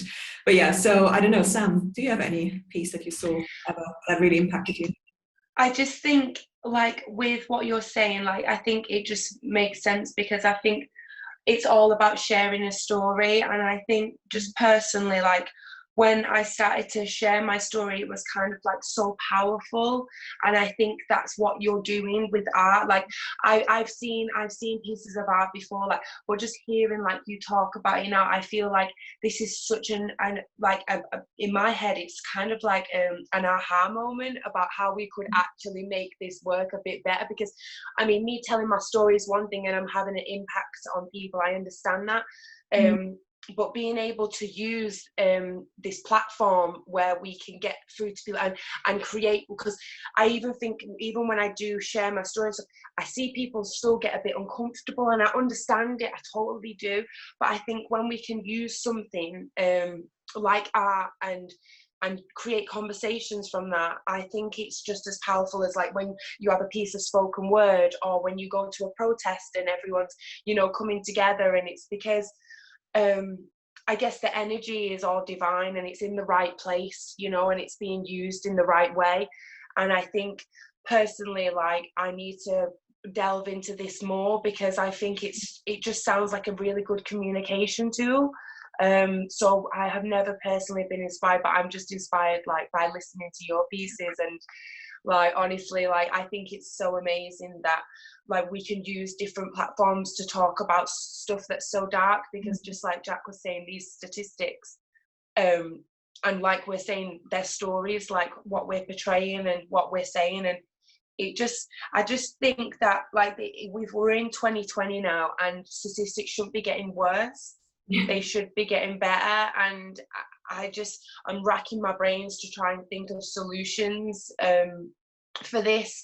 And I'm guessing this is a step in the right direction. I just feel like now it really is time to just start, for our future generations more than anything, to start using the arts, to start using conversations, to start using theatre, and using it to really start to amplify voices of this crime against humanity, because it's just not even funny. Like, you must know when you're talking to people, babe, like, it's like, and even like just in general, like, it's a lot, like, to have to go through. Like, I feel like we should be cutting off these cycles of abuse, you know, as opposed to them continuing. But yeah, I'd love to, like, think of other ways that we could do it as well, but I think art is such a good way where we can start. So you mentioned the younger generation, Samantha, and I think that's really interesting for me, because I've had an internet connection since I was about 8, but recently I've not had data or Wi-Fi, so I've had a lovely 2 weeks detox from all of it, and it's very easy. Obviously, this is in no way to the magnitude of people who are being trafficked for labour or sex. It's very easy to become disconnected, and I was speaking to a doctor friend of mine who works in Cornwall. She was talking about how, because I'm seeking to go work with her with some in the rehab clinic soon. She's saying that all addicts want, all homeless people want, they want to feel heard and to feel understood, and that's something that all of us can empathise with. And I think that what you said, Anya, about you've not experienced it, but every time you go on stage, you've got to at least be able to empathise with it and project the emotion. And I think that it's the two of those together. I think it is the performance is what stops, like, the numbers getting bigger. It's so that we don't forget the individual as well as the sheer scale of the problem. And this is it is a pretty bleak time, but I think my generation, our generations especially, are getting a lot better at standing up to it and not having it. Yeah, definitely. I personally don't remember a Operation U-Tree time after Jimmy Savile was. Wow. And that's really influenced how I see things. Instead of it just being, oh, it's Jimmy Savile, that odd man off the telly, this is a predator. This is someone who's hurting people. And there's a quote that goes around a lot, and it's something that I would argue with my friend about, because when I would come into disagreements at school about whatever, from him it was always, well, they're nice to me. And I think that's so. He was about 10 when he said that, but I think that does illuminate. That's very much emblematic of an abuser relationship, in that it's a vicious cycle of, oh, this person doesn't like me, I'm not sure if I like myself. So when they do eventually give me some attention, and I do feel, oh, well, they do care, makes it all the harder to leave, because they're your only source of love and attention and all those other things. This is what I wanted to talk to you about as well. Sorry, this is what I wanted to talk to you about as well, like the whole process. Like when Anya was saying about the stories, like, this is something where these predators are everywhere, and this is why, like, with Diamond You projects, like, we're giving people an armor, because in society, this affects everyone, by the way. It's not racist, it's not sexist, it's not homophobic, like, it's not ageist, like, it goes for everyone, young, old, boys, girls, children. Like, this is something that literally runs so deep, and there's a process what these people use, you know, like you were saying, of these perpetrators, that, like, you know, some of them, it's horrendous, they just get taken, like the film, like, you know what I mean, they will get taken. But with a lot of people, especially in the Western world, there's the whole grooming process of it, and it's the whole perpetrator side of it. And I think it really harms us as a society if we're not having these conversations, because these perpetrators know how things work, and they know, and now with young people, it's scary because online grooming is massive. It's massive for criminal exploitation, it's massive for sexual exploitation. And if we're not making this aware, then people like it's not just at the top, like with Jimmy Savile. Like, this is in our schools, this is in our everywhere, our back gardens. And just like, to put it into context, like, I've always been like this confident person. Like, I know I always come across like that, but it happened to me. Like, I come from a loving home, you know, and I got groomed at 16 by my best friend, and she was a woman. It's like, there's so many different reasons why we have to have these conversations, because these people, they hide everywhere, you know. And if we don't start talking about this, whether it be with art or with anything, things are just going to get worse. Like, and I'm just grateful that with RAAH and with this platform, we are using it to talk about one of the most like biggest things that no one's talking about in the mainstream media, let's face it. And I think the power of culture to achieve that is such that, and this is going to sound strange, but I think we do need to be able to empathise with the perpetrators and predators. We need to be able to see not necessarily their side of things, but to understand that they aren't monsters. They are people doing something. It's very easy to think of people like, instead. I know in terms of sexual violence, the idea of a rapist is a man in a trench coat, but so often it's date rape or someone already knows. And that's the thing, is that we need to be, well, as you guys are, you need to be shining a light on how people come to make these, as in the perpetrators come to make these decisions. And, you know, every piece of media and culture is a morality tale at the end of the day. And it's understanding how we slip into committing a horrific act. I'm going to have to say though, babe, some of these people though, they are bare sociopaths and psychopaths. Like, who, when they, like, I honestly have to be honest with you, babe. Like, these people that are doing some of the worst things, like, it's quite scary. And I think, like, sometimes, you know, it can seem like, you know, it's probably someone who's abused, who's carrying on the cycle of abuse. Sometimes that can happen. But I honestly, like, some of these things, when you start to look into it, you know that these people are detached from their emotions. Like, they're not attached, like how me and you are like having empathy, and you are having empathy for people. It's kind of more self-gratification than anything else. And yeah, we kind of need to prepare people for that, because they really are like everywhere. And it's quite scary sometimes. But I think, yeah, it'd be great to start with things that make the conversations like this, and like art, like, it's just such a good way to use it. Yeah, sometimes it's also a way out for themselves as well, right? They might have been, perpetrators might have been in a place of abuse themselves. Yeah. Especially within the sex trade. Quite often the women, in order to get out of it, they climb up the next level in a way, and then, you know, look out for the other women. Yeah, it's mad. Forced to have sex themselves necessarily anymore. So it's a real tricky one. But then there's so many different levels. For some it's just the money, and the person doesn't even enter their mind, right? And then exactly, that do the grooming but don't do the exploitation themselves. Or there's so many different. It's a crime, really. It is a whole, you know, system, babe. Like, it's like you were saying, Jack. Like, the amount of money that's involved in this. This literally makes more money than Amazon and Google put together, and that is saying something. When conversations aren't being had and that amount of money is being made, we need to question the narrative of what is going on in society, because that just shows where people's values are lying and where people's agendas are lying.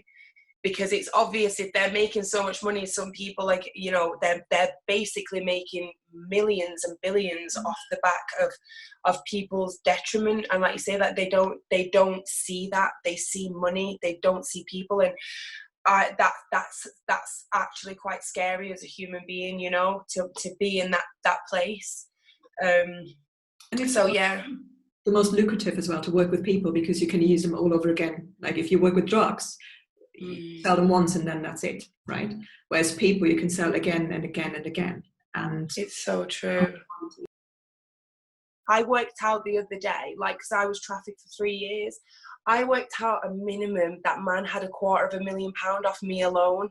And I know that man was trafficking a minor as well. And I know that man there was about 20 girls that went and gone when I was there. So you can imagine the amount of money that this man was making. And this is where it gets like really serious, because I feel like more than ever we need this conversation, because that man got 8 years in prison and he's out in 4, where like, and I'm having to now, like, my like, it literally is so weird. We're having this conversation and literally 2 weeks ago this man has come out of prison, and I'm, you know, obviously my PTSD flared up and I was scared, but it's like, where is the justice in this? Like, I'm sorry, like, I'm just like, why, how can we let this carry on? And that's why one of the biggest dreams of Damage Projects is to change the law around human trafficking, so that, you know, it's quite ironic, someone who does fraud will get less in jail, will get more in jail than someone who's selling a kid.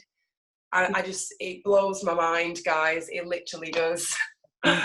That brings me nicely on, because while the situation now is terrible, I think at RAAH it's all about what we can do to change something. Yes, and yes, Dave. Two ways. I'm going to take this two-pronged approach. First off, I think what's interesting, especially from my perspective as a white man from the first world, what causes human trafficking at the end of the day? Yes, it's the money, but why is there money? It's because there's demand for it. Oh wow!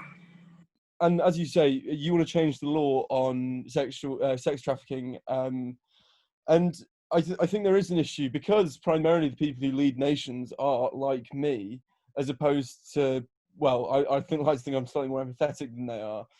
But again, like me, I don't have to worry about being trafficked, or it's something that is so off my radar I don't need to think about it. In the same way that I don't worry if I go through a town, like if I travel through India, it's not a worry for me to travel alone. But in India, because there's a huge issue with typically sex trafficking, in Kolkata there's a sex workers union that's emerged, and they serve to protect the rights, as a union does, of sex workers, and often they will be in conflict with police and will batter away police from arresting sex workers. I think that shows, one, this is aided by governments worldwide, but it's primarily perpetrated by non-state actors, and it hurts typically women and children, but men as well. So how do you, as two people who run organizations about this topic, how do you see the change coming? How do you see the change coming? I think the biggest way that I see change coming is by us not burying our heads in the sand. Events like RAAH, organisations like Anya's, voices like mine, there needs to be more people that are shining a light in this dark area of this world, and it's going to take a lot of work, because evidently there's a lot of people that will want to try and stop this from happening, but I genuinely feel like there's more good people out there than there. I genuinely have always believed this, there's more good than bad, and once we come together as a conscious collective of people, I truly believe that is when we have our power. And I've seen this through RAAH, and I've seen this through doing my own work. When people come together, it's so much stronger than it is divided, and that's my hope and my 2p, as we say up north. Like. Thank you very much, Samantha. And how do you see things changing? How do we fight this evil? I think it's really important to start, where it all begins in a way, and to raise awareness about the issue, and to start telling people about it and sharing those stories from a very, very young age, especially. So it's incredibly important that 5-year-olds as well talk to the parents about that, and that parents listen to their kids as well, and that everyone is aware about the indicators and how it can happen, right? That it's not just like in a film that somebody is snatched away and taken, but it is a long grooming process. And how do you spot those signs? What can you do? You know, so people are feeling helpless, and people think like, oh well, I might have spotted something, but actually, what should I be doing? To be aware of the fact that it might be my phone call to the Modern Slavery helpline, or or the criminal Crime Stopper helpline line, that will tip things over the edge and allow the police to go in and rescue someone, for example. So to not underestimate our little bit that we can do, and it might just be a phone call. I think that's really super important, to empower people to know they can do something. It might not change the whole world, but it might change something for some person, and that will ripple out. So I think empowering people with the easiest tool that we can give them. And then, yeah, absolutely going right to the top and changing policies and government. I think that's, it's all the way through. And then, of course, you have all of the organizations in between that go and rescue people, that help survivors, that look after them, that bring restoration, and all of that, of course, is incredibly important. But ideally, let's catch people before they fall off the cliff, rather than scraping them off the floor. That is so amazing. Can I just say, Jack, really quick, like, it's so funny that Anya just said that, because Diamond Dew Project's motto is prevention before early intervention. So, yeah, babe, I agree with you totally. We need to talk more, I think. Yeah, I know, definitely, 100%. Awesome. This is what it's about, babe. Definitely. Jack, thank you for bringing me this lovely person. Likewise. Our time's to an end, but we've seen in the past 40 minutes some beautiful friendships blossoming. We've had Jazz, you're with us today, and you are the first dreamer for RAAH Fest. Why did you decide to make human trafficking a part of the various injustices that RAAH is fighting and raising money for? Yeah, so initially, I feel like human trafficking and migration and racial discrimination, they interlink so closely together. Like, I can't just have one topic without the other one. And especially from my own experiences of, like, when I was out in a place called Ventimiglia on the border of Italy and France. And this is where the whole journey, it was like 3 years ago. This is what has got me to this position now, actually. But I had to witness a young girl of 10 to 12 years old from Eastern Africa, very beautiful girl.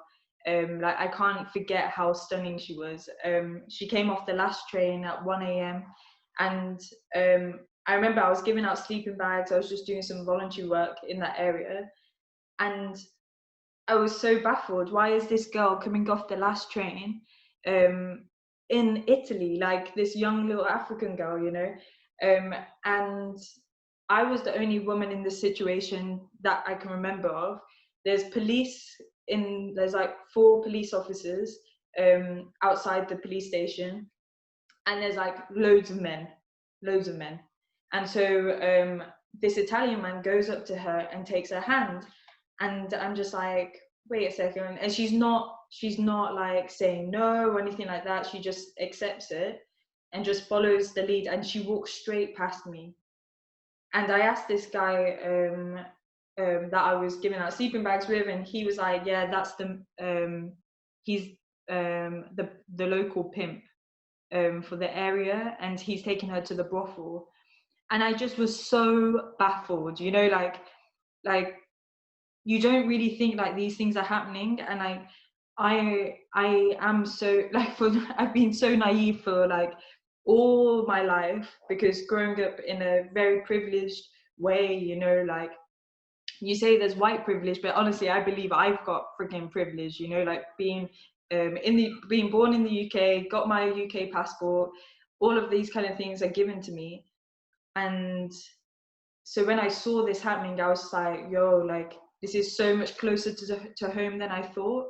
And then actually after this, I actually met Samantha, which is just beautiful. I think maybe 6 months later, in part of the journey. And like I remember meeting her in Birmingham and hearing her story, and I was just like there's just so like I just was amazed. And like Samantha's an incredible woman and like so much strength, and I'm so honored for her to be part of RAAH Fest. But yeah, but that's the reason why human trafficking is a big topic for RAAH right now in 2020. It should be a topic every single year, because honestly, like, yeah, it's a big fight we've got to overcome. Some very, very stimulating conversation on the topic of human trafficking. And I'm just going to sign off with, I think, taking from both of you, we said at the start the very large statistics that are affected by human trafficking every year. But as Anya said, we might not be trying to change the world. We are trying to change one or two of those stories the statistics represent. And the way we do that is being able to have difficult conversations. I'm Jack Boyd from RAAH. Goodbye from me.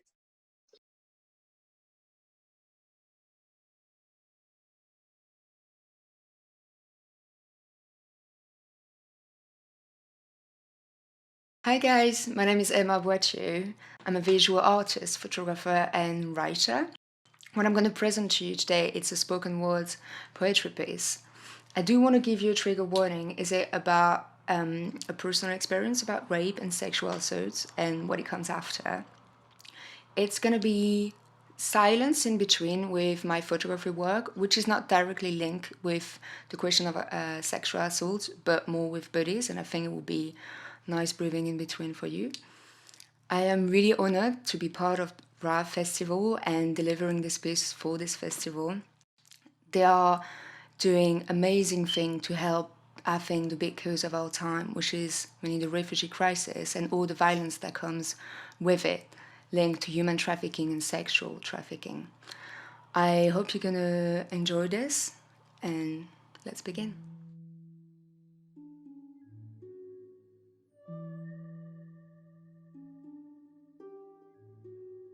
Sex.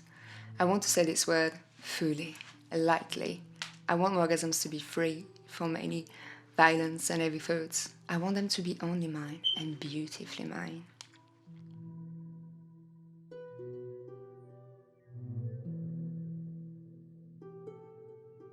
You took that reality away from me. This night, in between your walls, your naked body over mine, this dream died. I did not want it to give you everything that you wanted, so you took it. You grabbed every inch of my intimacy, everything that was mine.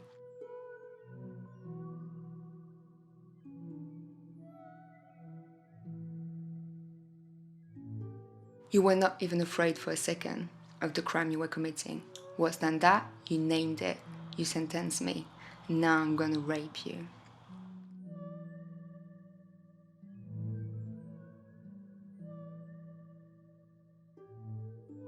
Even with you saying it loudly, it took me a year to name what you've done to me that night. Few hours of hate and violence for maybe a lifetime of recovery.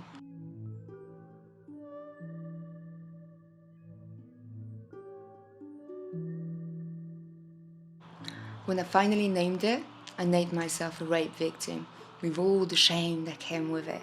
And at night, I wonder, are you ashamed? Is it eating you like it's eating my soul?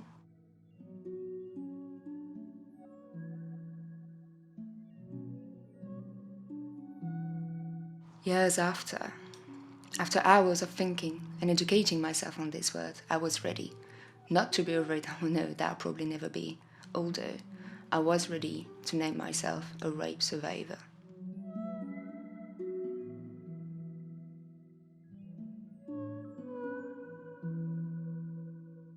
I do not want to be your victim anymore. I am the one that survived you.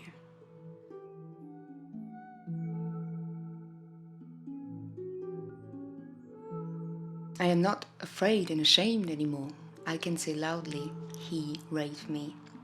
I am not defining myself with this word, but I am naming a crime, thing that we don't do enough.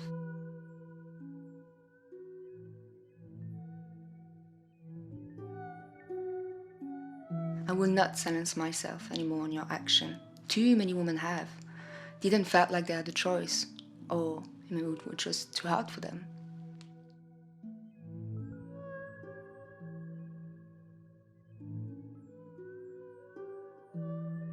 Through me saying it, discussions, confessions were born, painful ones, from my loved ones, of the stories when a man forced himself on them.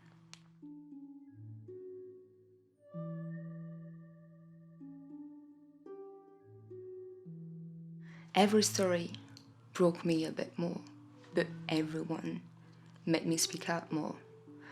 I will keep telling my story. For all the rape survivor, I will not be afraid of this word.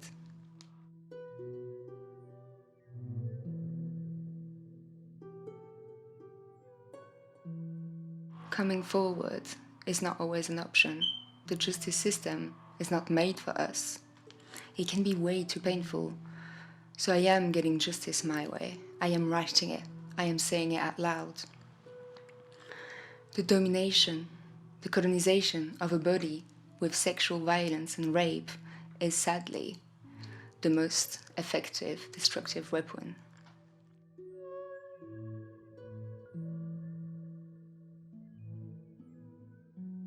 Rape survivors, human trafficking survivors, sex trafficking survivors, they need all of our help. The education on deconstructing this tradition of domination needs every minute of our time.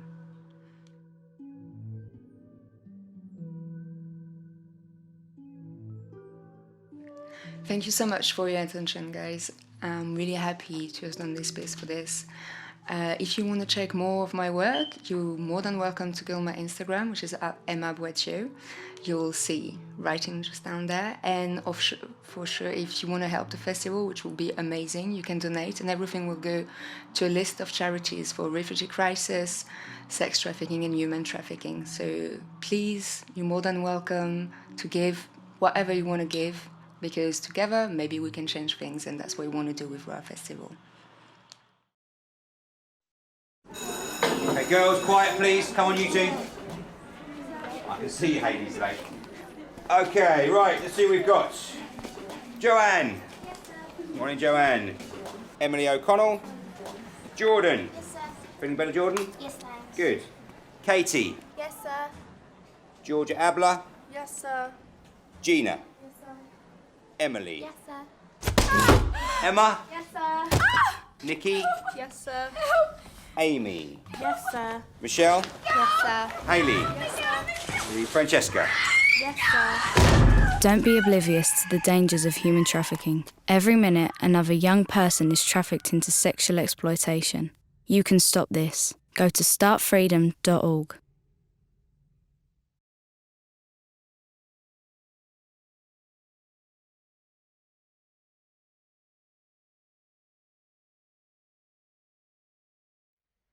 Hello, my name is Jeremy Gunatelika, and I'm a childhood sexual abuse survivor. And I'm currently sharing my story online to help raise awareness. And for me, this RAAH Festival is an incredible platform, giving us all a voice to stand up for what we believe in. Today, I will be performing one of my spoken word pieces, which explores some of the reasons why I believe I never said anything at the time I was being abused as a child. I used to have a childminder. Well, he was more of a babysitter, I'd say. He would look after me while my parents were at work. I was only young. I must have been around 8 years old at that time. And he would have been in his mid-20s. And things were cool. We were like mates. We'd kick the football about and play video games. I'd always try and copy his moves, and he'd show me new techniques and stuff. I remember we would play Sonic 2 together. It was the first game that they brought out with the split screen, so you could both play at the same time. And we'd race each other or fight the baddies together. There was a new girl group out at the time called TLC, and they brought out a song called No Scrubs. And their new album was something that I wanted so bad, but there really was no way for me to get hold of it. Until one day he bought it for me. I literally couldn't believe it. I was so excited. I took the CD out of the brand new CD case and put it in the Discman. We listened to it together. We even danced like it was fun. But in between all of this, there was this other thing that would happen. He would take me to my room to do this other thing that we did. And I really don't know how it all started. It's difficult to remember. It must have happened so slowly. Maybe it would start with small touches here and there, like touches on my hand or touches on my leg. And he'd keep repeating that until he could see it had become normal for me, like I wasn't noticing it anymore. Then maybe he would introduce hugs to get that bit closer. Then maybe he would suggest that I took my t-shirt off during some of those games, like I really don't know. But he managed to progress things to a stage where we were doing things completely naked, and I was fine with it.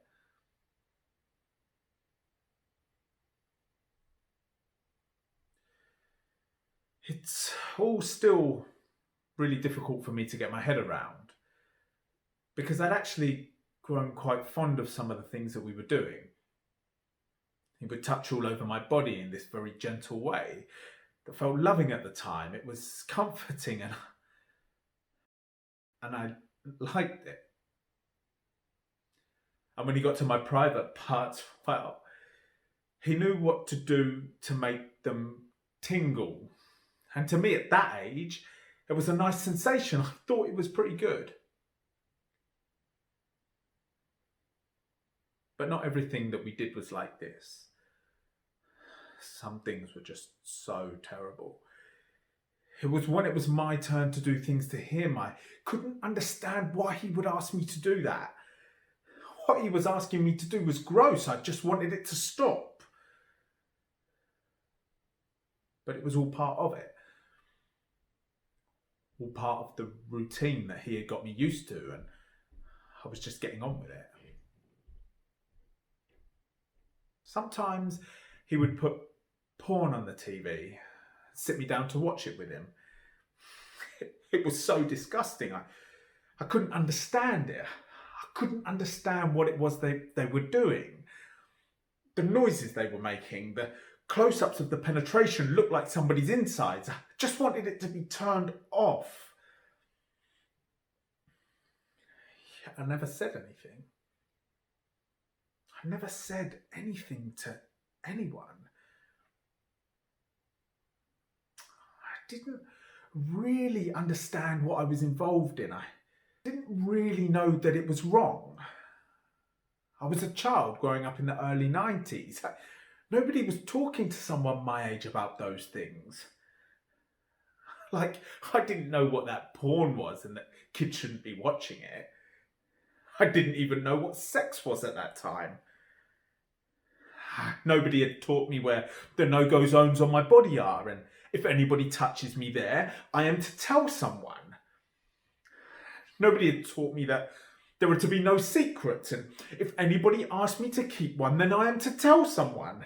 And the problem is, I don't think we are talking to children about this now, and this has to change. We need to start opening conversations with children to give them the tools and the knowledge to understand if this is something that's happening to them and that they can tell us. Like, they're relying on us for this information. I just want people to have the conversation.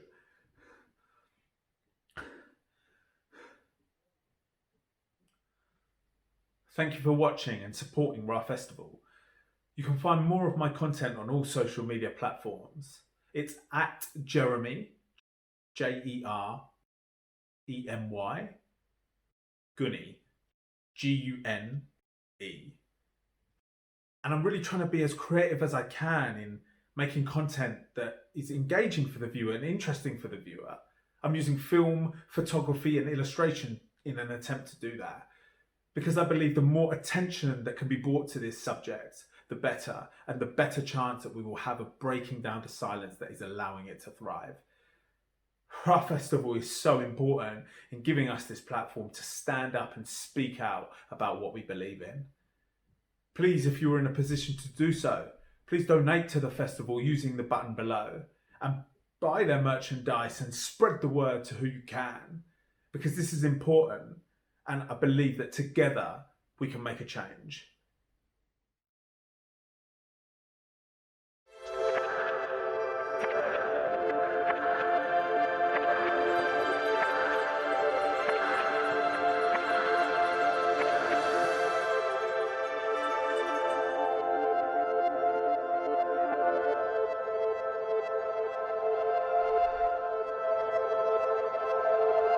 Parkour is all about physical problem solving, looking at the space around you and the challenges, the obstacles, and coming up with creative solutions. We try to see an obstacle not like a problem, but as an opportunity to learn. Justice in Motion is there to raise awareness about injustices, is there to engage communities in the conversation, and is there to educate people on a subject matter. For me, it's really important to merge different arts together, different skills together. So we use aerial, we use parkour now, we use theatre, dance, projection, music, sometimes live music, to create an experience that is really entertaining, but also really talks to the heart. Somebody suggested that the Inspire Parkour community, of which I'm a part, work together with Justice in Motion. It's been fun in the last couple of weeks watching a group of parkour guys working together with a couple of professional actors. I think everybody that's seen the production has been jaw-dropping what's been achieved in such a short amount of time. This is the first time that I've ever done anything like this, and I just thought it sounded like an amazing project to get involved with, and just a really good opportunity to do something that actually has a purpose. The main issue I'm trying to tackle is exploitation of labour, which can be anything from people being paid short, very difficult working conditions, to people being totally abused and being treated as slaves. Construction ranks amongst the top 4 of areas of concern for modern slavery, alongside nail bars, car washes and sexual exploitation. And to be honest, if you're in the construction industry, that feels pretty shameful. We've got the story of 5 characters that find themselves in a construction site, and we get the whole story of, you know, how they are entrapped. What I love about the piece at the moment, though, is that there is already like moments of hope and acts of kindness within that, and joy and camaraderie and playfulness as well. I think what's amazing about it is the fact that we tell a story and we're able to tell it without language. The medium is very powerful, and you can get real emotion across and a real sense of the issues, and that's what struck me the most. Modern slavery often happens behind closed doors or happens out of sight.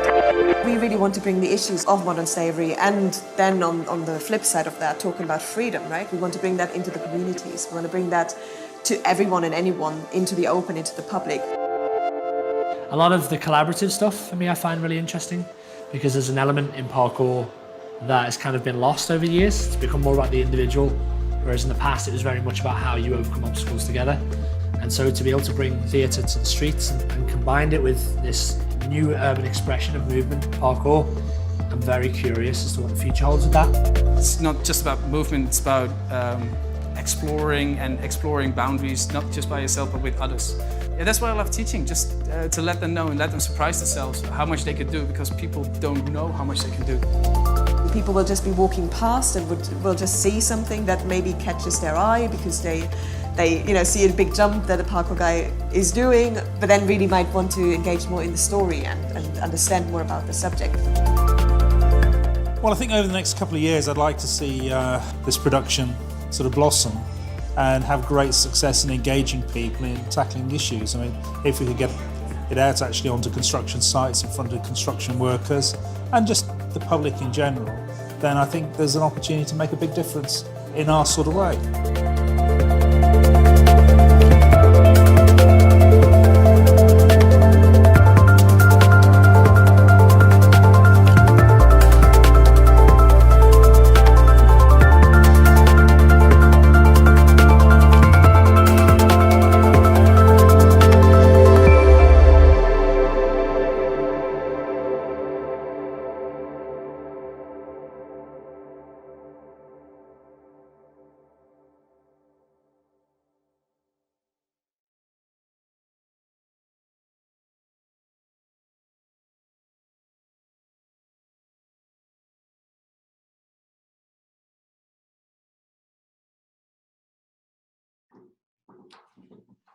Hi guys, thank you so much for tuning in to RAAH Fest and especially to this Q&A that we're bringing to you today. Usually we would be doing like a post-show discussion after one of our performances, so we're trying to be as close to that as possible, but of course we usually have a big audience that asks us questions directly that we can respond to. Today we're doing it slightly different, so I've just invited someone to join me on this little Q&A. And just as a form of introduction, my name is Anja, and I'm the Artistic Director and founder of Justice in Motion, which is a physical theatre company based in Oxford that works in the performing arts to raise awareness about social injustice issues, so matters that are important to RAAH Fest just as much as to us as well, whether it's migration, poverty, sexual exploitation, modern slavery, isolation, you name it. So those are topics that we like to pick up in our shows with Justice in Motion. And I'm joined here on the panel today with Amabel Lewis from ASIOX, one of the co-founders. So I'm going to hand over to you, Amabel, to introduce yourself a bit more and tell us about ASIOX. Sure, thank you so much. Hi everyone. Yeah, thank you for having me on. It's an honor always.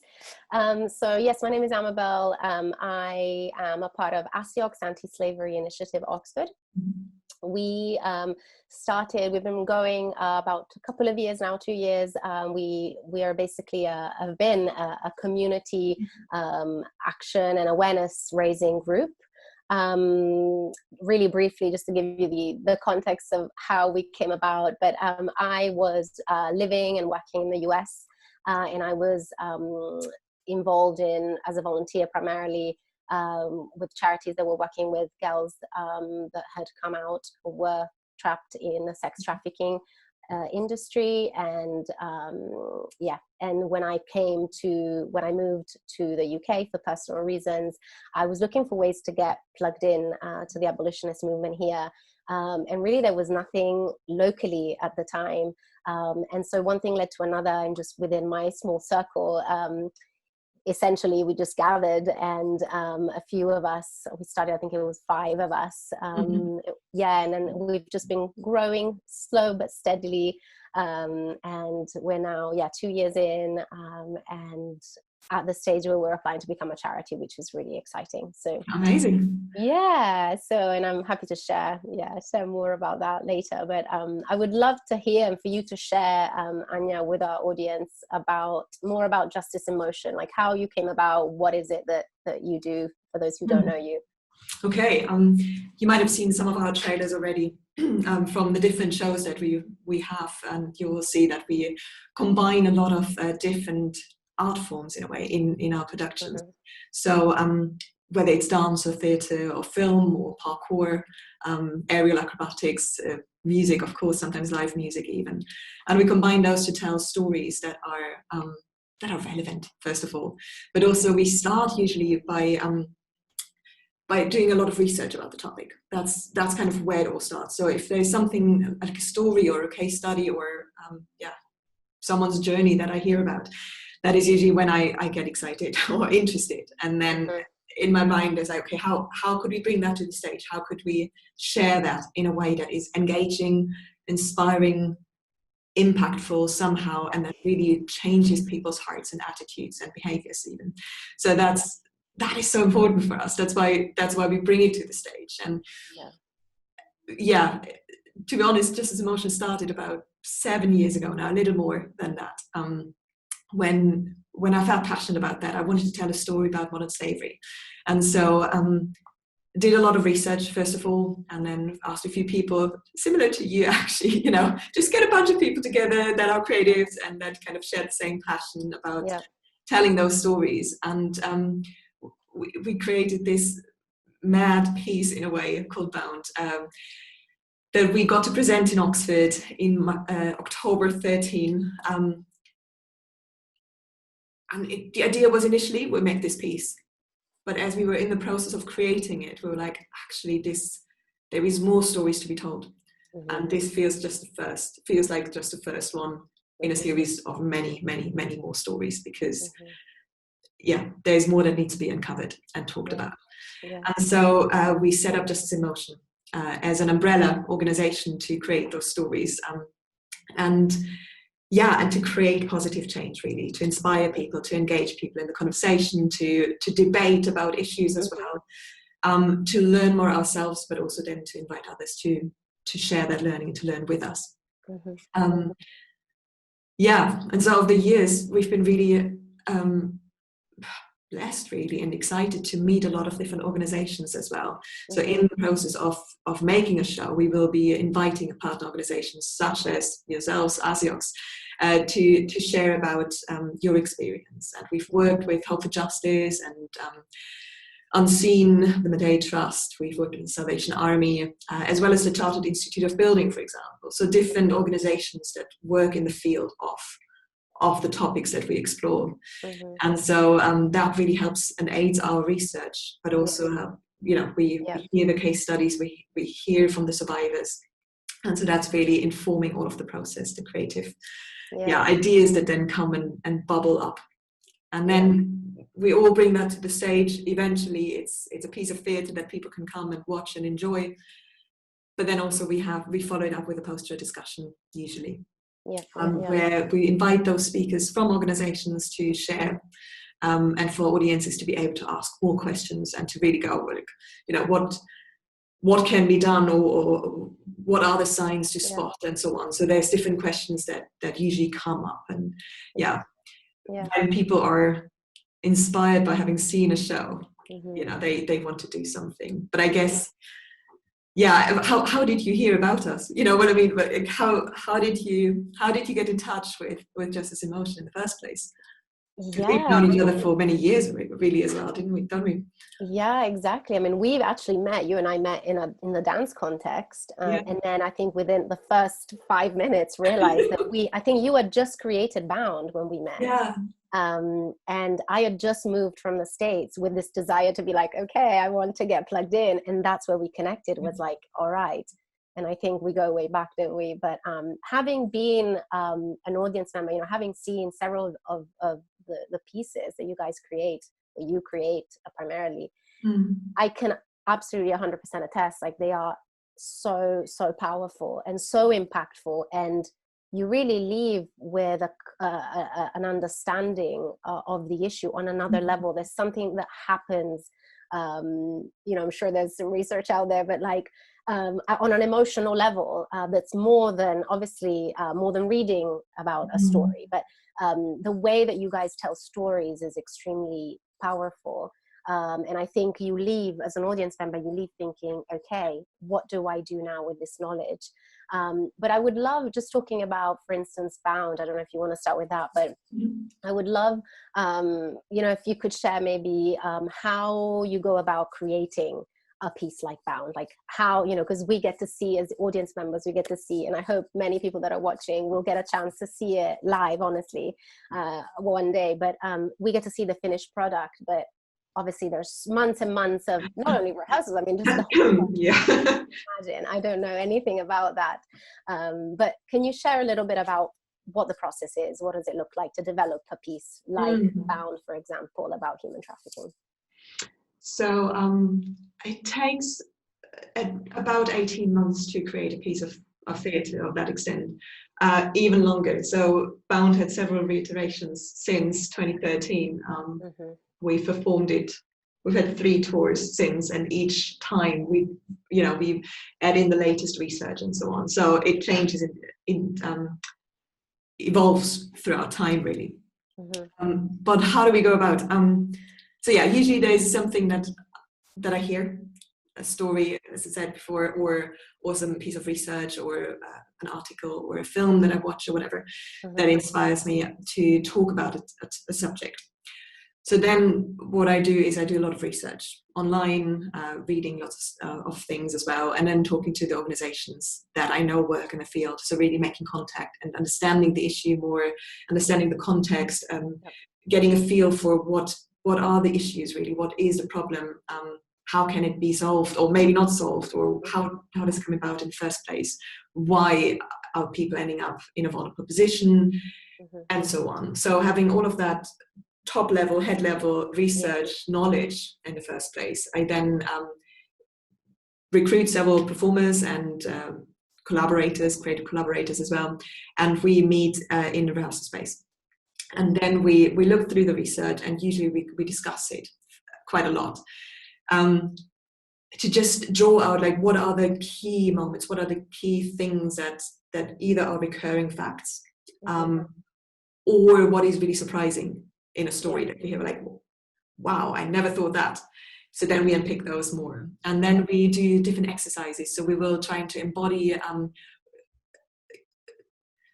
not the story itself necessarily, but for example, if one of the common denominators is hopes and dreams, or loss, or grief, or control, or greed, or whatever it might be, that is really apparent, that is something we explore physically and emotionally. We do a lot of hot seating. We play around with different choreographies, and that we develop out of that exploration about emotions, for example. And slowly we start building the movement vocabulary. But then we also go into more detail into characters. What are the characters that we want to portray? Who is key? Who is important? Who needs to be telling a story? Do we have a narrator, or do we have it from the first person perspective? Or is it the public that we're trying to portray? Or, kind of making those creative choices, artistic choices. We often have a writer in the room as well, who then picks up on all of the explorations and improvisations, and then writes the storylines. But often we do it as a team together as well. And then it just gets layered and layered and layered and layered, and we take it apart again, and we layer it again and again and again. So it's just, we're basically immersed in that. Quite often in a process, I will also bring in speakers that we can ask questions directly. So once we have a bit more knowledge about the topic, then, and start having questions, then people that have more expertise will be guiding us through that as well. And then we show what we create to representatives, for example, to say, okay, is this accurate? Is this relevant? Is this truthful? Is this sensitive enough? Or are we bulldozing something over? Or so really to make sure that what we share is all right, and is what's needed to be shared. And then we usually we create soundscapes as well. So we've got a composer, sound designer with us in the room as well, who sees the improvisations and then starts creating the soundtracks. Amazing. And so it is really a shared process and develops over time. To the point where then, when we have a kind of a scratch performance ready, we then show it to an audience and see what the responses are, see what is clear, what isn't clear, what needs to be more defined, and so on. And then we go back into the rehearsal space, and then we start making the show. So as I say, it's many months of research and process, while also doing all of the fundraising for that, of course, as well, because we need to fund that entire process. So kind of that happens hand in hand, a few months of doing that, which is absolutely excited to be part of RAAH Fest here right now, because that is one way of raising funds to, so that we can make those productions as well. Absolutely, and we've talked a little bit about, that's super interesting and complex and amazing, by the way.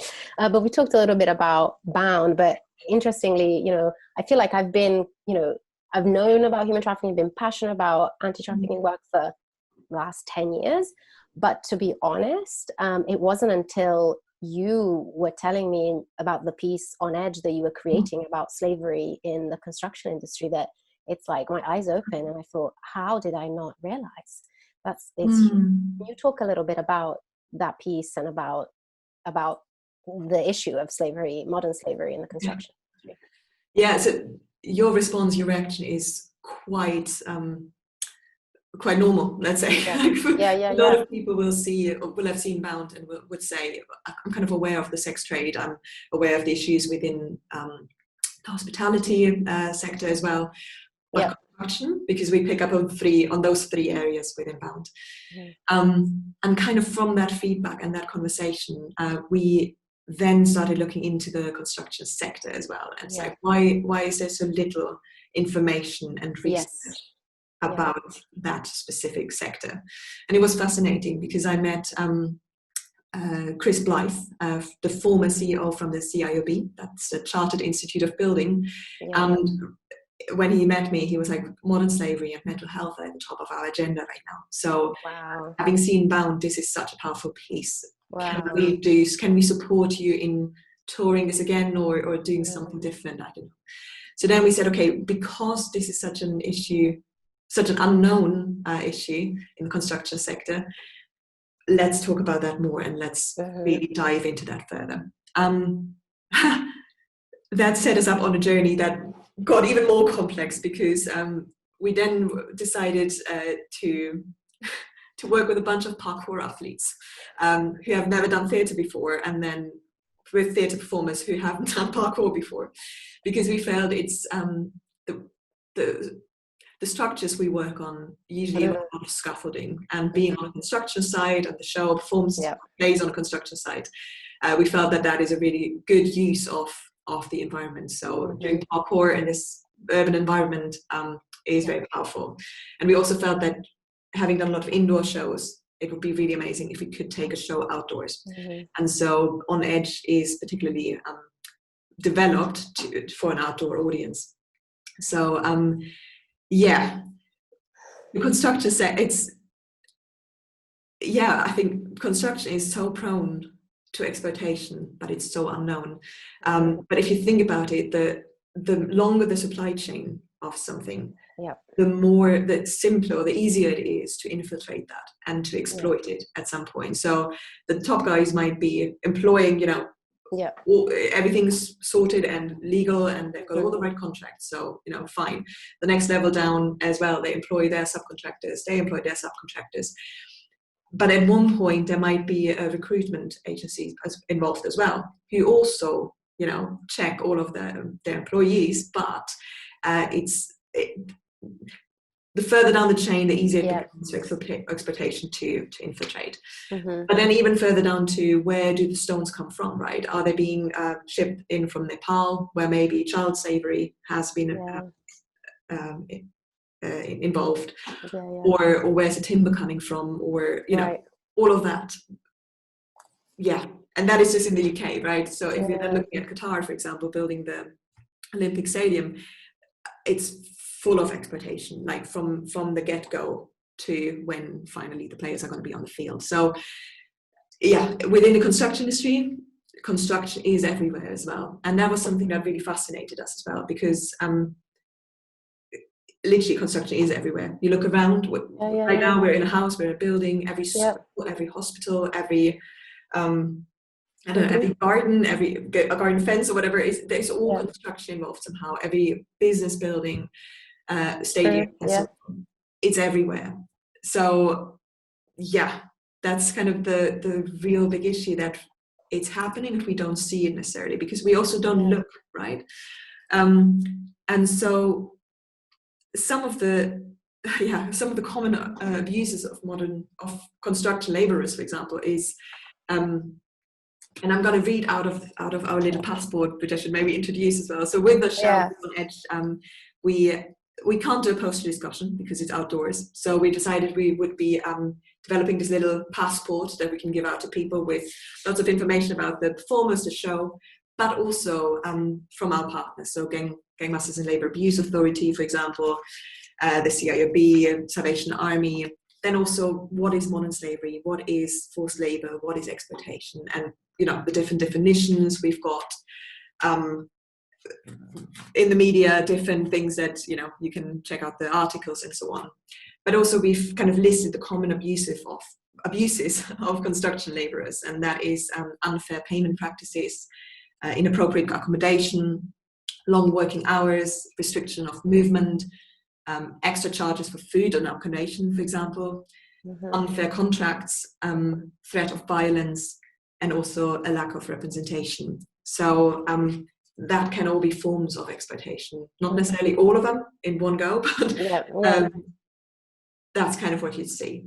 And I guess, Amel, you probably have much more knowledge as well about the signs that you would see within someone, whether it's in the construction industry or within a sex trade, which is much more your speciality, of course.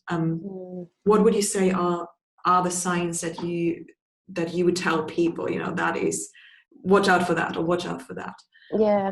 I think Yeah, let's talk about that. I think before talking about the signs, I think there's an element of I think when we realize that, you know, they say it's hidden, like modern slavery, it is hidden in plain sight, and it is true. We all come into contact with modern day slaves without realizing, kind of every day. So in a way, we as people who go about their daily lives are the best people to be on the ground in different domains, whatever you do in your day to day, to pick up on these things. The way I like to think about it, I think it's helpful when we think about okay, what are the signs, is to think about what is modern day slavery, right? So if we think of it as, okay, it's the exploitation of a human being. It could be by means of force, fraud, or coercion, essentially whereby the person no longer has freedom over their own life to varying degrees, to an extent. And so I think, you know, a victim may look frightened, may not want to make eye contact, may look injured or malnourished, may look like, if they're with someone else, it might look like they're under the control of another person. They will most often not have access to their own identification document, or passport. Exactly, yeah. I love that book. By the way, that book my son absolutely loves. He just loves. He thinks it's amazing. He saw the show as well, so it's child friendly too. And then if they don't have, you know, if their movements are being restricted, so they don't have control over their coming and going, or maybe that you know, you might notice that somebody's being picked up at weird times of the night. And, you know, and I think there's an element of real gut instinct. I think there is a real element of like that sixth sense that we as human beings have, that we just need to tap into more than we do for the most part, especially in the West, because I think there's something there, and I've learned, I'm trying to continue to learn to listen to that and just be, obviously if you don't have much data, you know, many data points, like, you're not going to necessarily do anything but straight away, but just paying attention and thinking, okay, I know this could be happening. Let me just observe this situation, what's happening, because at the end of the day, we have so much power because we have a voice. Those who are being exploited don't have a voice. So I genuinely believe we have a responsibility to be a voice for the voiceless. And I'm probably forgetting other signs, but those are kind of some of the main things that come to mind. What else is there that I'm thinking? I guess one of the big questions that always comes to us in the poster discussions is what can we do? So, you know, having seen this show, for example, having been impacted and you know, being appalled by what's going on, how can we stop this? What can we do? What can I do as a person, you know, one individual? Sure. What power do I actually have? You say, you know, we are powerful, but how? What can we do? Yeah, and I think it's realizing that we do have more power probably than we realize. I think if we are witnessing a situation that seems where we can tell there's something going on, and it literally could be, as we know, you know, in a nail salon, it can be at a car wash, literally going about your day-to-day life. So we can call the Modern Slavery Helpline in the UK, which is, I actually happen to know the number, it's 08000 121 700. So 08000 121 700. I would encourage you just to put it in your phone if you're watching this. That's great. Yeah, because, and it's, you know, 24/7, confidential. It is, and what I love, so it's run by a wonderful charity called Unseen, you've already mentioned, for all of the UK. But what I love is that they will take tips and you know, build patterns, so that if they're getting, you know, your call might literally be call number X, that you know, is like, okay, the confirmation that this needs to be passed on to the police, and maybe a raid will be done, and maybe a whole trafficking ring will be taken down. I've heard so many stories like that. So just becoming a little bit more comfortable to think that, like, no, it's okay to, because we're so used to minding our own business, but it's okay to, so yeah, that's definitely something, that we need to do more of. Other things that we can do, I think, honestly, knowledge really is power. So I know we're all busy, but like, just begin to read, educate yourself. If you're relatively new to this, there's so much information online. There are amazing documentaries, amazing charities doing this work globally and nationally. There's tons of books. So just start little by little and just start learning. And then I would encourage you, depending on where you are, just looking at what's going on locally.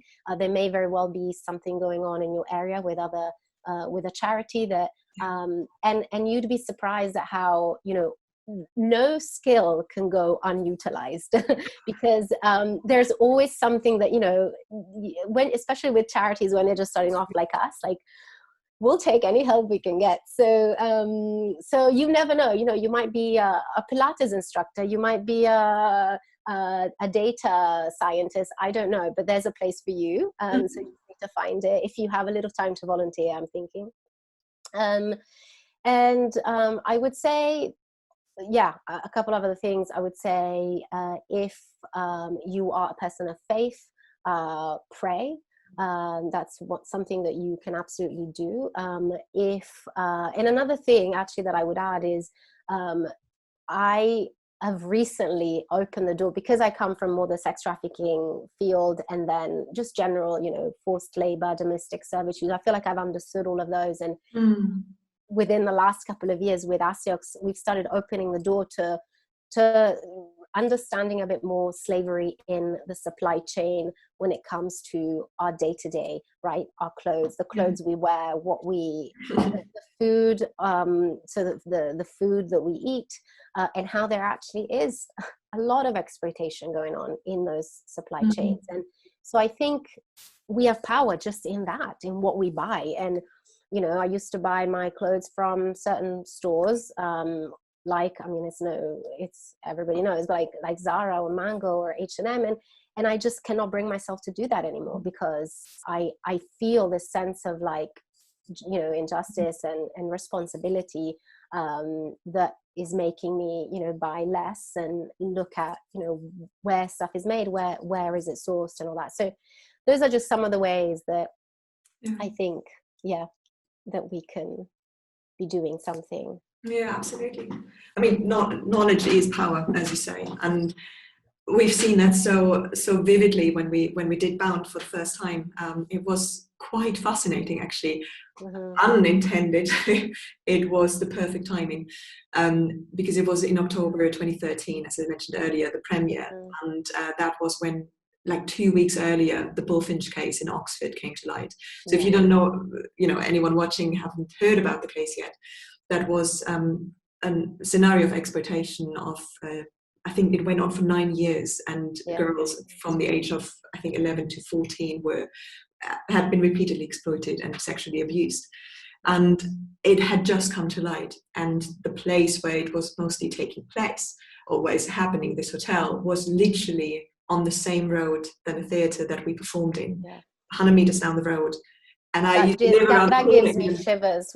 And it's like we had no idea that was happening in our back garden. Well, on the main street, really, on the doorstep. And one of our performers, she's been telling that literally chilling story that she was a teacher as well, and she used to teach some of those girls. And she had no idea. Like she knew them and she saw them and was like, well, they're a bit irritating again today and late again, and they couldn't really engage and didn't engage, and so they were more like challenging within the environment. But would she have known what to look out for and those signs, she would have probably been able to intervene. Then she didn't know, but then having done all of the training with us as well, she was like, now I would know if I'm going into the classroom what I look out for, and I wouldn't be irritated by them anymore, but instead I would try and see how I can help. So even just that shows that the moment you learn more about it, the moment you can really do something, and it will change your attitude and behavior. Absolutely. Anyway, that's back to a quote from Leonard Bernstein. He says, art, can't change the world. He's never brought anyone a job or made anything else possible in that sense. But it can change how people think and feel and their behavior. And therefore that can change and influence the course of time. Wow. That's why I'm so passionate about using the arts as one way of communicating and sharing those stories, really. I think we're probably, we've been talking for ages. I think we should probably wrap up. Yes. But yeah, what's next for ASIOX? Do you just want to share a little more? Sure, really briefly. Yes. So I mentioned we're in the process of becoming a charity, which is really, really exciting. And really the main thing for us that's next that we're working on is to set up a befriender program for survivors.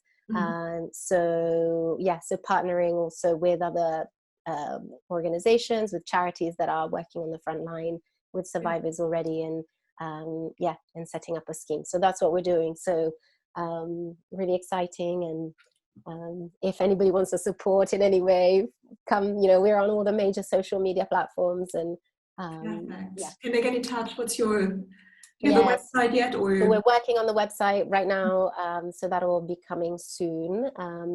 But email address is ASIOX, so standing for Anti-Slavery Initiative Oxford, ASIOX 46, the number M for million, so there's an estimated 46 million slaves in the world today, at gmail.com, asiox46@gmail.com. I would love to hear from you. And if you're local and you're watching this, please, let us know, and we'd love to connect with you.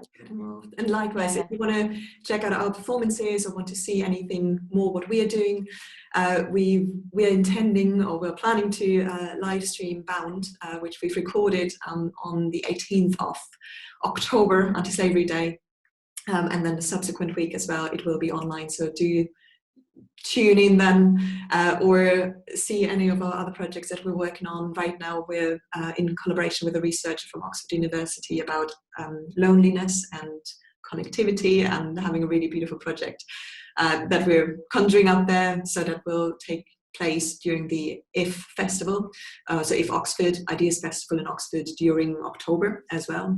So everything's happening in October for us before we can go back on tour next year with On Edge as well. And we've got a website, check us out, www.justiceinmotion.co.uk. And if you want to get in touch, then our email address is info@justiceinmotion.co.uk. But check out the website. All of the information is on there. All of our partner organizations as well, you'll find links on the website. If you have any questions, then just get in touch if you want to know more. Otherwise, big shout out to RAAH Fest for inviting us, for allowing us to be here, for allowing us to share a little bit of our story. And guys, go ahead and donate and give and help all of the amazing charities that are supported by RAAH Fest. And let's be part of the tribe, and let's all work together to make a success story out of all of the organizations that are involved. There's merchandise you can buy as well. And just tell people about it. Online today, this is a festival, and then hopefully this can continue for many, many years. So thanks for joining us. Thanks, Amabel, so much for your time, for being with me on this call, and God bless you all. Ciao. Ciao.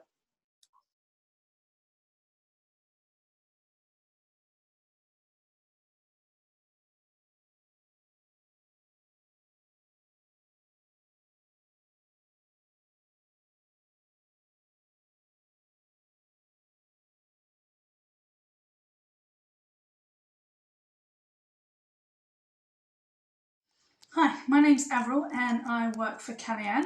We are a small but mighty charity working to promote the rights of migrant domestic workers here in the UK.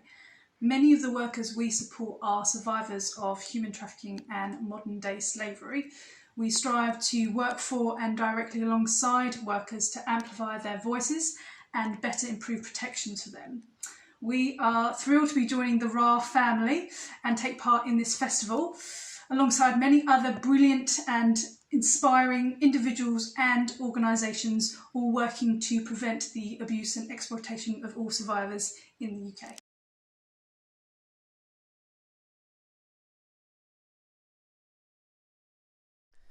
Hello guys, my name is Samantha Brown. I am going to tell you a little bit about myself and about why it's so important to have RAAH as a platform for people with lived experience. So I am part of the 1% of people who have survived being human trafficked in this entire world, and to know that 99% of people do not survive has given me the strength to be able to share my story on many different platforms, from being in the Houses of Parliament to the BBC to a lot of national newspapers. Now, I was groomed at the age of 16 years old to then be exploited at the age of 17. Got put into the adult industry, and no, that doesn't go on my job application.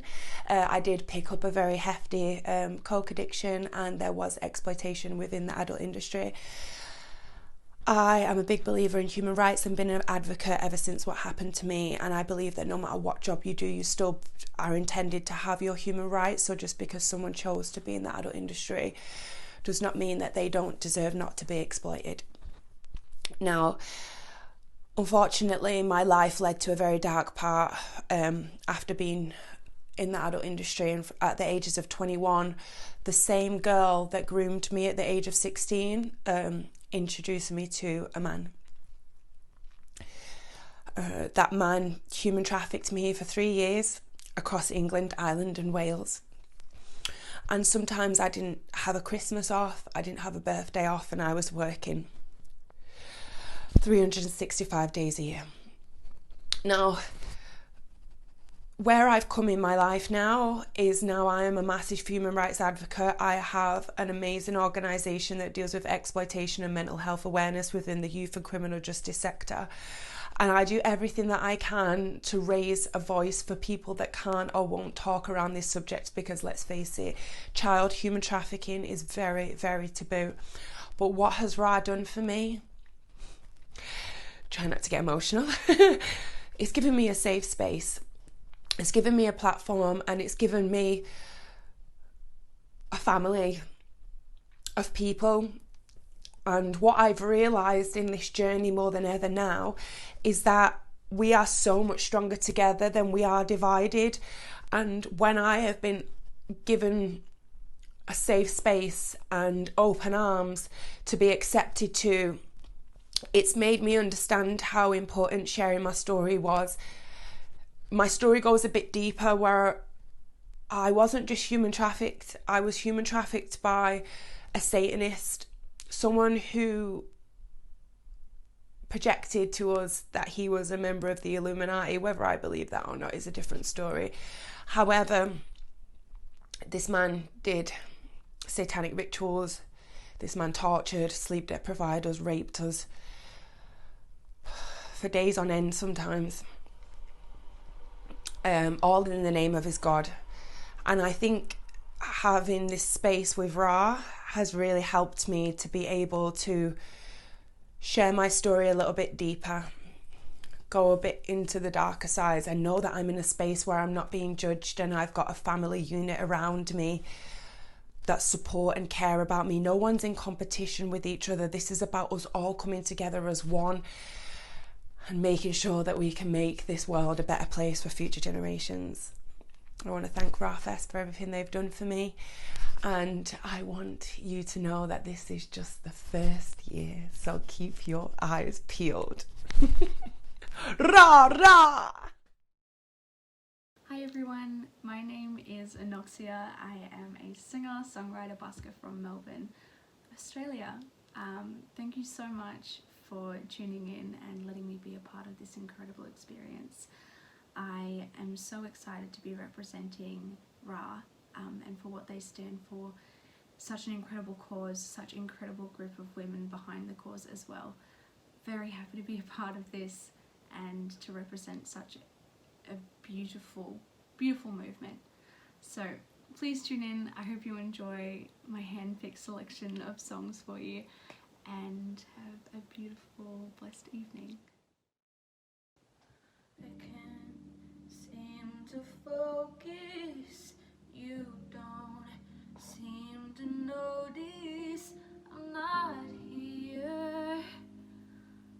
just a mirror.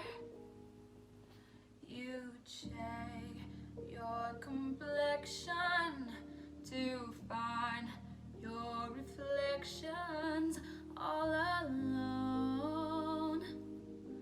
I had to go. Can't you hear me? I'm not coming home. Do you understand? I've changed my plan, 'cause I'm in love with my future. Can't wait to meet her, and I'm in love, but not with anybody else. I just wanna know myself.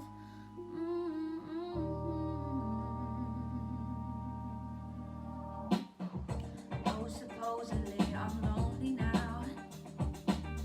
I know I'm supposed to be unhappy without someone, but aren't I someone that I like to be your answer? 'Cause you're so handsome,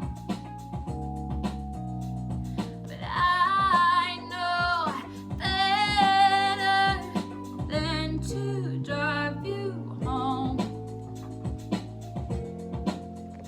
'Cause you invite me in, I'd be yours again. 'Cause I'm in love with my future,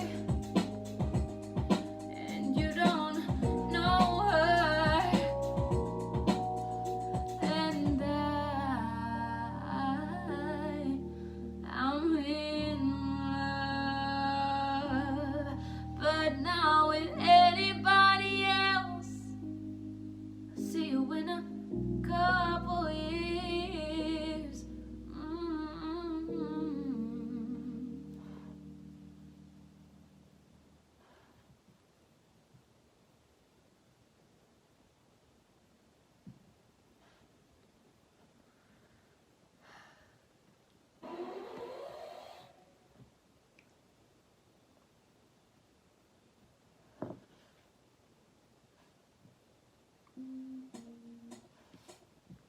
I can't seem to focus.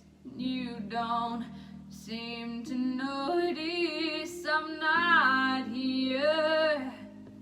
I'm just a mirror. You check your complexion to find your reflections all alone. I had to go. Can't you hear me? I'm not coming home. Do you understand? I've changed my plan, 'cause I'm in love with my future.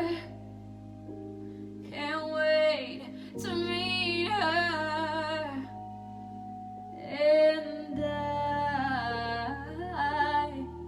I'm in love, but not with anybody else. I just wanna know myself.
You don't know her, and I'm in love, but not with anybody else. I'll see you in a couple years.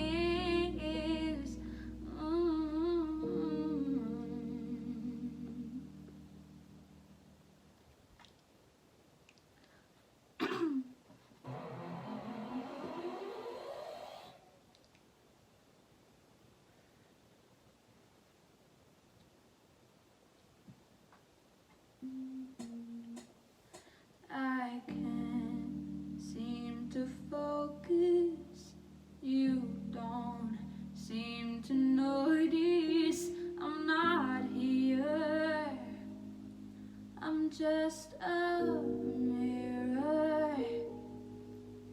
You check your complexion to find your reflections all alone. I had to go. Can't you hear me? I'm not coming home. Do you understand? I've changed my plan, 'cause I'm in love with my future. Can't wait to meet her, and I'm in love, but not with anybody else. I just wanna know myself.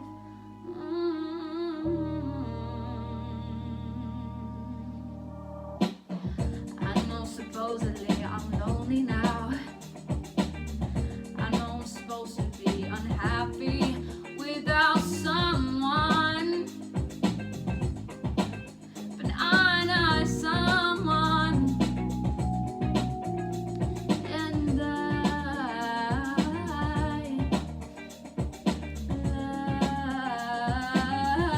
like to be your answer,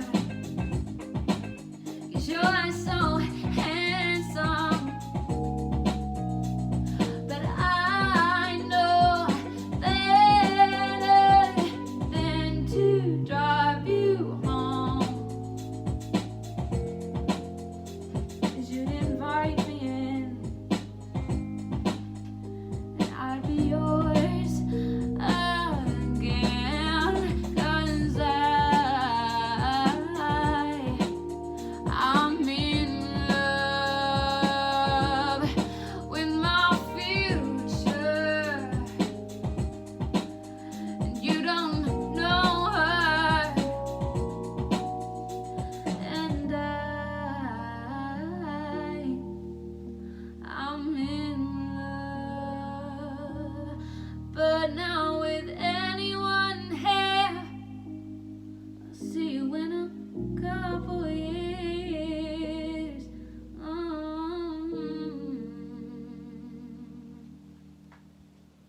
don't like this one.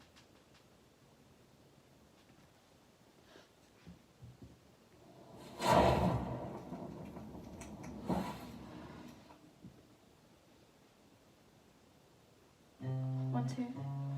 Threw away love letters. I thought it made me feel better. I finally got you out my head. I still can't get you out my head. Ooh, I'm sending you one text at a time. Know you by your phone. Boy, pick up your line. I ain't so proud to beg, so what's been said has been said. I need you to know you don't know what love is. I need you to know.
feel ya. Don't want you on my mind. Don't want to feel ya. Don't want you on my mind, on my mind, on my mind. One day would I leave if you were everything I wanted you to be? When I saw what you did, who you with, I'm questioning the things that I believe. So I ask myself, do I let you go, or do I keep you in the frame of my mind? Now I'm growing wise, so you sugarcoat the lies. Something sweet about my misery, yeah. I finally found what went wrong, and I finally found the wrong in you, and I finally found what went wrong, and I finally found the wrong in you. Don't want to feel ya, don't want you on my mind. Don't wanna feel ya, don't want you on my mind. Don't wanna feel ya, don't want you on my mind, on my mind, on my mind. You again, why'd you call? I don't need to hear you crying out my name. Like before, when you and I lay eye to eye, now it's time for you to taste the bitter end. So I ask myself, do I let you go? Do I keep you in the frame of my mind? Now I'm growing wise, so you sugarcoat the lies. Something sweet about my misery, yeah. I finally found what went wrong, and I finally found the wrong in you, and I finally found what went wrong, and I finally found the wrong in you. Don't want to feel ya, don't want you on my mind. Don't wanna feel ya, don't want you on my mind. Don't wanna feel ya, don't want you on my mind, on my mind, on my mind, mind.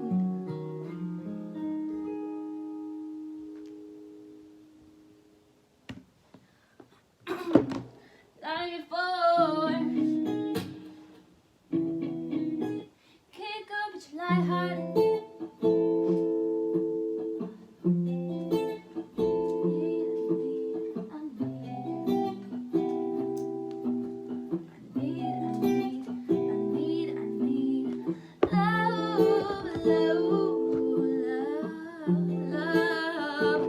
Long as we got love,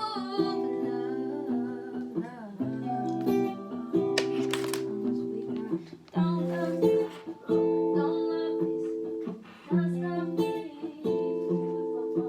don't take it personal, personally, why is you call me after I said, skirt, skirt these people, skirt, skirt these people, do it for fun, don't take it personal, personally, why is you call me after this? I said, skirt, skirt these people, like skirt, skirt these people, do it for fun, don't take it personal, personally, why is you.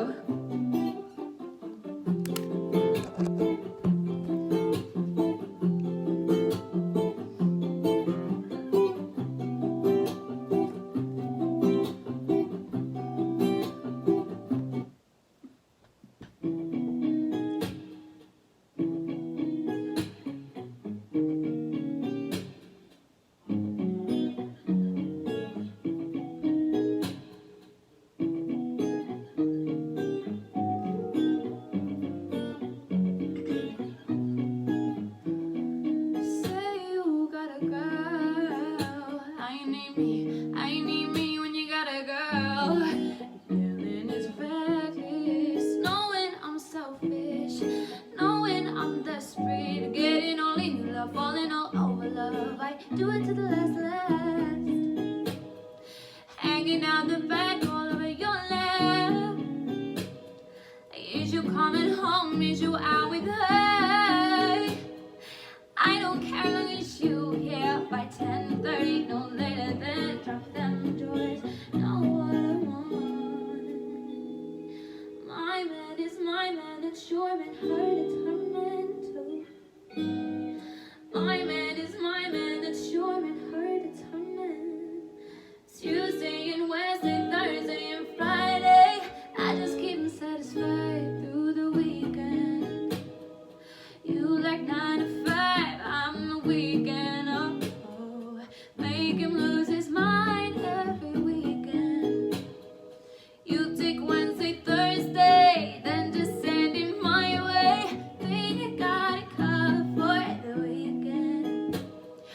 say I'm in a mood for a little bit more than that. Mean I'm saying what kind of days, 2 days I need at least about 4 of them, more of them, more of you, more of me, more of us. Just tell me you want me here Monday. Oh, we had your door ready to take a place, ready to give you what you've been missing all weekdays, what you've been waiting for at 10:30, no later than drop them joys. Now what I wonder, my man is my man, it's your man, her that's her man too. My man is my man, it's your man, her that's her man. Tuesday and Wednesday, Thursday and Friday, I just keep them satisfied through the weekend. You like 9 to 5, I'm the weekend. Oh, make him lose his mind every weekend. You take Wednesday, Thursday, then just send him my way. Think I got it covered for the weekend.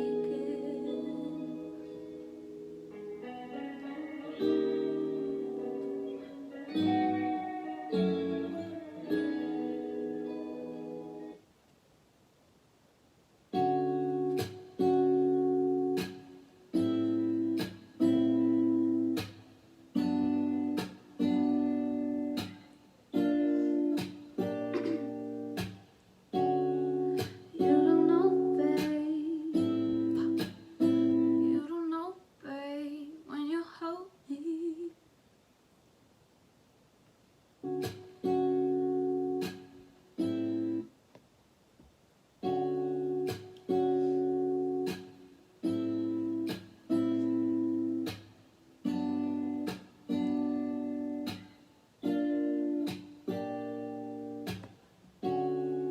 You don't know, babe, when you hold me and kiss me slowly, it's the sweetest thing.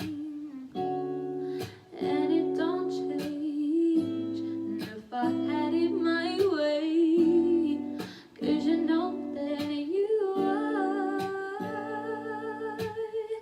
You're the coffee that I need in the morning. You're the sunshine through the rain when it's pouring. Won't you give yourself to me? I just wanna see how beautiful you are.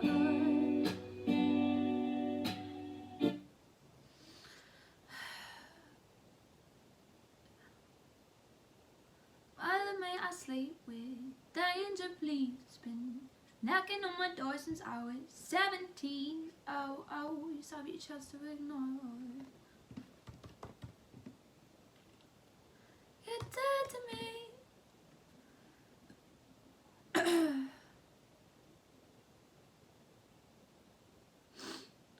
Give yourself to me. Oh.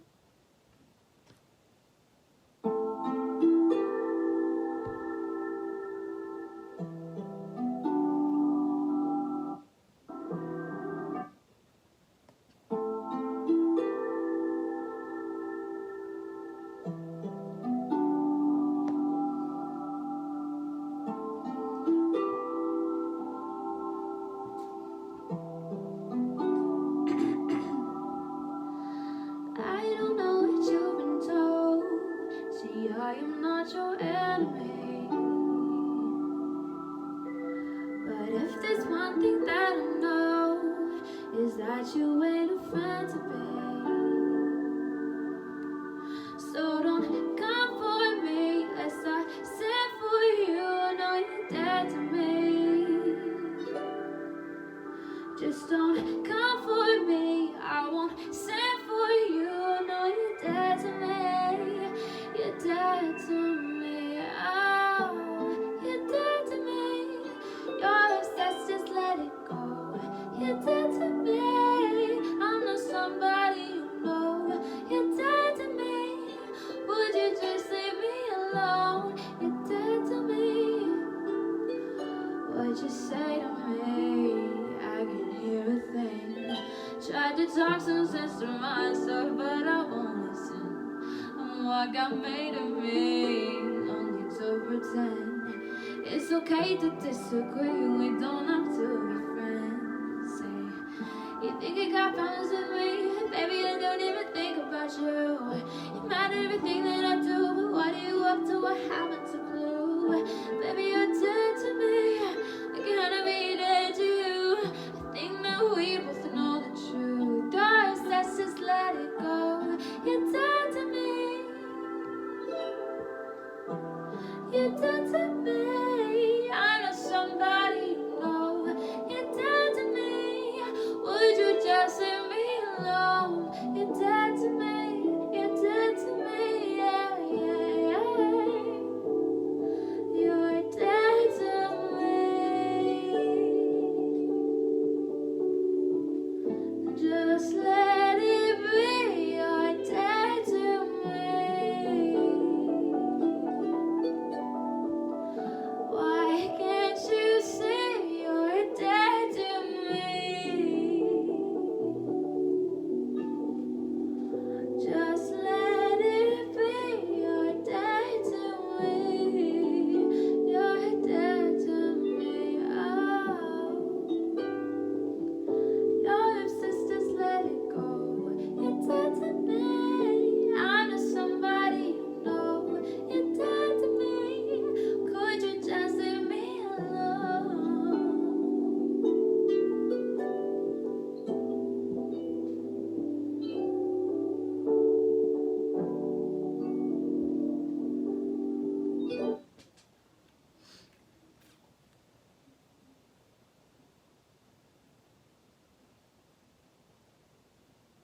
I will always love you how I do. I let go of a prayer for you. It's a sweet word. The table is prepared for you. Ooh, ooh, ooh, ooh, ooh, ooh. Wishing you Godspeed, glory. There will be mountains you won't move. So I'll always be there for you, how I do. Love me, say it, you love me. Fool me, go on, fool me. Love me, say it, you love me.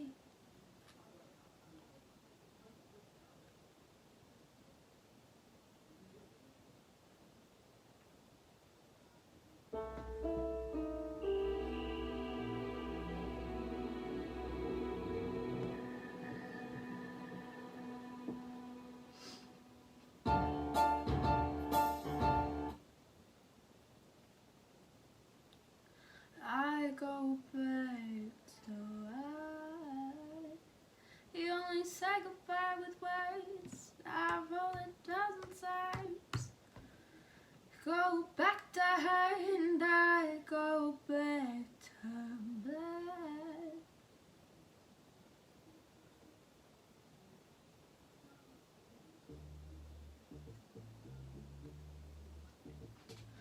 Meet you downstairs in the bar and heard your rolled up sleeves and your skull t-shirt.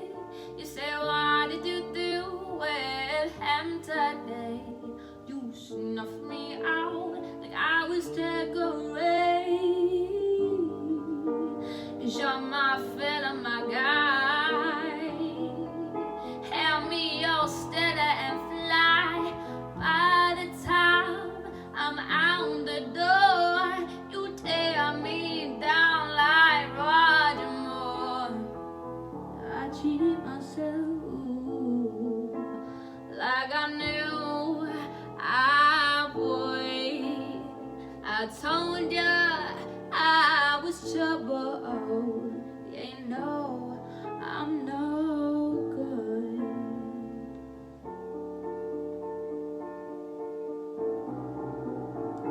Upstairs in bed with my ex-boy. He's in a place, but I can't get joy. Thinking of you in the final throw. This is where my buzzer goes. Run out to meet your chips and they die. He say when we married, 'cause you're not bitter, there'll be none of him no more. I cry for you on the kitchen floor. I cheated myself like I knew. Boy, I told her I was trouble. You know I'm no good.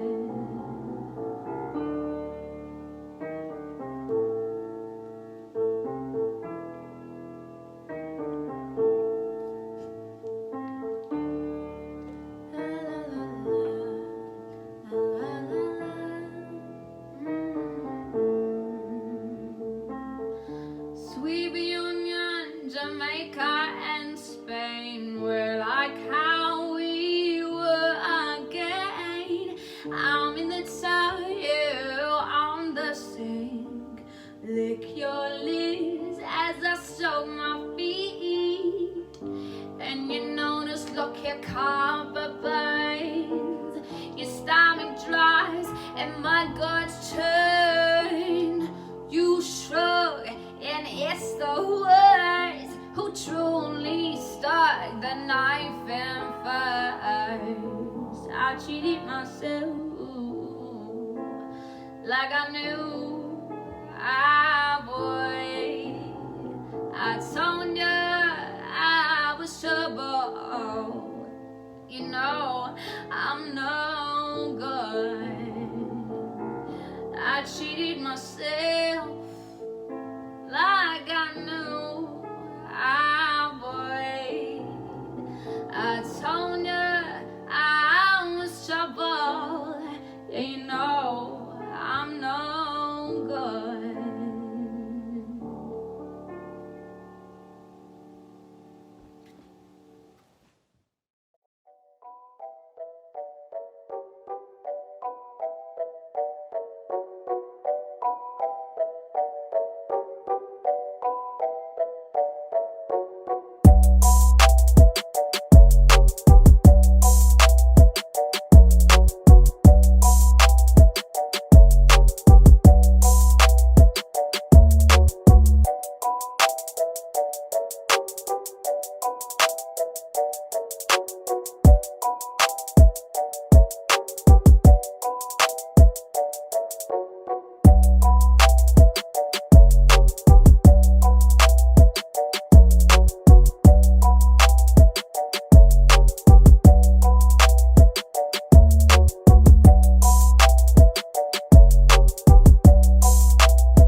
Hello, I'm Kieran Kabali-Dwyer and I'm an actor from North London.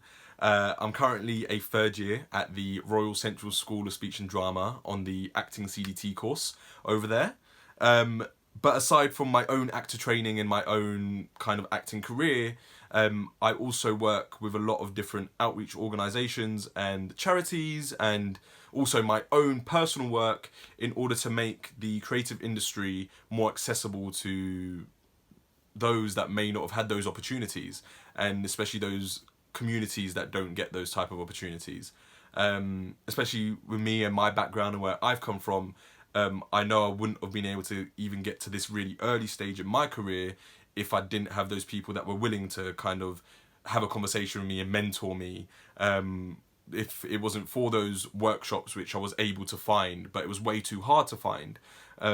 So I really don't want that for the people that are kind of up and coming, I guess. Which is why as soon as RAAH Fest asked me to get involved with this festival, I said yes straight away because it merges a lot of what I believe in with my passion for acting. Being able to be creative in order to help others is something that I believe more actors should be able to do. We shouldn't just be actors. We should be actors that are able to help and to cause change, because we get opportunities that some others may not. Which led to the piece that I'll be presenting today, which is a monologue that I am developing for a book which is called Lit. It's a monologue book which is dedicated to making more drama school audition worthy monologues for ethnic minority actors. And it's part of a range of books which offer different marginalised groups in society, such as the LGBTQ community or the working class, and it's just about bringing monologues that tell our stories as well. And that's why I wanted to present this today. Whilst it's still something that's in development, I feel like the message of it is very important, especially with everything going on at the moment with the BLM movement around the world. I think it's easy to forget to kind of look after yourself whilst you're also fighting for such a big cause.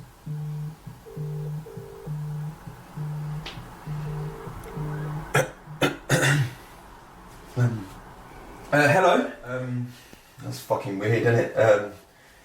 Right. I've been told to come here and to talk to you. To me. I've been told to come here and to talk to myself about how I've made you feel. If that makes any sense at all. It's actually really fucking scary, because, you know, this is not something that I've done often, even though I know I should be doing that much more. But, you know, it's just something that's not done in our culture. We don't really talk about this. But it's something that I've needed to do for a long time now. So, you could say is that I've lost your number, but I found it now. Ring, ring, here we are. Can you hear me? Connection's been a little bit wobbly recently, but I'm back on 4G, or... fuck. You are important. I guess that's what I should be saying. You are important. And as much as the viruses in this world try to infect you, just remember that you are important and you are strong. But regardless of that, it's okay to cry. Sometimes, not all the time. And it's okay to show emotion, and it's okay to call someone out on that little thing that might have just, you know, really hurt your feelings. That's fine, because that's what it's like in London, being mixed race. It's not full of big things. No, it's the little things. That's what gets to you. It's like there's these little viruses that aren't that powerful by themselves. Not at all. They're like dust. They float around in the air, barely visible. So you can't see or feel them when they go in through your eyes and through your nose and your ears. But they go into your brain and they clot. They clot. And they cause a disease of the brain that makes you question absolutely every encounter, every failure, every success, every dirty look, every cross of a payment. Every time a girl says, "Oh, you're buff, you might make some sexy children." Every time a shopkeeper says, "Oh, can I help you with something?" Every time, everything. It makes you question absolutely everything, and that's fucked. It's absolutely fucked. Because even if it's not true, the very fact that I need to question myself like that is fucked. And it is. It just is. But if you continue to let these viruses enter, they will cause a disease. They will. And that disease will create antibodies, let's say, that will consume you. And they will make you bitter. and angry. Fuck it, they are making you depressed. And if you continue how you are, then that beautiful black woman downstairs, her tears will run dry when she finds you in the bathtub or on the door like a new coat, and you can't let that happen. You can't. You must call it out. You have to call it out, because if you do not, then no one else will do it for you. So you have to call it out. Come on, man. Call yourself a virus buster if you want. Because every time that you stand up for your right to be you, even if it's just to yourself, you're fighting off these little viruses. You're stopping them from spreading. So just make sure you keep on talking to yourself, because it's been nice, hasn't it? It's not been that hard, you know. And just look, I'm not saying that I want this to be an official thing or anything like that, or you know that we have to do it on a weekly basis, or you know I'm not expecting to go out for food or anything. Look, just continue, yeah. Just 079 me, innit?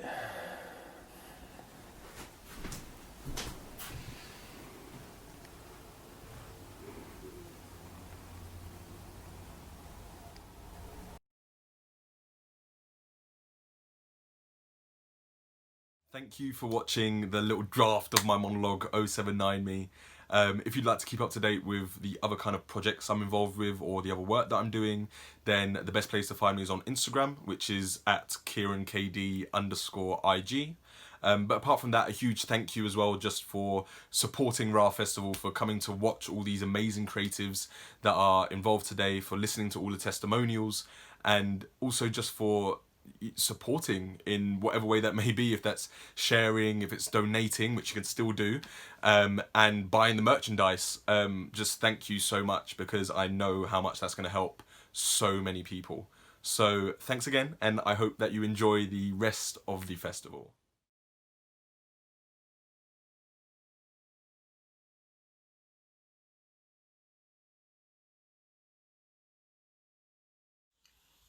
Hello guys, my name is Fraser Crossingham. Thank you so much for locking into RAAH Fest today. It is a pleasure to have all of you here. I'm just as excited as you guys are, because I get the opportunity and am blessed to have the opportunity to support so many different charities who themselves are dedicated to supporting people around the world, those who are in pain, in suffering. They're committed to causes that are improving the quality of those people's lives and getting them out of situations that nobody should ever have to experience. With that being said, I'm going to be performing a spoken word and rap piece that talks about mental health within young people, specifically but not exclusively from the Black community. It is told from the perspective of a young man, and it is in conjunction with a piece that I wrote when Black Lives Matter was at its peak this year. I hope it resonates with you all. I hope it empowers you all and maybe even educates you all. So without further ado, please enjoy.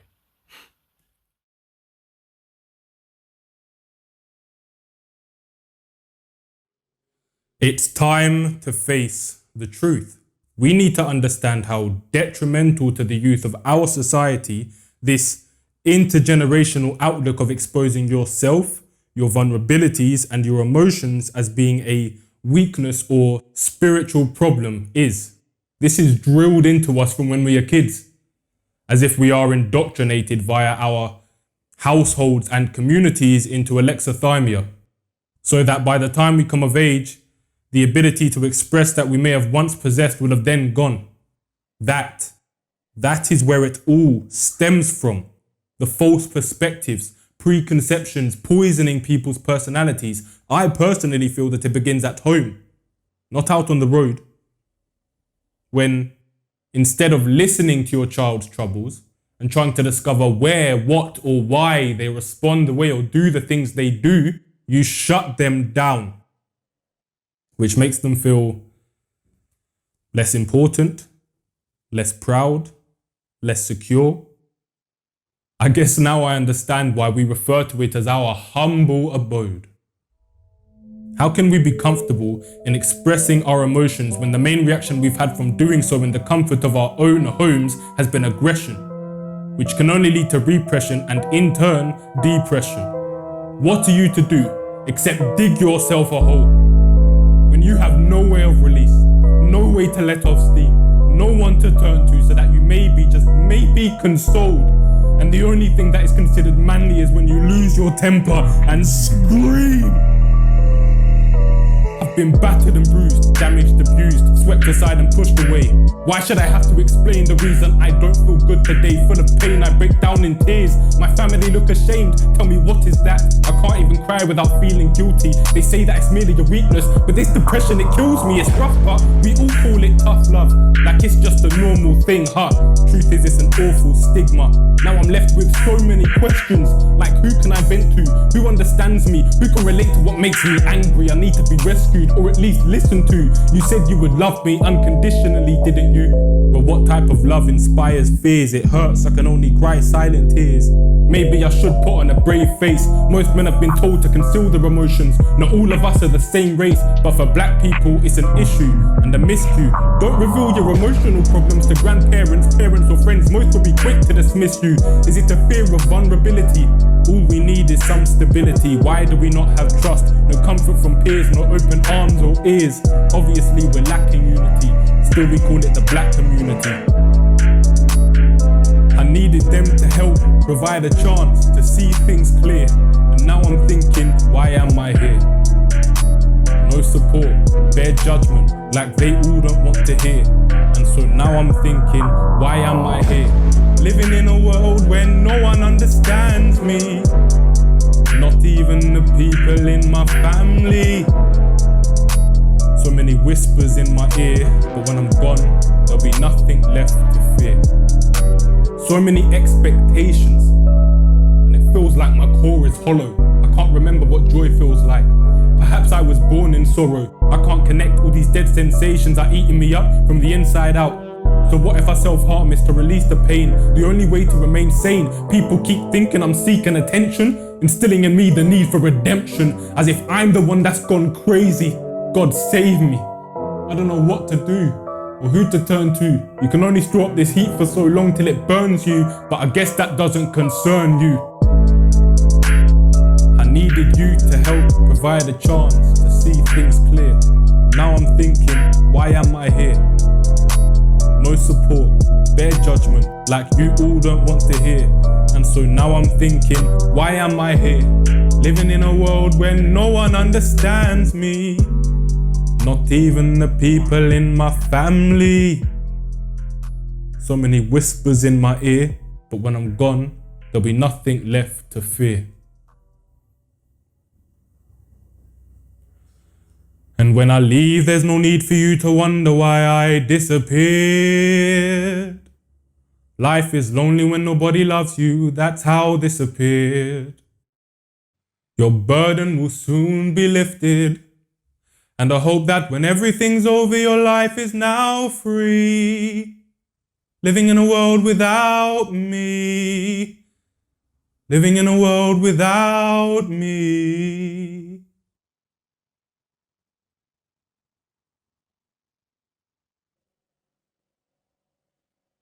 If only we were more sympathetic, more empathetic, less apathetic towards each other. If only we always tried to lift up one another. Our world is rife with ignored difficulties, these things that sometimes we wish to escape. But did you know this? Black ethnic minorities compared to the white population have a higher prevalence of psychosis. It is insane. You know, when I was 14, I'd maybe roll around with 14s who were all going through things similar or the same. And I found out that we as black men are 4 times more likely to be sectioned due to discrimination, deprivation, and many other things I could mention. But we all know women have these problems too, right? So it's mad how PTSD is higher in women of black ethnic backgrounds, and they are less likely to seek help for assault of any kind. I'm trying to open your eyes, but some of you are already blind. Hey, listen, it's obviously crazy that we have to deal with all of that on top of poverty living, police brutality, racism. This is why we seek empowerment, because without it, we may falter. We seek our Lord and Savior, Jesus Christ, accepting bread and wine from the altar. There's no alternative to communion and God. We need both. Do not let the world comfort you into sinning. He loves you. I'll let you know that from the beginning. So let's walk in Christ and support each other's weight. To all my black brothers and sisters, God is good. God is great. He'll get us through this. Keep the faith. We have to rise up and keep working. Don't lose hope. A new day will soon be emerging. Because the world keeps spinning. And even when the population is hurting, let the pain ignite you. I usually reflect on life in the early hours when the sky is midnight blue and the sun starts creeping in, lighting up the earth like the melanin inside you. Your skin shines, sparkling like Sierra Leone diamonds with a glint I view as brighter than a burning star. It pains me that some don't see you like I do. It weighs heavy on my heart. My soul feels trapped in time. I need some insight soon as to why there is so much hate for your beauty. It makes me cry pellucid tears profusely. So guess who will always think that you are precious, yours truly. I've got love for my Caribbean, African women and all my Nubian queens. We need racism eradicated. The sooner it's deemed to be no more than a thing of the past, nor lucid in dreams, is when I can peacefully sleep. Till then I refuse to just let us be easily beat. We're due to be seen. Smoke is no longer occluding the screen, but the dust will not settle till we can move as a team. Usually conceived as threats, I'm sure when George Floyd and many more were killed, Jesus wept. I've spent nights trying to understand and built up a sleepless debt. We need to get into positions of governmental, educational and institutional power. I'd love to see every single supremacist feeling delusional, sour. This is their funeral hour. We're blossoming now like a beautiful flower. I can't perceive ours as a suitable constitutional tower till there's a representative of every race. We can't let them ever erase our past again. I swear they'll never deface the image of our people. We must ensure that we keep our memories safe. How I'd love to rebuild Black Wall Street and build the first ever black square mile. We need our own black businesses and black schools. They won't critique our black hairstyle. That's my vision of the future I can share. Stratagems to treat every single woman and man fair while we excel to the next phase. We should stay positive but expect there will be days where pain will leave us in a vexed haze. That's what comes with trials, tribulation and trauma. The fire can't get any warmer. Our oppressors will witness the revolution and evolution with a perplexed gaze. You may cut us with your eyes, you may kill us with your hatefulness, but still like air will rise. I admire Maya, she said it best. So until the end we can't let it rest. Our journey, when it's blessed, might get its test. But if we can persevere, then this quest will lead us to salvation. I bet there's innocent dogs caught up in the veil like 101 Dalmatians. Cause that's what systemic racism does. Straight up change is a must. We can't stay stuck like grass blades in the mud. All these haters accustomed to seeing us lose. When the narrative shifts, they'll be aiming at us. I just refuse to remain in the dust. If you fall, better get back up. It's time to catch up. For as the world turns, when the sun has fully risen, it will act as a blazing lantern to guide us through the darkness. Diamonds form under pressure and heat, after all. I pray for the souls of the heartless, because forgiveness is a tool in God's arsenal.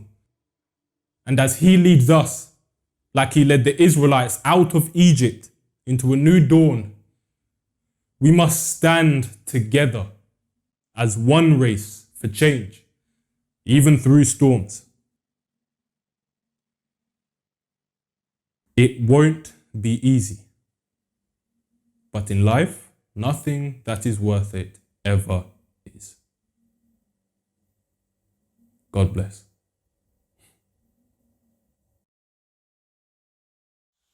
I hope you guys enjoyed that. I hope it enlightened you all, maybe even ignited a fire within you. If it did, you can follow me on Instagram and Twitter at CrossinghamF. Again, it is vital that we support the charities involved today. You can donate via the donations button below or by purchasing some of the merchandise. All money goes to the charities that are sponsoring this event so that they can continue the phenomenal work that they are and have been doing. So, enjoy the rest of the event, guys. I'll see you around. God bless.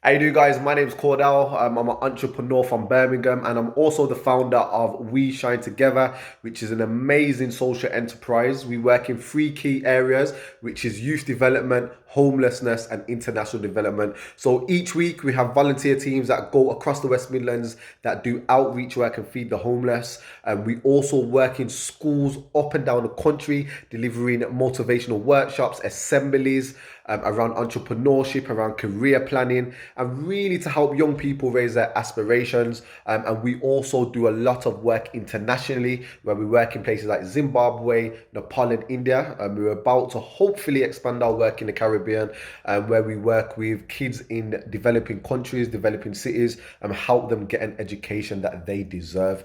Now, I'm a massive supporter of the RAAH Festival, and that is because it's all about bringing an amazing amount of people together for one common goal and one common purpose, which is to showcase amazing people and individuals and organizations that are doing great work in the community and around the world. And I'm just a massive supporter. Ever since I got involved and got on board, I've had nothing but good vibes and positive energy from the whole team. And we just hope we can all come together to make this such a massive movement. RAAH Festival is going to be the biggest thing in the future, and it's really going to help support and change a lot of lives from the fundraising and all the amazing initiatives that have been organized by the team. The truth is, Martin didn't even want to share his dream. I mean, if that woman in the crowd hadn't shouted out, "Hey Martin, tell him about your dream," we wouldn't have even known what he had imagined for the people. You see, in a world where we claim to be what we've never been and where the dream seems to be nothing but a figment of imagination, we must continue to imagine. Imagine the possibilities. When our reality really doesn't marry up with what's real, we seek refuge in the things that we can only imagine. And what is it to seek refuge but the quest for safety? The hunt to find normality out of the abnormal, the actual necessity for necessity. Are we not then all refugees of some kind?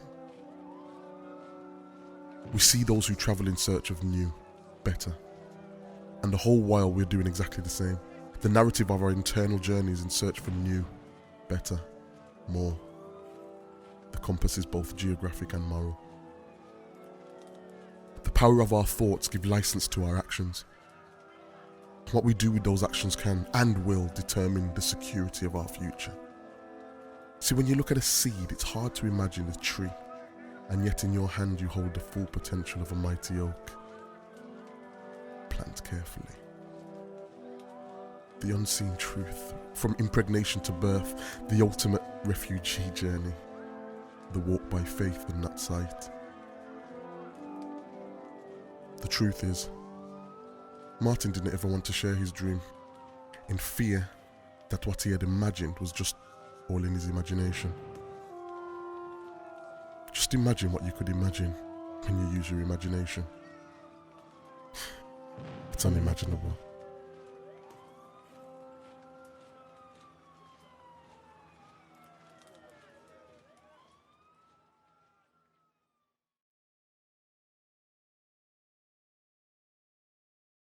Hey, what's up? I'm Poppy Ajudha, and I am really excited to be here today in support of RAAH Fest, who are an incredible organisation who aim to help young people affected by human trafficking, modern-day slavery, migration, displacement, as well as racial injustice and discrimination. And those are all issues that are incredibly important and relevant to today and are happening all around us. And I think often we don't like to think that they are happening, but they are, and we need to raise awareness and raise funds to help people affected by these issues. So RAAH Fest are doing amazing work. Please donate. All the money that you do donate will be going towards all of these different charities who are helping to eradicate these issues in our society, which is so, so important. So please get involved. Big thank you to RAAH for having me. It's an honor to be able to support and help towards changing the world in this way. This first song I'm going to play is called Strong Woman, and it's a song that I wrote about womanhood, about the complexity of womanhood, and all of the stigmas and stereotypes that are attached to us. And I hope that it helps you to feel less alone and more empowered. It goes like this.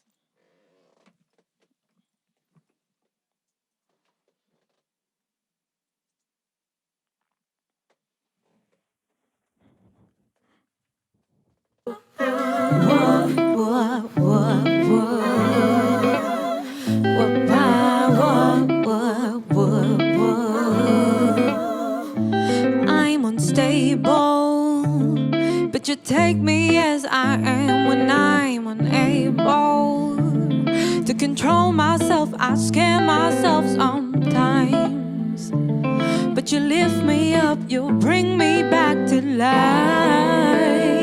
Time after time, time after time.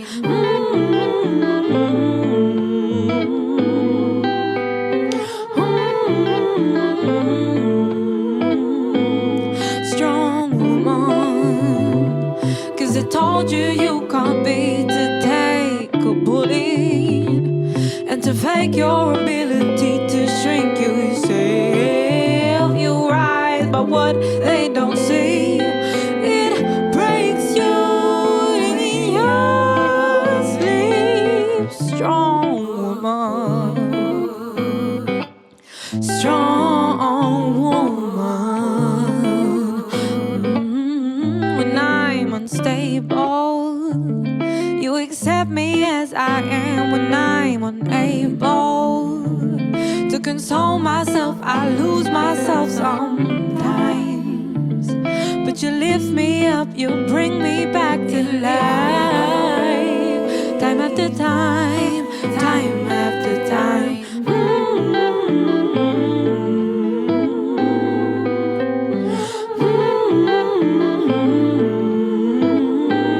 Strong woman, 'cause I told you you can't be to take a bullet and to fake your ability to shrink yourself. You rise by what they don't see.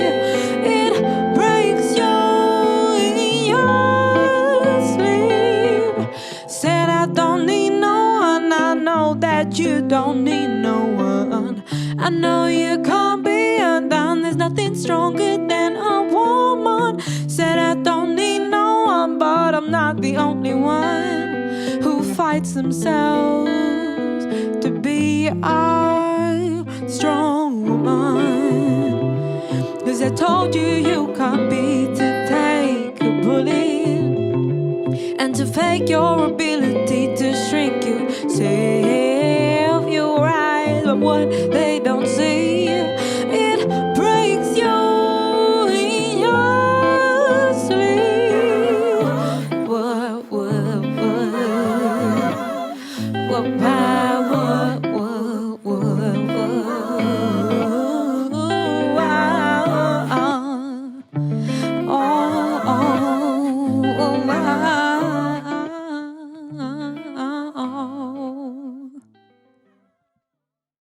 Thank you.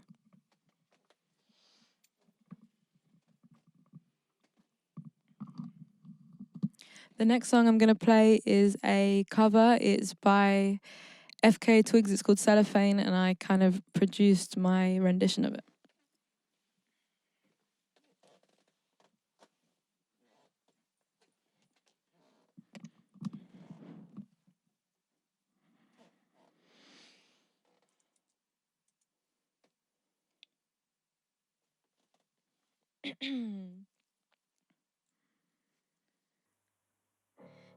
Didn't I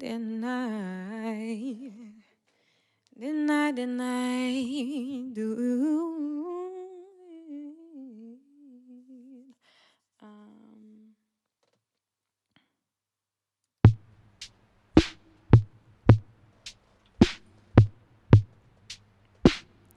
Didn't I do it for you?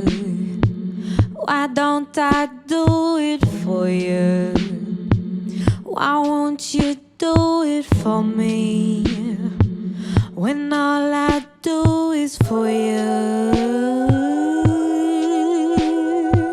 They wanna see us, wanna see us, wanna see us.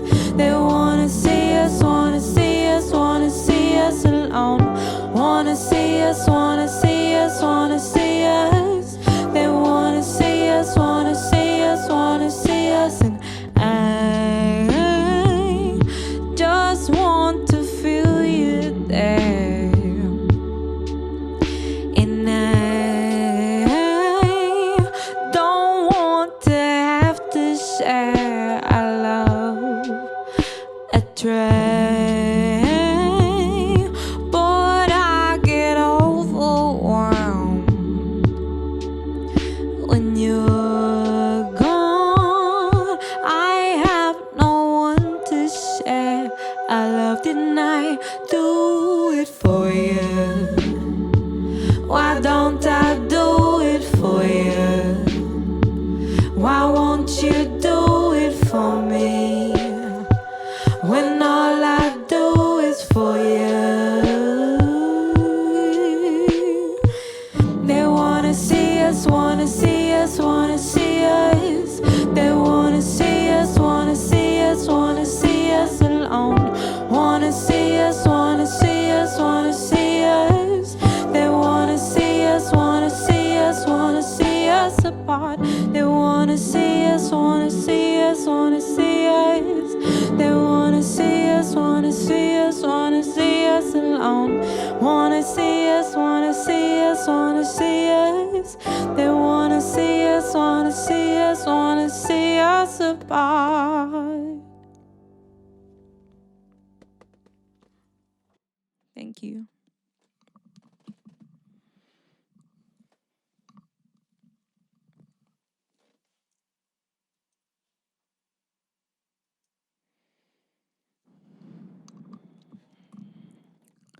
The next song that I'm going to play for you guys is a song that I wrote called Whitewater, and it's a song that is loosely based on the refugee crisis, but also on the way that people of color, migrants, refugees are treated when they come to places like this, and the way that people often have to strip many parts of their identity and the things that make them feel themselves in order to be allowed to assimilate. And I think that we have to exercise more compassion and more understanding for those who are different from us, and for those that we might not understand their way of life, but that's okay. We can all live together with compassion and understanding. And it goes like this.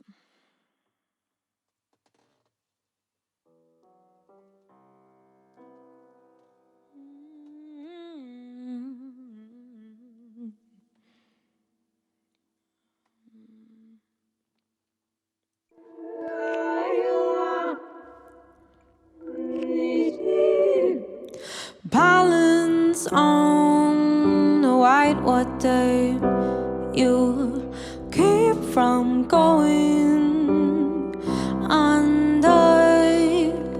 Balance on the white water, it's bleaching all your color.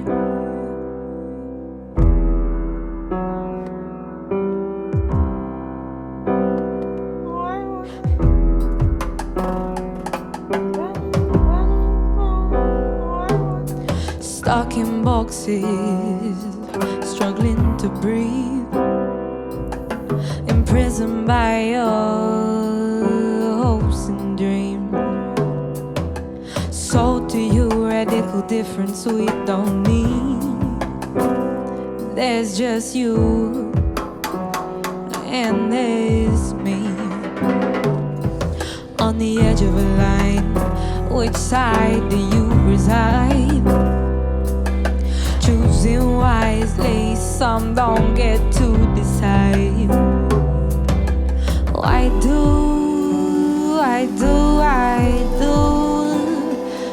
do birds cry where we are? Balance on the white water, you keep from going under. Balance on the white water, it's bleaching all your color.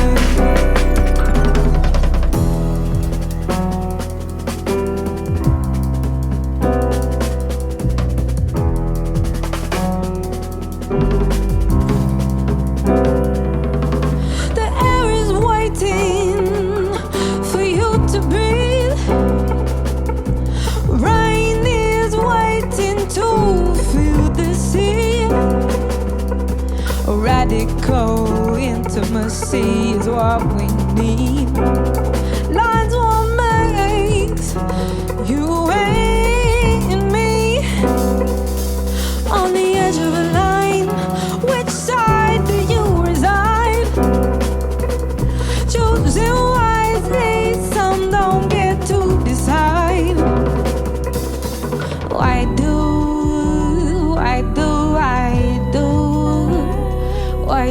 birds cry where we are?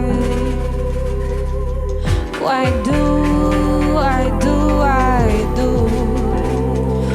do birds cry where we are? Balance on the white water, you keep from going under. Balance on the white water, it's bleaching all your color.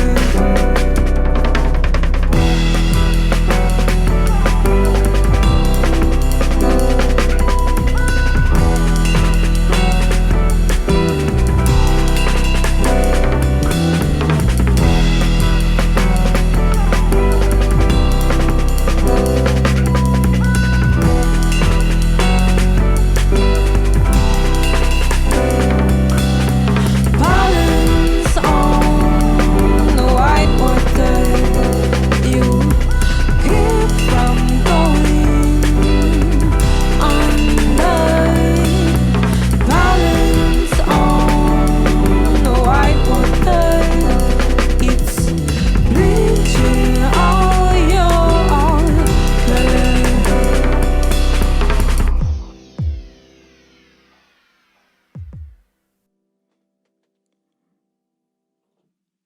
Thank you.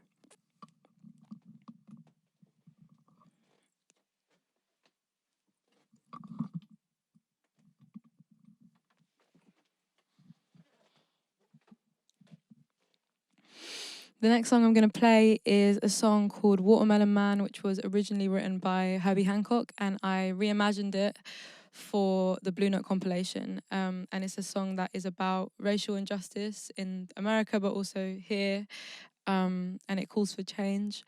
And yeah, it goes like this.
It's rooted in a history of lies. I know it seems your work has just begun, but change is gonna come.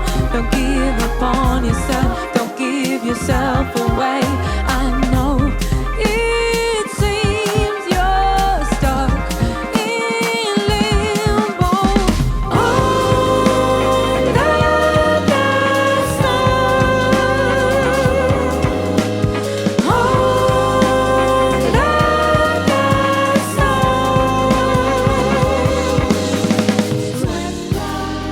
Tears and toil, what did we fight here for? Sweat, blood, tears and toil. Is it too much to want more? They say progress is slow to come by, but they crush us before we fly. Left here to survive, wondering, do they even try?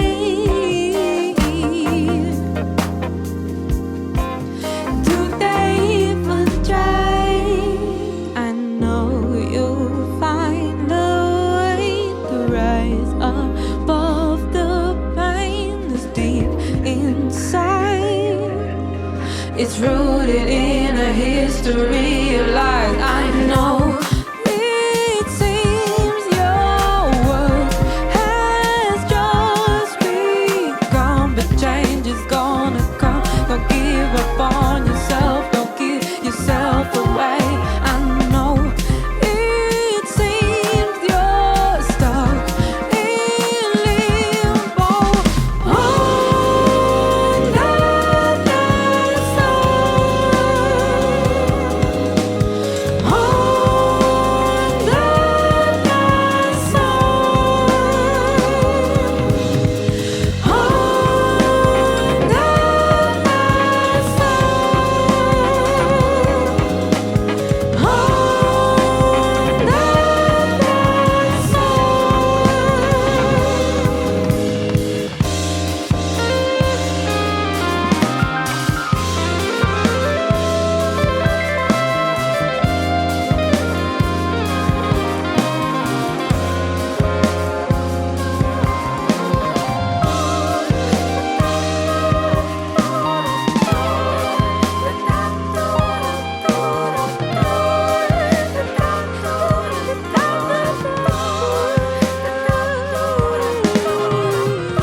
Thank you so much.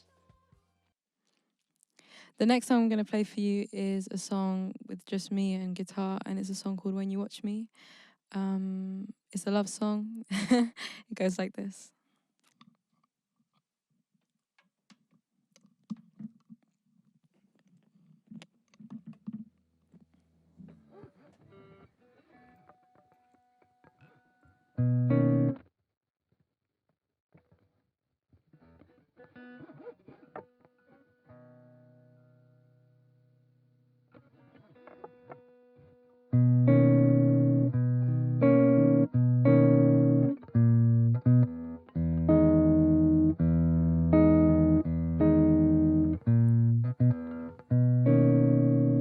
Intoxicating when you watch me.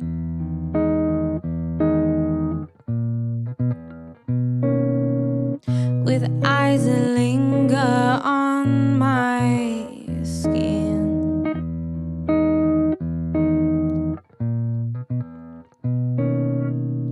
It feels like lust, and then you touch me.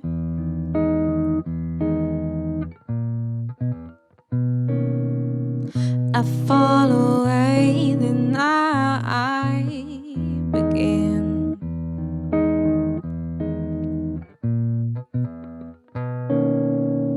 You say my kiss is like a building crumbling.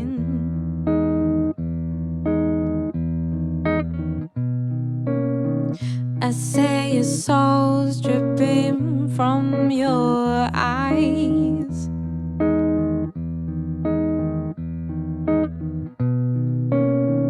And it feels a lot like liquid sunshine.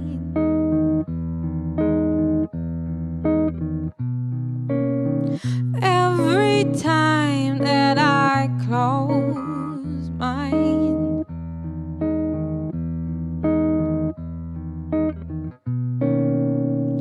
intoxicating when you watch me.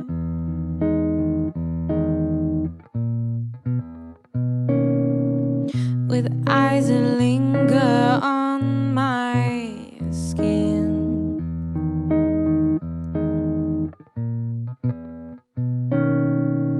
It feels like lost and then you touch me.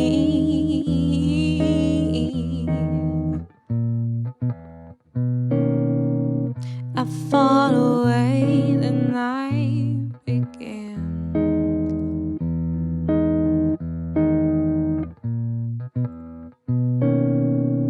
I guess I am that building crumbling.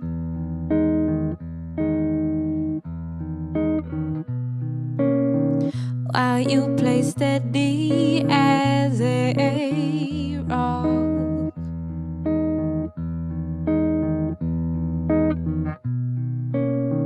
You know me well, you see me wondering.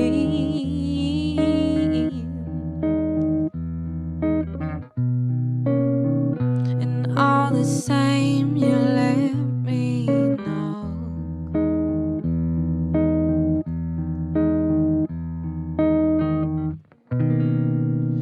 Intoxicating when you watch me.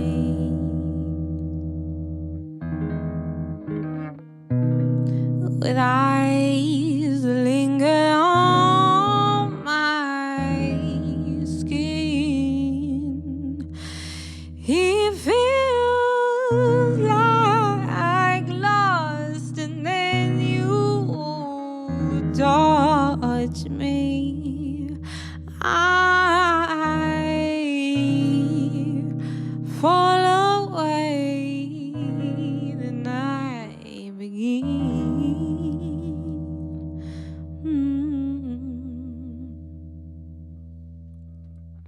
Thank you.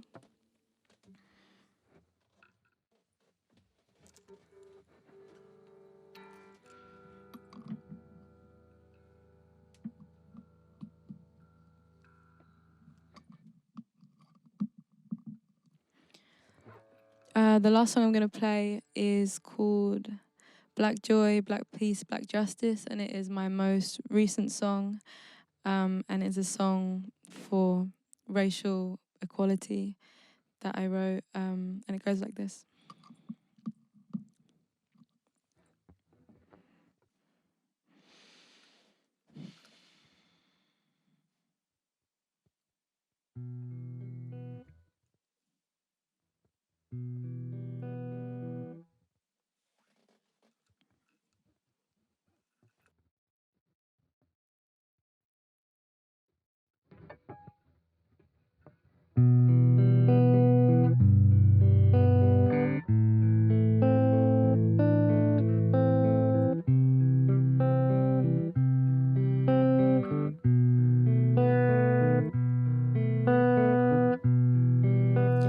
America's on fire.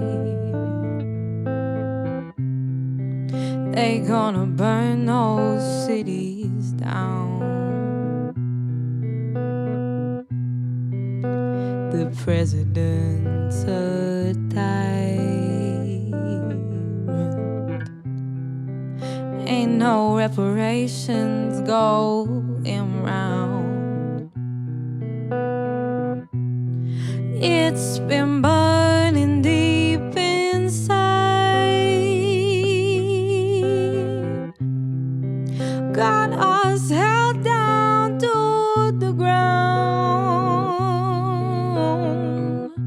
Fed up, strung out.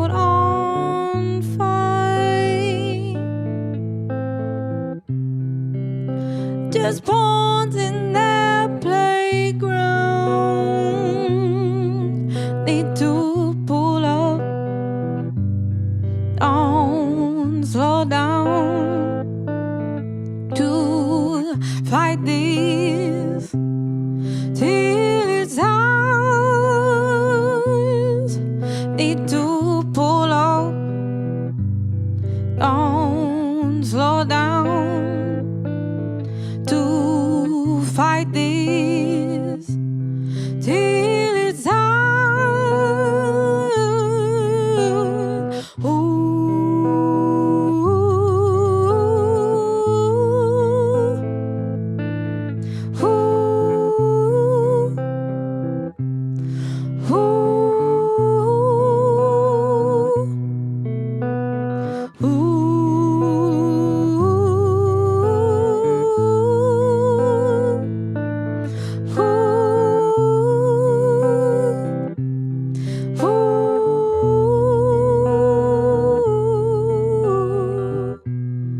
We'll be fanning out the flame for queen and country. You're to blame. Take to the streets like Groundhog Day,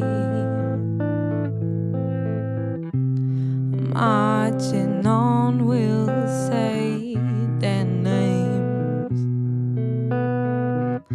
They say move on, the war is over. Our histories are not the same, but it's too late to talk it over. We know this time we need a change. Need to pull up, don't slow down to fight this till it's ours. Need to pull up, don't slow down to fight this till it's ours.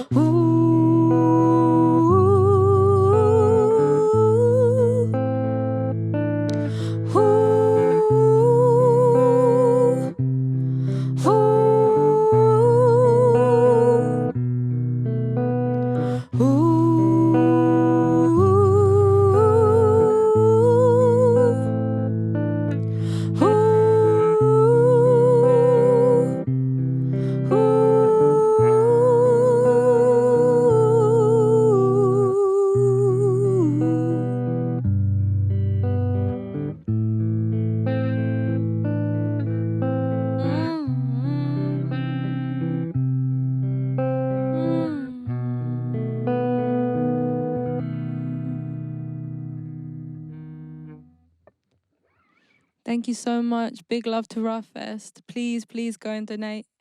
I feel really, really honored. Thank you so much.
Hello, my name is Nazik Ramadan. I'm the director of Migrant Voice.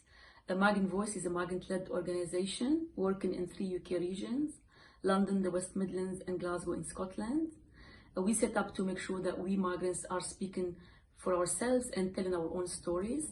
This is important to challenge inaccurate media coverage, negative perception, discrimination, injustice, but also to tell the positive story about migration. We're loving being part of the RAAH Festival family, working alongside the amazing organizations on board.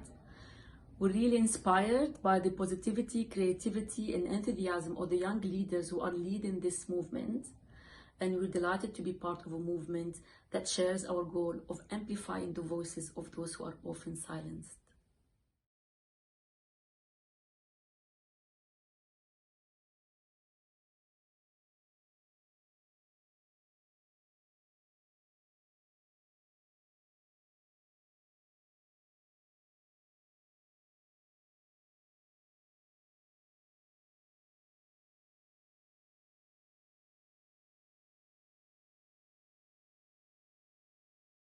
I am from Eritrean refugee and I am here in Libya in Zintan Detention Center.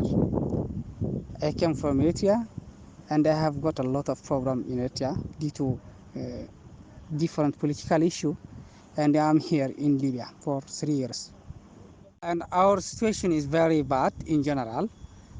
We have a lot of problems, especially we didn't get any food. That means we are only take pasta without any ingredient, and our feeding is very, very bad.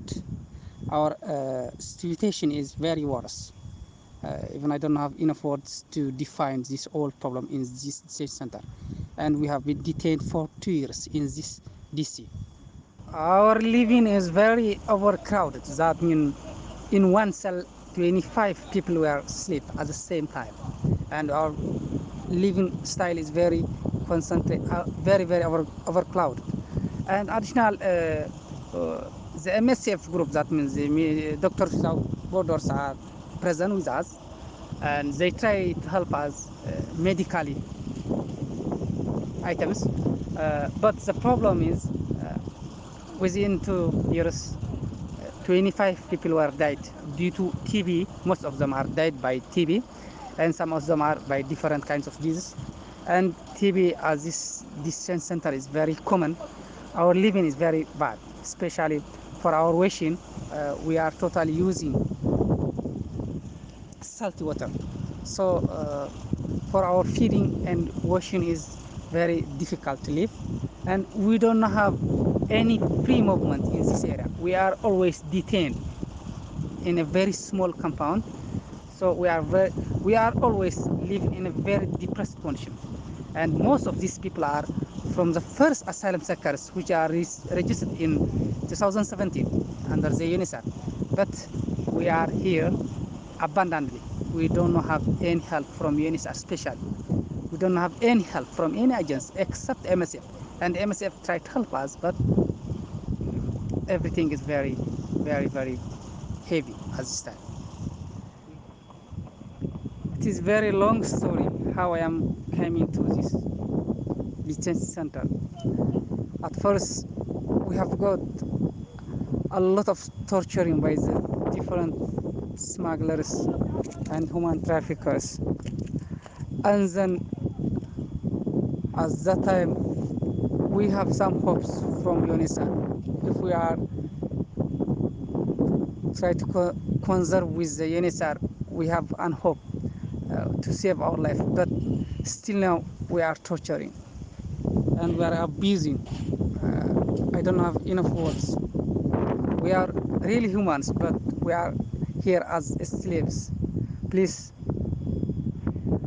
be a voice for us, for our voiceless. We are here humans, but I don't know what we can do. I can't believe how much we are hurted in this area, how much we are violence. We have got a lot of violence, but no one can be listening. At this time, we need help from anyone. We need saved life. We are not asking about evacuation or any relocation. Just to save our life, my dear. If anybody listen for my voice, I'm in a very, very bad feeling.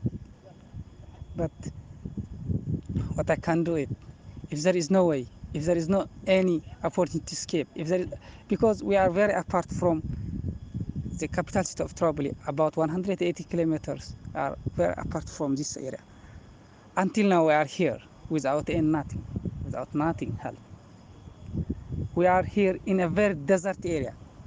There is no any opportunity to escape. There is no, because just why we are here, we don't know.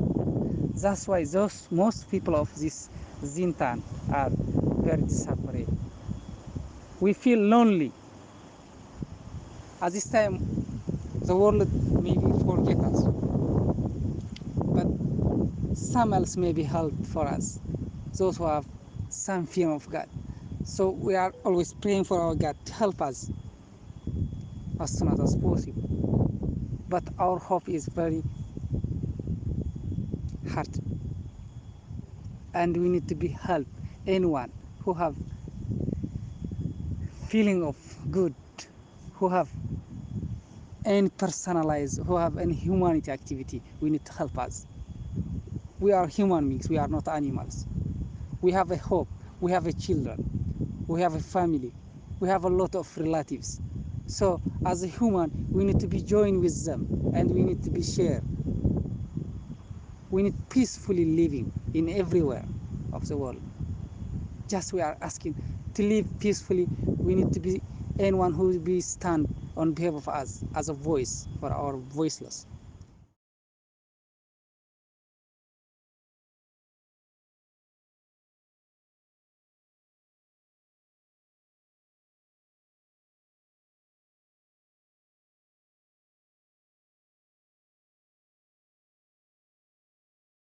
Hello, I'm Wes, and we're playing some songs for RAAH Fest today. I'm supporting RAAH Fest because these conversations just need to be happening, and RAAH Fest are doing an unbelievable job of getting people involved who can make the change, but also getting people involved who can teach us what that change needs to be. Make sure you donate to the donate button down below or wherever it's going to be. But yeah, enjoy.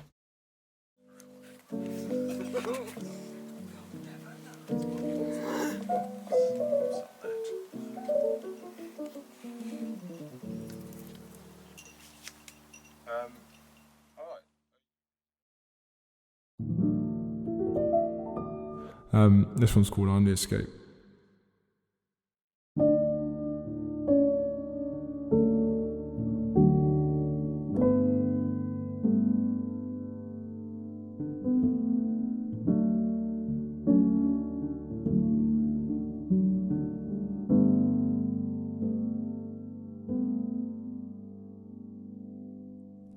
I'm the escape where there's nothing here to show, nowhere else to go, and I will be here till the cows come home. Keep the log pile filled and the meat store chilled, but the seasons change as they would. There is this cold fighting fever, it's hope, but there is a stench on this wind. Away over the dark this goes. I'm the escape where there's nothing here to show, nowhere else to go, and I will be here till the cows come home. Years in the tent, living in this pretense. There's no danger, these cracks will show. Still cooking for 5, can't remember the time. Said they'll be back in a bit, I know. Away over the dark this goes.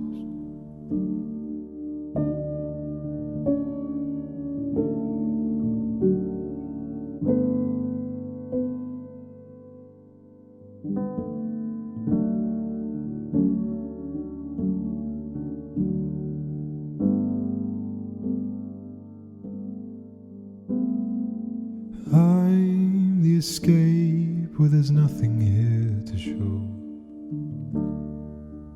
nowhere else to go, and I will be here till the cows come home. I'm the escape where there's nothing here to show, and nowhere else to go.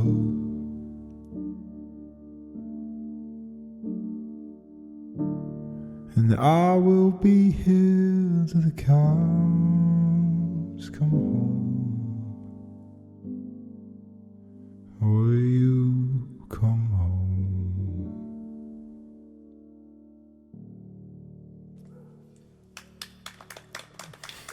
Thanks very much. Cheers. There's a second dog then. I was like, we've been here.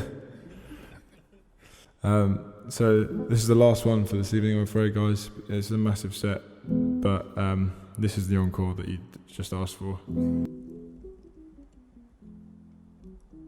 This one's called Water. I've built my home with my own hands, out of stones that I found in the bed. And these walls are not so open now. I wanna live outside instead.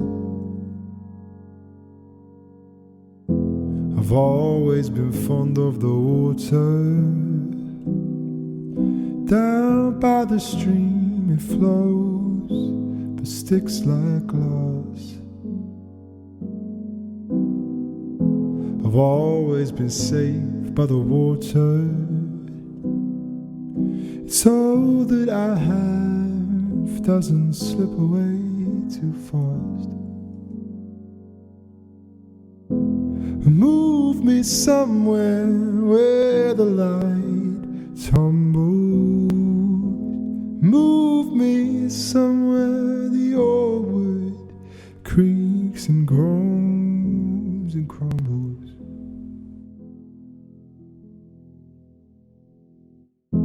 I've always been fond of the water. Down by the stream it flows, but sticks like glass. I've always been safe by the water. It's all that I have doesn't slip away too fast.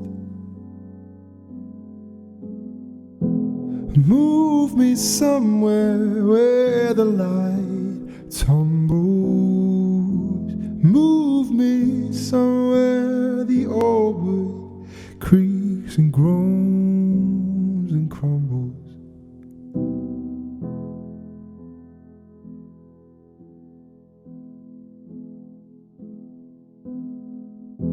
I've built my home with my own hands, out of stones that I found in the bed.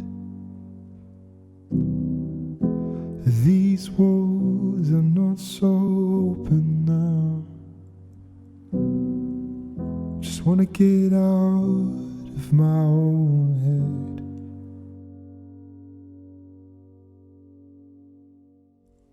Thank you.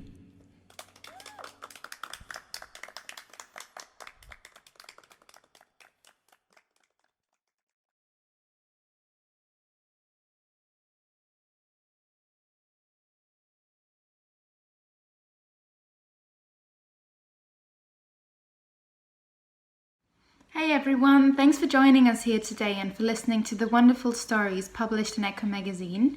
For the ones who don't know about us, Echo is a growing movement of migrants, volunteers and activists, and together with our partner NGOs, we work on projects to build a more inclusive community. Our main project is Echo magazine, which was founded as a social and political platform for storytelling and creativity. With Echo magazine, we give everyone the chance to speak for themselves. It's a means of exercising freedom of expression and bringing together the voices of the wider community. Therefore, our aim is to challenge common misconceptions and stereotypes. By publishing Echo in English, Arabic and Farsi, for example, it also centres on accessibility and the sharing of information and ideas and stories to spread awareness. So now, please enjoy listening to the words of our writers, Ella, Mila, Lexi and Mariana. If you'd like to submit to Echo, we accept anything creative, and you can email us or message us on Instagram. We really hope we inspire you, and we look forward to your submissions. Hi, my name is Lexi, and I wrote a short piece entitled For Better or For Worse for Echo magazine this spring, 2020. For better or for worse. A recent March 2020 news headline describes how New York officials were able to trace more than 50 coronavirus cases back to one attorney. Reading this headline, my immediate response was to wonder how someone could behave in such an utterly irresponsible way, endangering the lives of others. Surely he must have known. 50 cases. How many handshakes was 50 cases? How many times had he breathed into someone's face while standing too close to them? How many accidental bumps while queuing at the supermarket? How many kisses or brushes on the cheek? How many? There it was, the proof that he had touched at least 50 lives. Some of them must have been friends and acquaintances and loved ones, sure. But some of them must have been strangers with whom he'd never spoken. A stranger whose gaze he'd met once. A stranger who apologized when they'd bumped into him. In an increasingly disconnected yet connected world, we've long been debating social media and the ways in which our society has veered away from face-to-face interactions. That's something of which we're all aware. Many of us, particularly those of Gen Z and Gen Y, ask ourselves, do I even matter? Do my movements even matter? Do I even have a purpose in this world? Could I disappear without a trace? There are so many of us. How much can I possibly impact or affect the lives of others? We wonder how alone and how anonymous we really are. In the best of times, we feel deeply connected. And in the worst of times, we feel as though we barely exist.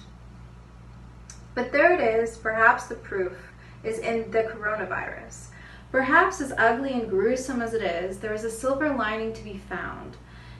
It is the most definitive proof that even the brush of a hand or an accidental cough could alter the lives of those around us. COVID-19 is proof, in fact, that each handshake, each kiss, each breath, each touch, each accidental graze while taking change from a cashier does not go without consequences or significance. Rather, these seemingly tiny actions prove that, for better or for worse, these touches and movements and gestures reverberate through the bodies of others. That in spite of what we may think, we are not easily extricated from this global community to which we belong, for better or for worse. Hi, I'm Mila. Nice to meet you. I wrote this piece for Echo magazine for their communication issue of the magazine. The article is called Badly Chopped Tomatoes. So here goes. Every time we communicate with each other, we are essentially exchanging information. If the whole point of this information exchange is to form a bond with people, then one of my favourite ways to communicate is through food. When somebody cooks for you, they are not only sharing their food with you, but exposing the very essence of who they are on a plate for all to see. You can tell a lot about a person from the meal they have prepared. Food tells stories. It is far more intimate and powerful than we give it credit for. We can get an insight into a person's past, where they are from, where they have travelled to, their beliefs, their family, their politics, their likes, their dislikes, and so much more. And in terms of bringing people together, is there anything more unifying than sharing a meal? Perhaps you could say listening to music and dancing, but I'm willing to bet it is food over anything else. One of my fondest memories of volunteering in Athens was a night like any other. Friends and acquaintances I did not know that well. That's the meaning of acquaintances. Hanging out at our favourite local community space. We were all sitting on the floor. For some reason that I've come to understand, all of the best meals are consumed while being cross-legged on the ground. When unexpectedly, a friend strode into the room with a huge platter of warm, garlic-spiked feta for everyone to enjoy. I'm really bad at pronouncing feta right, so apologies, because that's probably wrong. Spoons were passed round, and we all took turns to dig in.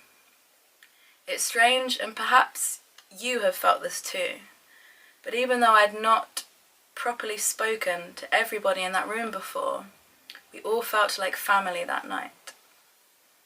Another memory involving food that I'll never forget was the day I helped the Syrian ladies prepare lunch for the attendees of the Yellow Days Festival in Leros. Us volunteers weren't allowed near the main dishes, but were dutifully given the job of dicing the tomatoes. We couldn't even get that right. Seeing the women's faces at our terrible handiwork made me burst out laughing, and soon we were all giggling together. Even though we could not speak much of each other's languages, we became sisters that day. All down to some badly chopped tomatoes. After the festival was over, a dear friend of mine invited a few of us volunteers to have a barbecue with him and his friends. They lived in the island's refugee camp, which was a cluster of overpopulated shipping containers in the grounds of a disused mental asylum. Don't ask me how, as a vegetarian, that I remember this so clearly, but my friend's best mate had grilled some chicken and lemons for everyone to feast on. 2 years later, a group of us volunteers visited our friend again, but this time he lived in a flat in Athens. We knew that dinner was being prepared for us, but we had no idea what it would be. And then, that familiar smell of sizzling chicken, lemons and garlic swirled through the air in my friend's apartment. I was immediately taken back to that late summer's night in Leros, and I could taste the cheap red wine, hear the tinny music being played from a phone, and the waves gently lapping at the shore. I could see the barbed wire, the dusty clothes, and the smiling faces, and feel once more the overwhelming helplessness of witnessing the cruel situation our friends were forced to be in. I didn't know how to communicate all of these sudden feelings to my friend and his best mate, so I just told them how delicious the food smelled. Now the UK is in lockdown, and we are unable to see our friends and families, nor can most of us travel. A situation that so many of our refugee friends are sadly all too familiar with. However, we can still communicate and connect with each other through food. While volunteering, a friend of mine asked a mutual friend if she could buy the ingredients needed to cook her favourite meal. Why? So that he could cook this meal for himself to remember her by once she had left Athens. Cooking your friend's favourite food for yourself is a lovely idea, especially if you're missing them. You could prepare the same meal even though you're apart and share it with each other over a video call on our new favourite app, Zoom. I only get to see my best friend maybe once a year, and after I got back from my last trip to visit her, I often found myself cooking one of the simple meals we had shared together.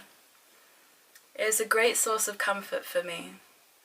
to relive those happy memories spent in each other's company, through preparing and eating the same dish again. I promise you will feel just that little bit closer to your loved ones by doing this. And on that note, I think this weekend I will make the ultimate dish of Arabic leftovers, garlic spiked fete.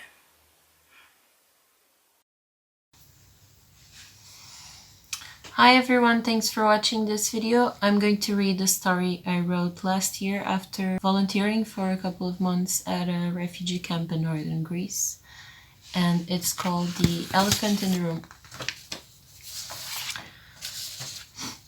Last year, I volunteered at Kavala refugee camp in northern Greece, close to the Macedonian border. The camp where we worked was located quite far away from the nearest town, an hour, sometimes an hour and a half, walking to Polycastro. People in this town were divided between those who showed solidarity towards refugees and those that could not accept their presence or struggled with adapting to the newcomers. Social distancing is not something that is new for the people of Nea Kavala. During my time there, I felt very blocked emotionally, mostly as I jumped between the camp and the city every day, seeing the contrasts between how Greek people lived and the living conditions of refugees in a camp so close to their houses really had an impact on me. On one hand, you had locals trying to maintain their normality and routines, but on the other hand, everyone there was more or less aware of the inhumane and terrible conditions lived in the camp. Refugees in Nea Kavala are not given transport options, and the long walk to town often meant they simply stay for weeks and even months without going out of the camp, completely isolated. These two realities were so different, yet coexisting in one simple, small town. However, I felt like we as volunteers had to be neutral about the whole situation, and we should keep our thoughts to ourselves with the locals. But there was so much I wanted to say.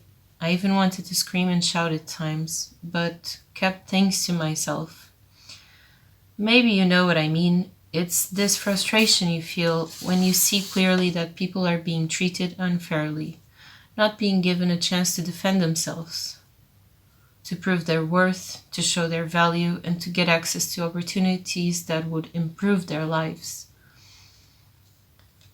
The elephant in the room for me is fear. Fear of the unknown. A fear that makes people discriminate against one another. A fear that has been giving room for racism to silently crawl back into our lives. And the only thing I could think of at certain times is that all it took was a meaningful conversation between both the locals and the newcomers, those arriving, the unknown people from foreign lands, and those who were supposed to be welcoming them. All it took was an attempt, a conversation, an explanation, which I idealized and repeated in my head countless times. Look, what you fear is nothing but yourself had you been born in a different place. What you fear is nothing more than exactly me had I lived the terrors that these people did. Those you fear have a story, a background, had a profession, a family. They have potential. They're not the enemy. They're not weak. They're strong. They're people that survived pain and horror, but that can still say and do the kindest things. Those you fear might become your best friends, your trusted co-workers, your confidants, if only you give them that chance. But fear was blinding many people in this town, as it does in Europe, and I knew that on both sides there were many reasons to have hope that a solution could come, that integration would happen, but something instrumental was lacking, and it crossed my mind every single day as I walked and jumped through the city and the camp. We need better communication, a bridge, a conversation, a dialogue to start. Two different poles that need nothing more than to start focusing on understanding each other, on building a two-way street. I started fantasizing about such a moment, which in my mind will still come. The moment when we all sit together and tackle this life-threatening monster called fear. All you need sometimes is a conversation between two parties to solve a misunderstanding. I truly felt like communication was at a loss there in RAAH. We felt it every day. We planned talks, imagined beautiful gatherings between locals and refugees in Europe. We imagined reaching a level of cultural understanding that would bring an end to this situation. We did our part in joining the conversation, clearing their doubts and ours every day. Simply getting to know each other. I wonder if we could all in Europe commit to getting to know refugees. And I believe we can if we address the elephant in the room. Hi, my name's Ella and I'm part of ECHO, and I'm just going to read a short article I wrote for the first issue about new beginnings and my experience of volunteering in Greece. I've tried to start writing this article so many times over the last few months, never getting further than the first few words or a sentence at most. So I guess that's a new beginning in itself. Every time you revisit a memory or train of thought, bringing with it everything you have learned and experienced since the last time. I don't know exactly what it is I want to say, or what I need to say. And how can you verbalise something you haven't even attempted to process yet? That's partially why I've avoided writing this so much. I know it means addressing every little detail and all their complications, and I'm not sure I'm ready. I know that there are debates over the ethics of volunteering and whether it causes more damage than good. I didn't even consider these arguments before I went, because I just wanted to help. For me, this is the way I could, and I'm grateful I was in the position to do so. To me, activism always seemed like this huge scary thing that meant protesting on the streets with placards. It meant shouting about injustice from the top of your voice, and it required a certain confidence and presence I've never had. It wasn't until I returned from Thessaloniki for the second time that I realised that that in itself was a form of activism. I didn't realise this until someone else told me. I guess to me the small acts of chopping up vegetables or handing out woolly hats or sweeping the stairs at the end of the day seemed like such small and mundane things that I didn't get why they would even count as activism. But these gestures mean just as much as placards and petitions. Every time I reflect back on my experience, both before and after volunteering, I realise how much I learnt from my time in Greece and the incredible people I met. Returning to London was perhaps one of the most meaningful and terrifying new beginnings I've had. It completely altered my perception of the world, as cheesy as that sounds, and I've struggled for a long time on how to vocalise these feelings. I guess that what I've awkwardly been trying to say is that every act of compassion is a chance for a new beginning. I'm so thankful to everyone I met in Greece for showing me that new beginnings don't always have to be scary, and sometimes it's as simple as changing the way we see things.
succeed. You're running out of fires to say goodbye to the choke. Foot to the floor and you're pouring out smoke. You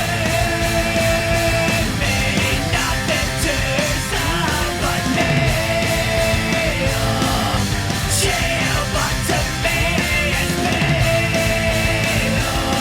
My 1983 exit. My 1983 exit.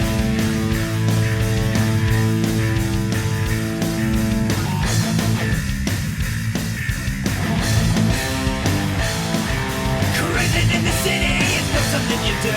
Laying down a line, put it all to you. If you had LSD and too much under two, ripping up CDs going so.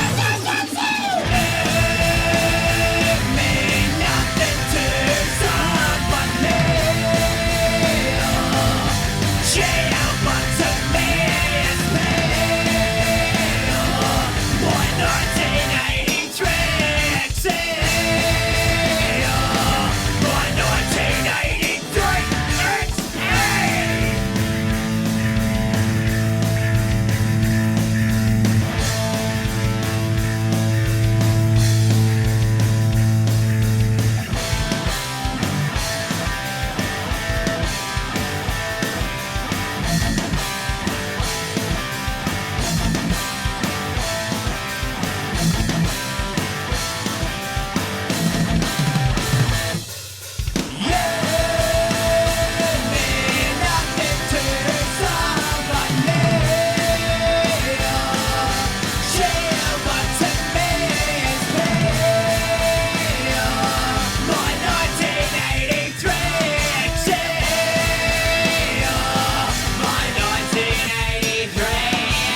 exit.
Well, boys, it's no secret. Summer is here. It's hot, and it's gonna stay hot. Let's go!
guys, my name is Bruna Kadlitz and I'm a humanitarian activist from Brazil. I coordinate an NGO called Hospitality Circles, whose mission is to reclaim a culture of peace and hospitality in times of xenophobia and intolerance. We operate mainly in South Brazil, and our projects create spaces for learning, connections, income generations, and social transformation. Currently, we support over 2,000 asylum seekers, refugees, and vulnerable migrants in their integration process. In 2016, I was invited to participate in the documentary My Land Lives in Me, directed by Alan Gilson and produced by the Yellow Asylum Productions in association with the Tony Ryan Trust. The film weaves a deeply personal journey with reflections and stories from the front lines of forced displacement, taking the viewer from the edge of displacement in the Amazon basin to the alleys of refugee camps in Lebanon and Palestine, and to the heart of how we care for others and our quest to find home in a changing world. The segment you're about to watch sheds light on the plight and nuances of indigenous people living on the edge of displacement in the Amazon basin. Development-induced displacement affects mainly indigenous and poor communities around the world and often involves natural resources extraction, development programs, and infrastructure projects. There is no available data on the number of persons affected by these projects. Only an estimate that roughly 10 million people are displaced each year because of dam construction, urban development, and other development programs. I hope you can connect with the predicament of indigenous communities living on the edge of displacement in Latin America. Enjoy.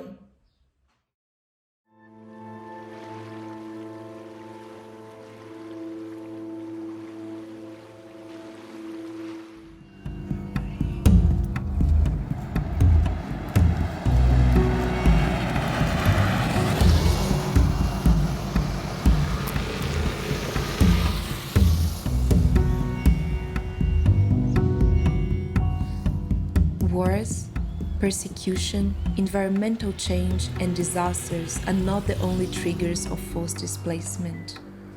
Development drives displacement too. In North Brazil, our so-called development model is destructive and commonly expels communities from their homes and livelihoods. We traveled to the city of Altamira in Pará state to learn more about the social and environmental impacts of the controversial Belo Monte hydroelectric complex. The construction of Belo Monte Dam caused the death of tons of fish, leading to food insecurity. Fishing is source of food and income for families in the region.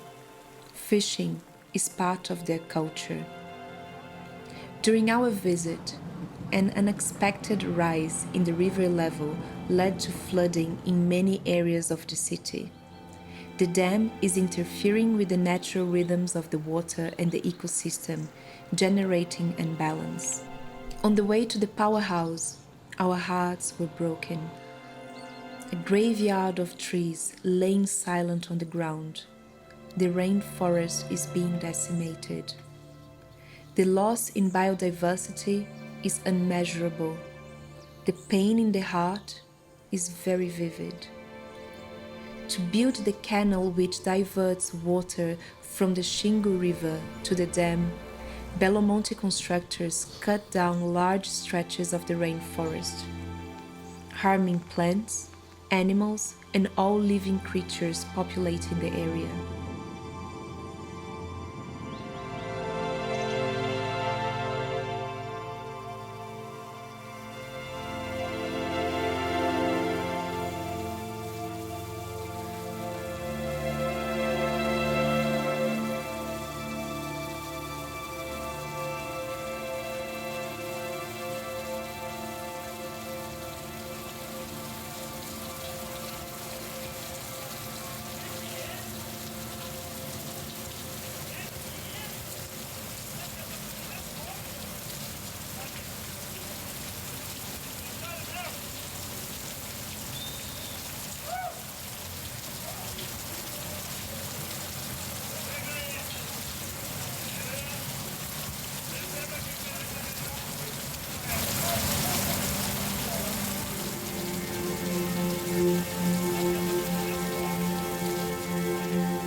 We drive to the great bend of the Xingu River in the Brazilian Amazon basin, where the Juruna people and other indigenous communities are on the edge of displacement.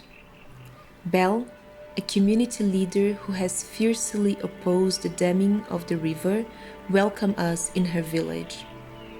She pointed to the physical outcomes of the dam on the village. Most of the communal places were under the water. From the kitchen to the football field, the tribe feared the houses were next in line. Belle also spoke about the unseen nuances of displacement. Physical displacement wasn't the only threat. Indigenous tribes are also being displaced from their livelihoods and traditional customs. As if the diversion and blocking of the Xingu River brought with it the parallel diversion and blocking of cultural traditions and ways of living. Mas nosso nome mesmo é Ajudha, e Ajudha significa donos do rio. Então nós se sentimos muito forte quando nós estamos no rio. Nós sempre vivemos do rio. A nossa vida foi do rio. Nós não sabemos trabalhar na terra. Nós sempre sobrevivemos do rio. Então o rio significa vida para nós, né? E que nos tirar a força, sem nos comunicar, sem respeitar a nossa vida, né? A nossa felicidade, né? A nossa resistência que nós sempre tivemos aqui também. A nossa sobrevivência que nós sempre tivemos do rio. Então, o nosso laço com o rio é muito forte. E foi tirado as forças, né? Belle explained that the process of cultural displacement started before the actual construction of the hydroelectric complex. The community stopped cultivating their customs and traditions when they began attending meetings held by the company responsible for the dam. They directed their energy and resources in organizing social movements opposing the construction of the dam. At the end of the day, under the pressure of losing their land and heritage, the community no longer had the time and mind for cultural and spiritual rituals, not even for cooking traditional meals. Belle tells that she feels guilty every time she cooks instant noodle for her children.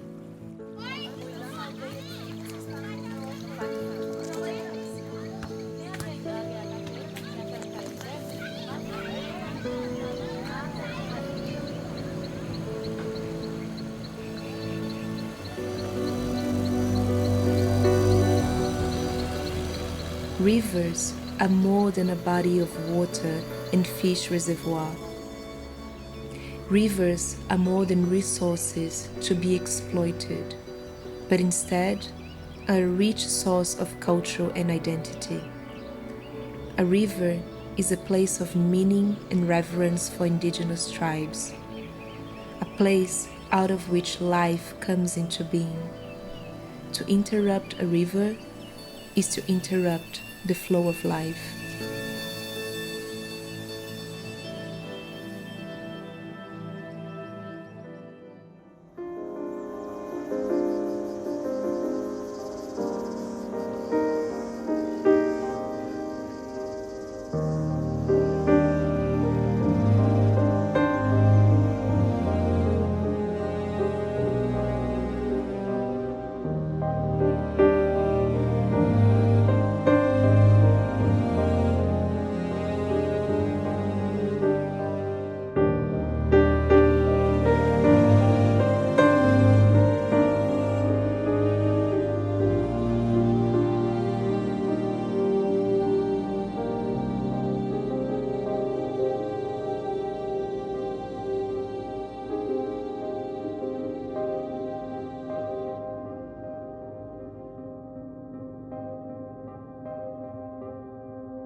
very, very grateful to have you all here. I think it's a great group of people, and that is why we're obviously going to start with some introductions. So if all of you could just give a brief introduction, well, not even a brief, I think that's what we need. We want a good insight into your stories, into your backgrounds, and why you do the work that you do and what the work is. So yeah, I'm Barney. I work with a non-profit called Code Your Future. We exist to fight inequality, and the way we do that is by teaching refugees and other disadvantaged people computer coding with the aim of helping them get careers as junior web developers. A bit on the personal side, how I got into it, I did my master's in migration studies. I've been very fortunate to travel the world as a military child, so I've always been passionate and interested in how people move around the world and how communities interact. So following that, I found myself with Code Your Future for almost a year now, and it's been some really fantastic time working in it. I'm Mona. I'm co-director of the grassroots organisation May Project Gardens. We've been kind of operating for 14 years, kind of supporting marginalised communities in London, but in particular in the last couple of years, we've been working in partnership with Help Refugees to deliver our Hip Hop Garden youth programme for unaccompanied minors, young refugees and asylum seekers.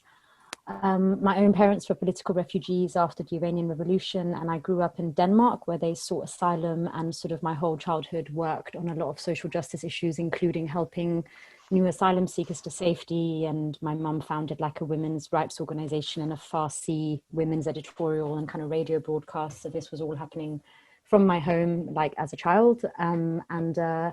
I've been in the sort of social policy and third sector more widely in London for the past kind of 10 years, including actually some policy advising work at the Cabinet Office and to large charities and funders, including Help Refugees, and then spent some time in the refugee camp in Calais, and then very much realized that, yeah, I kind of, wanted to get back to the much more kind of grassroots frontline work that we do. And so I lead mostly on our refugee program as well as our media production. So we kind of have our own media channel that we use to tell more grassroots like narratives and advocate on any issues that we face in our work, including advocating for the young refugees that we work with. Hi everyone, my name's RAAH. I am originally from the Democratic Republic of Congo, and I live in Bradford, and I actually came here as a refugee myself with my family 16, 17 years ago. So yeah, it's a real privilege to join this panel. I manage a community centre here in Bradford, and we work quite a lot with refugees and asylum seekers and kind of other migrants. And one of the key things that we do is around empowering people to have a voice. So aside from running sessions like English class, making sure that people have the language to be able to thrive in this new society, we run courses. We recently launched a refugee cafe, which is run by refugees and asylum seekers who bring recipes from their home and cook it to the public. And we just have lots of different kind of creative projects that helps people to heal from whatever trauma they've gone through, but also help them to integrate in society much better and celebrate their cultures. I think that's a massive thing that I'm really passionate about, making people feel like they actually have something to offer in the UK and not a burden. Yeah, thank you. My name is Fivan Hadera. I'm from Eritrea. When I came here, I came like as a refugee, like say. So when I was here, I learned a lot of things, and I came here young. I came here 15 years. So I was like, when I was 15, I learned a lot of things because I was without my family, but it was like my sister, older one here. So after that, I have 2 children. So I started to work with refugee, like voluntary. I was helping everyone because I was feeling like lonely. I feel like missing my family. So everyone in my community, I was like being with them to help them in everything. I learned a lot of things. And then suddenly, because in my country there was a lot of problem, and I saw a lot of refugee, and I was feeling inside my heart, and I was looking, helping, and everyone. So I was helping young people. After that, I worked 2 years. After that, I did like I started to do it like a community organization, charity, with young people and women. How encourage them, like young people and women, how they have like a lot of problem. I was doing like 15 years ago. So I've been here like 26 years. So I mean, encourage myself, and then to help a lot of things. And then I was helping in Ethiopia. I did like international. I was helping in Sudan. As you know, maybe everyone they suffering young people and then abuse young people and women or girls or boys. I was helping them a lot. I used to go to Ethiopia in Sudan and refugee in Shakarab, they call it Shakarab. And then after that, I was helping in Sinai. After that, I was doing with church, like Nani, it's the sisters in Calais, jungle, 4 years. So he was doing like every month, they was visit them to take like food, drink, and tent, and socks, and everything. And after that, I used to do it like food. One time, a journalist they was interviewing me because I don't have like big house. I was doing like for 1,000 people. I didn't sleep 2 days to do for them like food. And one day I will send you everything. And I was like feeling tired and everything, but I was happy. I didn't feel, when I see them to eat and everything, I have the evidence. So we did like 4 years. After that, we go to Belgium as well, every Christmas time. The main things now, the worst things is in Libya. Because in Libya, all the time, I speak to them every 2 days, and they have like 75 children not getting like a lot of food. And the mothers is young, and they abuse them, rape them. Some of them, they rape them, the children. It's not like they get them from who they wanted, or like a boyfriend or husband. So that's why make me myself, I have to help them, encourage them. Yeah. You're doing some really great work. It's so impressive. I mean, all of you as well. I don't know where we'd be without all of your passion and hard work. I think you're incredible. So we obviously want to discuss how the migration crisis is treated in the media, and perhaps how we can encourage a different way, a different portrayal, a different way of handling what we see in the media. So if we go with our leading question as being, how much news coverage is it going to take for us to act and do something about the migration crisis? However, I think we all know that there is a lot wrong with the media at the moment, and there always has been, and it has been an ongoing crisis. This isn't just in the last few years, this is years and years and years. So, like I said, I think we all know, we've heard the rhetoric, it's not very positive, it's very hostile, it's very ill-informed almost, and unhelpful. So I kind of wanted to start us off perhaps on the other side. I wanted to know if any of you have seen ever, or perhaps recently, any good coverage that you thought was what was needed, and what was perhaps going to actually help us in this fight. I think organizations like Help Refugees kind of strike a very good balance between kind of, you know, trying to share some slightly more uplifting and feel good stories, whilst not like diluting the political like severity of it. Because I think, you know, a lot of the time you can kind of fall into this very black and white reporting where it's either all, you know, horrible and, you know, demonizing, but then equally when people when sort of people in our field try to offset that, it just becomes a lot about, you know, just like lovely stories of a refugee who succeeded and became a doctor or something like that. And that equally is actually quite like a slightly two-dimensional way of reporting something which is politically so complex. But I think there are organizations, perhaps, I mean, I say Help Refugees just because I know them better, that kind of do something uplifting. They do enough to maybe try and get the average person a bit more on board who isn't as politicized, but equally doesn't shy away from kind of lobbying and campaigning and holding kind of governments to account. And I think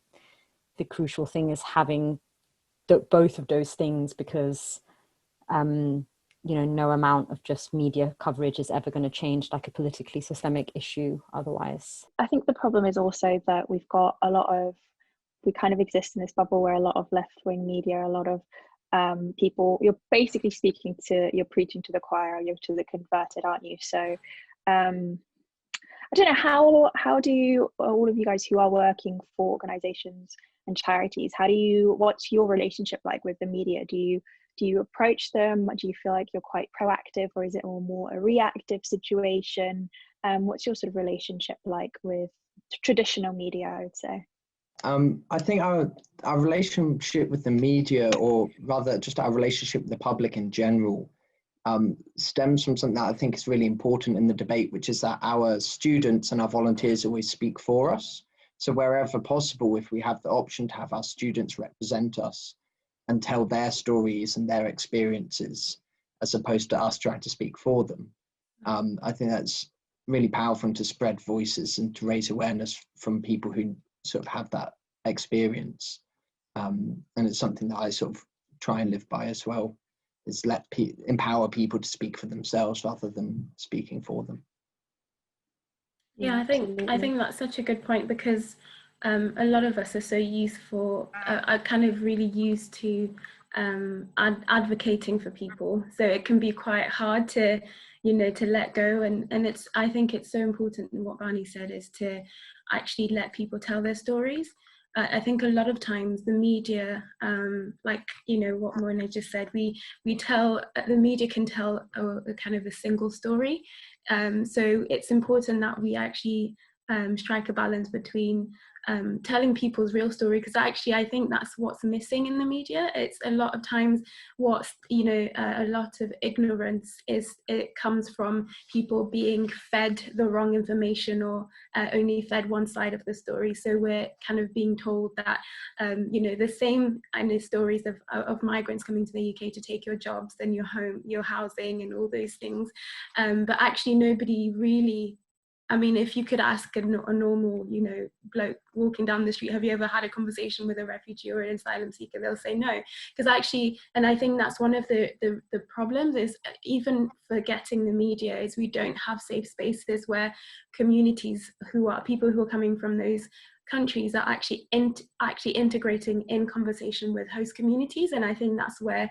there is a massive problem, because we have people who kind of watch the news and are fed the extreme views of what refugees or asylum seekers or immigrants are here for, and therefore they think everybody's like that who are coming to the UK. But I think it's really important that one thing that as a community centre we try and do is host safe spaces where people can come and tell stories, and it can be stories about anything, and actually that invites people to the table to really realize that actually we're not that different. We may have our differences, but we are all humans, and we're all seeking whether it's seeking to better our families or our children's futures and so on. I think that for me personally, it's if we empower communities to get to know each other more, we can tell they can tell those stories much better, and break those stereotypes.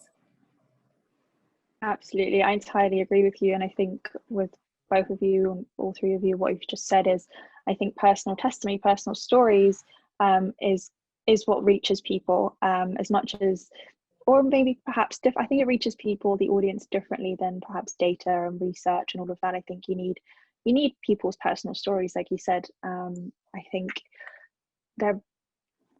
that's what's going to get people to realize that this is about humans, this is about actual people experiencing this.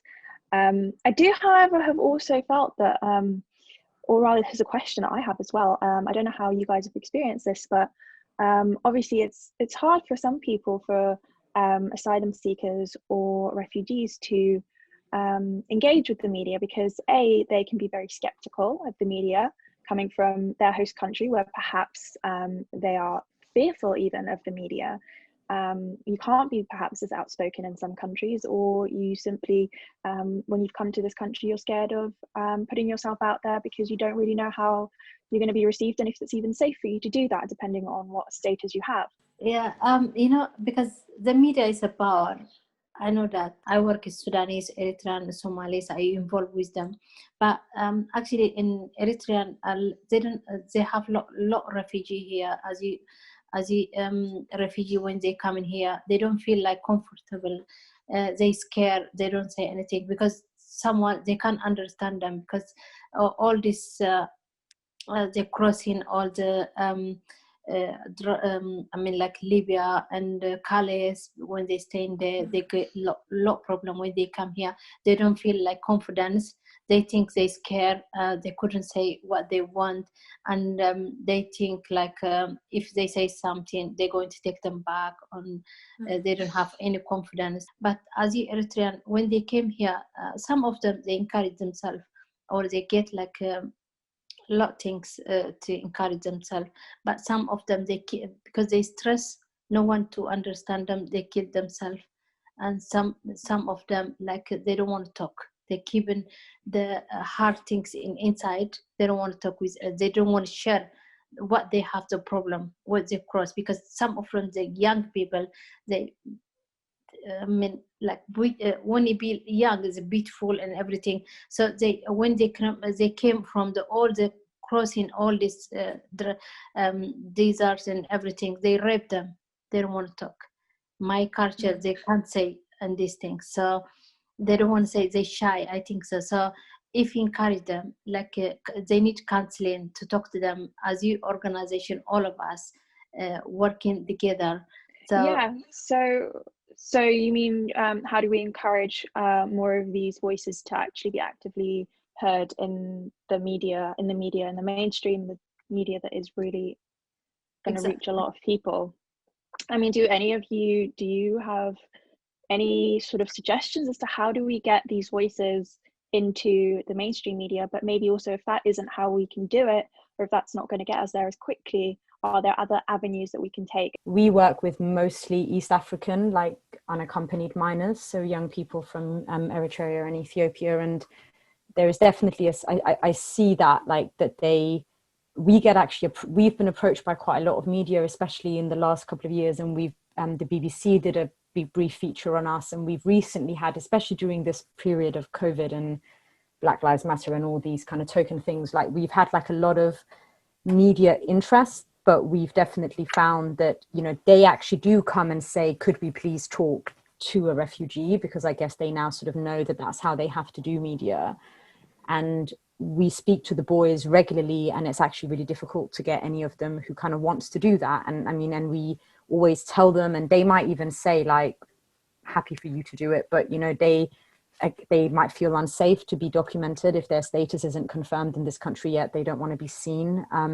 We've tried to get around it by obviously doing just audio and not faces. Some of them have written. We worked with an organization called Economy recently, who asked us if they wanted to write articles. So we kind of gave them some journalism training and helped them with the English, but then at least they were able to write articles about their experiences and either have their name on them or not have their name on them.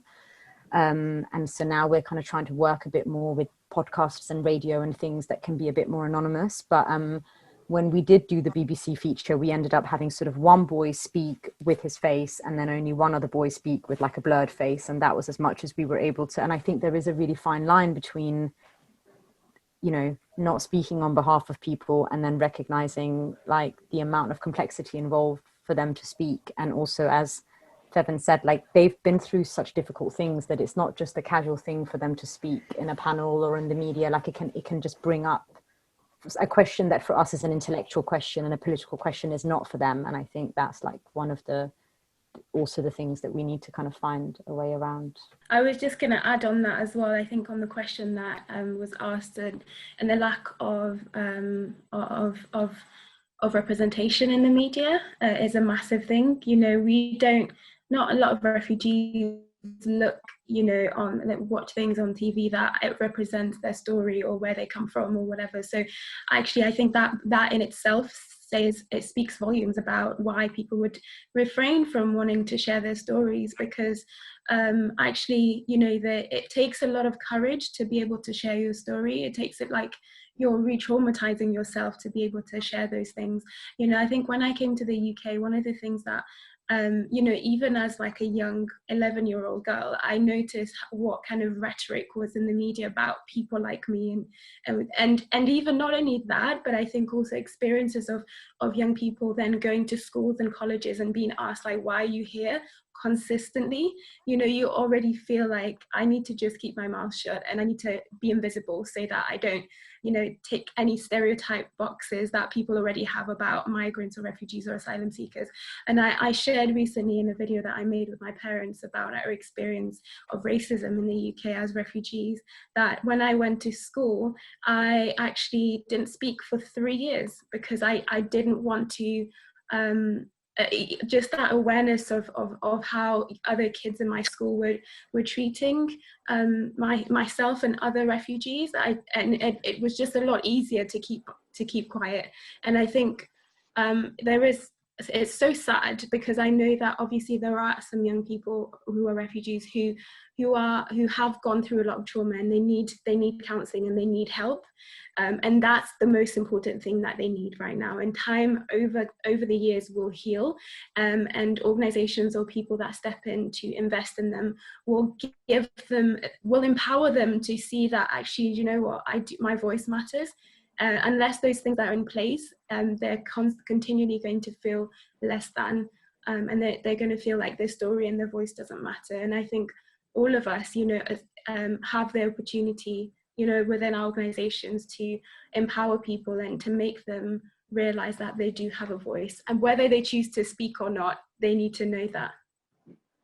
From what you've just said, I don't know if this is ever anything that you've thought about particularly, but was there anything, or is there anything now that you wish you had been asked, or that you wish is more specifically, what would you like to see more specifically being featured, if it was possible, if people were to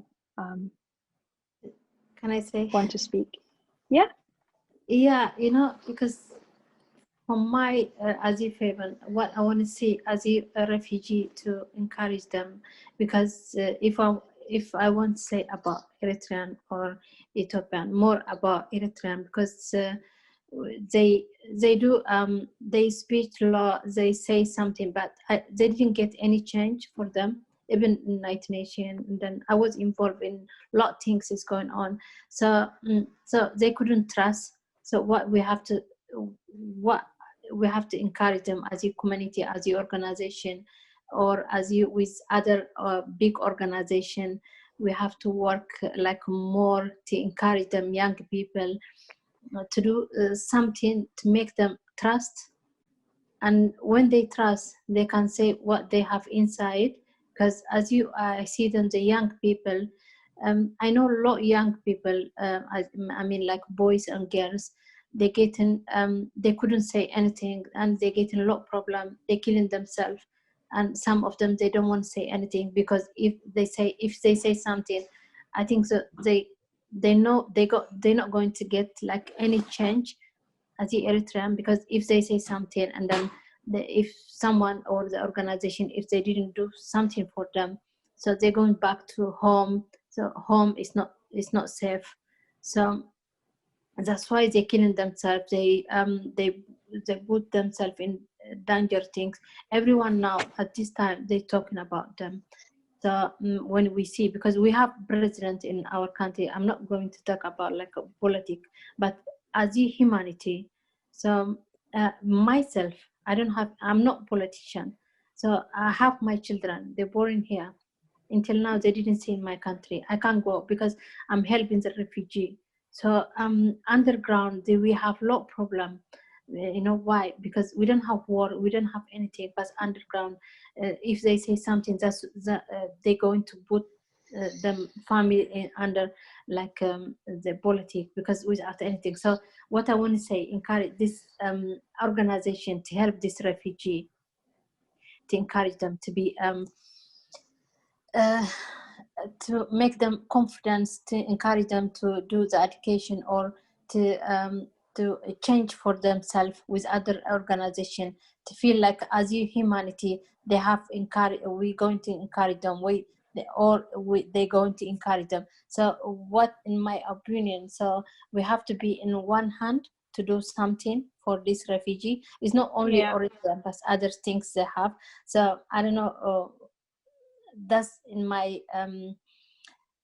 that's I'm thinking to do with other organizations, if they don't mind, or they have to work, how we can work, how they can help them. As I'm Eritrean, how I can work with other and not work, how they can help them, because I didn't see anything change for Eritrean, the young people, even in Calais. I know them. I know people. They was with these people. They killed them. There was young people, 14 years, 13 years. They here they live in UK, so they don't want to talk. I know them. Why they don't want to talk? They scared. Do you feel like we can hold the media more accountable? And if we, I mean, we definitely should, but how do we do that? How can we hold the media more accountable? I mean, we've obviously seen that there can be tangible outcome. There can be with certain other things. If we all make enough noise, things change. I mean, as a recent example, everyone made a noise about the A-level results and how that was really unfair. And here we are with an outcome that's actually quite, you know, people have changed, the policies and regulations around it have now changed because people made some noise. Obviously it's a completely different issue and it relates to a whole different group of people, but I think what we can see is that it's possible if enough noise is made. How do we hold the ones that are doing things like reporting from the English Channel with boats right next to the boats of the refugees and asking them ridiculous questions? How can we hold those people accountable? Or the recent headline of a migrant 16-year-old dies and is washed up on the shores in Calais. A child, not a migrant. How do we hold the media accountable? It's a really big question, but really important. I think there are a number of different ways to look at it. And to start with, the biggest is the Refugee Convention 1951 is one of the biggest sort of bits of international law ever made. And I mean, it was 70 years ago now, but it's sort of the cornerstone of how the entire system works and how we protect so many people. And that only came from the fact that there was a global belief in something needed to be done. We needed to protect the vulnerable people in our society. And to then flip it into the local level, I really believe the way we're going to start getting people to re-engage with these issues is to work in communities, to share our stories and to help those around us. And together, as you've seen, you see that A-level results, but so many examples of when communities unite, and when people start working to help each other on a local scale, we can build that into national and global movements. As far as holding the media to account, I mean, it's a massive challenge holding anyone to account now with the speed of media stories, the speed of sort of social media. And I think it's just, we have to try our hardest to take ownership of the stories that we engage with and to carefully choose which stories we'll support and what we'll read, and to share the things that we think sort of spread the right message. But also to engage with it when we see things we disagree with. You have to sort of try our hardest to speak out against injustices that you see.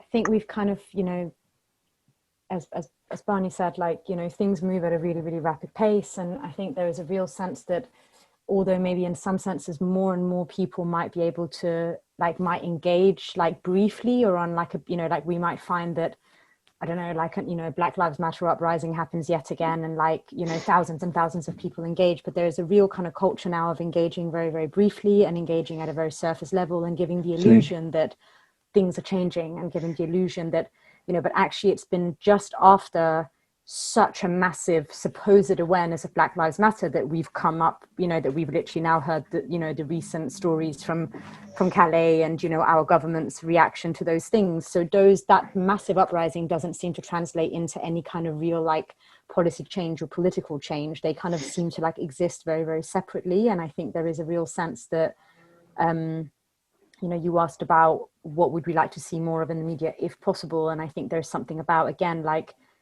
politicizing the narrative more, so it doesn't just either become a story about a burdened refugee or a really successful refugee, but they just all are kind of fairy tales of good and evil. It's about kind of, real political actions and policies in this country is what creates refugees. And I still think there's quite a disconnect, even for a lot of people who have empathy and who care.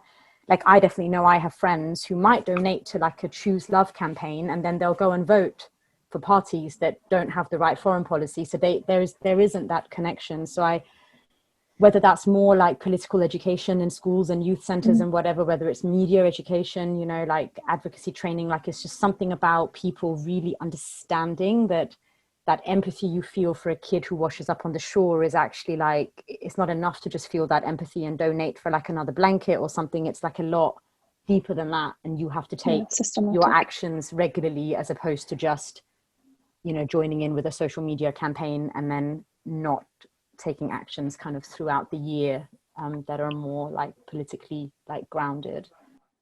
Yeah, definitely. And I think from just on the back of what you said, I think as much as we do need those personal testimonies, I think perhaps in order to get to those people who are policymakers ultimately, I think we maybe need other angles as well. I don't know, for example, the people who are policymakers probably read different papers to what we perhaps read, and they might be more moved by I don't know, an economic angle or more research and database stuff. I don't know, to be honest, but I don't know, what do you think about that? And do you think that those are the people that we do need to also reach, and that we do? I absolutely, on another point, I totally agree with you. I think much more awareness of how it is actually a systematic issue actually needs to happen. But yeah, on that question of a different angle, do we perhaps also need a different angle? Yeah, I mean, just to add on what you guys have said already, I think it's so important that we tell the story of why people are leaving their countries in the first place. What is the role of the UK in instigating violence in other countries, and why are people coming here in the first place? Let's teach children in schools about colonialism and the legacies of colonialism and how all of that is impacting our society today.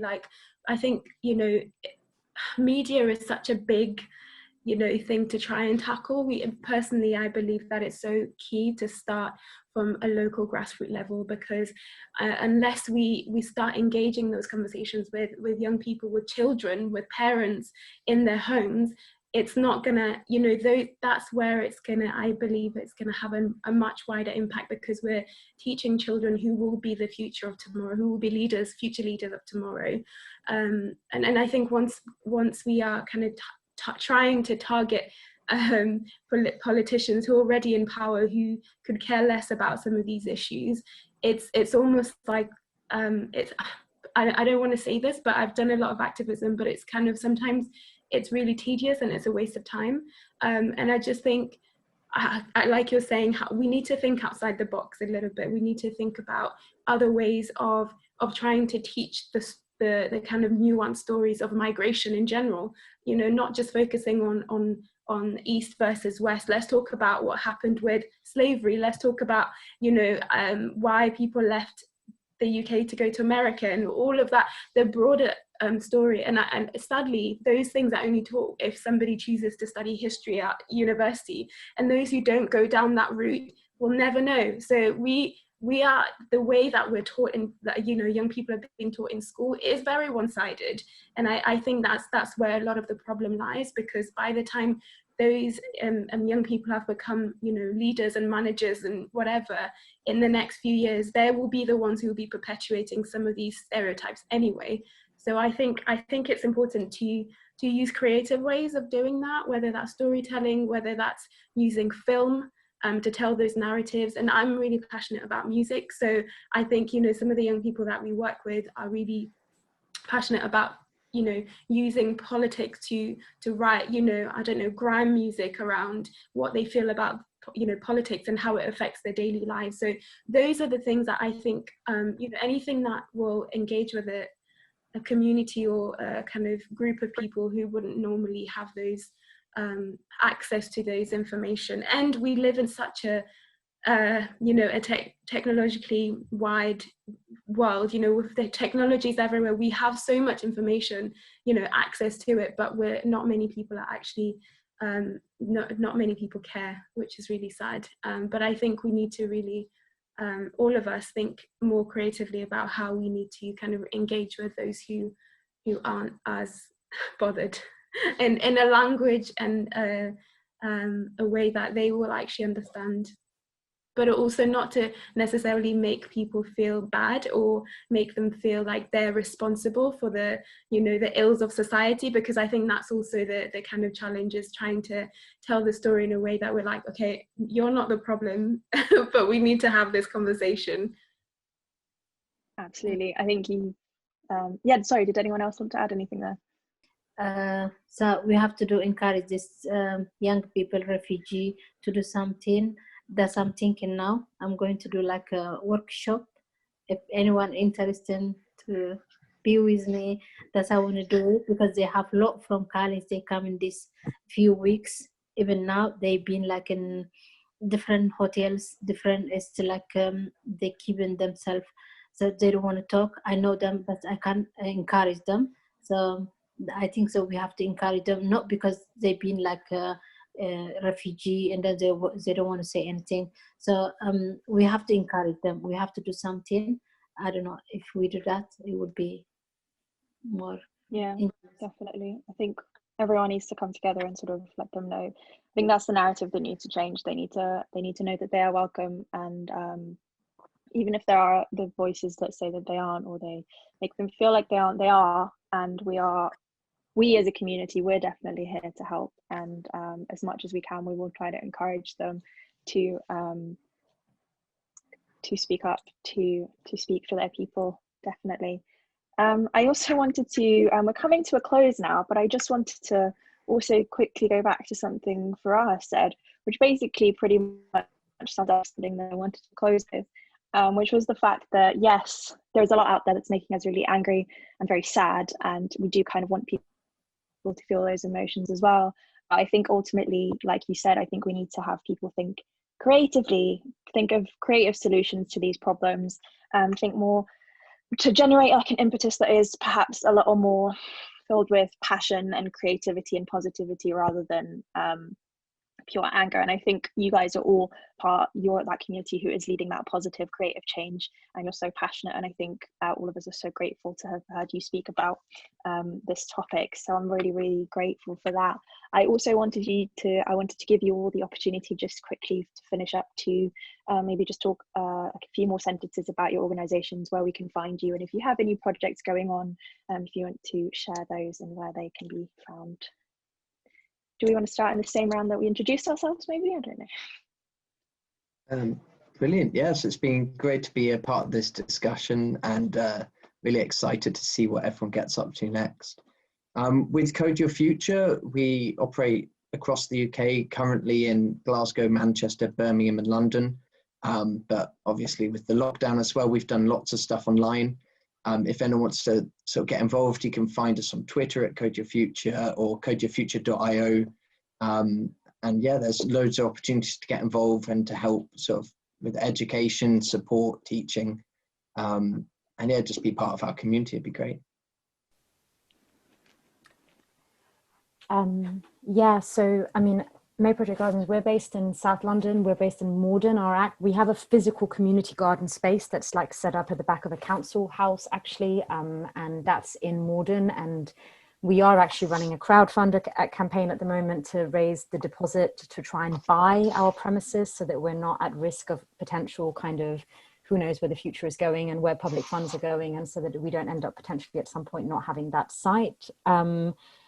You can find us on Twitter and Instagram at May_GDN, so MAY_GDN.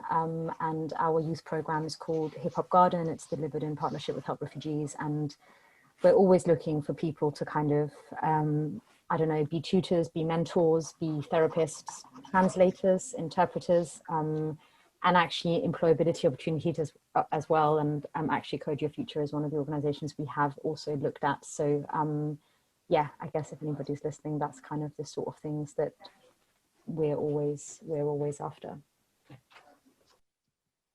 Right.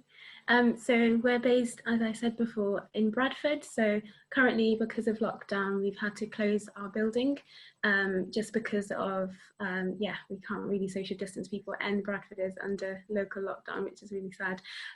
But yeah, one of the things that we've been doing over the lockdown is running a befriending scheme. So we've kind of trained up volunteers who are keeping in touch with some of our service users, just to kind of, yeah, really try and tackle the social isolation. A lot of our service users were already really, really vulnerable.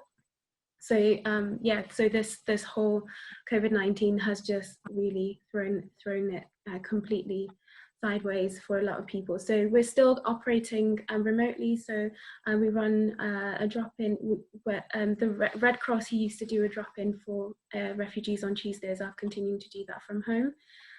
Yeah, and we run lots of other projects. We're recently actually reopening our Welcome Cafe, which is run by refugees to do delivery. So they'll actually be delivering hot meals to other refugees and asylum seekers who are currently destitute. So we're just really passionate about kind of helping people who are who have skills to use it, and to also give back to the community, which is really important. You can find Millside Centre on Twitter as well, and Facebook, I think on Instagram. So yeah, that's where we are. Good. Did you have any last few words to add? Yeah, I would like to say, because with African Women Empowerment, we was like dropping food, and with this COVID-19, and we have our base like Westminster in Kensington in Chelsea, and we would like, because in lockdown with this one we couldn't do public in everywhere, but we're doing in park. But we, as soon as possible, we're thinking to do like drop-in cafe in Westminster in Church Street. We have like a East Africa cafe, and with people to be involved. It's not only Eritrean, like Sudanese, Somalian, and other network as well, because I think if they allowed us in the end, and the end is August, we're going to do in Paddington. We're going to do like to invite people with young people to encourage them to do something. If you would like, we're going to tell Yasmin or Migrant Voice. So we do advertise as well in Facebook. So we'll love to be with us and everyone, because we work. It's not only in London, because we work in Birmingham, Leeds, and Manchester, and Sheffield as well, and the Bradford as well is not far from Leeds. So I will be happy everyone to join us. Thank you very much for today as well. That's it. Thank you so much. Thank you, all of you. I hope that so much passion poured out of all of you, and I hope it reaches a lot of people, so that we can grow our community even more. I just want to say thank you again. You're all incredible, and I'm so glad you're part of our community. Thank you so much, guys. Thank you. We On have behalf of RAAH.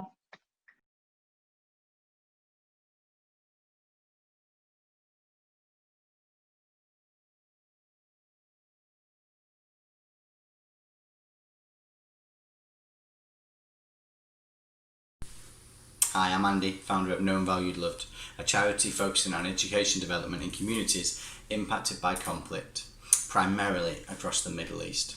Our work looks at teacher development and leadership development, and our tagline is restoration through education. We really believe that education is at the heart of redeveloping communities and creating life chances for individuals that have been caught up by conflict in many different ways.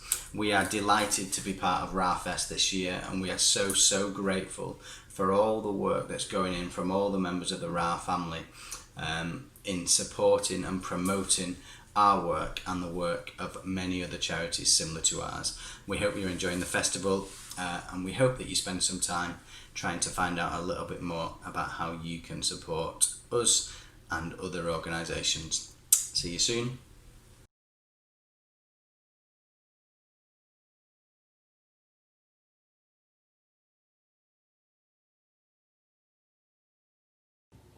Hi guys, my name is Betty and I'm here to introduce two of my short films today. I'm so grateful for RAAH Fest for letting me show my work. I've been volunteering with the festival since day one, so when Jazz first sent that text message with their crazy idea, I'm grateful for still being involved now, for you guys to watch my work. So I'm here to introduce my short film called Left Behind.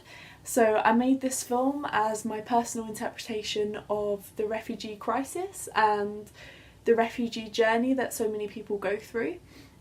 So it's made to be a moment of reflection, so it's for people to just take a couple of minutes away from their everyday life and to just have a sit down and think about the journeys that people go through and the reasons why they do that, just to reach some form of safety.